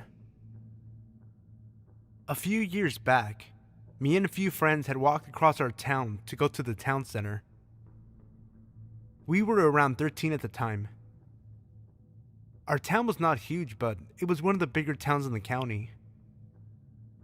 There was a lot of crime in the area, usually to do with drugs. We were walking along one of the main roads because it was the shortest way to get to the town center.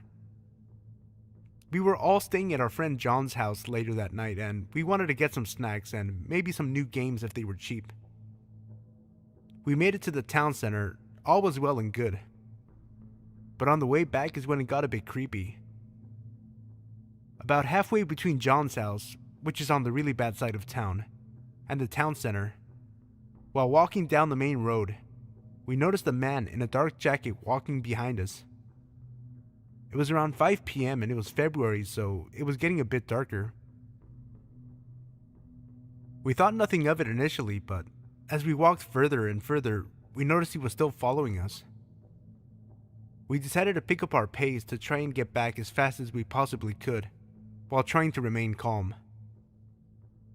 Despite taking a different route home to try and lose this man, he stuck with us, walking about 10 meters behind us. We were at the bottom of John Street when the man started to slow down. We got back, and while we were shaken up about the man following us, we didn't think it was a big deal, so we didn't bother telling John's mom or brother. Later on, around 9 p.m., John's mom went out to spend time with some of her friends, and his brother was at a neighbor's house. We were sitting in the living room. John's house was laid out in a way that the sofa in the living room was visible from the kitchen, and the kitchen had a window at the front side of the house. We were watching a film and I went to get a drink. I walked to the fridge next to the window and got some Coke. When I closed the door, I glanced at the window to look out. I thought I noticed someone there, but it was dark outside, and the light was on in the kitchen, so it was hard to see outside properly. I shrugged it off and walked back to the living room. About 20 minutes passed and I glanced back over to the window. Now the kitchen light was off, as was the living room light, making it easier to see outside. I could quite clearly see a man there, and he looked exactly like the man who was following us on the way home, wearing the same dark jacket, staring at me and my friends intently. I looked back at the TV, not trying to give anything away. I told my friends that I thought there was someone at the window, but to not all look. John turned and looked. He was as shocked as I was. We were all 13 years old and home alone. Needless to say, we pretty much shat ourselves. John got up and went over to the home phone, which was just next to the front door, and called his brother. He said he would come over straight away, We made sure that the front door and the back door was locked, and sat in the living room until his brother came back. Thankfully, the man was gone by the time John's brother got back. We checked the house and the garden just in case he was hiding somewhere, but he was gone. We all thought this would be the end and that we wouldn't see the man again, but a few weeks later, me and my friends were walking to a sports event, taking the same route we had taken previously, and we saw the man again.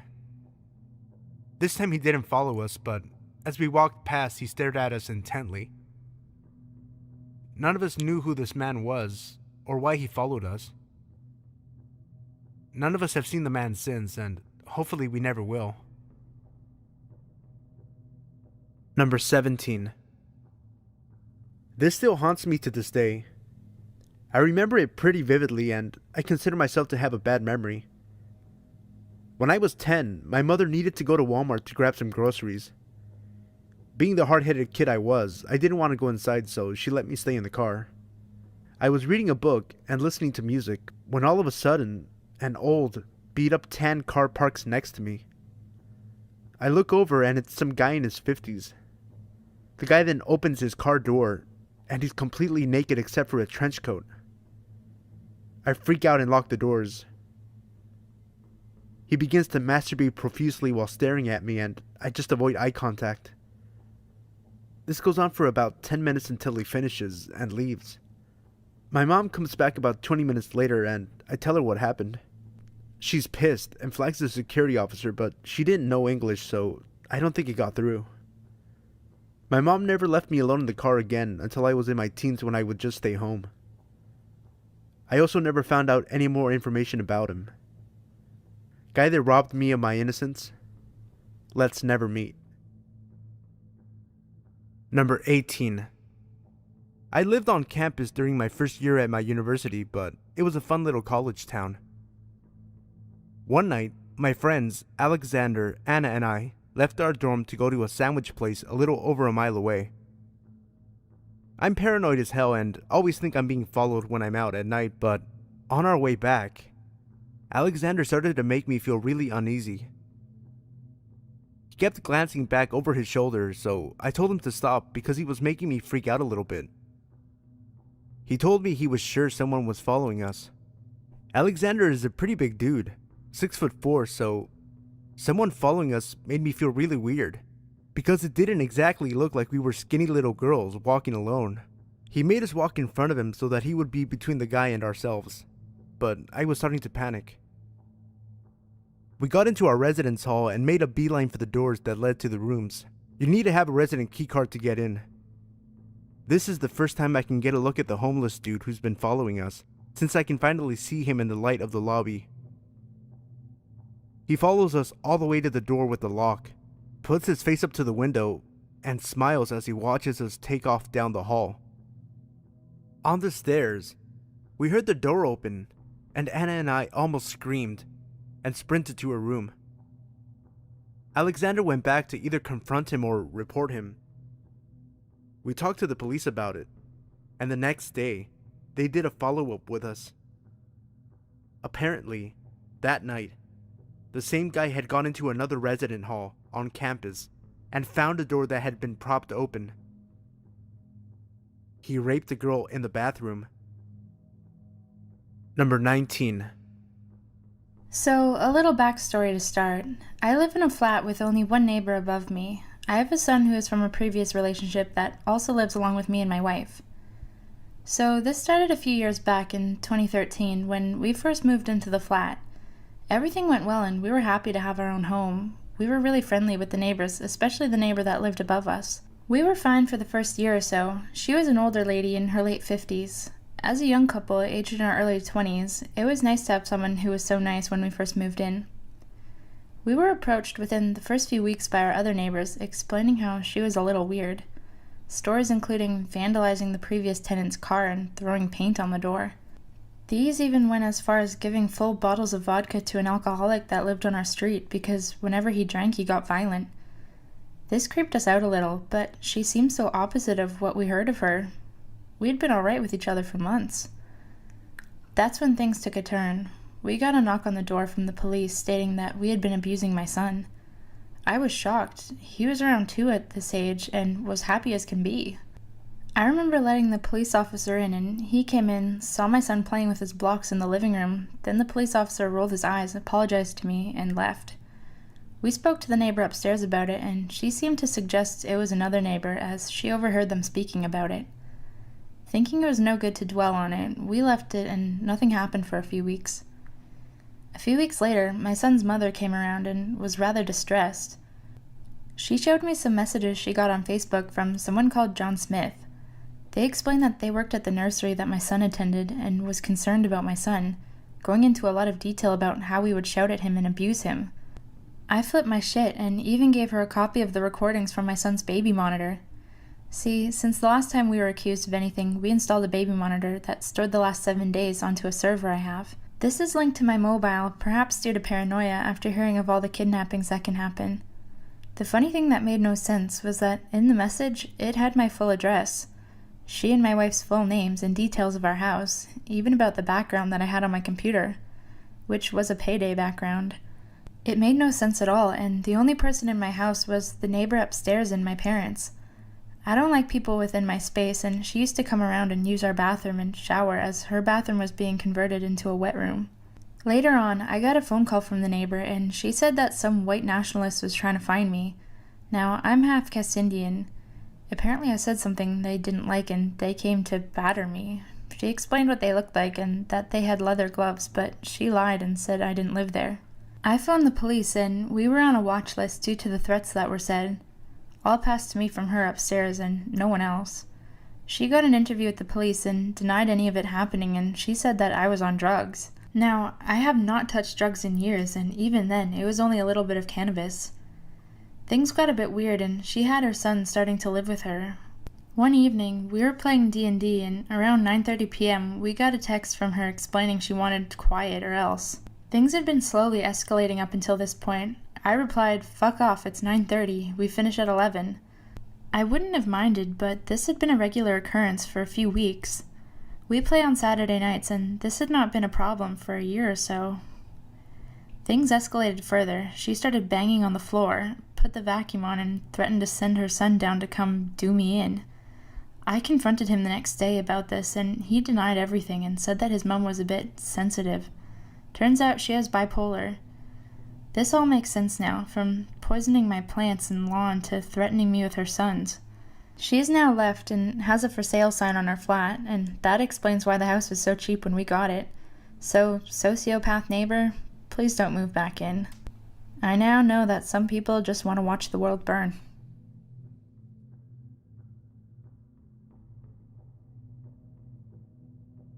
Number 20. This happened last year on Halloween. A lot of creepy stuff happens on Halloween, and this is no exception. I'm 5 feet tall and 105 pounds. Not a very intimidating figure.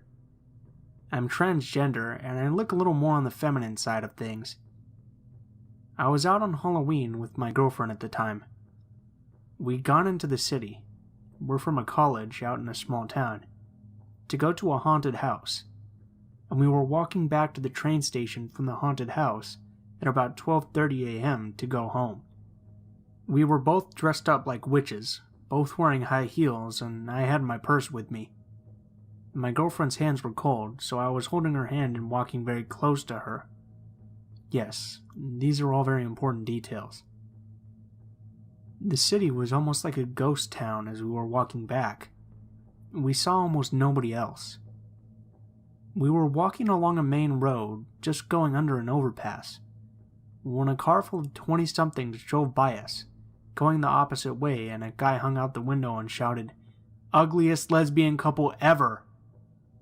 Of course, both of us were offended, but we just kept walking, and the car drove up off the street. We were about 2, maybe 3 blocks from the train station, and this train station is in the heart of the city, with a lot of elevated highways and railways and overpasses surrounding it, so it tends to be very shadowed, especially at night. We heard the sound of a car engine off to our right, across the street, and at this point, my girlfriend whispered to me, It's the same car. I glanced over, and it was the same car from earlier. The people had gotten out of the car and were kind of milling about it, but I could tell they were looking at us. I was very nervous at this point because being both queer and transgender, you face a lot of potential violence and hate crimes. All of the stories about trans people and lesbians and gays getting beaten to death were flashing through my head. I was terrified. About a year ago, my dad had told me I had to carry something for self-defense, but instead of mace or something, he gave me a flashlight. It's about 8 inches and very sturdy, made of steel and incredibly bright. This thing will temporarily blind you for a good minute, and it has a raised, beveled edge that would likely hurt like a bitch if you were hit with it. I reached into my purse and pulled out the flashlight, gripping it tight in my free hand. There was the sound of breaking glass behind us, and both of us looked over our shoulders to see the group of people crossing the street towards us. There was broken glass in the street, and from what I could make out in the streetlights, one of the people was holding a broken beer bottle. I said to my girlfriend, "We need to get out of here now." We ran the remaining 2 blocks to the train station, but not very quickly because we were in high heels. And the entire time, we could hear the group running after us. Heavy steps, shouting slurs, maybe 50 feet behind us the whole way. When we got to the train station, we immediately bolted for the brightest area with the most people around, and looked around for the group. But they didn't come to the station. It hit me really hard right then, how close we'd come to being statistics.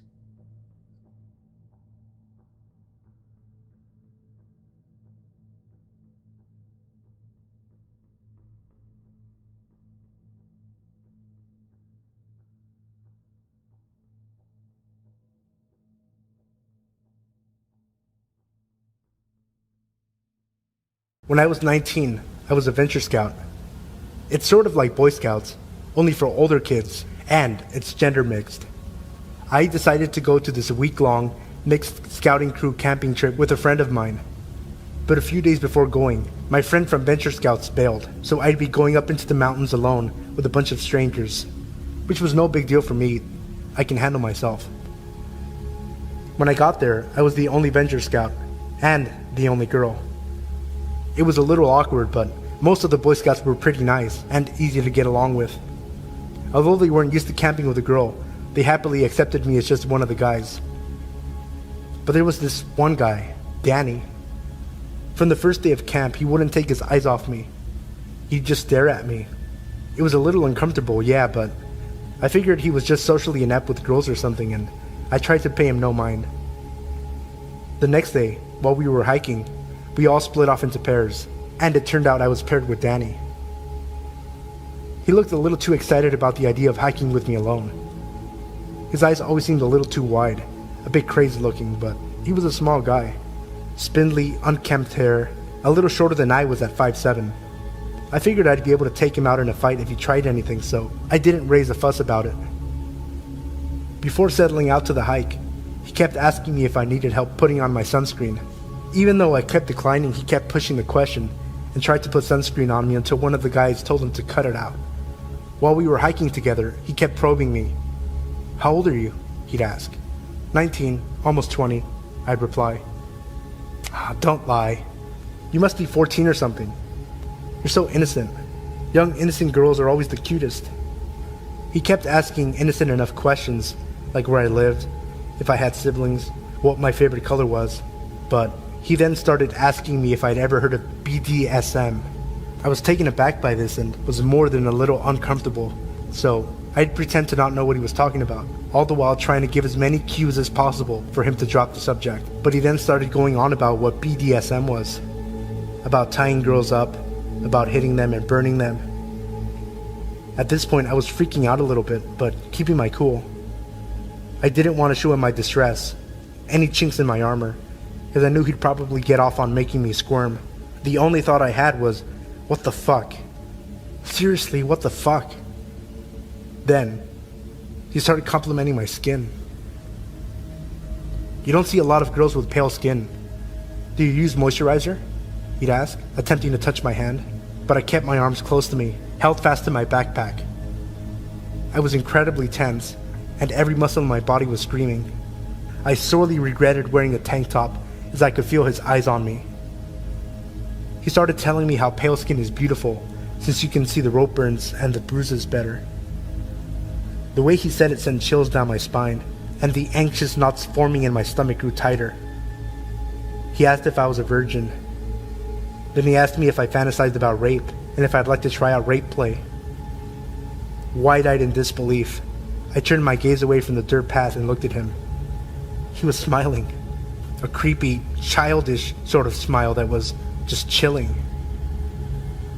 I kept silent and quickened my pace. He felt too close, far too close. I wanted to run. He could probably see the fear in me at this point. There was no hiding it. But then, I saw that another pair of scouts were ahead of us. I ran to them, telling them that the four of us should group up and go together. At first they declined, saying that we're supposed to be going in groups of 2, but upon seeing how panicked and distressed I was, the 2 guys changed their minds, looking confusedly at Danny, who was silently glaring at them. I was just glad that someone else other than Danny was there. The 4 of us went up the mountain, and I tried to keep close to the other 2 boys and as far away from Danny as possible. Upon reaching the end of the trail and regrouping with the others, the 2 Boy Scouts offered to switch partners to descend the mountain path. Danny looked downright upset, angry even. He was looking at me as if he were betrayed, but I didn't care if it pissed him off. I accepted the offer of switching partners and was able to get back to camp in relative peace. On the way down, the Boy Scout I was with asked me if Danny was bothering me or something. I lied and said he wasn't bothering me too much. After all, I was 19. I thought it would be pathetic to get so distressed about some weird 15-year-old kid. I figured that so long as I stuck with the other guys, I'd be fine.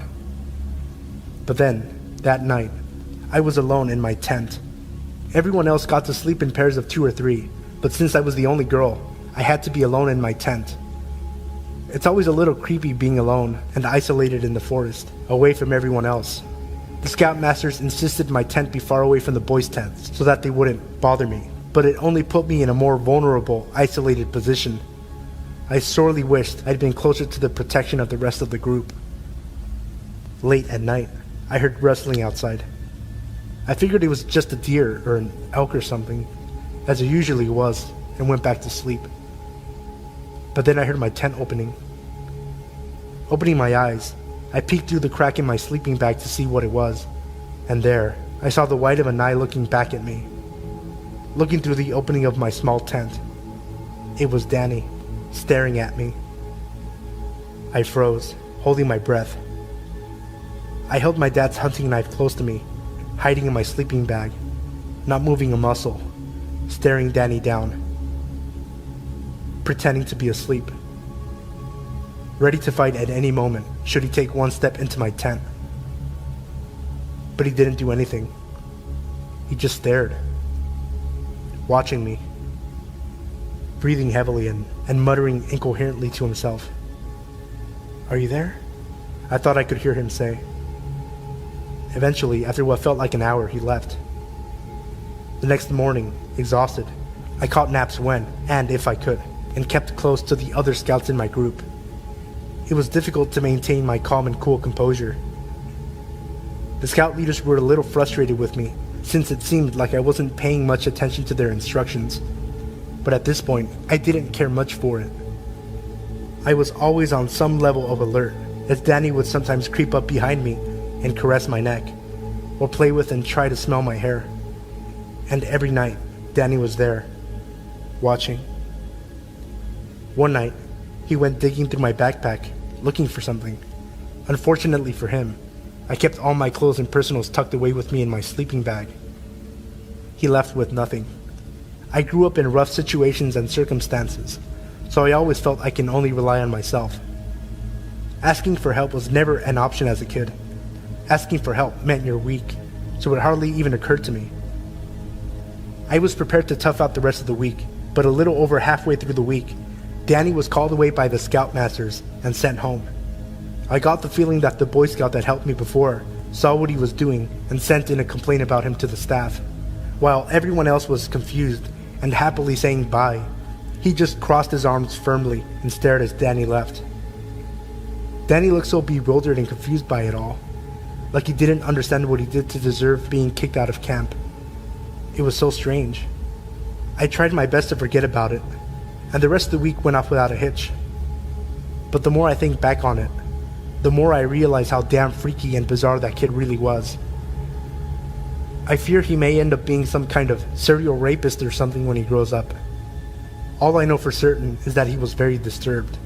I'm just glad my dad told me to take his hunting knife in with me, even though knives weren't allowed at this camp. My father insisted I keep it for protection, and I don't regret it.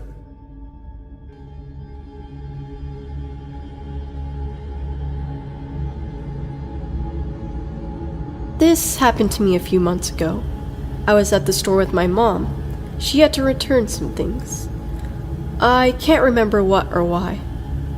I was a few feet away from her, looking at the books they had on clearance. A man, who could not have been much older than 50, also began looking at the books on the shelf next to me. Ironically, I'm a really paranoid person, but I didn't worry too much because my mom, and about 20 other people, were only a few feet away from me. I picked up one of the books. I think it was The Maze Runner, but I'm not too sure. And the man proceeded to pluck the book out of my hand. Then he asked me, "Are you buying this for college? Do you go to the university in town?" I told him no, and tried not to look at him. I figured he'd get bored and walk away, but he didn't. Every book I picked up, he picked up. I even tried to walk to the other side of the shelves, but he followed me. I dropped all my books and walked over to the customer service station where my mom was.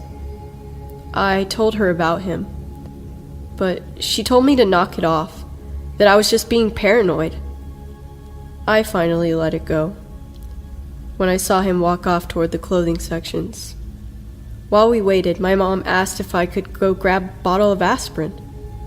By now, I figured the guy must have left and went over to the medicine aisle. I walked over to the little 20 items or less register. There was a woman in front of me. Someone had walked up behind me, but I was just trying to focus on buying the aspirin and going back to the service station with my mom. The person behind me began to whistle, so I turned around, and it was the guy from the book aisle. I tried to keep my cool, but my body began to shake, and I broke out into a cold sweat. I kept looking back at him, and he kept smiling at me. The woman in front of me seemed more nervous than I was. She kept looking at him, and then to me. She was finally done checking out, and I started to scoot closer to the register. He also scooted closer, to the point he was almost completely pressed into me. I urged the cashier to hurry and just scan the bottle of aspirin. I snatched my change from her, grabbed my bag, and ran toward the customer service station. My mom was sitting on the bench, waiting for me, and I started crying my eyes out the moment I walked up to her.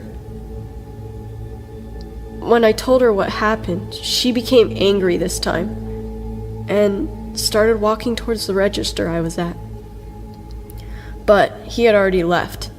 In a hurry, the cashier told her. For a month, I refused to go into the store. I would opt to stay at home in fear that he would be there. Dear creepy man at the store, let's not meet again.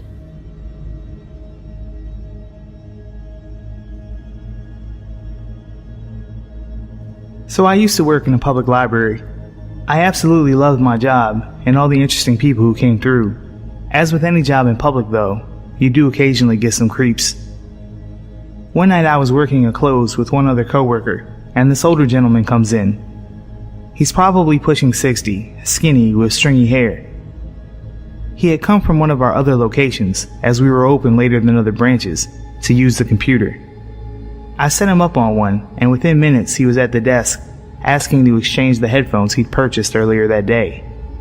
I obliged without thinking anything of it. As I handed them to him, he grabbed my hand and introduced himself. He told me his name and told me how beautiful he thought I was and that he'd love to take me out and show me a good time. Mind you, I'm 25 at the time.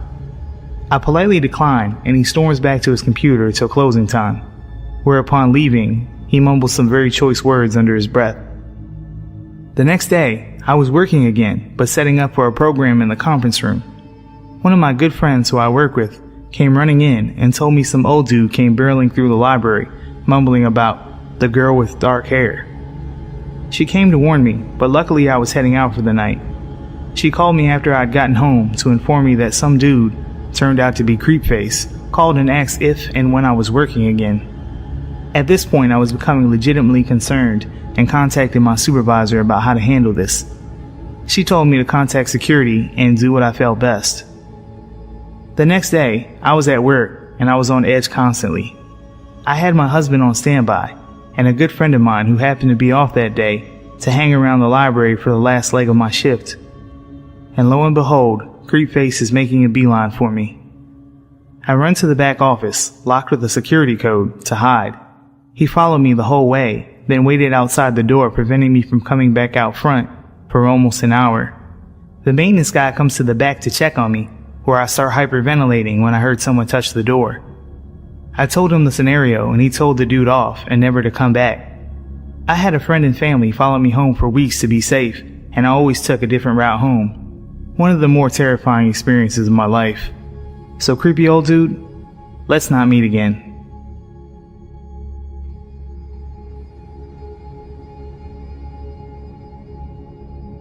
In 2008, I worked at a retail clothing store with my girlfriend Chelsea.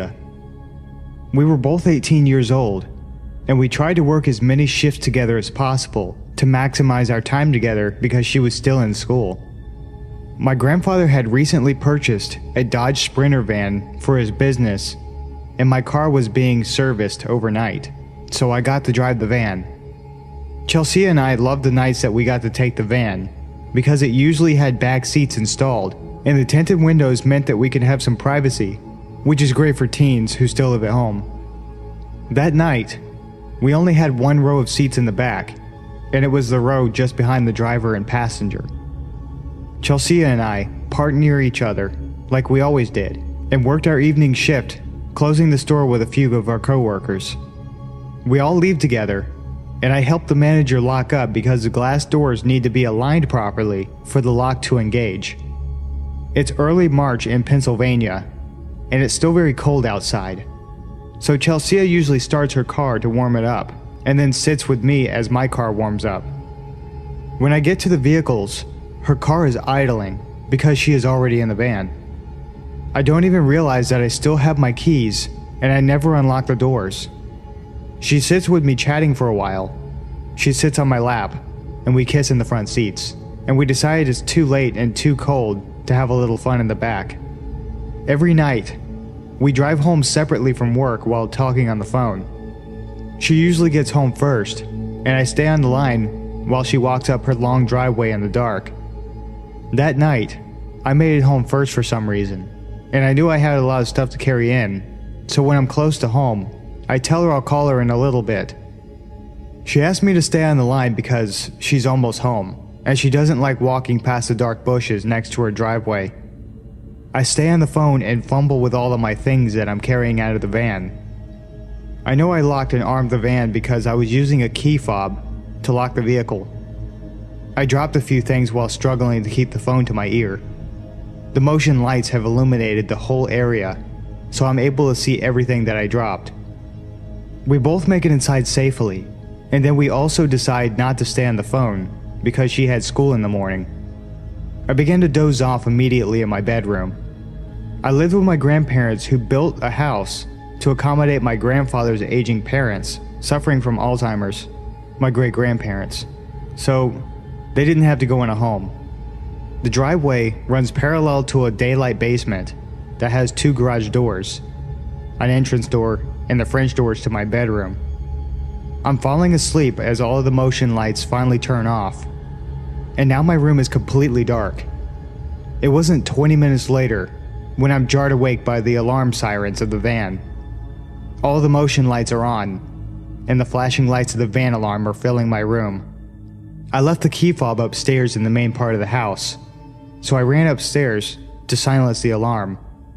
In the kitchen, as I'm grabbing the fob, my grandfather in his boxers, my great-grandmother in her nightgown, and I in my boxer briefs all meet in the dark. My grandfather grunts as he sees me grabbing the key fob, but what my granny said sent shivers down my spine.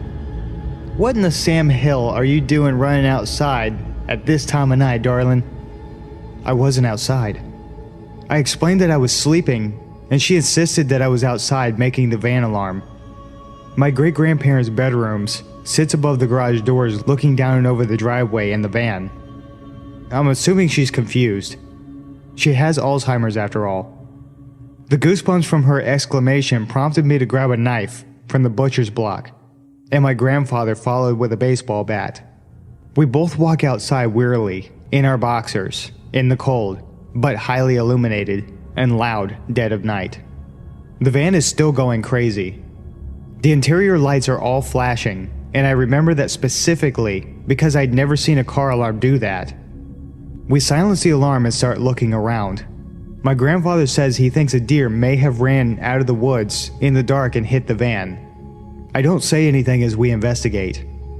When I reach the back of the van, I notice the door is wide open. That explains the alarm. The van has a feature that if the vehicle alarm is armed and the door is open somehow from the inside or outside, it alarms. But how? I locked it and armed it, hence the blaring alarm, but that's when I realized the door was open from the inside. My blood ran cold. The door is open, so the inside lights are still on. I see the empty space behind the row of seats, and there are wadded up napkins and a chip bag. They weren't ours. Someone was in the van with me the entire time. I must have left the van unlocked by mistake when I went into work, and that's how Chelsea was able to get into the van without keys at the end of the night. Was it a homeless person escaping the cold, or someone with more sinister intent? What if I hadn't gotten off the phone like I wanted to? If they had ill intent, the fact that I was on my phone might have saved my life, because Chelsea would have raised hell if she had heard me being attacked. I get chills every time I think about it. We didn't call the police because my grandfather was skeptical of my conclusion, but my gut tells me that I didn't drive home alone that night. Person in the back of my van, let's not meet.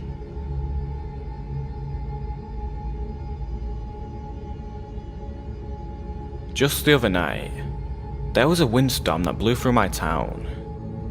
The wind was accompanied by a downpour of rain. Having grown up on the coast of Oregon, I'd fallen in love with the sound of rain, especially when it's hitting the cement patio outside my bedroom window. So I had my window open, so I could hear the rain better, and settled into bed, curling up in my blankets and trying to fall asleep. Not long after settling in, I heard what sounded like nails, or claws, scratching at the cement. This wasn't entirely out of place, seeing as I have two wolf hybrids who usually sleep out back at night, so I brushed it off and tried to drift off again. Not much later, I hear it again. I opened my eyes and focused on the sound. The more I listened, the more it became obvious that this wasn't Cova or Anya. If they were moving around, I would hear their tags jingling. I would hear the distinct pattern of them walking. But this was as if someone was taking their nails and scratching at the cement. Being too lazy to get up and put pants on to check if the dogs were inside, I texted my stepdad and asked if he'd let the girls out or not. He told me no, that since the wind was blowing so hard and there was so much rain, he brought them inside about an hour ago. I told him about the sound I was hearing, so he got up and grabbed a flashlight.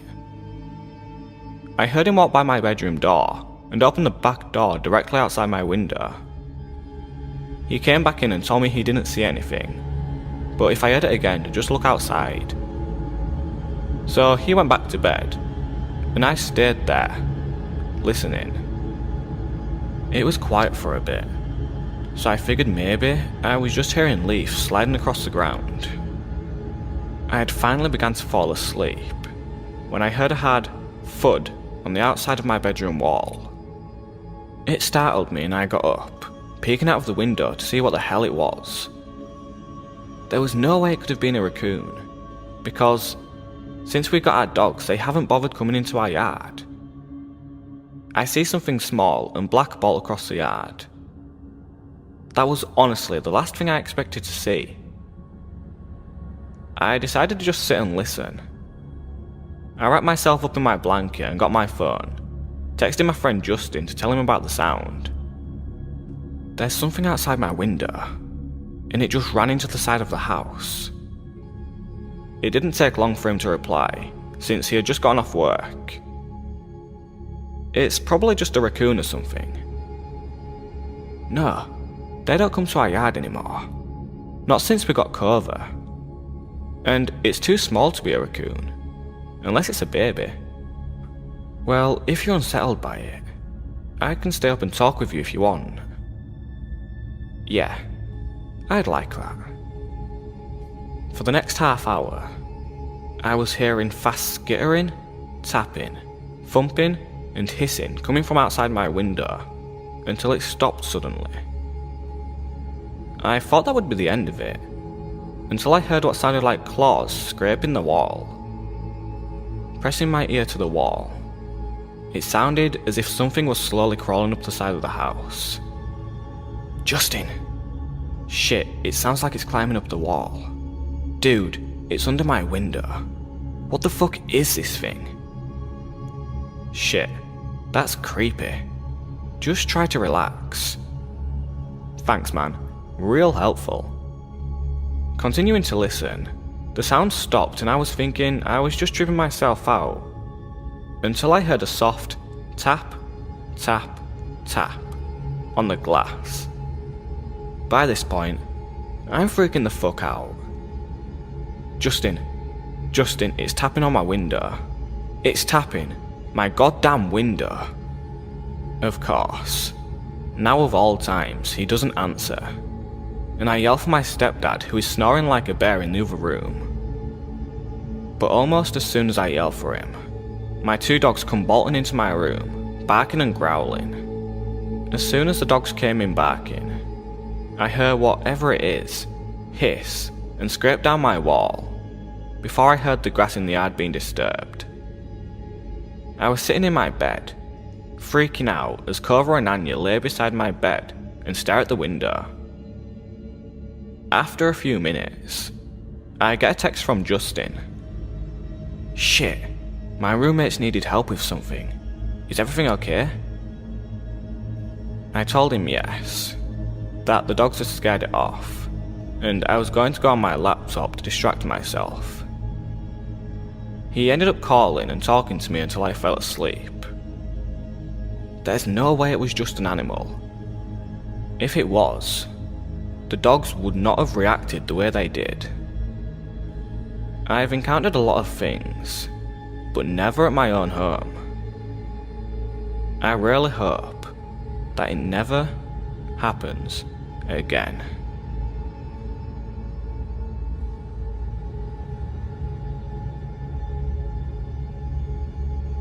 When I was a sophomore in college, I lived in a small but beautiful historic studio apartment in a small East Coast city that had somewhat of a reputation for crime/danger.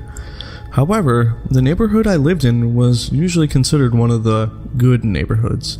It was close to the city's university and was mostly students living there, especially on the street my building was on.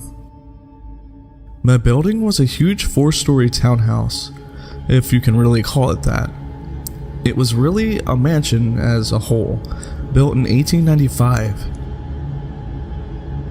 The architecture was really awesome, built-in bookshelves and huge mahogany pocket doors that slid into the walls. Anyway, the building wasn't exactly in mint condition, and my landlord was pretty lazy. He would always come by and check up on things and make promises to get the place fixed up a bit, but never really did. The apartment I was renting was on the first floor, my front door immediately on the left as you walked into the building's door on the street. This door, the building's front door, which from the street opened to a small lobby area with one door in it, mine, and a staircase to the other apartments upstairs, was huge and heavy and was never locked. In fact, you couldn't lock it. So, basically the door to my apartment was open to the street. I asked my landlord countless times to please do something about the front door, but he never did anything. Well, one night, I was getting home from work and it was very late, about 3:45 a.m. I worked as a pizza delivery driver at a place that was really open late at night, and I was just sitting on my couch watching a little TV before I went to bed. I had also gotten totally naked, something I truly loved being able to do, considering I lived alone. Anyway, not 10 minutes since I'd gotten home and sat down, I hear 3 slow knocks at my door. I'm thinking, who the fuck would be at my door at this hour? What could they possibly want? Why didn't I hear the building's front door open like I normally do? Young and naive, I was half scared and half intrigued.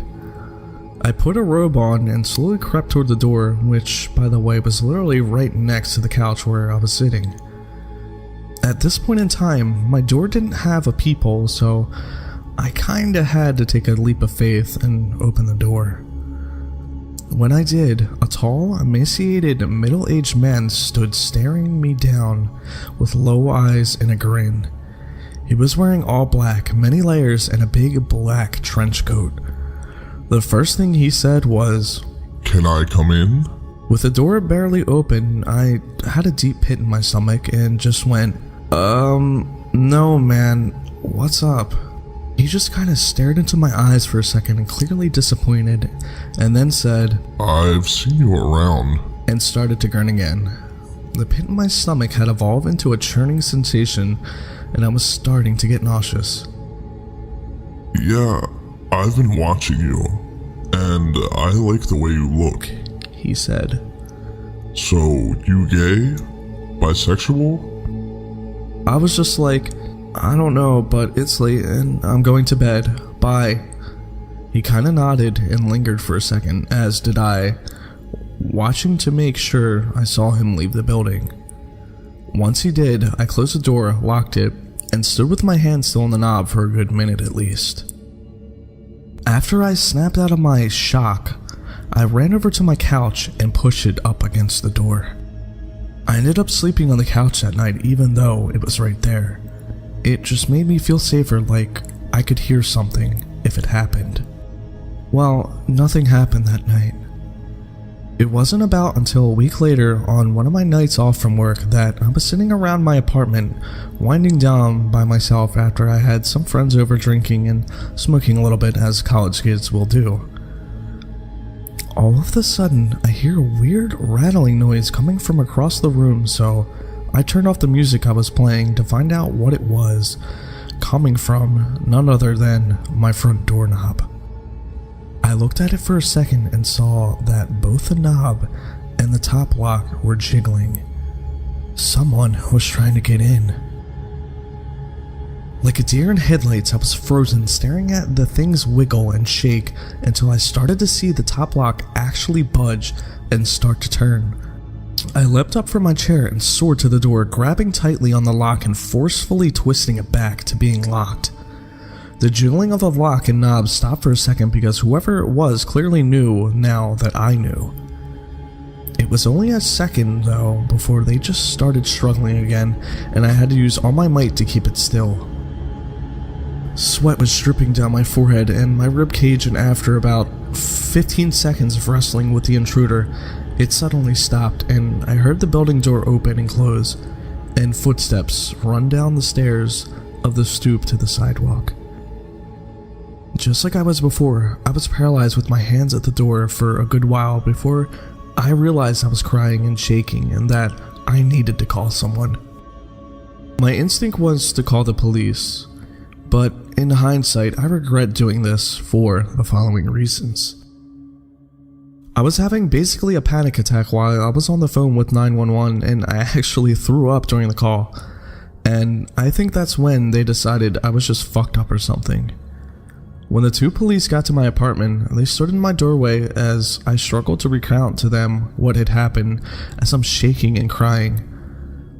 I noticed at one point that they're both smirking and laughing, and I say, What's funny right now?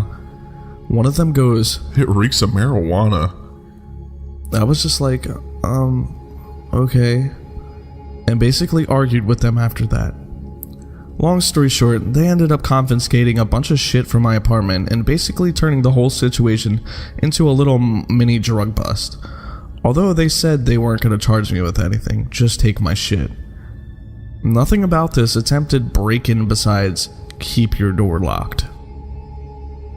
I hate to make this story so long, so I'll try to keep the last part short. Basically, this same scenario happened one more time about 2 weeks from the last time.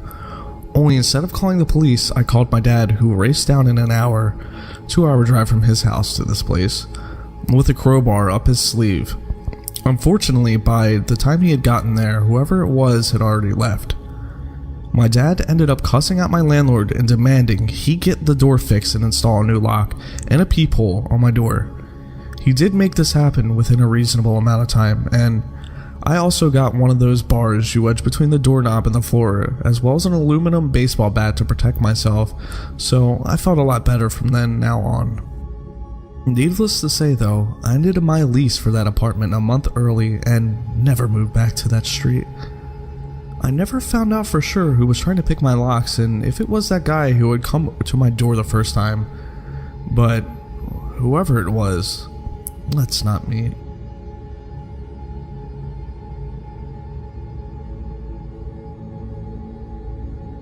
Around March of 2014, I started talking to this girl on Tinder. She seemed cool and fun, and after about a week of talking, she suggested that we meet up in person. She invited me to this cafe shop.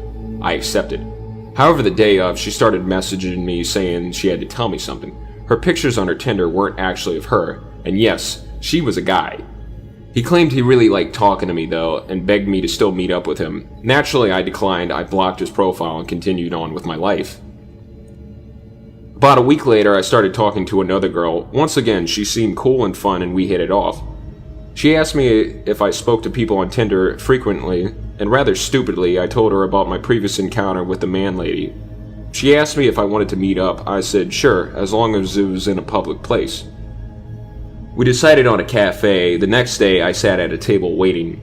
5, 10, 15 minutes had passed, and she was nowhere to be found. I then peered out the window and saw from across the street a man staring at me intently. I looked away, waited a few seconds, and looked back. He was still standing there staring. At that point, I left the cafe, got on my bike. I always bike everywhere I go, and booked it home. I was definitely a little freaked out, but tried to pull myself together, and reasoned that no one could have followed me. I then deleted my Tinder profile, and things were normal for a few weeks. About 3 weeks later, I started getting phone calls. The numbers all showed up unknown. I picked up the first few times to some guy breathing heavily into the phone. I was already a little freaked out. After about a day, I stopped picking up any calls unless it displayed the caller's name.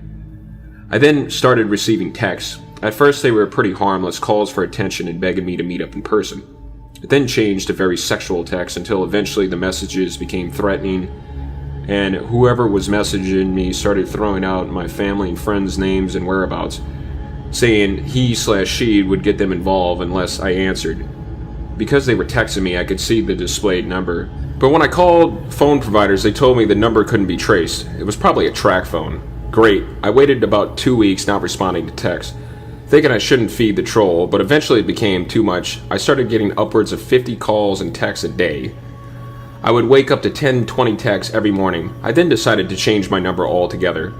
The texting and calls stopped for a while, but sure enough, it started happening again. I called my phone provider asking if they gave out numbers at users' requests. They said their policy stated that they wouldn't/couldn't unless a valid identification was provided. Then one day, I tried logging into Facebook, but was denied. Within a day, friends started contacting me asking me what the hell I was doing. saying they were getting terrible messages from my account. In particular, one of my girlfriends was receiving messages about her mom who died years ago. I apologized profusely and told people what was going on. I contacted Facebook and explained the situation. They helped me access my account again, at which point I deactivated it for a while.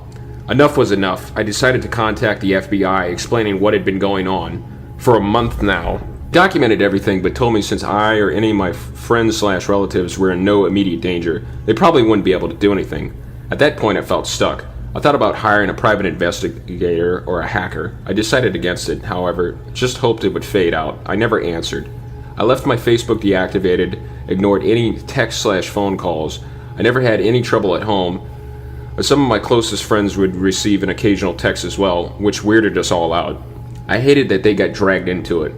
One day I came home and things felt very eerie. Door unlocked, windows open, no one home. A strong breeze running through the apartment. I did a check of the place and found nothing else weird, so I locked everything up and just waited for my roommates to get home. Been almost 7 months now. The text/calls have more or less stopped. I get an occasional text, but at most every 2 weeks. At the peak of it, I was receiving almost 100 texts a day. It definitely affected my social/personal life. I became more weary of people around me and my surroundings. I just felt like I couldn't really focus on anything until this stopped. Work was very difficult though. I tried to maintain my composure as best as I could. Everything was just weird. Life was weird. I've since stopped using all forms of dating apps/websites. Things are getting back to normal. At this point, I just wanted to put all this behind me. I'm moving at the end of this year, so it'll be nice to have a fresh start in a new place.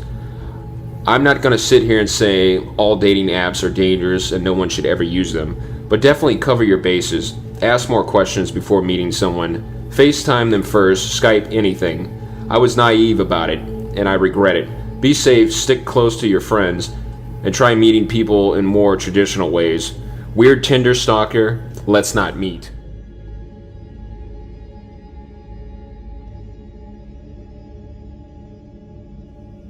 This took place about 3, maybe 4 years ago.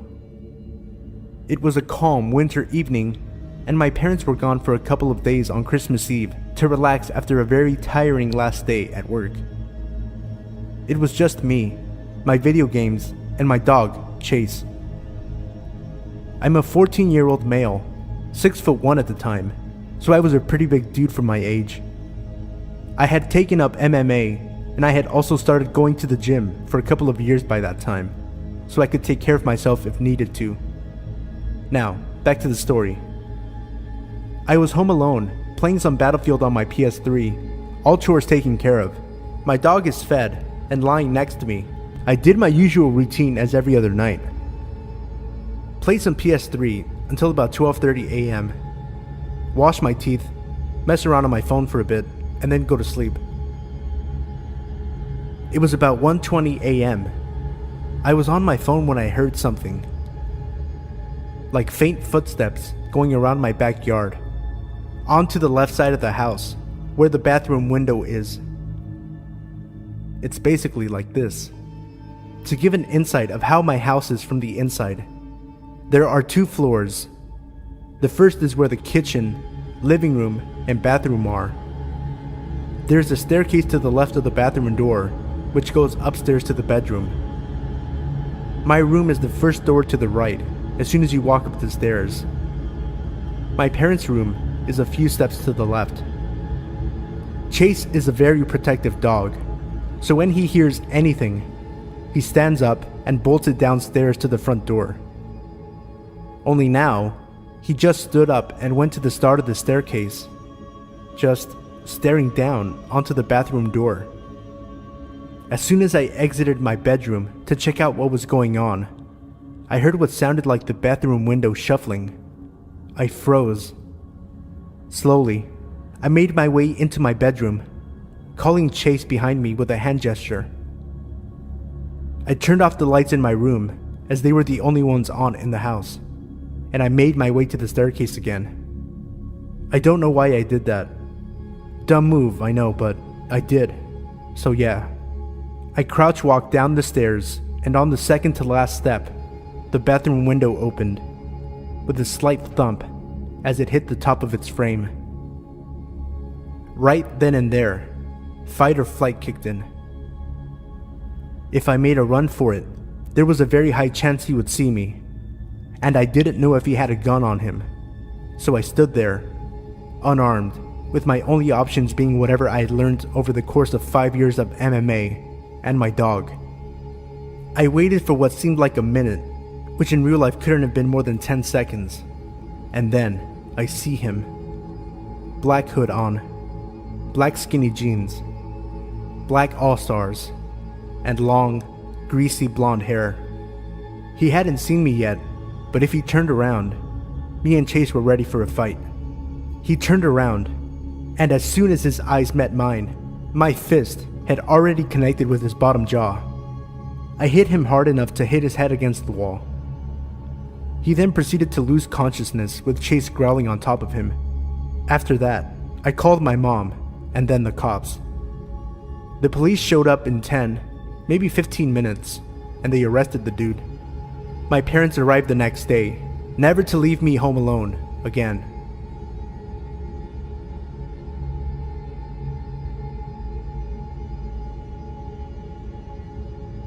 A couple of years ago, I was working front desk at a hotel in a small town off the interstate in Pennsylvania. I'm not sure how other hotels do it, but unless it was a busy summer, front desk agents worked alone on every shift. Since it was second shift, that meant that all the housekeepers had left hours ago. My manager was gone for the day, the maintenance man was gone, and I was the only person in this 3-story hotel, with the exception of about 4 rooms that were being rented. Since it was about 7 at night, I'm pretty sure all but one of the guests were out to dinner. Even as a woman, it never really bothered me to work by myself at night. I was cautious, but never creeped out too badly. I mostly spent the long, boring hours either catching up on homework or watching Jeopardy on the lobby TV, but I'm not sure what I was doing when he walked in. The sun had already set, but it was still light out. He came through the front doors and walked over to the desk. I couldn't see his car anywhere, which was odd since usually check-ins parked under the overhang to unload luggage. I didn't think much of it and asked him how he was doing. He was maybe 5'8", medium build, dark hair, glasses, looked like a normal 20-something kid. He said he wanted to know if I could help him, and proceeded to go into a very heartfelt story about how he had been to other hotels off this exit, and they all turned him down. He said his sister ran away from home a while ago and that he came all the way to California to pick her up, from, I think, New Jersey?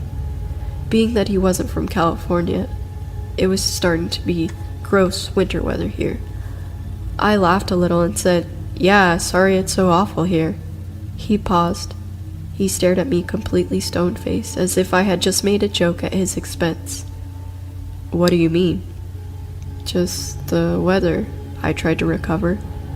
I was used to making worthless small talk and jokey observations with guests, but nobody had ever taken anything I said casually or so seriously.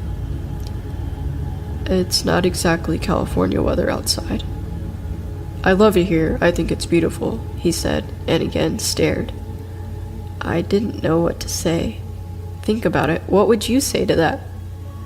I tried to laugh it off and said I'd trade him, but he just stared.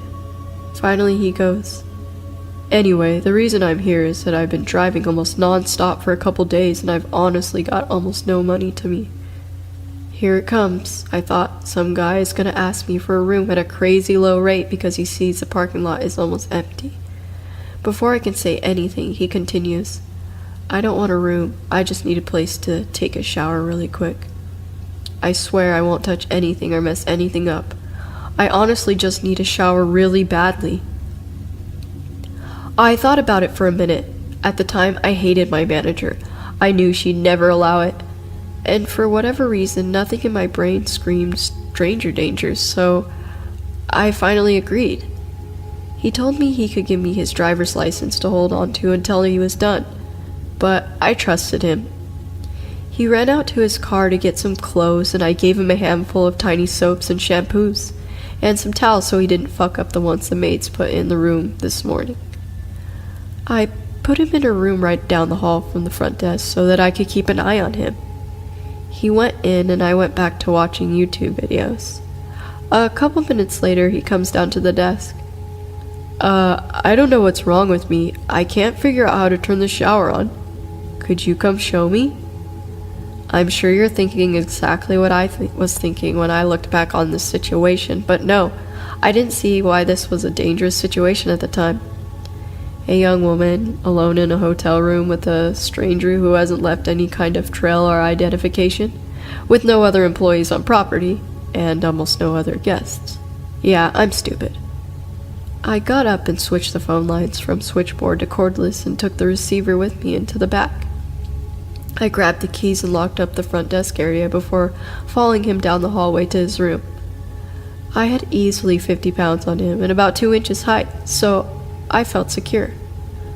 I opened the door and walked in while he followed behind me. I heard the door click and realized immediately that I wanted to leave. I walked to the bathtub, turned on the water, easiest to understand tabs by the way, and ran my hand under the stream a few times. Just pull up that when you're ready, I said, and scurried to the door. I could hear him saying something behind me, but I opened the door and walked out. I got back to the front desk, locked the door behind me, and sat down. At this point, I was a little shaken at what just happened, but talked myself down by reminding myself that if he was going to rape me, murder me, he would have done so by now. Again, dumb. Finally, he comes down the hallway and hands me the towels and empty bottles of shampoo, body wash. He says he's hungry, so I point to the breakfast area in the lobby and tell him there's some apples and bananas sitting out from breakfast and that he could take some for the road. I remember hinting that I wanted him to leave. He walks a few yards over to the counter and grabs a banana and an apple, then comes back to the front desk. What did you say your name was again? Queenie Frostine, I said hesitantly. He could see my name tag. How old are you? 23. Could I ask you a question, Queen Frostine? He seemed so confident, almost robotic, like this was Groundhog Day, and he has relived this uncomfortable, awkward half hour 50 times before, and has no reason to think anything is weird or spooky or inappropriate. I was standing now, and I moved a little farther from the desk, casually putting my back against the wall and adding another foot or so of space between us. Do you have a boyfriend, Queen Frostine? I said I did. He asked me, really? I wasn't lying, but perhaps he thought I was. I wondered. I assured him I did, and he gave me an odd look. The best way to describe it is that he saw something funny in his head and was amused by it, but more amused by the fact that he was the only person who could see it. That's really weird, he continued. Why is that? I asked. He told me it was weird again, and I racked my brain trying to think of what he meant. Was he implying that I am ugly? Did he think I was a lesbian? Any and all solutions came flooding over me so fast, yet none of them fit. Why is that so weird? It just is, he smiled a little. Okay, I let out. I stood there staring at the floor a little bit, then back at him. Anyway, I gotta go. Thanks for the shower and the fruit, he said as he walked out the door. I watched his car pull away, but couldn't tell what kind it was. It was that weird kind of time in the early winter where it goes from dusk to pitch black in what feels like 10 minutes. I sat back down, rattled. I couldn't believe how uncomfortable I was all of a sudden. My stomach burned inside and I was relieved that he was gone. For the first time, I felt really truly scared in that hotel by myself. I got up and ran to the laundry room that connects to the front desk. I made sure the door leading to the lobby on the side was locked. It was. I ran to the other side of the laundry room and skidded into the door that leads out to the public hallways. I checked to make sure that it was locked. It wasn't. I usually didn't lock it on the off chance that I'd go to the bathroom and forget my keys some night. I slammed it shut and latched it. The phone rang. I walked over to pick up the cordless that I had laid next to the switchboard. Thank you for calling. This is all the further I got. Hey, Queen Frostine. I paused for a second, shocked that someone messed up my spiel. It definitely wasn't my boyfriend's voice, nor was it maintenance man. It's Adam. I was just there. I could literally feel my heart sink. I looked at the door but couldn't see him there. The darkness on the outside unsettled me. I sneaked behind the door to the front desk and into the laundry room. I didn't know if he was outside watching me, but I didn't want to be seen. I mumbled and, "Oh, hey," trying to be casual and failing. He continued, "Hey, I just wanted to let you know why I said it was weird that you had a boyfriend." I peeked out again to see if it was him at the door yet, but nobody was there. "I think it's weird that you have a boyfriend, but you still let a guy come in and shower." I could feel my pulse quicken. I mean, that's so weird. "Is it?" I asked, trying to keep my composure as I ran through the laundry room and rechecked the doors. Then I remembered the only door that wouldn't lock. The door directly to the outside. The back of the hotel where employees would sneak out to smoke weed. The latch had been broken for a while, and our manager decided that decorating the lobby for Thanksgiving came before safety issues in terms of budget. I stepped back to the doorway that led to the front desk and to the laundry room, and locked that one behind me. "Yeah," he continued. "I mean, you have a boyfriend and you still let me come in and shower." "I don't know. Don't you think that's weird?" "No," I said, trying to end the conversation in a short tone. "That's all I wanted to say. Anyway, I'll see you soon, Queen Frostine," he finished almost threateningly. I hung up the phone. I called my sister and told her to send her husband over, but she insisted on calling the police. I made her promise not to, as I didn't want to lose my job. I called the maintenance man, since I knew he lived right up the road, and told him to hurry over. I called my boyfriend and told him to please come. I wanted my bases covered so that someone would show up within 10 or 15 minutes. I never heard from him again, and we all kept it a secret from my manager to keep me from getting fired. I hadn't thought about this for a while, but looking back at it, it's entirely creepy to me. So, yeah, Adam, let's not meet again.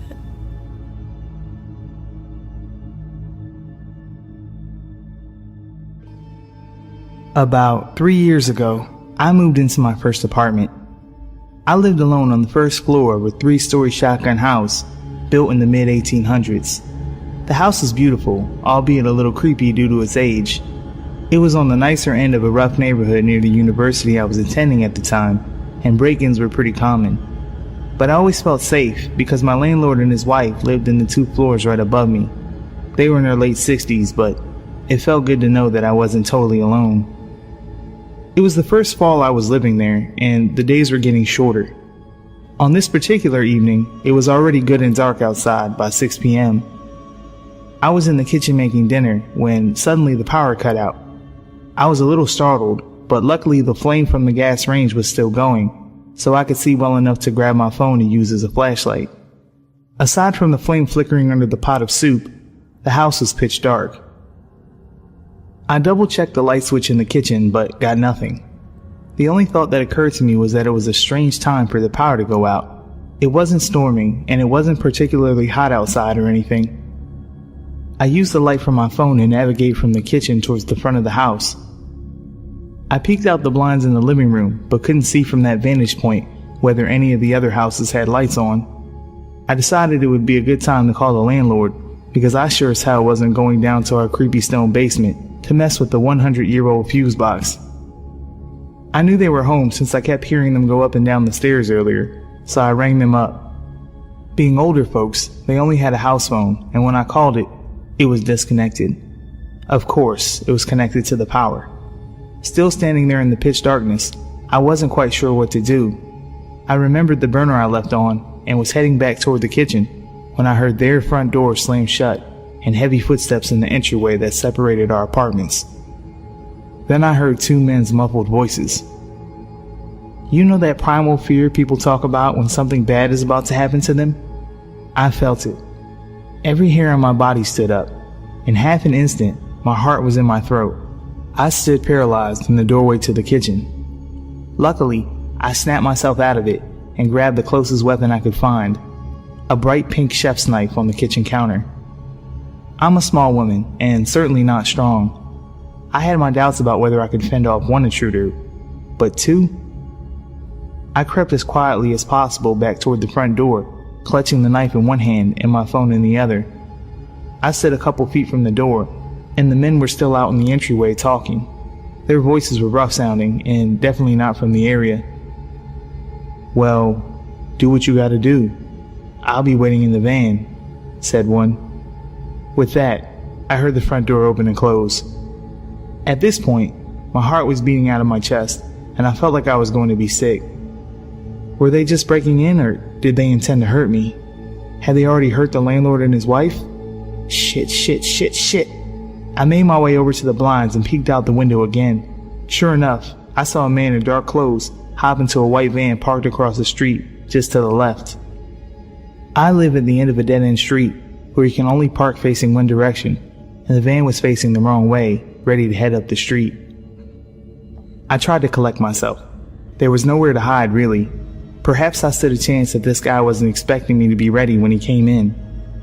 Unfortunately, my cat hates strangers, and she was now going crazy, tearing back and forth through the house at full speed while meowing. In my head, I silently cursed her for giving our position away and probably killing us.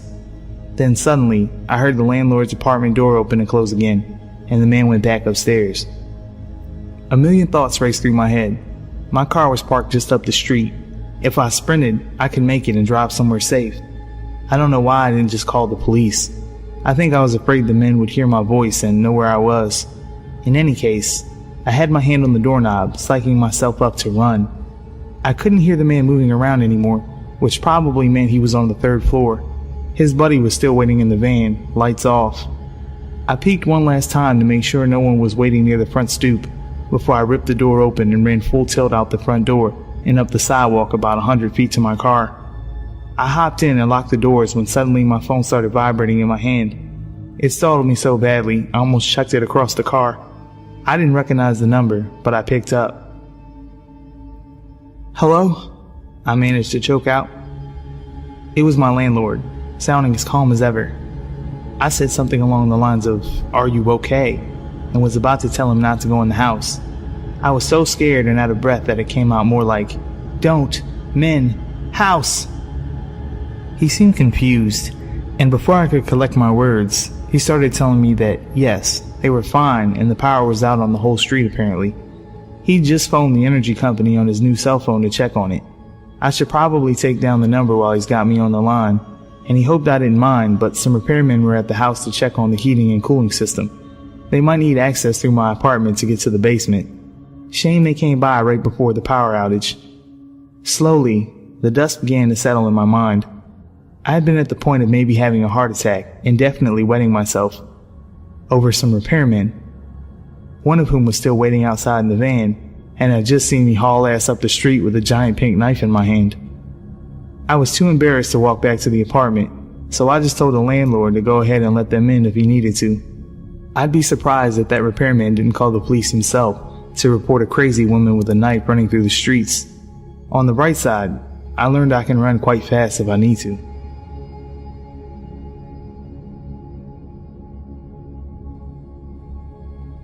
Some information about me is that I am 15 and was at the time of the encounter. I am male. My height is around 185 centimeters and my weight around 75 kilograms. It was this summer that this encounter happened. I was on vacation to my old home from my childhood in Portland. It was a fairly large home with a huge backyard surrounded by a fence. Behind that was a forest. The only problem with this house is within 1 kilometer, there is only one other home and it is empty. A girl with her parents lived there. I had a crush on her when I still used to live there, but they very rarely visit that house anymore as they live in Germany and go there in the winter. I am 15 at the moment of writing this. I was alone at the house for 2 weeks as my grandfather had to watch over a hotel, and I was used to being alone, traveling across the cities in Portland. I felt kinda lonely at this point, because my German Shepherd passed away 2 years ago, and no one I knew lived within 1 hour of walking time from there. I spent most of my time on my laptop. However, I would occasionally go into the woods and explore, because I used to go there with my grandfather to collect mushrooms. I even went to the woods 3 times that night to watch the wildlife in the forest, as it was very peaceful. It was 5 days before my grandfather would come back. It was 1 a.m., and I was watching television downstairs when I felt like I was hearing something that wasn't in the television. However, every time I turned the volume down, I could hear nothing, so I just thought I was imagining things, as I often thought someone called my name when I wore a headset. After a bit, I just decided to go to bed, and when I suddenly turned off the television, I heard the sound of footsteps for a second before they stopped. I was sure this time I wasn't imagining, and quickly got up from the sofa and headed upstairs, going into my room and locking the door behind me. I was completely quiet and tried to listen if there was any more footsteps, but I didn't hear anything since then. I walked over to the window from where I could see the whole backyard, and as I pulled the curtain, I could see someone standing in a backyard. There was no light to the backyard, so I could barely see him. I pulled out my phone while staring at the figure, quietly calling the police. However, as I started to speak to my phone, I could see the figure quickly rush to the side of the building. Soon after that, I could hear glass break downstairs. I quickly threw my phone on the bed after I told the police where I lived and dragged the desk over to the door of my room. I moved back from the door and grabbed my butterfly knife. I remember how much I was shaking at the time, the knife almost falling out of my hands. I heard footsteps on the lower floor of the house for a few minutes before I heard him going up the stairs. However, whoever that was stopped right before my door and started banging on the door more and more violently. I stayed quiet in the room with my knife still in my hand. Then I heard him speak. "I know you're in there, open up!" I was afraid to do anything. I just stood there, completely frozen from fear. After a bit, I heard the sirens of police and heard the man rush down the stairs and through my backyard, climbing over the fence and disappearing into the woods. I told the police about the whole incident and noticed that the broken window was the only thing destroyed in the house. There was nothing missing from the house. Nothing was even touched except for the window. The police have not found that man that came into my house, and I left Portland early, and I don't think I want to visit that house again.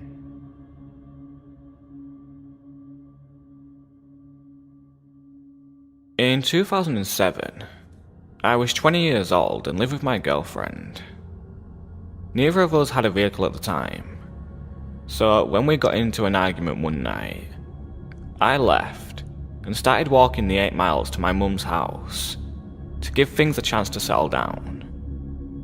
This was around 1 a.m. As I'm walking, a small goldish car pulls up beside me, and the driver, a middle-aged black man with a slight speech impediment, asks me if I need a ride, which I declined. He asked me if I was sure several times, and I said yes, but thanked him, and he drove off. For the next couple of miles, he was idling at every major intersection, sometimes honking his horn at me slightly. Every time I noticed him, I made a conscious effort not to look at him again, or invite any more of his attention. I thought he had got tired of messing with me, until I walked in front of a small used car dealership. I heard someone say, "Hey, come here," from the parking lot. It was him again. I stopped, obviously startled, and he tries to calm me down. "Whoa, chill dog. Hey man, you sure you don't need a ride?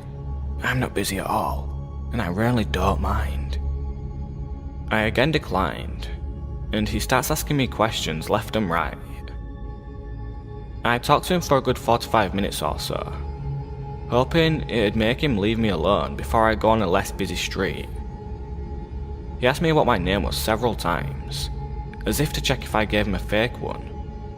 I did, but I lied consistently. He also kept asking me if I had any weapons on me, or if I was violent. I told him no, which was probably stupid. He then started trying to get me to step closer, so he didn't have to yell to talk to me. No. Finally, I tell him I need to keep walking.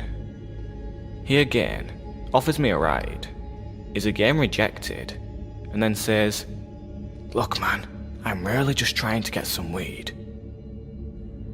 What the fuck? Given his behaviour and the circumstances, that seemed very unlikely. I walked off and crossed the street and zigzagged through some shopping centres to lose him. If I did, it was only temporarily. At this point, I was confused, slightly freaked out, and mildly paranoid. But what happened next really freaked me out. An hour or so later, I was on a quiet street, almost to my mum's house. Psst!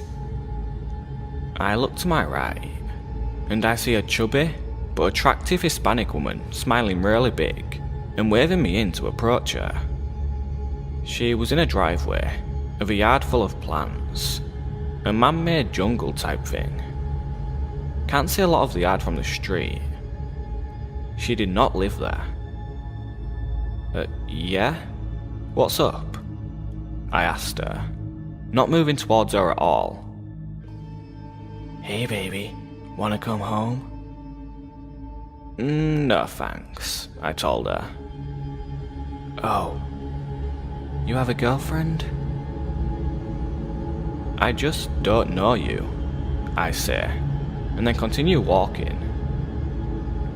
I honestly thought at the time that this was a setup for a robbery or something, but it appeared she was alone, and there was no one else in the truck. I glanced back towards her, and she's now got her truck door open, like she's going to leave, but the back of her shorts are pulled down, with her ass fully exposed and staring up at the sky like a lunatic. Are you alright? I asked. I was genuinely concerned.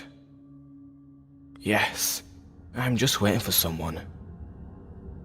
Waiting for someone in the sky at 2:30 AM in a stranger's driveway, hidden from the view of a street? Kay, good luck, weirdo. She had to be on something. I kept walking. She backs out of her truck and drives past me. As she does, I see there was someone else in the truck the whole time. Must have been hiding for some reason. It was the black dude from earlier. Staring. Eyes like daggers. No smile, or anything this time. I get chills even now thinking about realising for the first time that this guy really wanted me for something, and I probably almost became a victim of some major crime. Shortly thereafter, I made it to my mum's. 5 freaking years pass. It's 2012. I have a car, but decide to walk to Walmart for dog food. I'm in the same general area, with my iPad mini in my pocket and earbuds. I see a car pull up next to me in the parking lot. Hey dog, do you know how to get to the Landmark Apartments? I recognised him immediately, even after 5 years. He looks like a skinnier version of Fleece Johnson from MSNBC's Lockup. I am almost positive he didn't recognise me, or remember our previous encounter. I take out my iPad, connect to Wi-Fi, and try to look up this apartment complex. It did not exist. He volunteers that his name is Carlton. I start telling him where he might want to check, but he's not interested, and starts asking me questions. Again, asked my name several times, asked if I'm armed or violent, asked me to step closer so he doesn't have to yell. How often does this guy do this shit, for fuck's sake? You going to Walmart? I can take you there. No thanks, guy. He keeps trying to get me into the car and asking if I have weapons. Finally, I make it clear I'm not going near him. He starts to pull off and then stops immediately. Look man, to be honest with you, I'm just trying to find some weed. Okay, no. Screw this. I jog to Walmart, send an MMS message to my girlfriend of his car and license plate in case I turned up dead somehow, and haven't seen him since. If he was doing this kind of thing for at least 5 years, he had to have been successful at some point. I personally hope that he was just gay and horny, but he gave off a serial killer vibe.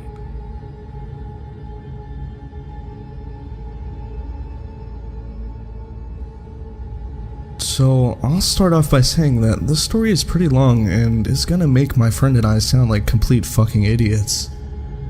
This is because, well, we are.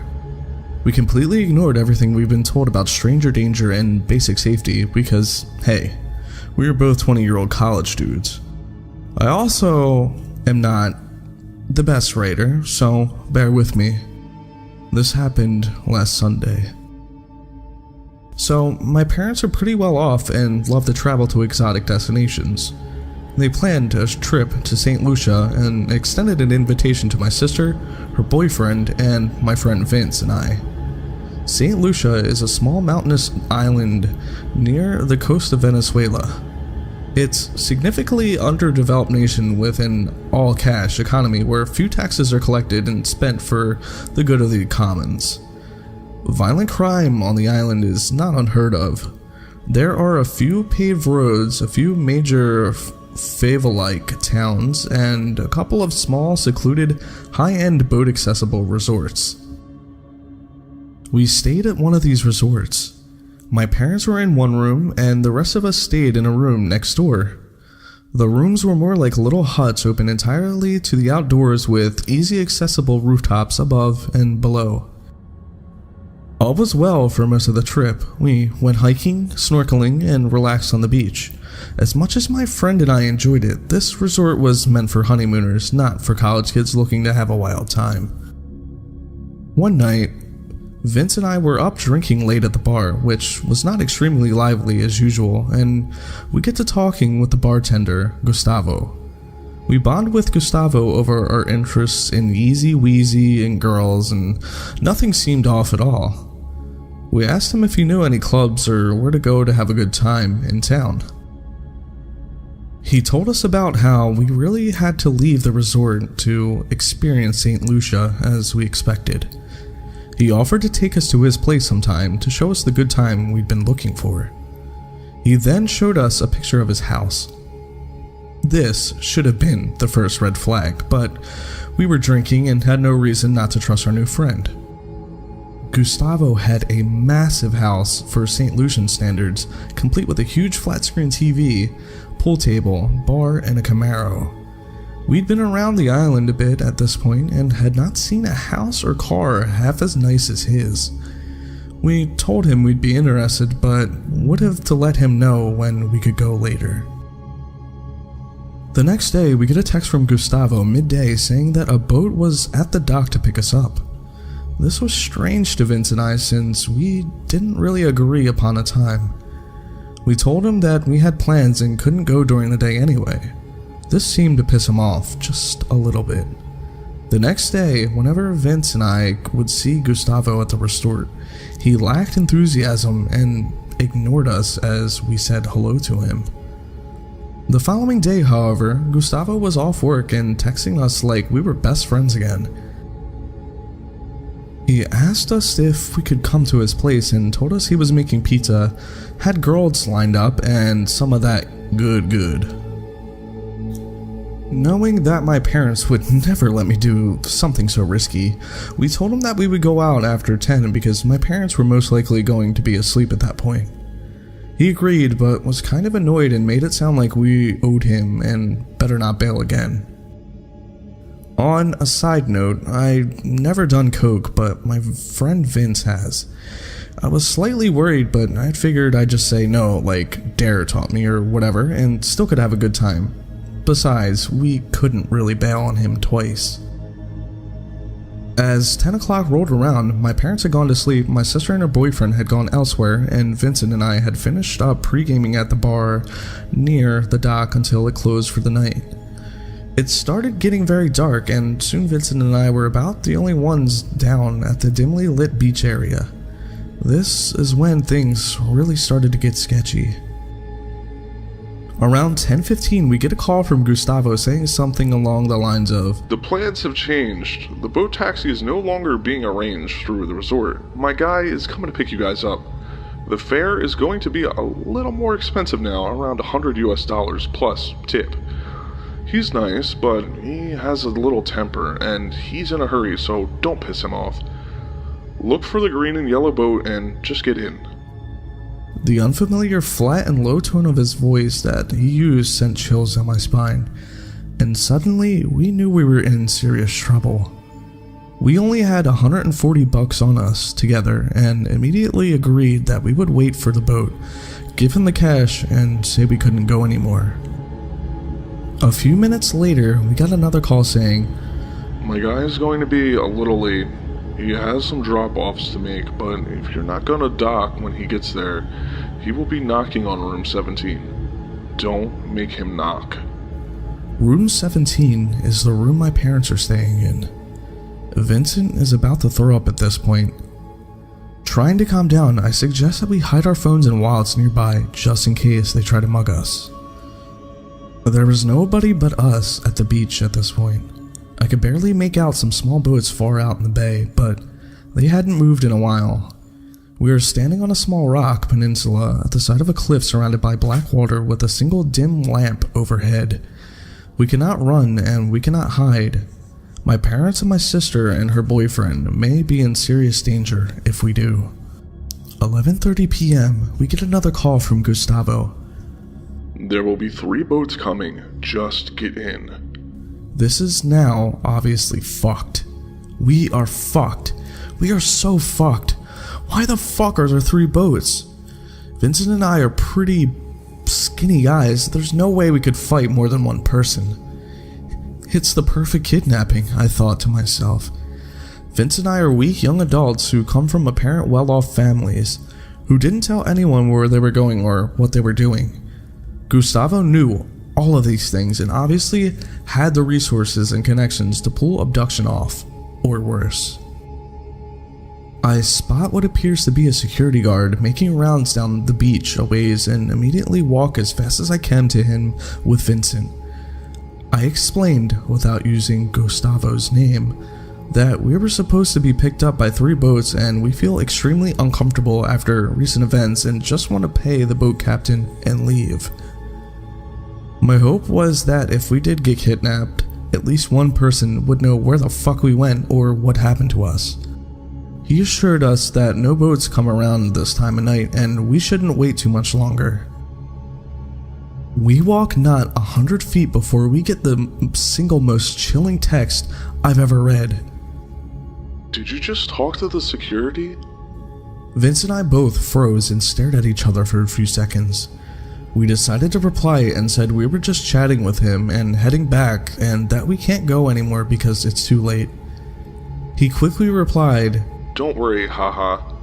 We replied, "Seriously, don't send the boats, we're not going anymore." Once again, his response was, "Don't worry, haha," followed by another "Don't worry, haha," and that was the last we heard of him. I've seen this shit in the movies. Coke dealers don't usually treat rats very nicely. Maybe Gustavo knew that I didn't use his name, and maybe that's why we were able to get out of that mess. Was the security guard in on it, or were we being watched the whole time? I will never know. Not knowing what to do, Vincent and I started climbing the few hundred stairs up to the mountain, back to our room with purpose. It was dark now, with the only occasional dim lamp along the way. Every single sound, every single movement in the surrounding jungle scared the living shit out of us. I've never felt this afraid in my entire life. We get back to the room, lock the door, and I go out to the patio, silently watch the climbable roofs like a fucking hawk. Vincent swears that he saw hands on the edge of the roof, but they were gone when I pointed my phone's flashlight at them. For the next 2 hours, I sat there, head on a swivel, ready to fucking scream to wake up my family and fight for my life. While freaking the fuck out, I saw a meteor burn up in the clear night sky, which was easily the highlight of my night. So that was pretty cool, I guess. Eventually, we figured it was over and went to bed. Relieved to wake up in the morning without my throat slit, I relaxed a bit. Luckily, we were checking out of the hotel at 11, so we wouldn't have to run into Gustavo again. Before leaving the resort, Vincent and I wandered down to the beach to kill some time. That's when 2 large native men that didn't appear to work at the resort approached us. The larger one said, "Hey, are you the guys that were supposed to be on the boat last night? You know, Gustavo?" I replied, "No," trying my best to sound confused. "How much longer are you guys staying?" he asked. "We're leaving in an hour," I replied. He looked at me with an "I know you're lying to me" face, held out his fist, grinned and said with a low voice, "Safe trip home." I bumped his fist and walked away, trying to stay cool. It felt like everyone who worked at the resort was looking at us and whispering about us for the next hour. I just wanted to get the fuck out. I didn't feel safe until we made it to the hour drive to the airport and got through security. Gustavo and your friends? Let's not meet again.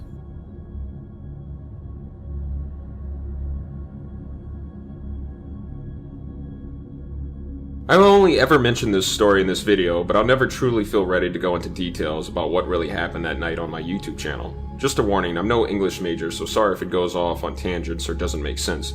But feel free to ask questions and I'll clear things up. Some names have been changed to protect the innocent.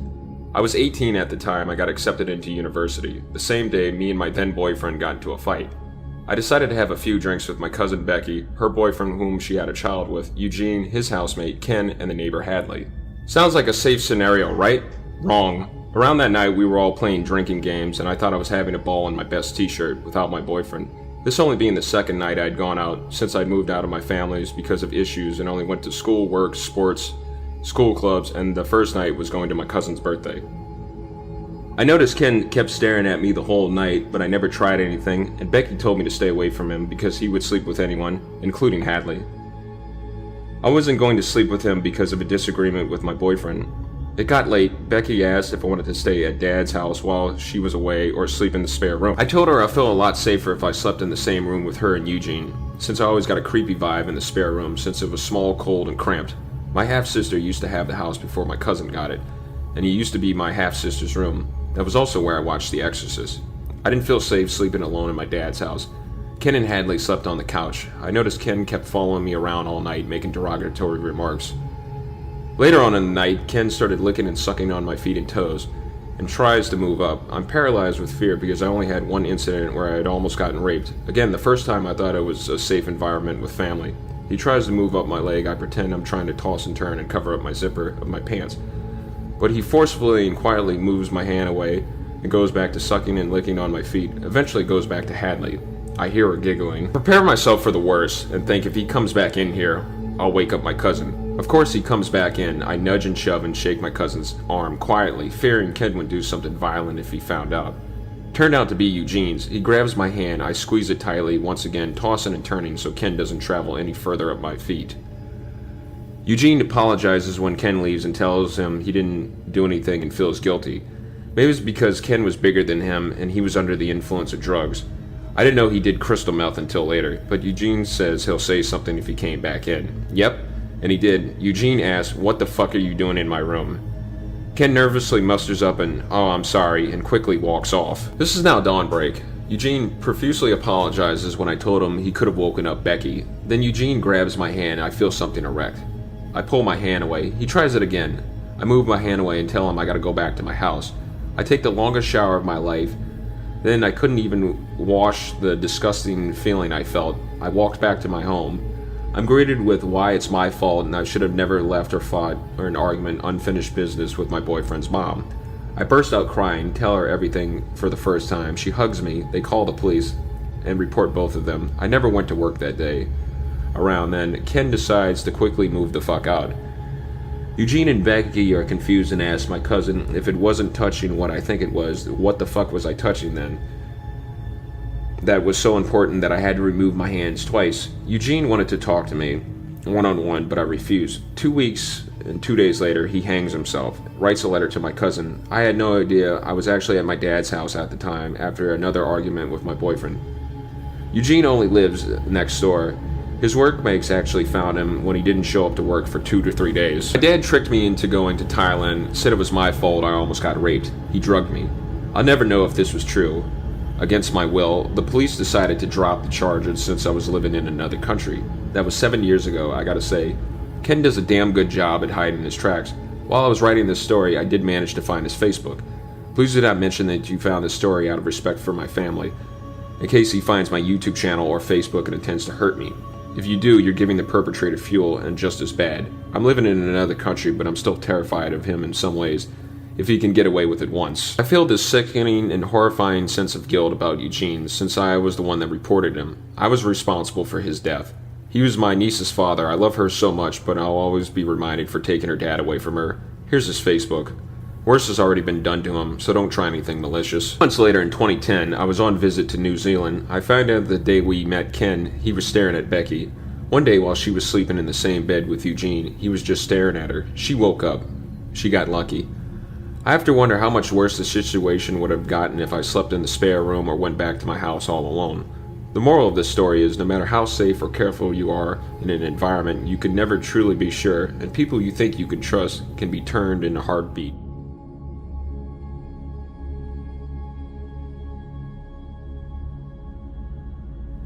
I was seeing this guy Jack for a couple of months, and when I broke it off, I thought he was okay with it. He took it well, said he'd see me around, and we went our separate ways. I lived on a dead-end street at the very end of the street. I had huge windows, and knew my neighbors' cars, and I knew Jack's car. About a week after we broke up, I started to see Jack drive by my apartment and quickly pull into the back parking lot that went the whole block, parallel to the street. Sometimes I would walk outside and see his car parked at the end of the street. I once circled the block and came up to his car and asked, "What the fuck are you doing here?" His response was something along the lines of, "Just seeing if you were home." "Okay, you fucking weirdo." I went back inside. At first I let it go. I was a full-time student and worked full-time, so I hardly had time to placate a man I wasn't interested in anymore. Not to mention I was young, 19. And I for sure didn't believe or think anything bad could happen to me. After a couple of weeks, it got a little creepy and I would find things on my car or in my mailbox from Jack. Stuffed animals, candy with notes like, "Please don't leave me," or "I'll wait." Nothing too crazy or anything that scared me. He was a good-looking guy, had a good job and took care of himself. How dangerous could he be? Jack started showing up at my school's gym and cafeteria. He didn't go to the college, and as far as I knew, had no reason to be there. He would just watch me, and a few times, he tried to corner me to talk to me or give me a hug. This is where I started to get a little freaked. I finally went to the cops because I was just tired of him always being around. Plus, I had started seeing a new guy, and it was always awkward for me to see Jack when I was holding hands with the new guy.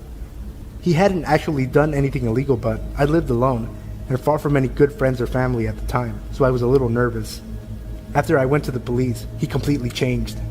He would drive up and down for hours around my block. I would see him at the grocery store or the local ice cream shop, like he knew my schedule. One day, I left to go for a run like I usually do. I always went around the same time in the late afternoon and always the same route. The neighborhood I lived in connected to the Horsemen's Association. They were allowed to have horses in the city proper, so, conveniently, there was a well-maintained path for them to use to get to the forest preserve. From the start of the trail in my neighborhood to the parking lot/trailhead was about 2 miles. It went through empty fields and retention ponds. No houses or other people, but that never bothered me. So off I go into my own world as I concentrated more on the crunch of the gravel under my feet or the fall colors starting to pop. As I closed the distance to the trailhead, there were 4 cop cars just waiting. Weird for where I lived. Very low crime and a quiet part of town. A cop stops me and asks my name. I give it and he asks me to come with them. Now I am freaked. I was shitting bricks. Finally, we get to the station and they explain everything. Jack had been picked up for loitering and suspicious behavior. I happened to live across the street from the police chief of the town, whose house sided up to the entrance of that running path. He knew about Jack, as I had mentioned about a month before, that someone kept coming by and hanging about. The police had noticed Jack's car earlier in the day, and when Jack spent hours hanging around, he got suspicious. He had Jack tracked down and asked him questions. He admitted to letting them search his car. They discovered that Jack had duct tape and a bottle of chloroform. I quickly moved.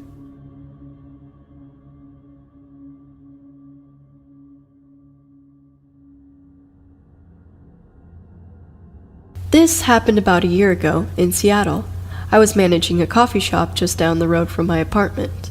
An easy 15-minute walk most mornings, which I appreciated since I like to sleep in as much as I can. I had done this walk many times, leave at 5:45 and get to the cafe at 6 a.m. But what happened this morning would shake my comfort about early mornings, my neighborhood, and my city. Because I would sleep in so close to when I would have to leave, the walk to work would usually be the thing to wake me up. I stepped off the steps of my apartment building and maybe took 5 steps before feeling extremely uncomfortable. A man had just crossed the street and was walking towards me. Something in my body told me not to make eye contact with him. But just as passing, I couldn't resist and looked into his eyes. His eyes were piercing, and my heart started to race. To the best of my abilities to describe him, he was at least 6 feet, wearing all black, a hoodie pulled over his head.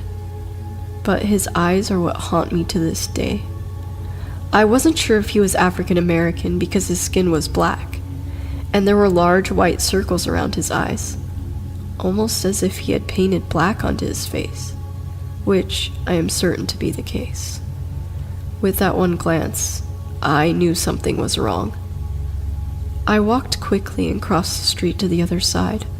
I glanced back and he was standing at the foot of the stairs of my apartment building. Certainly he had seen me come out of there.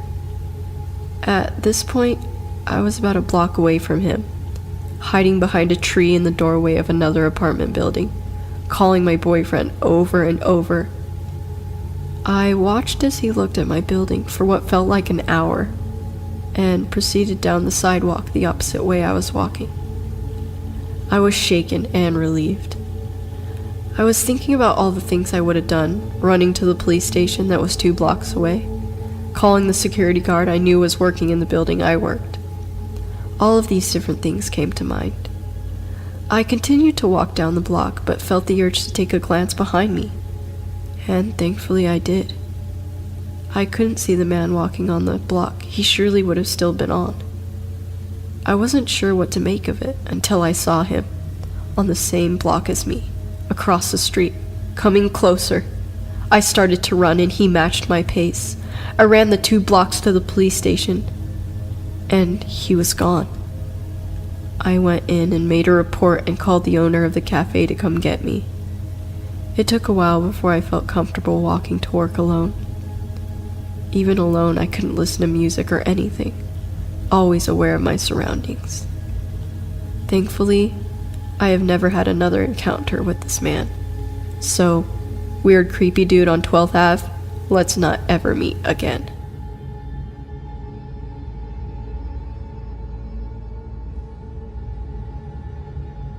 I've posted this story on Ask Reddit, but came across this sub and thought it would fit in. In my childhood neighborhood, my neighborhood's pool was larger than the other surrounding neighborhoods, so people often visited ours instead. When I was 8, I went to the pool with my sisters on the first day of summer, as I always did. When the lifeguards kicked all the kids out for the adult swim, I sat down on a pool chair next to my sisters. This guy, probably between 11 and 13, laid down on the chair next to me and said, "You're beautiful. Will you go out with me?" My sisters thought it was funny and teased me about it, so I just kind of laughed, but it made me uncomfortable. I was really shy back then, so I wrapped my body up in the towel I brought to cover my body, which he was staring at very openly. He introduced himself as Chris and kept trying to talk to me, and I was too shy to tell him to go away, so I let him keep the conversation going. Even though it made me uncomfortable, I soon forgot about it, until I went back to the pool next time. There he was, telling me how pretty I was, petting my hair, asking me to go out with him, and introducing me to his disabled grandmother, who brought him to the pool. Anyway, one day this girl came up to me and asked me if Chris was bothering me. I lied and said that I didn't really care, and she rolled her eyes and joked about how he used to ask her out too, and that she was glad he'd found someone else to pine over. The girl, Elizabeth, started hanging out with me when I went to the pool, which was almost every day since I was allowed to go by myself if I wanted. She explained to me that she and Chris were good friends from a different neighborhood, but came to our pool because it was bigger and had more room for his grandmother to work on physical therapy for her legs. We became great friends and laughed about how Chris was always following us around and asking me out. One day, I noticed that Chris followed me all the way back to my house and tried to hide behind a mailbox when I turned around. As funny as that sounds, I didn't think it was funny back then and rushed back into my house. I began to notice that he was getting more aggressive and annoyed with me for refusing to date him. He started asking me to go on walks with him through the park and brought his grandmother so I didn't feel like I could say no. He would take me into the woods or behind the jungle gym, out of sight from his grandmother, and make creepy comments about my body and touch my cheek while telling me how pretty I was. He'd pet my hair and try to bounce the curls, like stretching out a spring and watching it curl up again. His grandmother would offer to let me sit on her lap during these walks while she controlled her wheelchair, which made me feel really uncomfortable because I didn't know her well, and being a stupid, ignorant 8-year-old, I thought her atrophied legs were a little gross. He continued to follow me home, even when I took shortcuts through the woods or the long way that led in circles. His presence began to make me nervous, because I wasn't sure what would happen if I continued to turn him down. I started avoiding the pool when his grandmother's handicap van was there, but I'm pretty sure he just fixed that by showing up later than usual, so I'd already be there when he arrived. All of my friends, including Elizabeth, thought it was so funny, so I never told them I didn't want to go to the pool anymore, and never brought it up to my sisters or parents. So if someone asked me to go with them, I'd just go and hope he wasn't there. Finally, during the last week the pool was open, I went to the bathroom. The bathrooms are a bit off to the side of the pool and closed off with a large heavy metal door, so kids don't sneak in and vandalize it at night. The second I entered, the door shut behind me and the lights turned off. Then I heard Chris say, "I'm not letting you out until you agree to go out with me," and he locked the door. The bathroom was cold and pitch black, and I was terrified of the dark at the time. The tile was that disgusting, slimy, wet feeling that tile gets when it's wet, with bits of dirt and sand on it, which is why I never liked going in there in the first place. It also smelled like chlorine and a typical subpar public restroom, stuff of nightmares for an 8-year-old. I started banging on the door and screaming for help, but nobody could hear me because of the really heavy door in the location. But then some angry soccer mom started screaming at me to stop pranking her and how much trouble I was in. Turns out that she'd been locked in there too, and was mad that while she was peeing, the lights turned off. She called for help with her phone, and I was eventually let out of the bathroom. Being 8, I didn't think much about it, but now I realize how creepy the whole situation was. I should have told someone the first time he followed me home, and it never occurred to me to just stop going to the pool. The lifeguard stopped allowing people from other neighborhoods due to an unrelated series of break-ins, and I'd heard that he was banned from the pool for locking me and the mom in the bathroom. But the next summer, I saw a boy who looked just like Chris but taller and with blonde streaks dyed into his hair. It might have been his brother or a spot-on look-alike, but I never went to that pool again after that, and I never met Chris or Elizabeth again.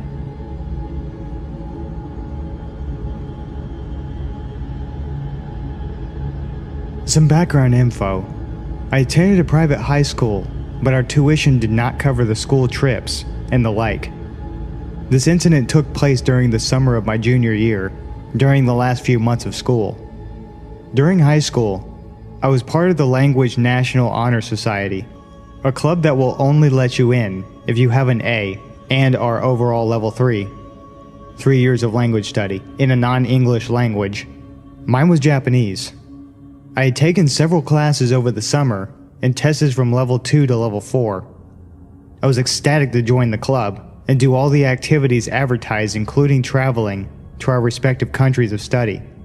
That meant if I kept my grades up, I would be able to travel to Japan just over summer for a home stay. Part of the way us students raised money for our trips was to recycle all of the school's recycling and turn it in for a collective fund. Again, private high school. I guess we just did things differently. Anyway, the jobs for recycling were divided between the students who sorted the recycling and dug through the trash at school, and ones who drove the bags of bottles to the local recycling center. I was in the latter group, since my family owned a Suburban, which could fit most of the bags in one trip, with all the other seats down. So during late April, early June, I was signed up to take the bags. My mom offered to drive, since she wanted to use the truck to go shopping later in the day. It was surprisingly hot for the west side of Oregon. I was dressed in jeans short shorts and a t-shirt and sneakers. No way I was going to wear flip-flops at the center, even with the heat. Old soda feels disgusting as it dries between your toes, trust me. At this time, my mom and I were not in a good spot in our relationship. We butted heads over every little thing, including recycling. She couldn't understand why I insisted on going to the recycling center early in the week. It was wasting time because she needed to buy something for one of my siblings' school projects. If you want, you can just drop me off. I'll grab a soda or something and text you when I'm done or walk home, I said, annoyed. She sighed. I'll wait around for a bit. When we reached the center, which was connected to a QFC, she parked one row from the entrance and I hopped out, dragging 3 huge bags with me. I returned to the car to grab the second batch when I felt it. That tingle go up your spine when someone is watching you. I frowned and then looked around. There was no one around really, except for an elderly looking old man sitting in his car in the row behind us. He was looking right at me. I did a quick check to make sure there was no soda streak on my bare legs. Shit, there's a hole in my shorts. Jerk. So go ahead and laugh at the dumb teenager with bright pink panties. He wasn't laughing, but I was more embarrassed by the staring than creeped out. With a huff and a grumble, I dragged the remaining bags to the recycling center. It's a small open room that you can see into from the parking lot. Recycling machines lined the walls, and I got to work. A few minutes pass, and I get a text from my mom. I'm going ahead to the mall. Text me when you're on your way home. I don't want you waiting around for me to pick you up. Great, I text back. A few more minutes later, and I hear a car pulling up into the parking spot right in front of the recycling center opening. I look up as a reflex, and I felt my heart sink. It's the old man from before. The tingle down my spine is made of ice this time, settling in my gut. This was not okay. The man was watching me. Even if he was waiting for somebody, why not remain in his original spot? Why pull up in front and park instead of driving closer to the grocery store entrance? Still, I try to ignore it. That is, until I hear a creak of door hinges. My head snaps up, and I see the man has opened his door and has one leg sticking out. I text my mom, "Can you come back?" She asks why. There's this guy watching me and is creeping me out. Just go tell one of the employees if he's really bothering you. You're young. I'm sure you can outrun them anyways. Yeah, thanks, Mom. The man hasn't gotten out of his car yet. He's just sitting there, watching me. Watching me stand there with my phone in my hand. That's when I noticed a very rhythmic movement of one of his arms. Hell no. Abandoning my bottles and walking out of the recycling center and heading towards the entrance of the QFC. As I pass the car, I can't help but look, just to make sure I'm right. And lo and behold, the man is sitting there half out of his car watching me. He's exposed and pleasuring himself. That sight makes my lip curl in disgust. I hurry into the QFC and tell the first employee I see what's going on. She just says, "Oh, that's gross," and walks away. Yeah, fuck you too, lady. I feel gross. Violated almost. It makes my skin crawl, but I'm too nervous to go back out of the store again. I linger by the doors, like a creep myself. Nervous. After about 5 minutes, another employee, a man this time, comes up to me and asks if I'm lost, and reminds me that there's no loitering in the store. I have no choice but to go back out again. Thankfully, the man is gone. I finish the recycling, turn in the receipt for cash, buy the damn soda and walk home. I never saw that man again, and opted for sorting bottles at the school instead of taking them to the recycling center. On the plus side, my relationship with my mother has gotten a lot better since. The downside, it wasn't the last, or even the most extreme creepy encounter I've experienced.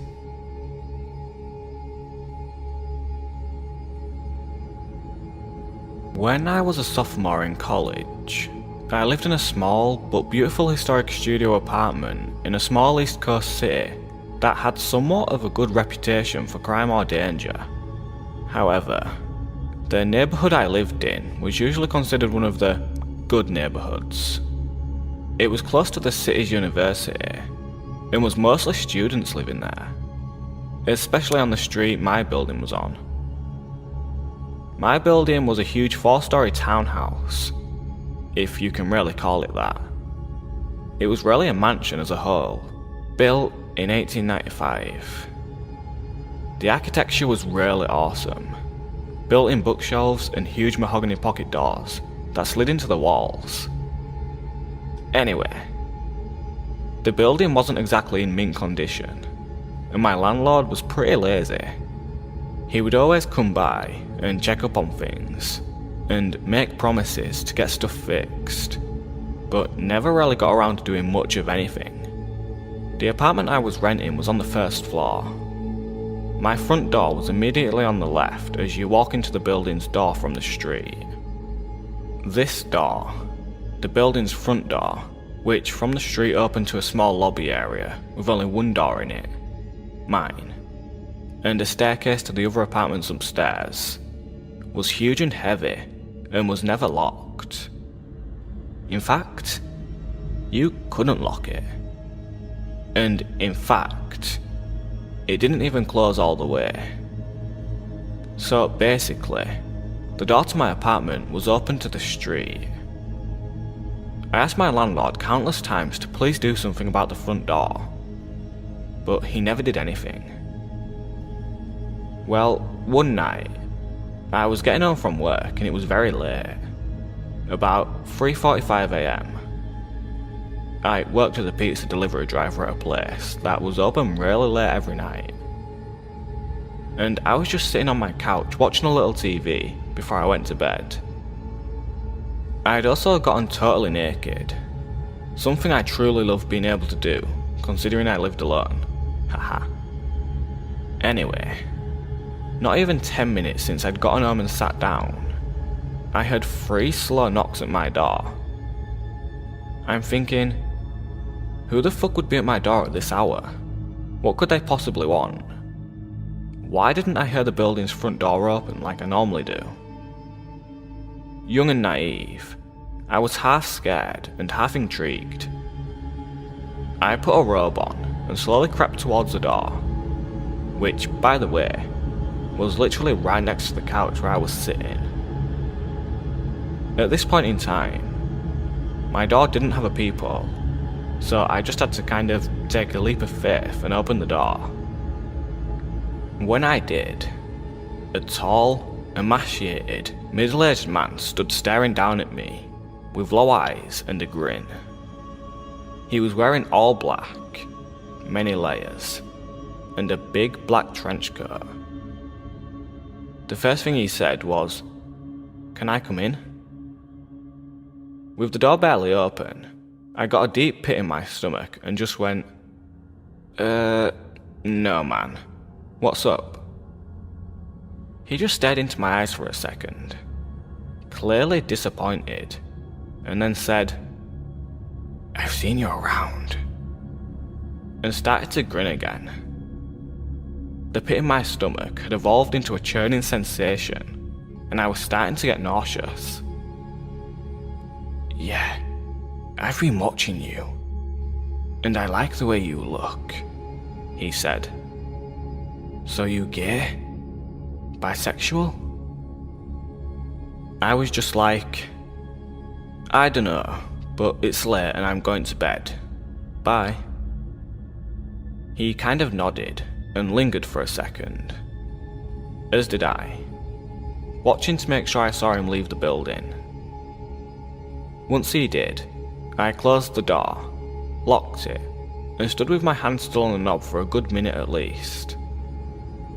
After I snapped out of my shock, I ran over to my couch and pushed it up against the door. I ended up sleeping on the couch that night, even though it was right there. It just made me feel safer, like I could hear if something happened. Well, nothing happened that night. It wasn't until about a week later, on one of my nights off from work, that I was sitting around my apartment winding down by myself after I had a few friends over drinking and smoking a little bit, as college kids will do. All of a sudden, I heard a weird rattling noise coming from across the room, so I turned off the music I was playing, to find out that it was coming from none other than my front doorknob. I looked at it for a second, and saw that both the knob and the top lock were jiggling. Someone was trying to get in. Like a deer in headlights, I was frozen, staring at the things wiggle and shake, until I started to see the top lock actually budge and start to turn. I leapt up from my chair and sawed to the door, grabbing tightly on the lock, forcefully twisting it back to being locked.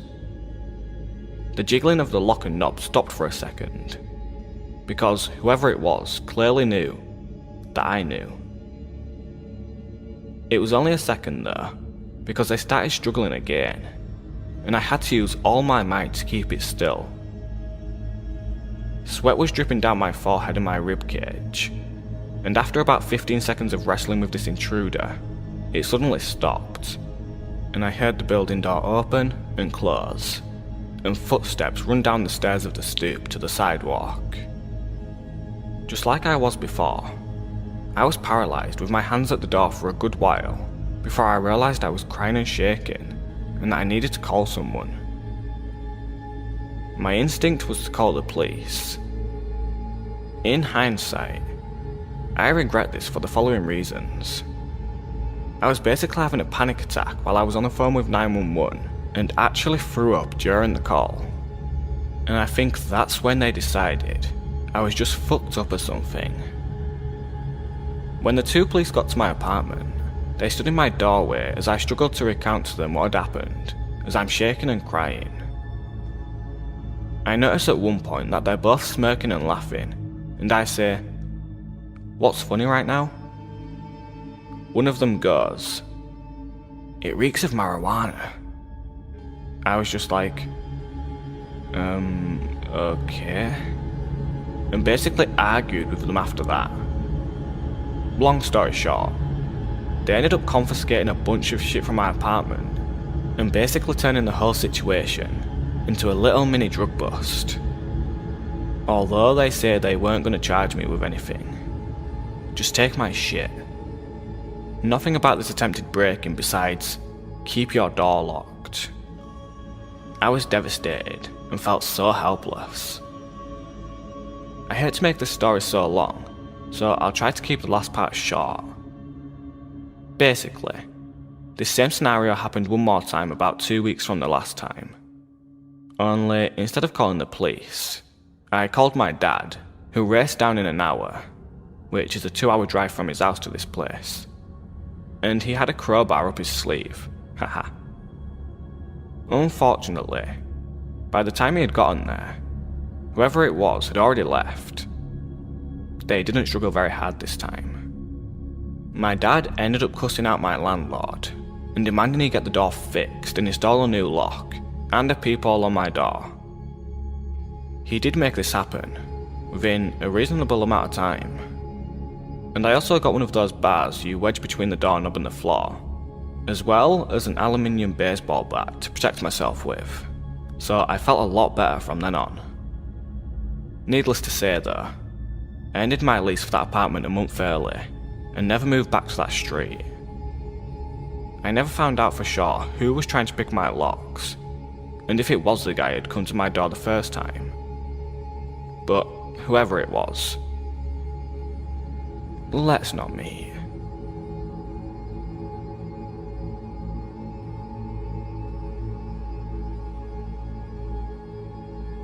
When I was a sophomore in college, I lived in a small but beautiful historic studio apartment in a small East Coast city that had somewhat of a reputation for crime and danger. However, the neighborhood I lived in was usually considered one of the good neighborhoods. It was close to the city's university and was mostly students living there, especially on the street my building was on. My building was a huge 4-story townhouse, if you can really call it that. It was really a mansion as a whole, built in 1895. The architecture was really awesome. Built-in bookshelves and huge mahogany pocket doors that slid into the walls. Anyway, the building wasn't exactly in mint condition and my landlord was pretty lazy. He would always come by and check up on things and make promises to get stuff fixed, but never really got around to doing much of anything. The apartment I was renting was on the first floor. My front door immediately on the left as you walked in the building's door to the street. This door, the building's front door, which from the street opened to a small lobby area with only one door in it, mine, and a staircase to the other apartments upstairs, was huge and heavy and never locked. In fact, you couldn't lock it, and in fact, it didn't even close all the way. So basically the door to my apartment was open to the street. I asked my landlord countless times to please do something about the front door, but he never did anything. Well, one night I was getting home from work and it was very late, about 3:45 a.m. I worked as a pizza delivery driver at a place that was open really late every night. And I was just sitting on my couch watching a little TV before I went to bed. I had also gotten totally naked, something I truly loved being able to do considering I lived alone. Anyway, not 10 minutes since I'd gotten home and sat down, I hear 3 slow knocks at my door. I'm thinking, who the fuck would be at my door at this hour? What could they possibly want? Why didn't I hear the building's front door open like I normally do? Young and naive, I was half scared and half intrigued. I put a robe on and slowly crept towards the door, which by the way was literally right next to the couch where I was sitting. At this point in time, my door didn't have a peephole, so I just had to kind of take a leap of faith and open the door. And when I did, a tall, emaciated, middle-aged man stood staring down at me with low eyes and a grin. He was wearing all black, many layers, and a big black trench coat. The first thing he said was, "Can I come in?" With the door barely open, I got a deep pit in my stomach and just went, no man, what's up?" He just stared into my eyes for a second, clearly disappointed, and then said, "I've seen you around," and started to grin again. The pit in my stomach had evolved into a churning sensation and I was starting to get nauseous. "Yeah, I've been watching you, and I like the way you look," he said. So you gay? Bisexual? I was just like, I don't know, but it's late and I'm going to bed. Bye. He kind of nodded and lingered for a second, as did I, watching to make sure I saw him leave the building. And once I did, I closed the door, locked it, and stood with my hands still on the knob for a good minute at least. After I snapped out of my shock, I ran over to my couch and pushed it up against the door. I ended up sleeping on the couch that night, even though it was right there.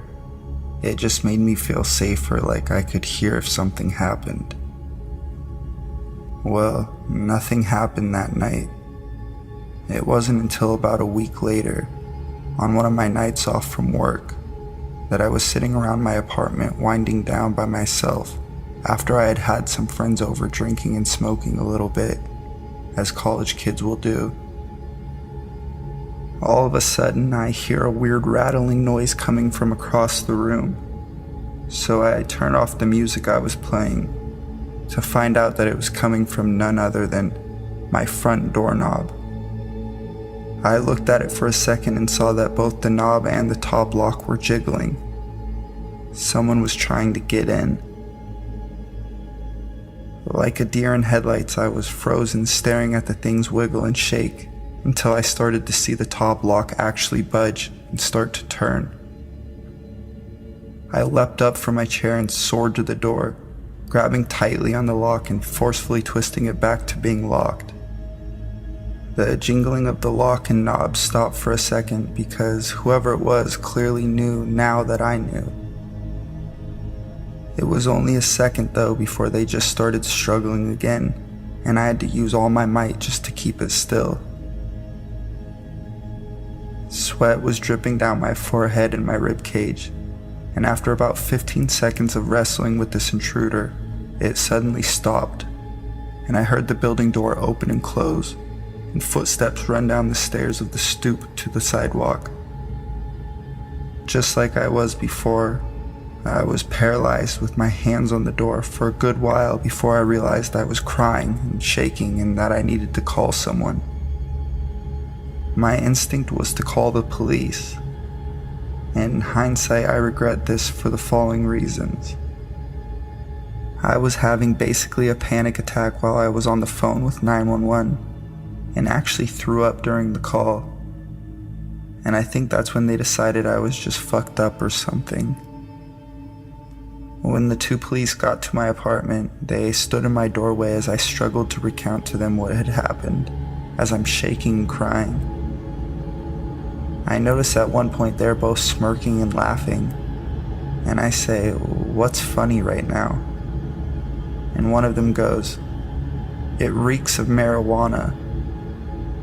I was just like, okay, and basically argued with them after that.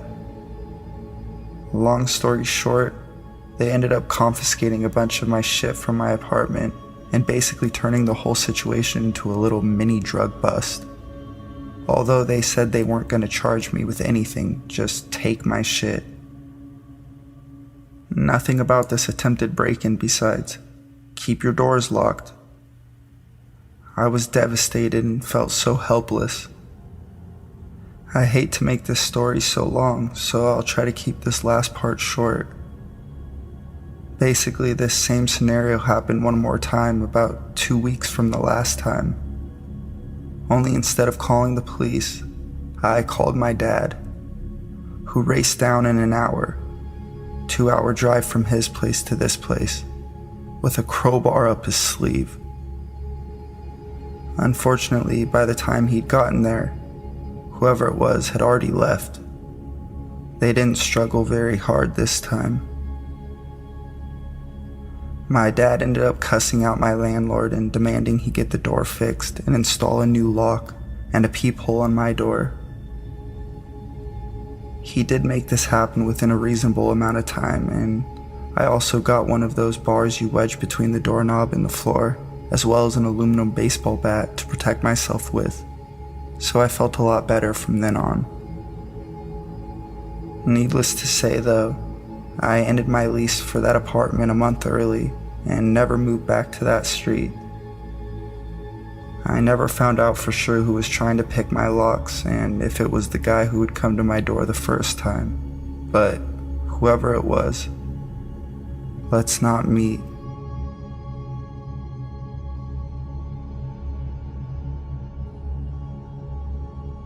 This took place several years ago, when I was 18, freshly enrolled in college. I grew up in an extremely strict household, Asian female by the way. My parents set my curfew at 8 p.m. I wasn't allowed to drive at night or go to parties, etc., all because my family was convinced that all of these situations led to rape. Anyway, you could see how I once moved out of the house, I was relished in my opportunity to exercise my new freedom and independence. One night around 11 p.m. I got super hungry and had a real craving for Arby's roast beef sandwich. My roommate was tired and didn't want to go with me, so I hopped in my car and decided to go make a quick trip by myself. To get to Arby's, I had to take a stretch of the road that was really secluded and not well lit, of course at the time of night. There were barely any cars on the road. At the stoplight just a few blocks away from the Arby's, I was the third car waiting at the red light. Car A was very front, Car B was behind it, and I was behind Car B. There was a last car, Car C, that's behind me. All of a sudden, I guess he must have thought that the light turned, but is still red. The car in front of me stepped on the gas and lurched forward, tapping into the back of the car in front of him. The two drivers immediately got out and started looking at the damage. Neither of them were hurt, and there was little to no damage that I could see made to either car. I had no idea what to do in this situation. Again, I was a dumb 18-year-old, just got injected into the adult world, and I had never witnessed an accident of any kind before. Was I supposed to stick around as a witness or something? I wasn't sure, but I felt uneasy about the idea of getting out of my car in the middle of the night on a really isolated road to talk to two guys, especially when I didn't think they needed my intervention at all. Again, it was a super minor fender bender, and they were talking really civilly, though they didn't move their cars. So the light turned green, I decided to move over into the other lane and proceed on my way. Again, this may have been the wrong thing to do, but I didn't know any better. The car that had been behind me didn't like the fact that I was trying to leave. To this day, I have no idea what they were thinking. At the time, they must have thought I caused the accident or something. Anyway, as I shifted over into the other lane to leave, they started blasting their horns at me. I got super scared and proceeded down the road, past the green light. And Car C, the one behind me, took off after me. What ensued was still the most terrifying experience I've ever had. The car, which I could dimly see had two male figures in front seat, followed me closely for quite a while, occasionally blasting their horns aggressively. They would speed up until they were just about to hit the back of my car when I was starting to get really freaked out, so started making random turns to lose them, or to see if they were really following me. They definitely were. I made 3 left turns and they were still on my tail. Eventually the car pulled over into the lane beside me and kept speeding and nudging into my lane, as if to cut me off or run me off the road. I was actually crying now and called my then boyfriend, telling him what was happening. I initially wanted to drive to his house, but then I realized I didn't want these psychos knowing where he lived. I tried to avoid making eye contact with the 2 men in the car beside me, and tried not to let them imitate me off the road. They kept blaring the horn, and then eventually the driver rolled down the window. I was too scared to talk to him, but I could hear what he screamed clearly through my window, which had a slight gap in the top that never sealed up.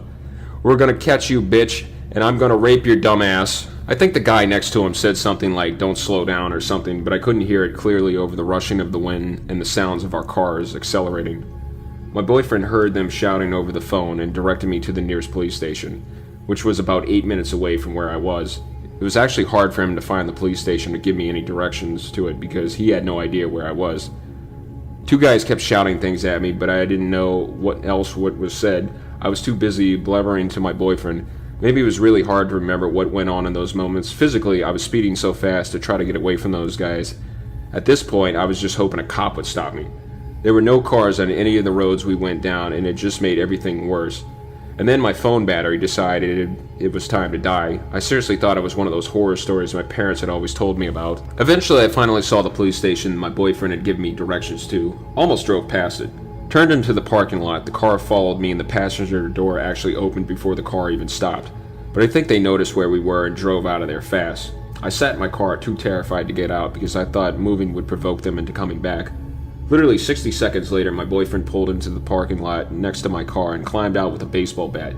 He held me for a little while, and then a cop, who was pulling into the lot or something coming out of the building, approached us and asked if everything was okay. Turns out that the car had tailed me fit the description of a car that had apparently scared a girl so badly, same type of thing, late night, empty road, lone driver, super aggressive driving, and screaming, that she had crashed her car into a tree divider trying to get away from those guys.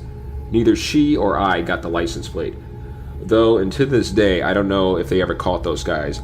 I don't know what kind of human being gets their kicks out of terrorizing female drivers late at night on the road, but whoever they were, fuck those guys. I hope someone somewhere managed to put a stop to them.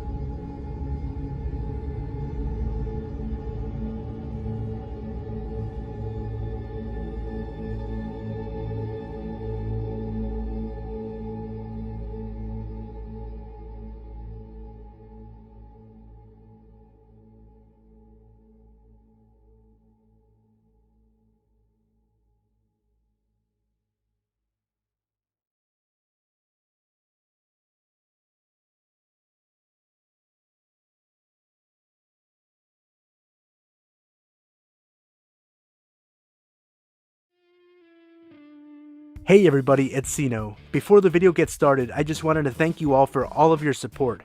We hit 9,500 subscribers a few days ago, and we have 10,000 right around the corner. So remember that when we do hit 10,000, I'm going to be doing my face reveal on this channel. Let me know what you guys think of the story in the comment section down below, and if you enjoyed the story, remember to leave a like, and if you're new, consider subscribing. Starting this Friday, May 26th, I'm going to start uploading daily videos to this channel featuring scary stories from Reddit. I'll be finishing up finals this Thursday, May 25th, so after Thursday, I'll be free to start uploading daily videos featuring scary stories from Reddit. I hope you guys enjoyed the video, and if you do, remember to leave a like and subscribe for daily videos starting Friday, May 26th. Thank you for all the support, and I hope you enjoyed the video.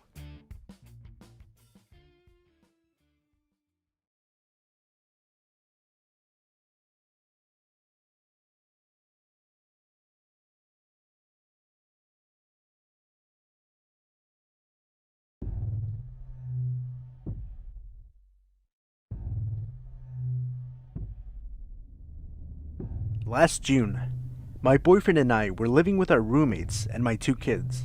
Our roommates decided to leave and only gave us 3 weeks notice on a month-to-month lease. We were already planning on leaving ourselves in a couple of months, but with the short notice, we decided that we just had to find a place somewhere, anywhere. Luckily, we both work remotely, so we had the ability to move anywhere in the state. For 2 weeks, we searched every rental site on the internet that we could find. This eventually led us to Craigslist. Yeah, Craigslist. We had multiple rejections from landlords who weren't willing to work on deposit, which is understandable. However, one was open to the idea. She was a nice older woman in the state, with an approved realtor profile. I googled her. The house was perfect. It was a side-by-side duplex, which would be fine for a little while. A cute little kitchen and a backyard. The crime rate didn't look too bad, and there was a school close by. She accepted large dogs, which was perfect, and the deposit wasn't too high. After some researching online and talking, we made arrangements to move into the home. When we left our old home, we took off to finally see our new humble abode. We dropped off the kids at my mom's, for safety's sake, and went on our way. The drive was awful. We were lost, left and right, and even nearly ended up in the wrong town. Eventually, we were able to find an ATM to pay for the rent and deposit. After getting lost, and yelling at one another on the freeway for another 45 minutes, in the middle of absolute nowhere, with limited reception, and having to find a place to call her, we lost reception again.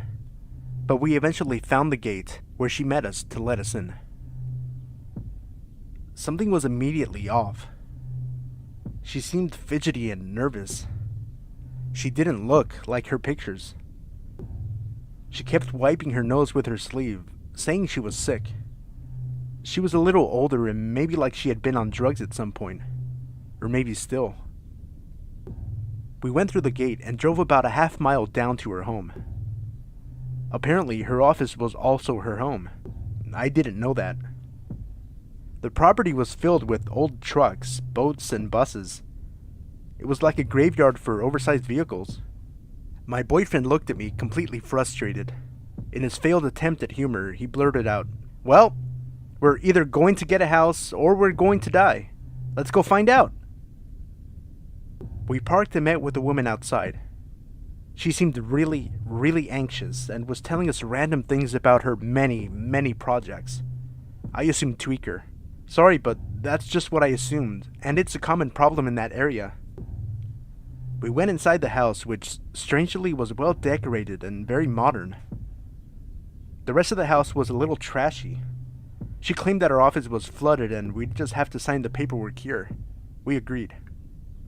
We signed the paperwork, but when we realized we were missing $200, my boyfriend felt secure enough to leave me alone, to go check the car to see if it was missing. She went on to tell me about the house and the arrangements. Random things. The key is by the light outside. They said there's a washer and a dryer in the garage below. We don't know anything about that, but you might not want to go in there. It might be kind of icky. They also said there's a crawl space where somebody can get in. I'm not sure what they're talking about, but just said to be careful and make sure it's okay. She was incredibly adamant about not having been at the home in quite some time. Okay, I realized that's the part where I should have definitely paid attention. But it was such a chaotic day, and I was so exhausted that I just said, okay, sure. I shrugged it off. I just wanted to get the hell home. My boyfriend came back inside. She said the missing amount was fine. We could just tack on the missing amount to the next month's rent. Perfect. We thanked her and were on our way, new lease in hand. We picked up the kids and drove another hour to the home. The entire drive we were watching the miles down to the town and counting down. 15 miles. 10 miles. 5 miles. Then, we arrived. It was an old 3-story building duplex. Not a 2-story, but a 3-story. The town was eerily depressing. Have you ever seen Gummo? It's a spitting image of Gummo. Actually, I lived in this same town as a kid with my dad sometimes. It was literally 1983. There were mullets and 1980s tank tops, children playing outside, while their meth-addicted parents smoked on the porches and chugged cheap redneck beer like water. It was hot, but the sky was dark and gray. Even the power lines were hanging down and about to fall. There were drug addicts walking around and small children playing outside. Other children played by themselves, running their bikes through the streets unsupervised. This was not Mayberry. That beautiful yard had grown into a jungle. This beautiful duplex was practically abandoned and nobody was living on the other side. My boyfriend and I looked at one another with a sense of dread. "Is this it?" I asked. "This is it. This is where we live now," he told me. He grabbed the key by the light and we walked into the house. It was worse. The floor was covered in water. The fridge had been leaking for a while and the power wasn't on yet. We called the company earlier that day and they said we would have to wait a week to turn it on. There was a cup of coffee left on the kitchen counter. I noticed the locks had been recently changed and the door had obviously been broken into several times. So much that the locks were completely useless. There was like this weird gap between the door and the frames. There was a horrible, horrible smell, like the stench of rotting flesh or something. My boyfriend went to grab the things while I watched the kids. I walked in the living room. The house had been painted that day. It was roasting outside, and the smell between the paint, the smell of the mold, and overwhelming smell of death. I had to open a window. I tried. He tried. The windows were broken and painted shut. This place was a train wreck. The pictures online had to have been from a few years ago. Whoever painted the house painted quickly and got the hell out of there. It was poorly done. Even the door frames were painted. They painted the walls, ceiling, the banisters, and even the stairs this ugly, depressing salmon pink color. That instantly set me off. I think there was blood in here, I told my boyfriend. Why do you say that? He asked, dropping down more boxes onto the floor. That's the only reason to paint it this god-awful color. Blood will seep through white paint, eventually, and it's impossible to get rid of. The only reason I know this is because I remember hearing about a news story where a woman took over a murder house. As I walked further into the living room, I realized there was a huge bleach stain, about 2 feet wide on the dark carpet. The house was lifted so high with the garage or basement, whatever it was, below. I didn't understand how it could feel like it had been flooded or why the carpet was so badly wrinkled. We scoped out the house and went upstairs to the bedrooms. The windows were so low to the ground and hanging open, and I just thought, this is not safe for kids. There was a bucket of paint with a paint roller still inside, randomly left behind in what would have been our bedroom. I stood by the window, which was only about maybe 2 feet high. It must have been about 4 feet tall, 3 feet wide, no guards, and was completely left open. There wasn't even a screen. I could have sworn I saw a flash of light while staring down 3 stories below from the death trap. Call it whatever you want, but I instantly had a vision of a woman with long hair falling out the window and crashing down on the ground below. I didn't tell my boyfriend. I had to get out from upstairs and just took the kids. About 10 minutes later, that smell of death was making it impossible for me to breathe. I had to go to the bathroom. We had been driving for hours that day, but the moment I stepped in, I noticed that the mirrored bathroom cabinets were cracked, left open, and the toilet paper holder shoved inside in parts. I walked in a little more, and I noticed the red spots on the shower walls, and a sealed tampon in the middle of the floor. I don't think the maintenance man had any use for a tampon, and it looked as though someone had gotten the hell out of there and did so quickly.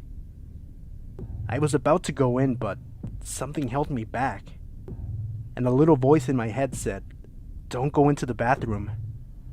So I didn't. My boyfriend was sitting in the car. He said it was too hot and he needed some air. I looked down below, out the living room window, and noticed that there were groups of people walking by, making comments about someone being in the house, those people being us. I was trying to come up with every positive reason to stay here. I kept coming up with excuses like, it's not so bad. Maybe it just needs a woman's touch. Maybe some flowers will make it better. Maybe some air freshener. Maybe like 10 bottles of air freshener and a lot of bleach.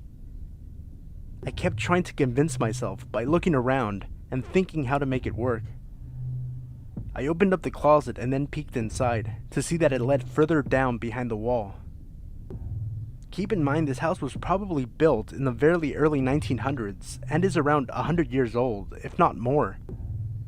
It wasn't uncommon back then for secret rooms or passageways to exist. It's so hard to explain the feeling I had, but as I was about to peek inside to see the back of the closet, something came over me. I knew that if I had gone any further, my kids and I wouldn't be alive. Everything felt so heavy and I was about to throw up.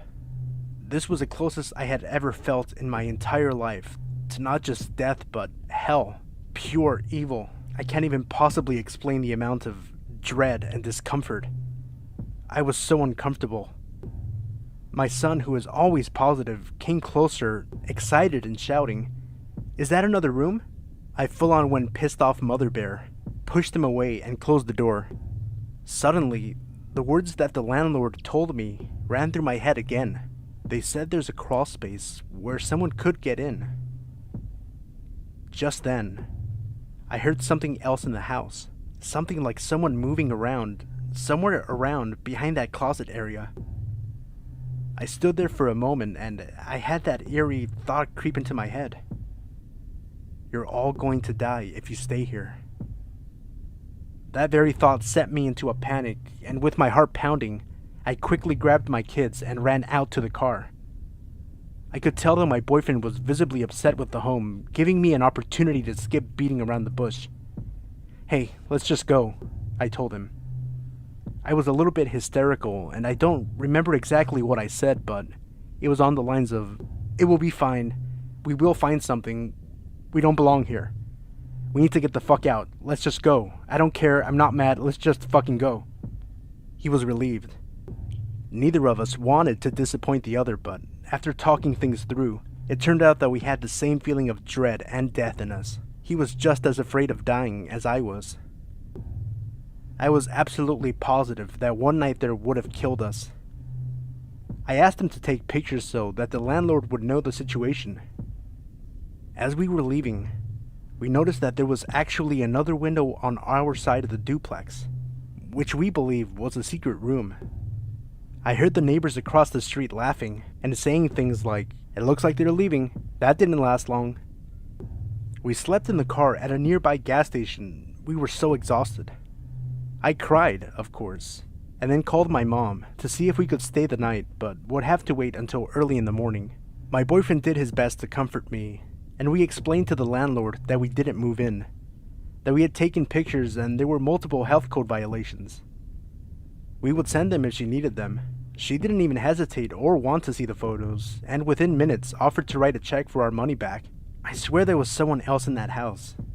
It still terrifies me to talk about it, and I will never rant sight unseen again. And I'm sharing this story because you shouldn't either. By the way, that's not the end. That feeling haunted me for weeks, so much I couldn't sleep. Even my dreams were haunting me with the image of that woman falling out of the window. I eventually Googled the address to find out who had lived there before us. I found a woman's name. I Googled that woman's name, and she's dead.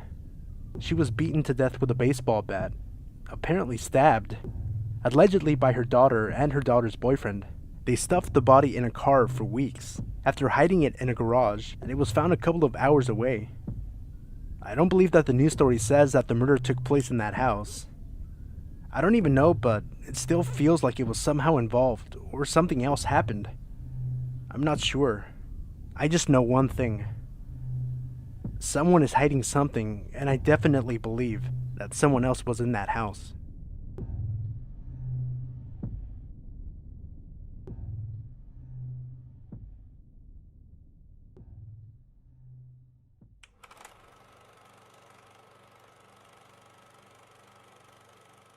Hey everybody, it's Sino. A few quick notes before the video. If you enjoyed the video, remember to leave a like, and consider subscribing for daily uploads of scary stories from Reddit. I'm including a link to my playlist featuring videos sorted by popularity in the video description below. And finally, this Sunday, June 4th, I'll be hosting a live stream on my wrestling channel for WWE Extreme Rules, where I'll be doing live commentary and coverage. If you're interested in joining me and checking out the channel, I'll include a link in the video description below. Again, thank you for all the support, and may your wildest nightmares come true. When I was about 17 or so, I had moved back home to the beach after staying out in Washington for a bit after earning my GED. Not long after I got back, I made some new friends, with one in particular, Chris. This story isn't about him, but how meeting him was probably the worst thing that could have happened. Now, we used to hang out all the time and smoke weed, drive around aimlessly, go out to bars, etc. Just your everyday teenager stuff. We were, however, pretty into urban exploration, I guess you could say. We used to go into the woods all the time, in random places, just to explore. We live in a big city, so there isn't much adventure in the concrete jungle. Anyway, one night, we're driving along this huge stretch of road, one city over. Chris, a female friend, B, and myself. It's probably about 7:30 p.m. in the middle of summer. There are usually street lamps in most parts of the city, but it was pitch black, with thick woods on either side of the street. The sun hadn't set yet, but you couldn't see anything below the tree line. Chris decides to tell us about this path in the woods that connects to neighborhoods he used to use as a kid, and how it's a cool spot to smoke up, with rope swings and benches and stuff. So, of course, we're like, yeah, let's go. We make our way into the woods, down the only path we can see, and it's well beaten, a clear sign it's used often. I never worried about weird things happening because, they always happen to someone else. As we got to the bench in the middle of the path, we sat down and rolled up. B was making a spectacle of playing on the rope swing that hung over a ditch that was about 6 feet or so deep. So we finished rolling up and have 2 really nice blunts. We're just sitting there bullshitting, having a good time. And out of nowhere, the air seemed to get really thick. It's hard to explain, but my throat started getting tight. It was harder to breathe. I started getting lightheaded for seemingly no reason at all. It took me a minute to realize what I was feeling was dread. Just sheer terror. And I didn't know why. Before I could even ask my friends if they felt it, we heard footsteps. And no sooner did we take notice that 3 men were standing within 5 feet of our circle. Now it's pitch black. We have no lights, just the cherry of our lit smoke. These men look like nothing but shadows in the dark. We can't see their faces, clothes, anything. It was extremely unnerving to say the least. After what felt like forever, one of them spoke to us. "Hey, what are you guys doing out here so late?" "Oh, we're just cutting through and stopped to smoke up," I answered them. "Mind if we join you?" Now, obviously, it would have been better to tell these guys to fuck off, but I didn't want to set anyone off, so I told them yes. One of them sits next to us on the bench and just starts small talk, asking things like, "What do you guys do for work? Where are you from?" etc. It wasn't polite small talk. It was like he was trying to keep us distracted, which I didn't notice at the time. He kept talking as he gave one of our blunts to his friend, who, I'll remind you, haven't said a word and didn't sit either. The other 2 just stood next to the bench, looking like they were waiting for something. I passed the other blunt to our new friend, just hoping they are trying to get a free smoke out. I couldn't have been more wrong. No sooner than the 3 men have both of our smokes do they all get really stiff, like statuesque, and reach into their pockets, and, you guessed it, all 3 of them were armed. Now I'm standing there, thinking that they just wanted our weed and didn't want to argue about it. Then came the very stereotypical, "Now, give me everything you have." As guns were drawn and literally put within an inch of my face, I could almost look straight down the barrel. Damn the darkness. I was so close to it. I just stood there. I didn't move at all. I guess I was kind of in shock, like I really didn't believe what was happening. Then, out of nowhere, the man to my left let a round off right next to my ear. If you think a gunshot is loud when you hear it on your street, you have no idea how loud it is when it goes off right next to your head. I jumped about 10 feet and rushed to empty my pockets. I gave them my phone and my wallet without hesitation. My friends followed suit, and I thought that was the end of it. We weren't so lucky. This did nothing but make them even madder. They were pissed they only got 2 cell phones and maybe $40 from 3 people. Since our car was still parked out on the street, they assumed we must have had more valuables inside. One of the men grabbed Chris by the collar of his shirt and told him that he was going to walk them to the car and let them take what they needed. B and I, of course, protested and were met with more guns in our faces. 2 of the men took Chris out to the car while the third looked at us and said, "Now, I'm going to walk halfway up the path and find me a nice bush to lay low. If either of you try to run or do anything smart, I'll be waiting with a bullet." And he walked down the path after Chris and the other men. B and I stood there in the middle of the woods in complete silence for a good long while. We talked about how good our chances were if we tried to make a run for it and ultimately decided against it. We weren't sure if the guy was bluffing or if he really was waiting in a bush to shoot us. It felt like we were there forever, and out of nowhere, 3 more gunshots ring out from the street. B lost it. She just started bawling right there in the woods, sobbing at the thought of Chris being murdered. I tried my best to console her and almost strangled her at the same time.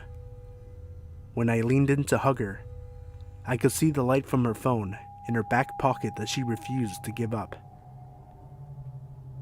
We used it to call 911, but never put the phone to our ear. We just called and put it back in her pocket while talking about the situation. We were scared the guy in the path would see the light if we kept it out too long. We waited there in the woods for an eternity before we started seeing flashlights and hearing the barking of dogs. It was the police. I couldn't have been more relieved, and neither could B. She started sobbing all over again, and we walked out of the woods with the cops. They took B to the side while they zip-tied me and put me in the back of a police cruiser. I started staring out the window, wondering why and where they took B, before I noticed Chris was sitting next to me. I started crying myself, out of relief that he was alive and wondering what happened when they got to the street. He told me that they brought him to the car and had him let them in. He said he let them take whatever they wanted, which still wasn't much in terms of sellable. He said they got pissed and hit him, then shot off a few rounds before running into the woods on the opposite side of the street. I asked him if he told the cops that, and he said they wouldn't listen. It didn't take me long to find out why. They pulled me out of the car after talking to B, and I insisted they remove the zip ties if I wasn't being arrested. Why should I? Apparently, the police thought the B was in danger of us. Granted, I realize now they were only being diligent, but at the time, I was not only offended, but pissed off. They thought that Chris and I were back there trying to rape B or something just as heinous. It was pretty shocking that they straight up accused us of sexually assaulting her in the woods and refused to listen about the men. That is, until B calmed down enough to tell them the same thing we did. Eventually, they believed us, but it was too late, since it had been almost an hour since the man took off into the woods. They told B that she could drive her car home, but because Chris and I were adults, they wouldn't allow her to give us a ride back. So I asked the cop if he would take us back home, and he declined, and not politely either. It was pretty clear they thought we weren't being 100% truthful about not messing with B in the woods. The cops left us there, standing in the middle of the road in pitch black darkness, woods on either side, after being robbed at gunpoint and the man probably still close by. I have never been that terrified in my entire life. We started walking down the street. I think we must have walked for a good 5 miles, the entire time glancing over our shoulders, scanning the tree line. Every time we heard any sort of noise, we jumped and just stood still. Eventually, we came to a main road and could see a shopping center not far off. These were usually patrolled by security at night, so we thought it was our best bet. We get up to one of the main stores, a Dollar General, and scan the lot for any type of security, and there was nothing. Not one car in the entire lot. Now, these were back in the days of payphones, and luckily, there was one right outside. I got on my knees to scan the underside of a soda machine, and found just enough to make one call. We called Chris's brother, and thank God, he was awake and agreed to come get us. I don't think I had ever been so relieved to get into a car in my life.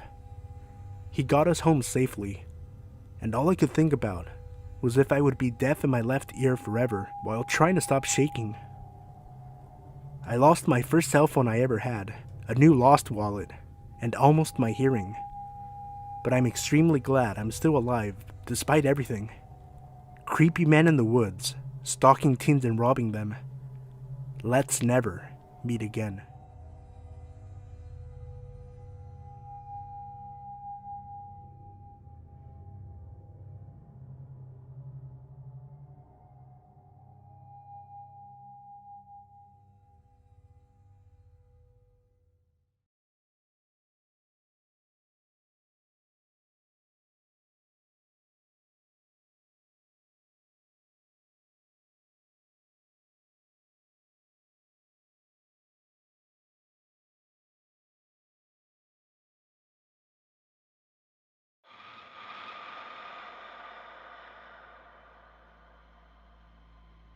Back in 2012, when I moved 1,200 miles away from my home state, I didn't know anyone in the area. Despite being a rather introverted 22-year-old, I thought it would be good for me to get to know some locals. After joining meetup.com, I browsed several groups until I found one that looked perfect. It was a nearby holistic healing center where they held events ranging from Tibetan singing bowls to psychic fairs. Given my lifelong interest in things of the alternative nature, I was excited by the thought of making some new like-minded friends. I signed up for the next event and attended a few days later. Upon my arrival, I was enchanted by the scent of incense and abundant good vibes. The owner was warm and kind as she introduced herself and the other attendees. Everyone I met was genuine, inclusive, and made me feel very welcome. I am someone who is incredibly close with my family, and it was my first time living alone and far from home. For these reasons, it was wonderful to feel such an instant connection with others. I had a great time getting to know everyone, and before I left, the owner, Rebecca, invited me to come back. That turned into me frequenting the center 4 to 5 times a week. Early on, I met a guy named Rodney at a Reiki circle. Reiki is a Japanese relaxation technique.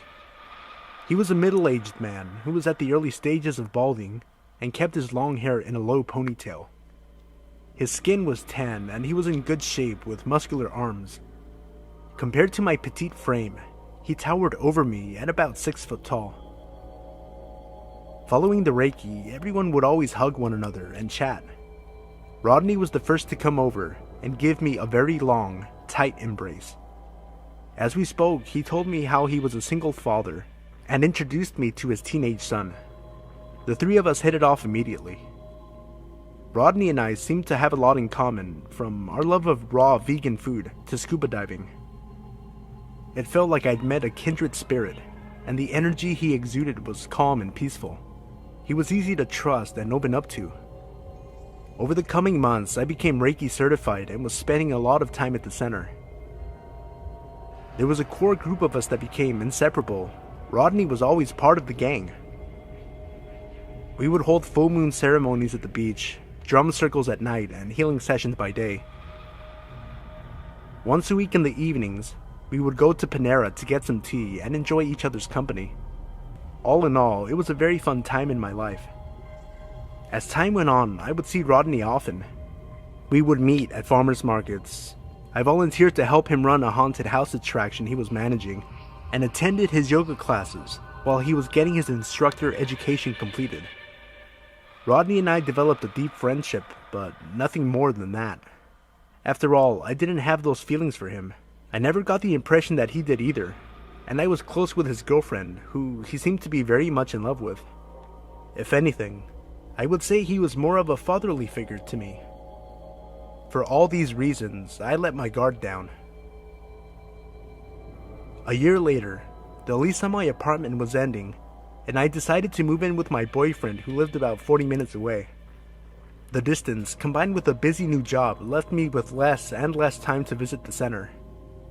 Eventually, I stopped going, other than the occasional trip to their little gift shop to buy sage and crystals. Rodney and I kept in touch a bit through Facebook, mostly him liking or commenting on my photos. Life happened, and it had been about 2 years since we had last seen each other in person. One day I was on my lunch break at work and went to a nearby grocery store to get some summer rolls. As I walked by the coffee bar, I saw Rodney and his eyes lit up while he opened his arms wide. I was given one of those infamously long hugs while he slowly rocked back and forth. He told me I looked great, and we caught up on what we'd both been up to since we saw each other last. I explained how I started another job not far from the center, so I'd be in the area again. He told me that he and his girlfriend had broken up. Apparently she was incredibly needy and insecure, which seemed untrue, as I knew her pretty well. Then, he started to tell me about his new business plans to teach, quote, rich older women yoga. After all, they are lonely and neglected by their husbands, so they want to be touched. Taken aback by his intentions, I continued to listen as he went on. I have a private studio space now. You should come by sometime. We can lay naked in the sun and do some stretches. It would be very healing.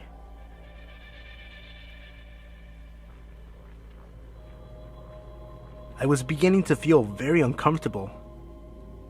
Then again, I thought perhaps I was overreacting. After all, this guy was a total hippie, so it probably didn't seem strange to him. Myself, being flustered and unsure of what to say, said, cool, and pulled out my phone. Oh, hey, I'm running really late for work. I need to get going. It was nice seeing you. He leans in again to give an awkwardly long hug and then kissed me on the lips, something he had never done before. A few weeks passed by. Rodney had sent some texts and Facebook messages about getting together. I lied and said I couldn't because I was busy with my job. Although I felt creeped out about the whole situation, I tried to rationalize with myself that I was being overly dramatic. After all, I had known this guy and his son for years, and he had never done anything to betray my trust. Despite avoiding that grocery store since we last bumped into each other, I had to go back a couple of weeks later to get a specialty item. Since it was a different day of the week, I was certain I wouldn't see him there. Wrong. Avoiding the coffee bar area, I made my way through the back aisles. Suddenly, I felt a hand on my shoulder, followed by Rodney saying my name from behind me. Despite being unable to shake the anxiety I was feeling, I slowly turned around with a forced smile and said hello. Once again, there was another long-ass hug. He then told me he wanted to hire me for a project he was working on, knowing I was having a bit of a tough time financially.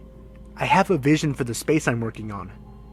I'll do yoga poses naked and have them shot in black and white. I'll hang the pictures in the studio. I want you to be the photographer. He also knew fully well that I used to be a photographer. I paused for a moment and told him I wasn't sure if I would be able to do it. Most of my equipment is still up north, and I don't have the lenses I would need. Another lie, but I really thought we were friends and didn't want to jeopardize that with some weird Leo Kate Titanic-ish photo shoot. Then he tells me that he's sure whatever lens I have will be just fine, and I should stop by the studio tomorrow after I'm off work. He gave me the address, and I tell him I really wouldn't be able to stay long as I need to get home to let my dogs out. Still, he insists I should check the place out, that he wants to give me a tour and he cannot wait to show me. The next day, I drove by the location on my way home, contemplating on whether or not I should go in. My brain kept telling me it was fine. I knew him very well. I knew his son. He was a harmless hippie. Then why couldn't I shake the uneasy feeling in the pit of my stomach? So I decided to turn around and went straight to my house. Once I was home, he called me 9 times that same night, but I didn't answer. In the messages, it sounded like he was really angry, but was trying his hardest to come across as calm. The following day, he called me 14 times, mostly just calling, and hanging up repeatedly. After about a week, the call stopped completely and I put the whole situation in the back of my mind. Fast forward to a few months after. I am at the center chatting with my friend Rebecca, who owns the place. We are catching up for a while when I ask her if she has seen Rodney lately. Her eyes become stern, yet panicked. He's not allowed to come here anymore. You need to stay away from him, she warned. Curious to know more, I mentioned how the last time I had seen him, he was acting rather strange. I proceed to tell her about the photo shoot he wanted to do at his new spot downtown. Again, she looked deeply concerned and let out a long sigh. What she told me still shakes me to the core. Apparently, right around the time when he wanted to do our photo shoot, he had gotten arrested for beating the shit out of his new girlfriend. So bad that Rebecca teared up as she described the injuries that put her in the hospital. Not long after, he was arrested a second time for sexually assaulting another woman, as well as other drug-related charges. She continued on to inform me that he had never had any intention of opening a studio. He was totally broke and couldn't afford the lease, but he did know the guy who owned the building. Rodney had a key to look after the place while the owner was out of town. Rebecca knew all of this because she was good friends with Rodney's ex-girlfriend who told her everything while she was in the hospital.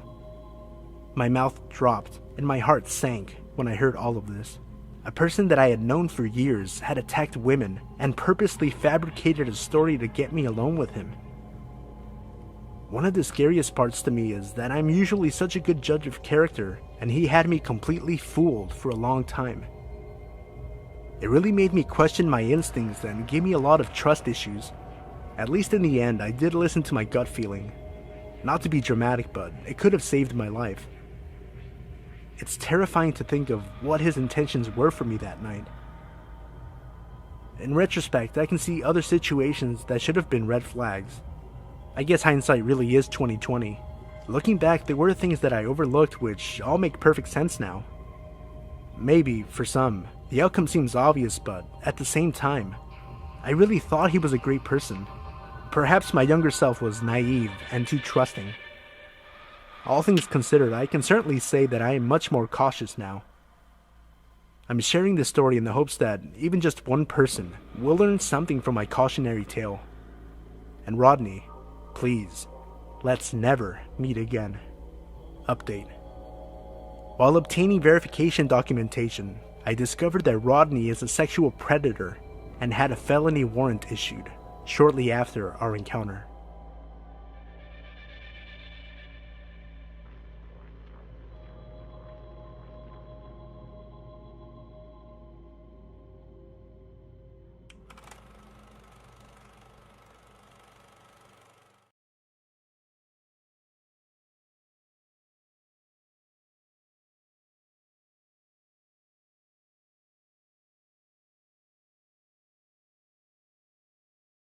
Window creep. Just a bit of backstory. I'm a 23-year-old woman, and I have bad sleeping problems, and live in a pretty shitty part of town where I live by myself in a small one-bedroom flat. For the last few months, there's been whisperings and talks of people seeing a shabby-looking man sneaking around near some houses about 6 roads up from me. I haven't really thought anything of it, as my next door neighbor is more of a night person, and the old lady above me has 2 dogs who so much as bark at a cat in the gardens. That is, until a few weeks ago. As I said before, I have sleeping issues. Not exactly insomnia, but my body clock's a little fucked up. I can't get to sleep till early hours of the morning. Anyway, a few weeks back, I was laying in bed reading an ebook on my tablet. I didn't have any lights on, apart from the fairy lights entwined between the bars of my headboard. It was a pretty hot night, so I had the little window open that was next to my bed. It's a weird layout. I have one medium sort of sized window that takes up the whole left side. The bottom right is just plain glass, and the top right is a tiny window that opens all the way out, but it's about the size of a standard book. So I'm laying there reading, when I start hearing a vibrating noise from outside, like from someone's phone. I pulled back the curtain and looked out. Nothing. It was pitch black outside. So I ignored it and went back to my book. At around 4 a.m., I was starting to get sleepy, so I pulled up the window and started getting comfy and ready for sleep. That's when I hear it again. That vibration sound, but as soon as it starts, it stops. I assumed I was hearing things and that my mind was making something out of nothing, but then I heard something that made my blood run cold. You know when you scrape a fork or a knife on a plate and it makes that horrible sound? It was like that, but coming from my window. I didn't want to look. I didn't want to know, but I'm just being paranoid. I wish I was just being paranoid for no reason. I heard another sound like a handle rattling. I snapped awake, slid out of the bed, and crept to the foot of my bed. The rattling noise is getting worse, more angry and forceful. I grabbed a set of handcuffs that I leave there. Lucky for me, I'm kind of kinky, and I have a set of handcuffs on a long chain. One end is attached to the metal bars. I made sure they were ready. I reached for the curtains and practically pulled them off. All I saw was an arm and a hand that was reaching through my little window, trying to open the bigger one. I didn't hesitate, and I slapped the cuff over his wrist before he pulled it out of the window. That sure got his attention. "So, little kitten likes to play rough, huh?" He leaned into the glass, so close his breath is fogging the window. "Well, Daddy likes." He finishes and starts thrashing, trying to get in. I bang on the wall between my room and the neighbor's, hoping my neighbor hears. I go to grab my phone off the windowsill where I always leave it, but in my panic, I knocked it off. Something grabs my hair and pulls hard. Now this creep has me by the hair as he tries to reach through with his other hand that I now see it. He's holding a knife. I scream as he pulls my hair, ripping it out, the tears streaming down my cheeks. I grab his other arm, trying to push it away. "Kitten, open the window," he said. When I don't answer, he brings the knife closer. "Do it now or I'll have to cut up that pretty face." The dogs upstairs are going mad, and I scream again, trying to pull away. He pulls his other arm and smashes my head against the window. And that's when it happened. My neighbor barrels through the garden and almost tackles him to the floor. I say almost because he's still cuffed through my window. I run out through the kitchen to the back door, screaming for him to stop, and eventually he does. It turns out the old lady upstairs called the police and then called my neighbor after that. When she told my neighbor what she heard, he came rushing home. The one night he was out partying. The police came and did their business and called the paramedics for me and the creep. I had to go to the hospital and I got my head sorted. I split my head open pretty bad when he smashed it and ripped me a bald spot where my hair and skin was. The creep got away with some cuts, a broken arm from where he was cuffed and tackled, and a fractured cheek. It turns out the guy was a convicted rapist and had prior convictions for breaking and entering. I'd hate to think what would have happened if I'd taken my sleeping tablets and been knocked out, or if my other window was opened.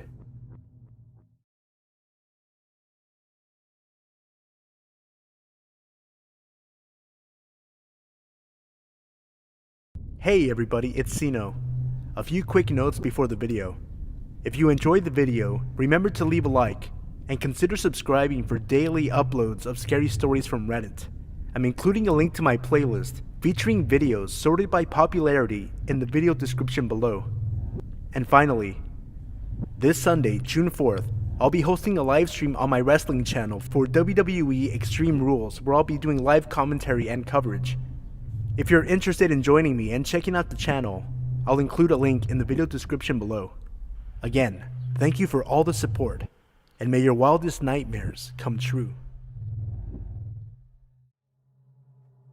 When I was about 17 or so, I had moved back home to the beach after staying out in Washington for a bit after earning my GED. Not long after I got back, I made some new friends, with one in particular, Chris. This story isn't about him, but how meeting him was probably the worst thing that could have happened. Now, we used to hang out all the time and smoke weed, drive around aimlessly, go out to bars, etc. Just your everyday teenager stuff. We were, however, pretty into urban exploration, I guess you could say. We used to go into the woods all the time, in random places just to explore. We live in a big city, so there isn't much adventure in the concrete jungle. Anyway, one night we're driving along this huge stretch of road, one city over. Chris, a female friend, B, and myself. It's probably about 7:30 p.m. in the middle of summer. There are usually street lamps in most parts of the city, but it was pitch black, with thick woods on either side of the street. The sun hadn't set yet, but you couldn't see anything below the tree line. Chris decides to tell us about this path in the woods that connects to neighborhoods he used to use as a kid, and how it's a cool spot to smoke up, with rope swings and benches and stuff. So, of course, we're like, yeah, let's go. We make our way into the woods, down the only path we can see, and it's well beaten, a clear sign it's used often. I never worried about weird things happening because, you know, they always happen to someone else. As we got to the bench in the middle of the path, we sat down and rolled up. B was making a spectacle of playing on the rope swing that hung over a ditch that was about 6 feet or so deep. So we finished rolling up and have 2 really nice blunts. We're just sitting there bullshitting, having a good time. And out of nowhere, the air seemed to get really thick. It's hard to explain, but my throat started getting tight. It was harder to breathe. I started getting lightheaded for seemingly no reason at all. It took me a minute to realize what I was feeling was dread. Just sheer terror. And I didn't know why. Before I could even ask my friends if they felt it, we heard footsteps. And no sooner did we take notice that 3 men were standing within 5 feet of our circle. Now it's pitch black. We have no lights, just the cherry of our lit smoke. These men look like nothing but shadows in the dark. We can't see their faces, clothes, anything. It was extremely unnerving to say the least. After what felt like forever, one of them spoke to us. "Hey, what are you guys doing out here so late?" "Oh, we're just cutting through and stopped to smoke up," I answered them. "Mind if we join you?" Now, obviously, it would have been better to tell these guys to fuck off, but I didn't want to set anyone off, so I told them yes. One of them sits next to us on the bench and just starts small talk, asking things like, "What do you guys do for work? Where are you from?" etc. It wasn't polite small talk. It was like he was trying to keep us distracted, which I didn't notice at the time. He kept talking as he gave one of our blunts to his friend, who, I'll remind you, haven't said a word and didn't sit either. The other 2 just stood next to the bench, looking like they were waiting for something. I passed the other blunt to our new friend, just hoping they are trying to get a free smoke out. I couldn't have been more wrong. No sooner than the 3 men have both of our smokes do they all get really stiff, like statuesque, and reach into their pockets, and, you guessed it, all 3 of them were armed.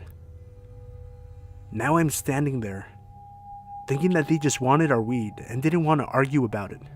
Then came the very stereotypical, "Now, give me everything you have." As guns were drawn and literally put within an inch of my face, I could almost look straight down the barrel. Damn the darkness.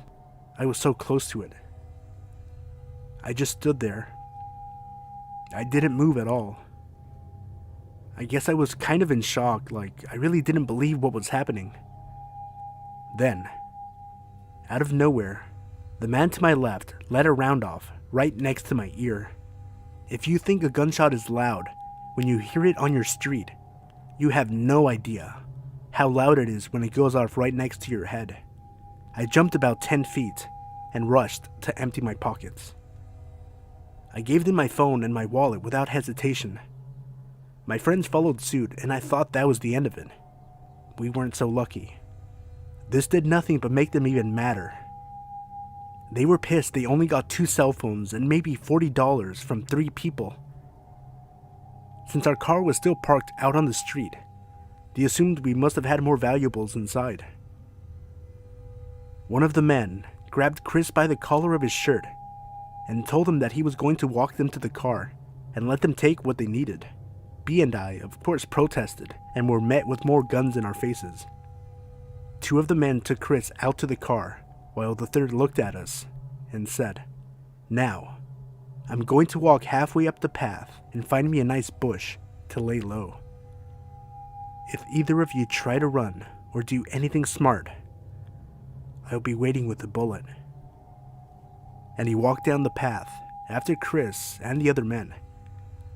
B and I stood there in the middle of the woods in complete silence for a good long while. We talked about how good our chances were if we tried to make a run for it and ultimately decided against it. We weren't sure if the guy was bluffing or if he really was waiting in a bush to shoot us. It felt like we were there forever, and out of nowhere, 3 more gunshots ring out from the street. B lost it. She just started bawling right there in the woods, sobbing at the thought of Chris being murdered.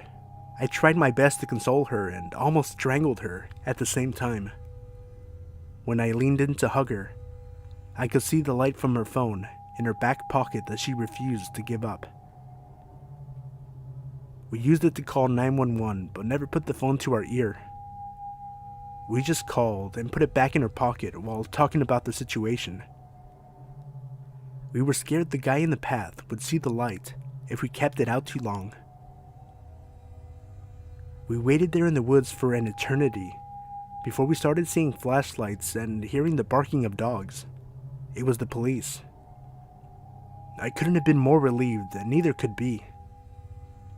She started sobbing all over again, and we walked out of the woods with the cops. They took B to the side while they zip-tied me and put me in the back of a police cruiser. I started staring out the window, wondering why and where they took B, before I noticed Chris was sitting next to me. I started crying myself, out of relief that he was alive and wondering what happened when they got to the street. He told me that they brought him to the car and had him let them in. He said he let them take whatever they wanted, which still wasn't much in terms of sellable. He said they got pissed and hit him, then shot off a few rounds before running into the woods on the opposite side of the street. I asked him if he told the cops that, and he said they wouldn't listen. It didn't take me long to find out why.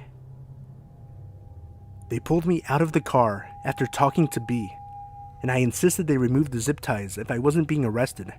Why should I? Apparently, the police thought the B was in danger of us. Granted, I realize now they were only being diligent, but at the time, I was not only offended, but pissed off.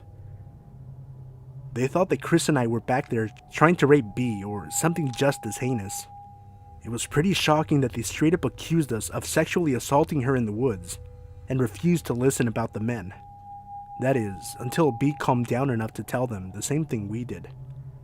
Eventually, they believed us, but it was too late, since it had been almost an hour since the men took off into the woods. They told B that she could drive her car home, but because Chris and I were adults, they wouldn't allow her to give us a ride back. So I asked the cop if he would take us back home, and he declined, and not politely either. It was pretty clear they thought we weren't being 100% truthful about not messing with B in the woods. The cops left us there, standing in the middle of the road in pitch black darkness, woods on either side, after being robbed at gunpoint and the men probably still close by. I have never been that terrified in my entire life. We started walking down the street. I think we must have walked for a good 5 miles. The entire time glancing over our shoulders, scanning the tree line. Every time we heard any sort of noise, we jumped and just stood still. Eventually, we came to a main road and could see a shopping center not far off. These were usually patrolled by security at night, so we thought it was our best bet. We get up to one of the main stores, a Dollar General, and scanned the lot for any type of security, and there was nothing. Not one car in the entire lot. Now, these were back in the days of payphones, and luckily, there was one right outside. I got on my knees to scan the underside of a soda machine, and found just enough to make one call. We called Chris's brother, and thank God, he was awake and agreed to come get us. I don't think I had ever been so relieved to get into a car in my life.